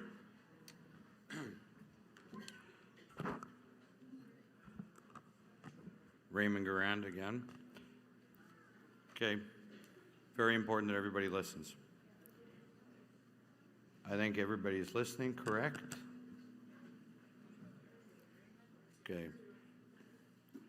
Resolution of the Manitoba Métis Federation Annual General Assembly, October 17th to the 19th, 2025, regarding one citizenship. Whereas the Manitoba Métis Federation is the national government of the Red River Métis, a distinct right-bearing Indigenous people, Canada's negotiating partner and confederation, and founder of Manitoba. And whereas the Red River Métis is represented exclusively by the MMF for the purposes of, among other things, exercising and protecting our collective rights and self-determination and self-government, including our right to determine our Red River Métis citizenship. And whereas the Red River Métis faces challenges to our collective identity and rights by individuals who, in addition to the Red River Métis citizenship, hold dual or multiple memberships or citizenships in other Métis, other Indigenous, or Pan and Indigenous collectives, governments, or organizations. And whereas individuals of the MMF Citizen Registry who are also on another membership or citizenship registry must make a choice, as they cannot be on 2 or more registries at the same time, providing them with the opportunities to double dip and obtain benefits and funding from 2 or more sources. And whereas the Red River Métis Self-Government Recognition and Implementation Treaty, the treaty, provides the Red River Métis citizenship cannot be granted to individuals enrolled with another Indigenous collectively, government or organization recognized by Canada, except in cases where an individual is unable to revoke their membership or citizenship in another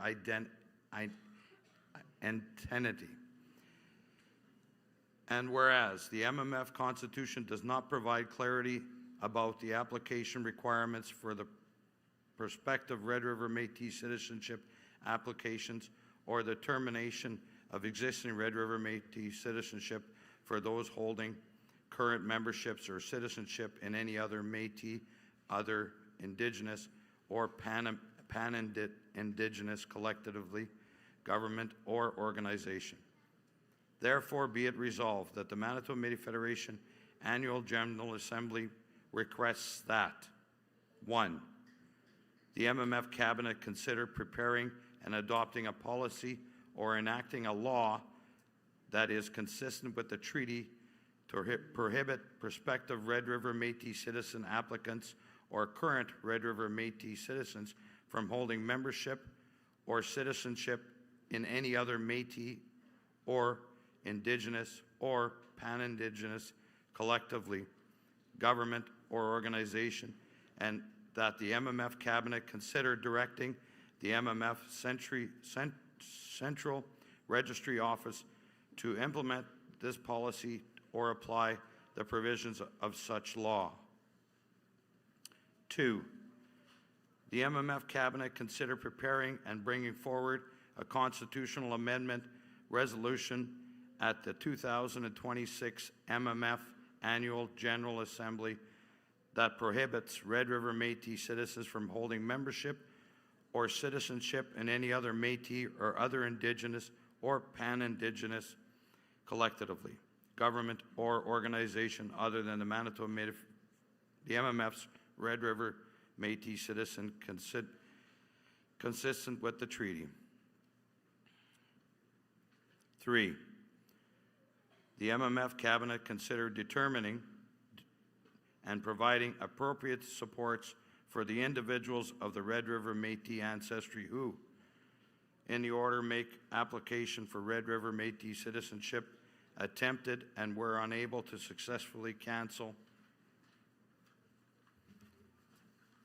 rescind, or revoke their previous membership or citizenship in a Métis or other Indigenous or pan-Indigenous collectively, government or organization. Moved by Christopher Yates and second by David Gerbstead.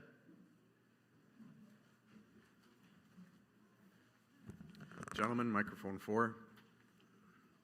Christopher Yates, Winnipeg Region, Bison Local. I so move. David Grebstead, Winnipeg Region, Red River Local. I second. Thank you, gentlemen. Do you want to speak to the resolution? I think it's self-explanatory, Will, and if anybody wants to speak to it, and I will answer that. Thank you. Thank you. Microphone 3 and then 1. Hello. Jen Klimak, Pelly Trail Local, Russell. I support this motion, but I would like to just bring attention to the fact that at the moment our citizenship registry is in somewhat of a disarray. It is so hard to get people their citizenship cards, harvester cards in a timely manner.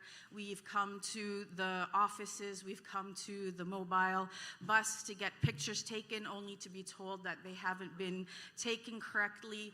So until our central registry can be able to figure out a smooth flow to get our citizenship applications processed properly, we're going to constantly be having issues with people double dipping or going to other locals, maybe in hopes of getting better success, but we are really having a hard time with our citizenship application forms being done in a timely manner. I've, for one, am an example. I have had my citizenship renewed two times, and just recently on my third time, I was told that my genealogy wasn't going to be accepted because it didn't have the acceptable seal. This is after I was voted into a chair position, so I was like, what does that mean now? Do I still get to be the chair, or do we have to call a new election? So I do support this thing, but I do feel that our citizenship application form really needs to be looked at in some way to make this flow better. Thank you.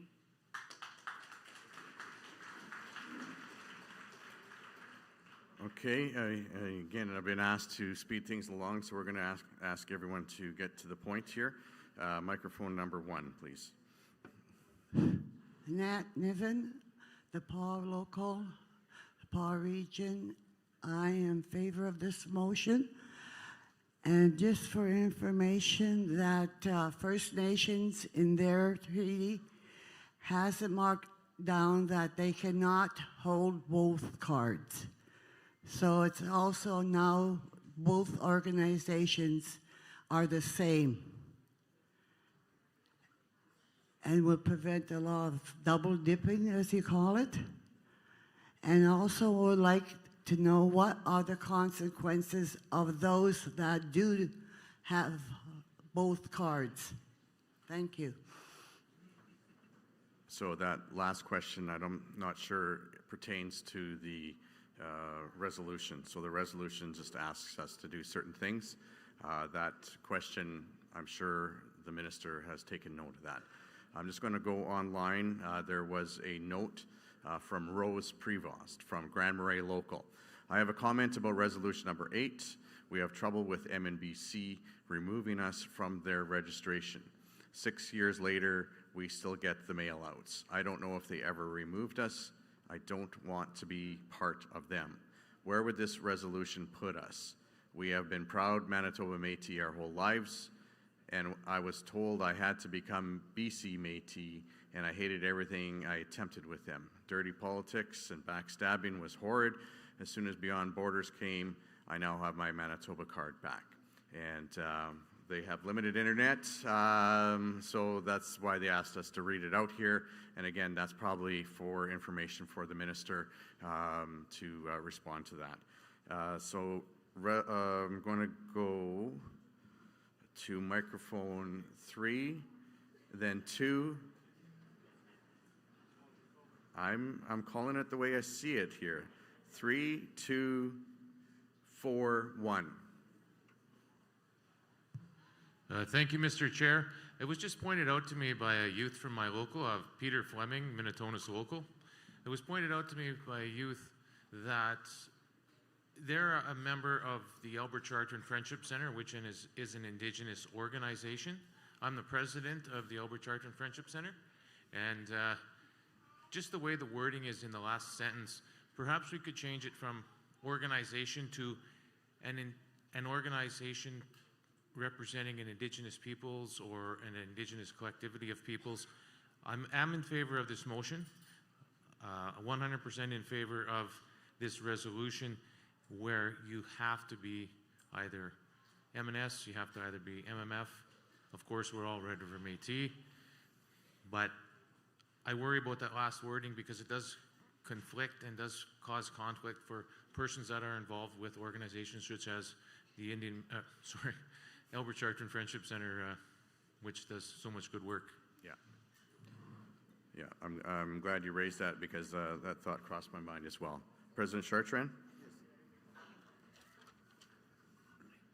I've been listening to this very good discussion back there, and I'm very proud of the way you're conducting yourself late into the evening. And but I've not seen anybody speak against this resolution. So instead of us continue the dialogue, let's just vote on it and move to the next resolution. Okay? Okay. If there's a hot debate, I'd understand, but everybody's in favor because it makes sense. So let's vote. I'm sure you're going to pass this without doubt. So let's vote on it. Thank you, Judy. Don't have to speak. Okay, let's get going. Okay.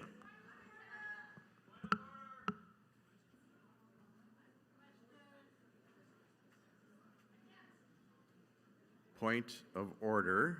I heard someone please explain your point of order. Hello, Dana Whitehill, Two-Spirit Michif local, first-time attendee, first-time speaker. I would like to understand if there is not a necessity to hear all the speakers that would like to make decisions about this motion, resolution, pardon me. I do have a point of inquiry that I would like to bring forth. Okay, your point Not- of order. I know, I'm No, asking but for you- point of order to ensure that I get that chance before you just go to vote. So I am asking for what is your point of order, other than the fact that you want to speak. What is your point of order? Do I not have that right to speak or ask questions? You absolutely have the right to speak. Okay. And ask questions. Great. But, So but you were behind the one fellow, and when I made this list of here, you weren't standing there. No, And we forgive are- me. I was in the pavilion, and it is very hard to speak there because of the feedback from the speakers. So I did make my way into the main hall so Right. I could. But you were behind somebody, and I asked you what your point of order was, and you haven't given me anything. Now, points of order are not, I want to talk.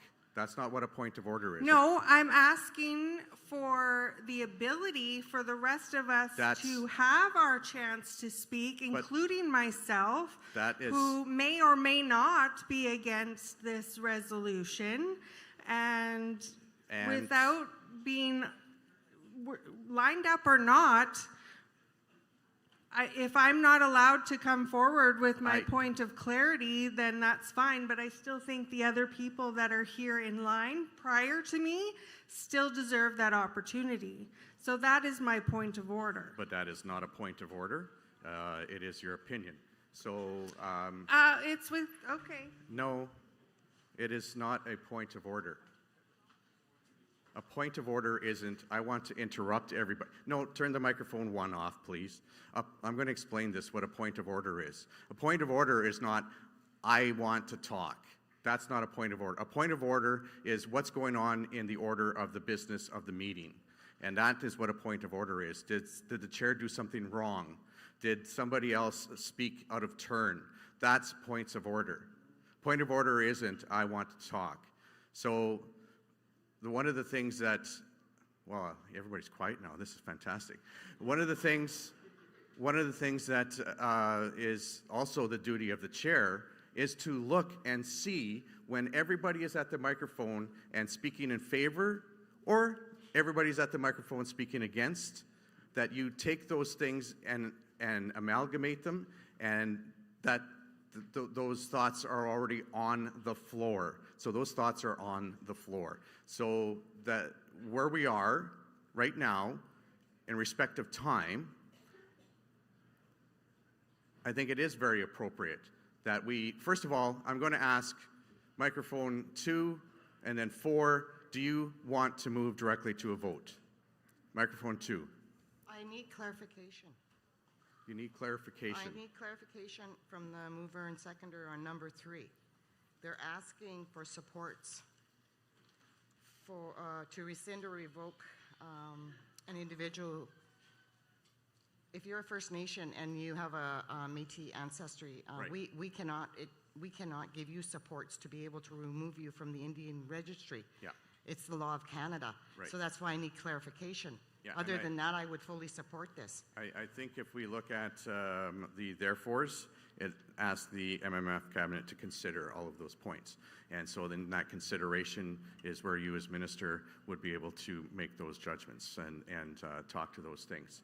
Microphone 4. Hi, Tiffany Evans, Winnipeg West Local, Winnipeg Region. I just want to maybe have... Sorry, I'm going to ask you, are you in favor of going directly to a vote? I just have a clarification question that already pertains to our Constitution. Okay. So Article 4(1)(b) states that the citizen is not part of any other Indigenous collectivity. Right. So I'm just wondering, is this an amendment that they are looking maybe as per a policy, or are they actually with the Constitution? So I'm just seeking clarification because some of us have questions in regards to that. Okay. Somebody talking?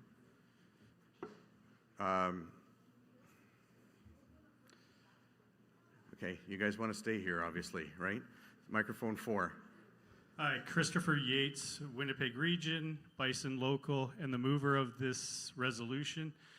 So the reason why this resolution was put together is there's many Red River Métis that have citizenship with the MMF, and they also are involved with other organizations. This doesn't preclude, and this resolution is actually to consider how the cabinet will approach this. This doesn't mean they have to. This doesn't force them to. This says consider the options of how to move forward on these points. So myself, as an ex-MNBC member, myself and my 5 children are held hostage in the MNBC. They will not release us. I've asked over 11 times to be released from the MNBC, and they won't release us. We're still on every list being counted for funding while myself and my children are here and citizens of the Red River Métis MMF. I don't want to be a part of a .org. Neither do a lot of other people. So we need the help of our government to get out of these .orgs and be allowed to truly come home to our people. You're our people. Thank you. Thank you, Christopher. And again, this is asking the cabinet to consider. So, does everybody else want to have a chance to speak? Microphone 1, and then I'm going to call for a vote. I'm so sorry. I also need just a clarification because the last thing I would want to see is some unintended consequences. And I know how much we get along with Union Nationale Métis de Saint-Joseph, who are not, they are allies. I have 2 memberships, one in MMF and one in that union because it's the only place I can use my French. So I support the consideration by the cabinet. I just wanted to make sure that you think about the Union Nationale Métis de Saint-Joseph who are here in Manitoba who love you as well. Well, let me tell you this, Shelley. First of all, you can speak French at the MMF. There's not a question about it. I have many French-speaking staff that work for me or in cabinet. So understand and remember that. Secondly, it's in the programs, Mr. President, like our programs. Well, in your programs, there's also some French language programs. If you were here throughout the session, you would have heard me say we've been pushing hard for Canada and the province. And yet one time you were a minister yourself. We've been of pushing, official languages. Exactly. Yeah. And we never got a penny to change into our French language. But aside from that, let's say this. Union Nationale Métis is part of the Federation. They're not a separate creature. Actually, all those citizens that belong there vote in our elections. So they're not seen as an entity outside of us. They're seen as one of our locals. So clearly that's not a question. There's no issue of concern with Union Nationale Métis. Because they're one the same. Thank you for saying that because there were several members here. It's just that they do hold a membership. Yep. So they wanted clarification that they don't automatically become an unintended consequence. And I do take issue with what you said about when I was Minister of Official Languages, sir. You and I can disagree on that. I supported you in your first election in 1997. I continue to support. But as I tell you, when you're minister at the time, you still see our budgets. We got 0 from Canada. But aside from that, who cares? No, I signed the checks, and I can show you the pictures. Not for French language. I think we're off topic, dear. Anyways, but National Métis is not in question. They're part. In fact, Al Benoit, Andrew Carrier, they're part of National Métis. But National Métis is actually, their mandate is to protect French language. Their mandate is also from a religious practical practice they've encompassed for over 100 and something years. So they're part of us and will always be part of us. Thank you. Calling for a vote. All those in favor of this resolution, please raise your hands. All those opposed, please raise your hands. Abstaining. Waiting for online.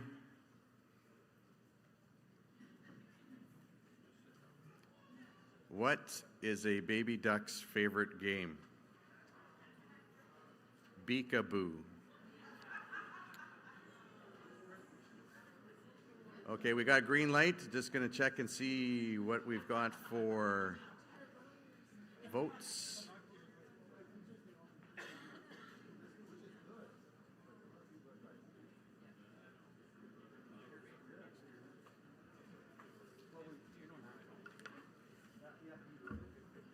Okay, we had 4 opposed. There were some opposed over here, but that resolution is carried. Resolution number 9.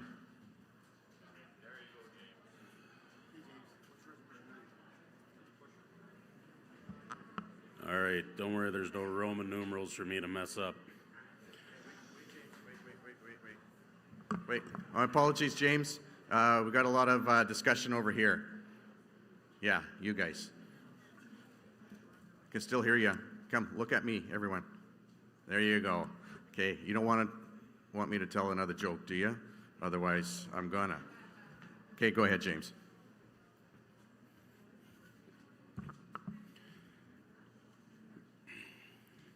All right, this is resolution number 9 regarding Red River Métis identity fraud. Whereas the Manitoba Métis Federation, MMF, the national government of the Red River Métis, has the authority, duty, and right to define and protect our identity under Section 35 of the Constitution Act of 1982, Article 33 in the UN Declaration on the Rights of Indigenous Peoples, and our 2024 Red River Métis Self-Government Recognition and Implementation Treaty.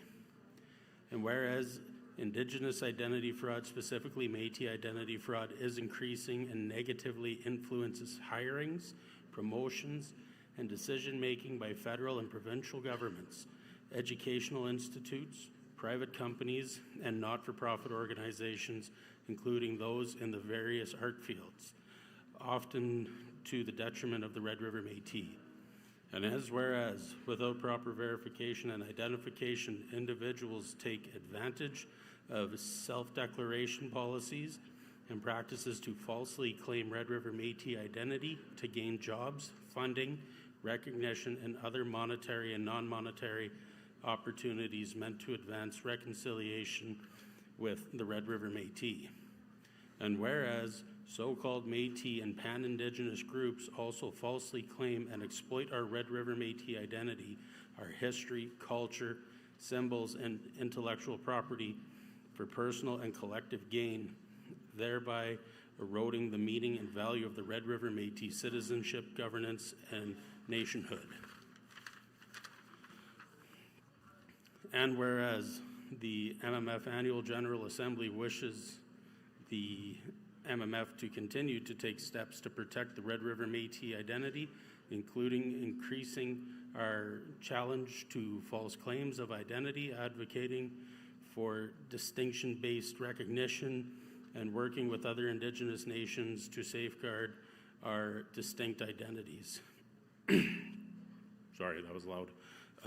Therefore, be it resolved that the Manitoba Métis Federation Annual General Assembly requests the MMF Cabinet consider developing and implementing a comprehensive MMF strategy to 1. Encourage organizations and institutions, including federal and provincial governments, educational institutions, private companies, not-for-profit, and those in the arts to implement policies and processes to ensure their jobs, hirings, and employee promotions and other decision-making and are not influenced or impacted by Indigenous identity fraud.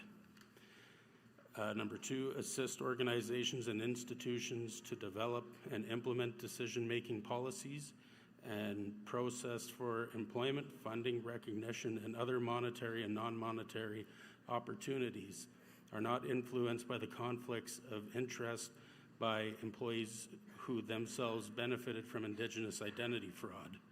Number 3, advocate for the organizational and institutional adoption of proper verification policies and processes that reflect and upholds Red River Métis identity and citizenship, and ensure that the proposed reconciliation measures will benefit Red River Métis citizens rather than individuals falsely claiming our identity.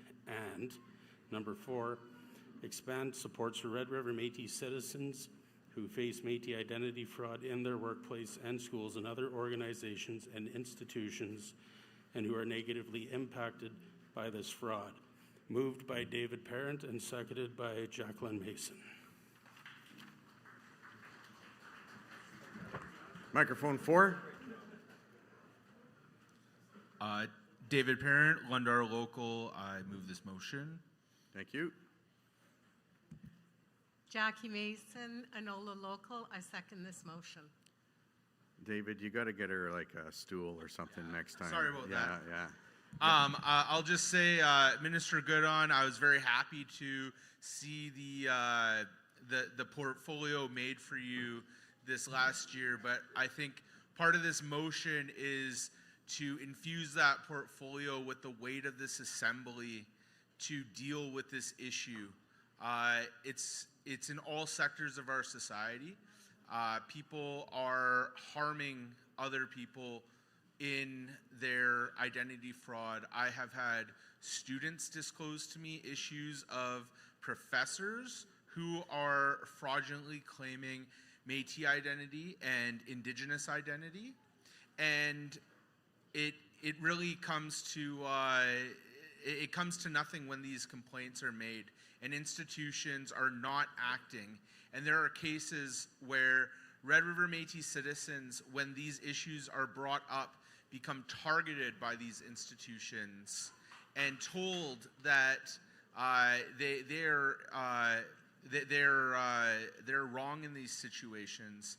And it's gotten to the point where these institutions cannot be trusted to self-regulate this issue any longer.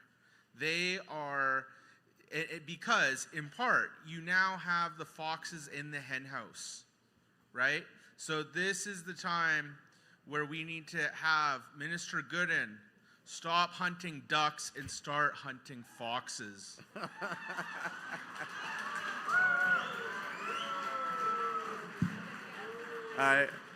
Okay, I gotta let you go, Jackie, but just, I'm not sure if you know this, but Minister Frances Chartrand, her nickname is the Fox.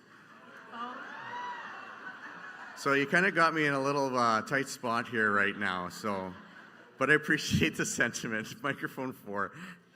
Thank you, Will. This is a huge issue in the federal government. I just retired from the federal government after 39 years of service, and I have to tell you, it's rampant across all departments and agencies within the federal government. And there is currently no verification process or policy in place within the federal government. And our true Métis citizens are being extremely impacted by this because it's skewing the data that they collect on Métis employees. We do not have full bilingualism. We are not all highly educated. We are not all within the high positions within the federal government. And people who are falsely identified are skewing that data, which impacts not only the current employees, but any future Métis citizen who wants to have a career within the federal government. The other issue is federal employees that are truly Métis who are speaking up against this issue are being accused of lateral violence. Now, this is an issue that impacts them greatly, and they are being told to stop speaking up about it. So they cannot do this, and they cannot continue to work on this alone. They need the help of the Manitoba Métis Federation to provide that assistance and guidance in developing the policies and the verification process, and do away with the honor system which they currently use, which is totally being abused. Miigwech. Thank you very much. I'm going to go online, Zoe Todd, and then back to 4.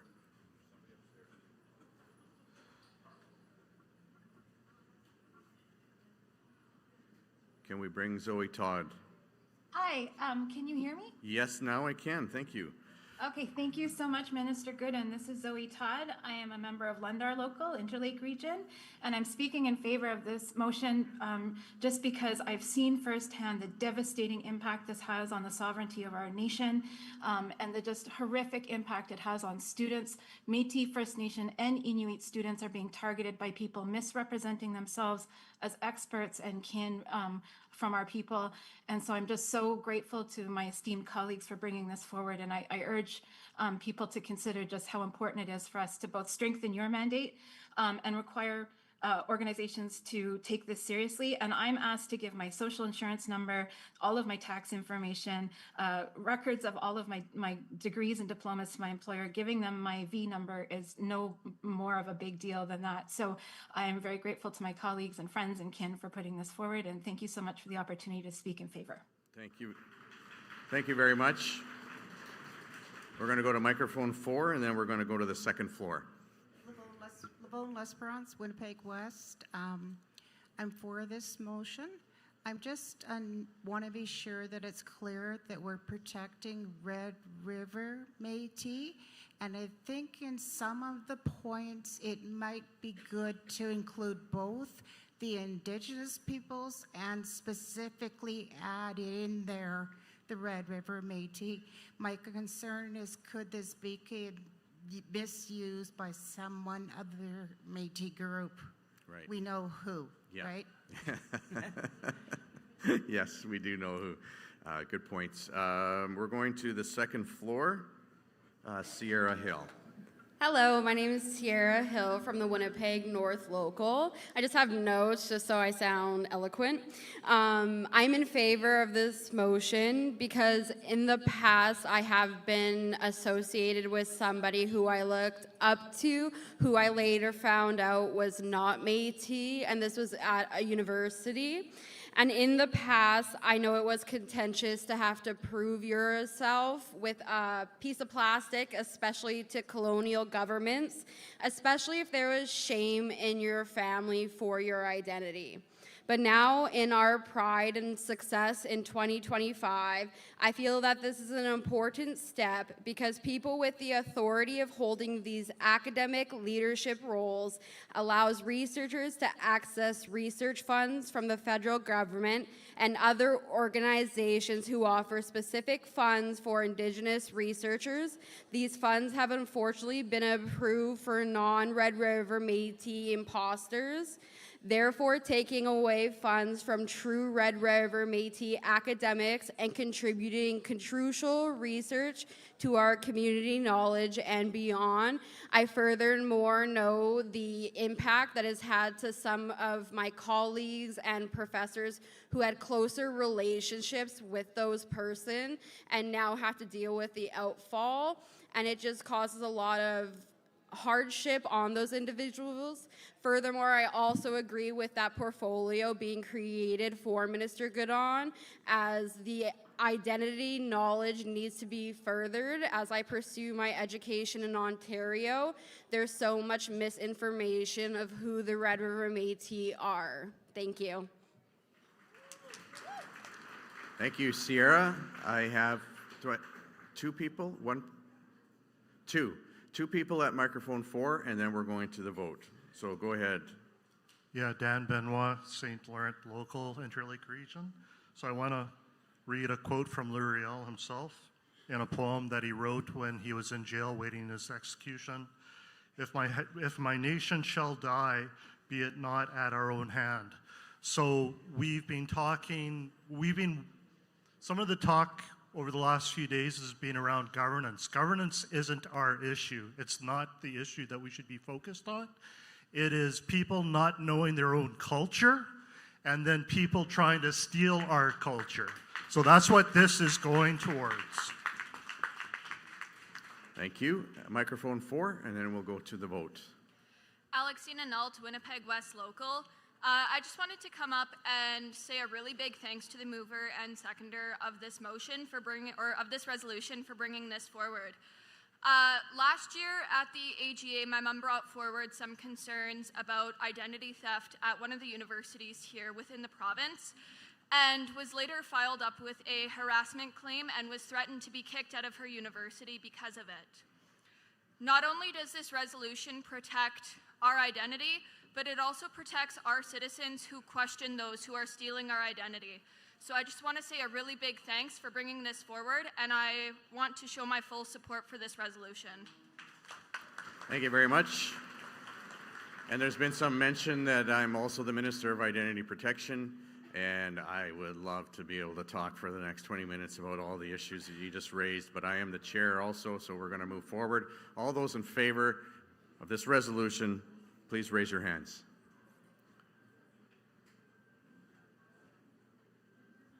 All those opposed, please raise your hands. Abstentions? Okay, we're just going to wait for the vote. But in the meantime,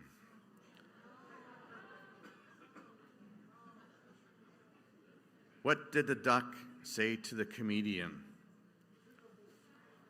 You quack me up. Okay, we got a green, but we're just going to wait to get the results.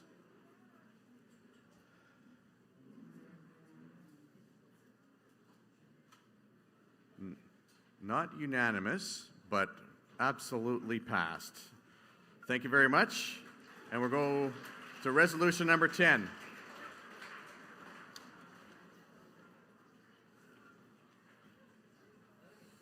Hello, my name is Wes Hanna from the Portage Local. Resolution 10 from the floor. Resolution of the Manitoba Métis Federation, Annual General Assembly, October the 17th to the 19th, 2025, regarding MMF annual financial statements.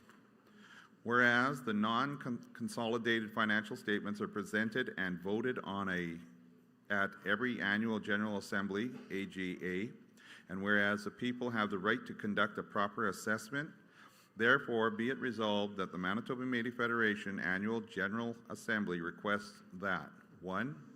The MMF Cabinet consider presenting a constitutional amendment to Article 13, 2B of the MMF Constitution, with currently requires the presentation of annual financial statements at the AGA to include a requirement that the annual financial statements be provided to each region for dissemination to the local at least 2 weeks prior to the AGA.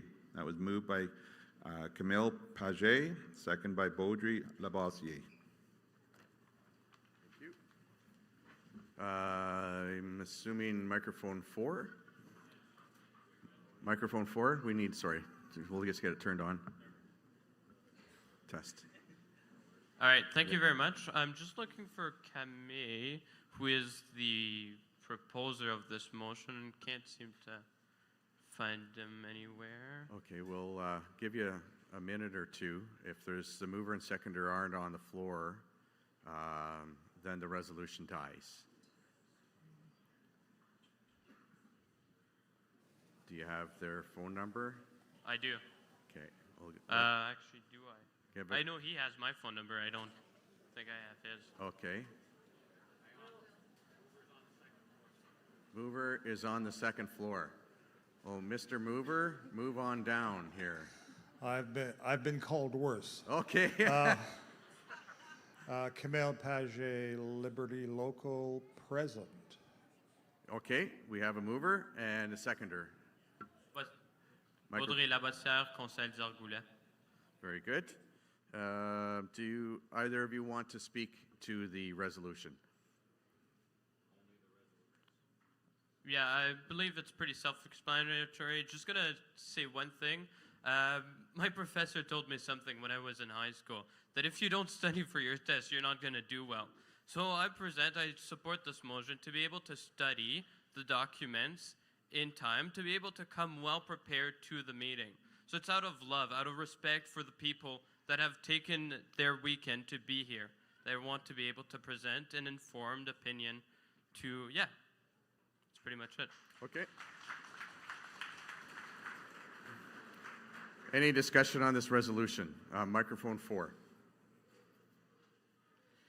Alexina Nault, Winnipeg West Local. I would like to show my full support for this resolution. Yesterday, we all saw a lot of discourse regarding the, not so much the financial statements of the MMF, but how they were presented and when they were presented to us. By having the Cabinet consider to have the financial reports to the locals 2 weeks prior to the AGA, it gives everybody a chance to fully read and digest the materials and make sure that we have a full understanding before we are coming to approve financial reports. I ask that you all take into consideration the effect that this would have on everybody if the Cabinet were to positively consider it, and I ask that you do support this resolution. Thank you. Any other discussion? Is there, I see nobody at the microphones. I see nobody's coming up online or satellite. So we're going to ask for a vote. All those in favor of this resolution, please raise your hands. All those opposed, please raise your hands. Abstaining. And we're just going to wait. But this one's not a duck joke, okay? Just so you know. Why did the deer have to get braces?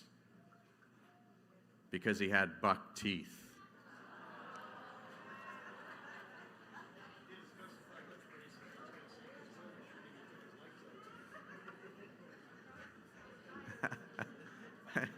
I don't mind groans. You know, like I got a reaction. At least that's not bad.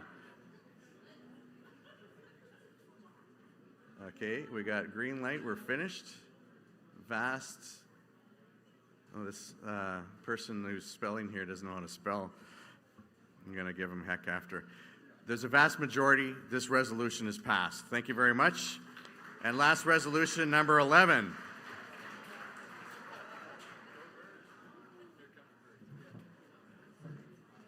Resolution 11, the last resolution for the evening.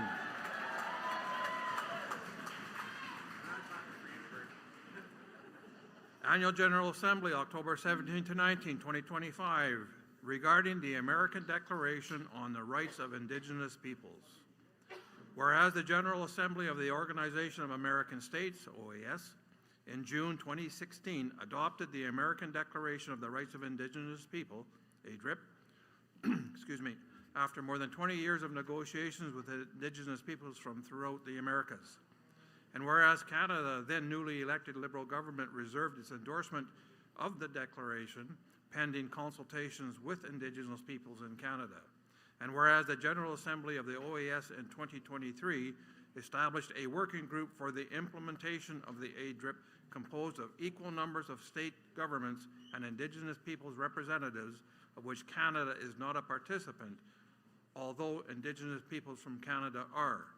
Therefore, be it resolved that the Manitoba Métis Federation Annual General Assembly, 1, encourage Canada to formally endorse the ADRIP of 2026, which marks the 10th anniversary of its adoption by the Organization of American States, as well as becoming an active participant in the OAS ADRIP working group.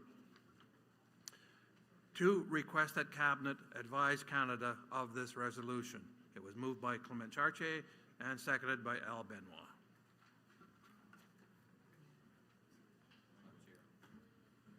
Microphone 2. Yes, Clément Chartier, Beyond Borders with the Paul region. Yes, I move this, and I won't go into any explanation as it was part of the presentation that I made on Friday. And I thought I explained it pretty good, so I won't waste any more time other than to say this will be another tool in our arsenal as we're fighting for the continued recognition of our rights, as a Métis people. And the seconder is at mic 3. Microphone 3. My name is Al Benoit from the St. Norbert local, and I second this motion. Thank you very much. Any discussion on this resolution?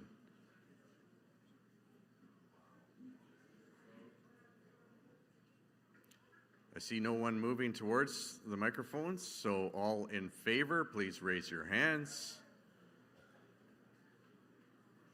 All opposed, raise your hands. Abstaining, raise your hands. I see 1, 2. This resolution is passed almost unanimously, and we're actually, no, wait. Sorry, I'm sorry that we're still waiting online here. I hate to I get ahead of myself here, but I still have a couple more jokes. So,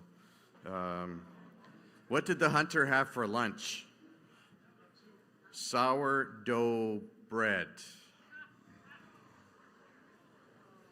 What goes quick? A duck with hiccups.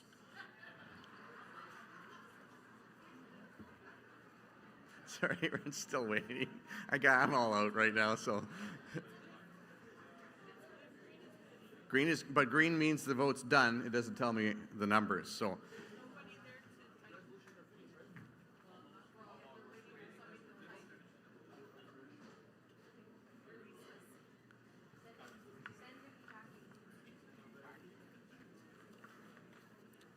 Resolutions, number 11.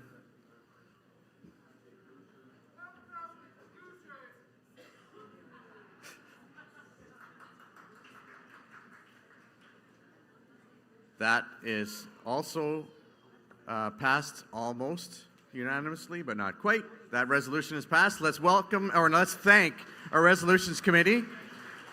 All the work that they did. Very good discussions here today. I loved it. But thank you all. You guys have a great night. We'll put cots out for everybody after. No, I'm just kidding. We do have President Chartrand, and he's going to be talking about the President's Pride Award right now. Thank you. Well, we're going to talk about more. We got to deal with all the prizes, all the donations from so many businesses, but okay. As you know, there's the booths that are upstairs, and the departments go out of their way to make their booth better than the next booth and more flashy and more informative. And this year's winner, they don't know yet. This year's winner is health and wellness. So kudos, and you voted for that. Okay, I'm gonna get PJ Fleming to come up here. I don't need MCs anymore. I'm gonna get PJ Fleming to come and Anita to come upstairs and help me, and Anita. So if you guys can help us on the next level. We still got a couple things. What? Yeah. Okay. So he wants to talk some more. Get out of here, Will. Okay. Yeah. Okay. Now we gotta get your tickets ready. This is bingo time. Now it's fun time. You know. I want to do the cribbage first. Okay. Okay. We'll take. Where's the camera? Where's the communication people? Where are they? Don't tell me they went home already. Where's the communication staff? Did they go home? Okay. Come in, Mr. President. Oh, there's one coming here. Okay, good. We got one staff left here. We do apologize. We never knew we were going to go this late. Otherwise, we'd have had food for you. Trust me, that's something that was bothering me in the back there. Okay, good. Oh, me too? I don't understand. Come in.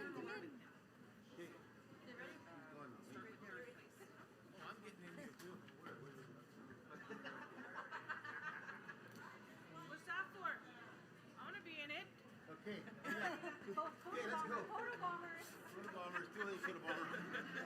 Okay. Again, I sincerely mean that. I do apologize. We should have had something organized because I don't even have a watch. Okay, what's the next thing we're doing here? Oh, the pickle draw. How many contestants would? Well, get me the pickle draw. It's easy. Okay. So the pickle draw. How many contestants were there?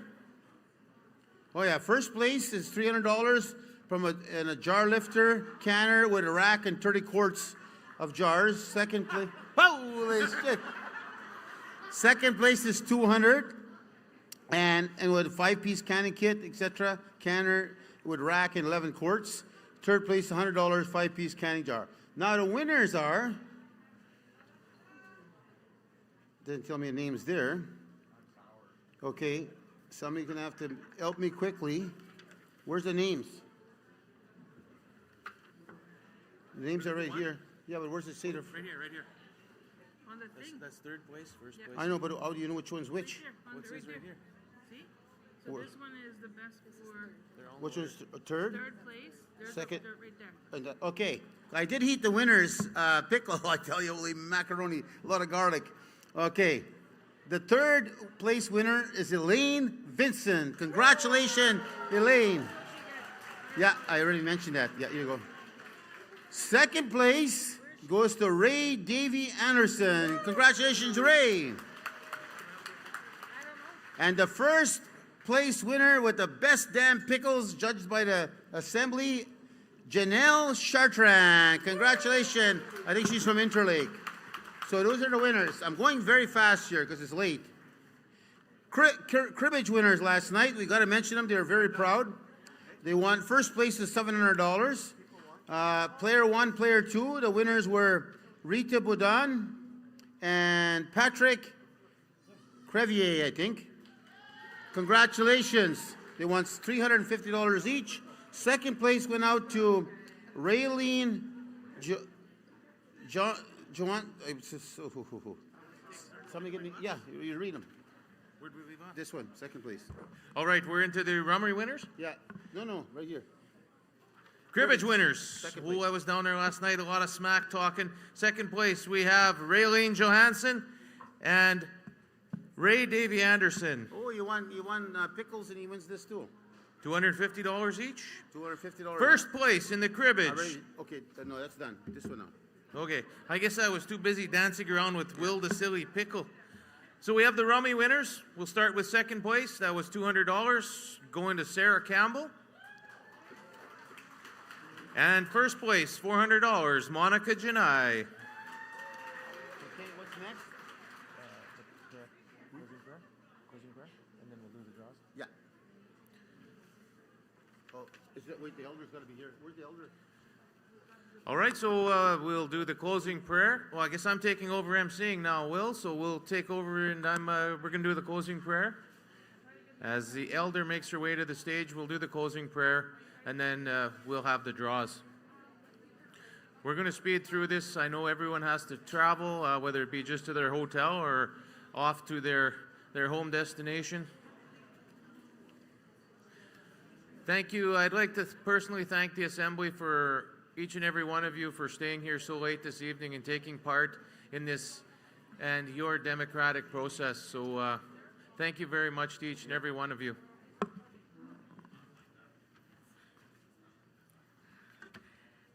Okay, I'm going to try and go fast. God understands. Good evening. I had a good afternoon, but it's good evening now.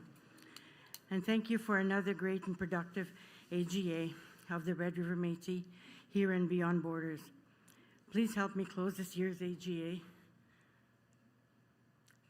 God, our Creator, we come before you collectively to offer our praise and gratitude for another great successful meeting.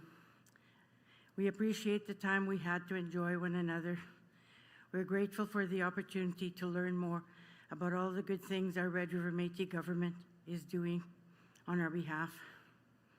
Thank you for our leaders, for all they do to benefit our Métis Nation for generations to come. We lift up our Métis leaders to you, Lord, and all those associated with them, and ask for double blessing as they continue with the sometimes difficult task before them. Impart them with your wisdom, strength, and courage. Be their guide in all things. Creator, help everyone at this assembly. Be supportive and willing to do their part to ensure the continuation of this important work. Until we meet again, I ask that you bless us in every way, Lord, and keep us safe and free from illnesses and other dangers. Let us love one another and treat each other with respect, no matter what the circumstances. Let your mighty angels guide us all safely home. And thank you for your love and for blessing the Red River Métis. I pray this through our Lord Jesus. Amen.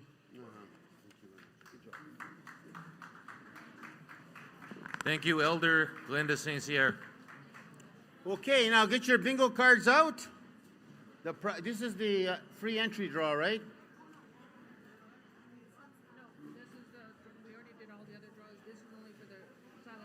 Oh, you already gave the prizes away? No, that's what we're gonna do. We have to draw. We're gonna draw, and then we're gonna go, they're gonna get one of these pictures to take over there. That's the prize that they want. Okay, where's the free entry one? Those are done already. No, yeah. But did they give somebody their... Yeah, they already did that this afternoon. Oh, they gave the people already? Yeah. Oh, okay. Yeah, because we had one and they came and got it already. Okay, good. Apparently, to fast track everything, the free draws were already done, and the prizes were awarded to all of those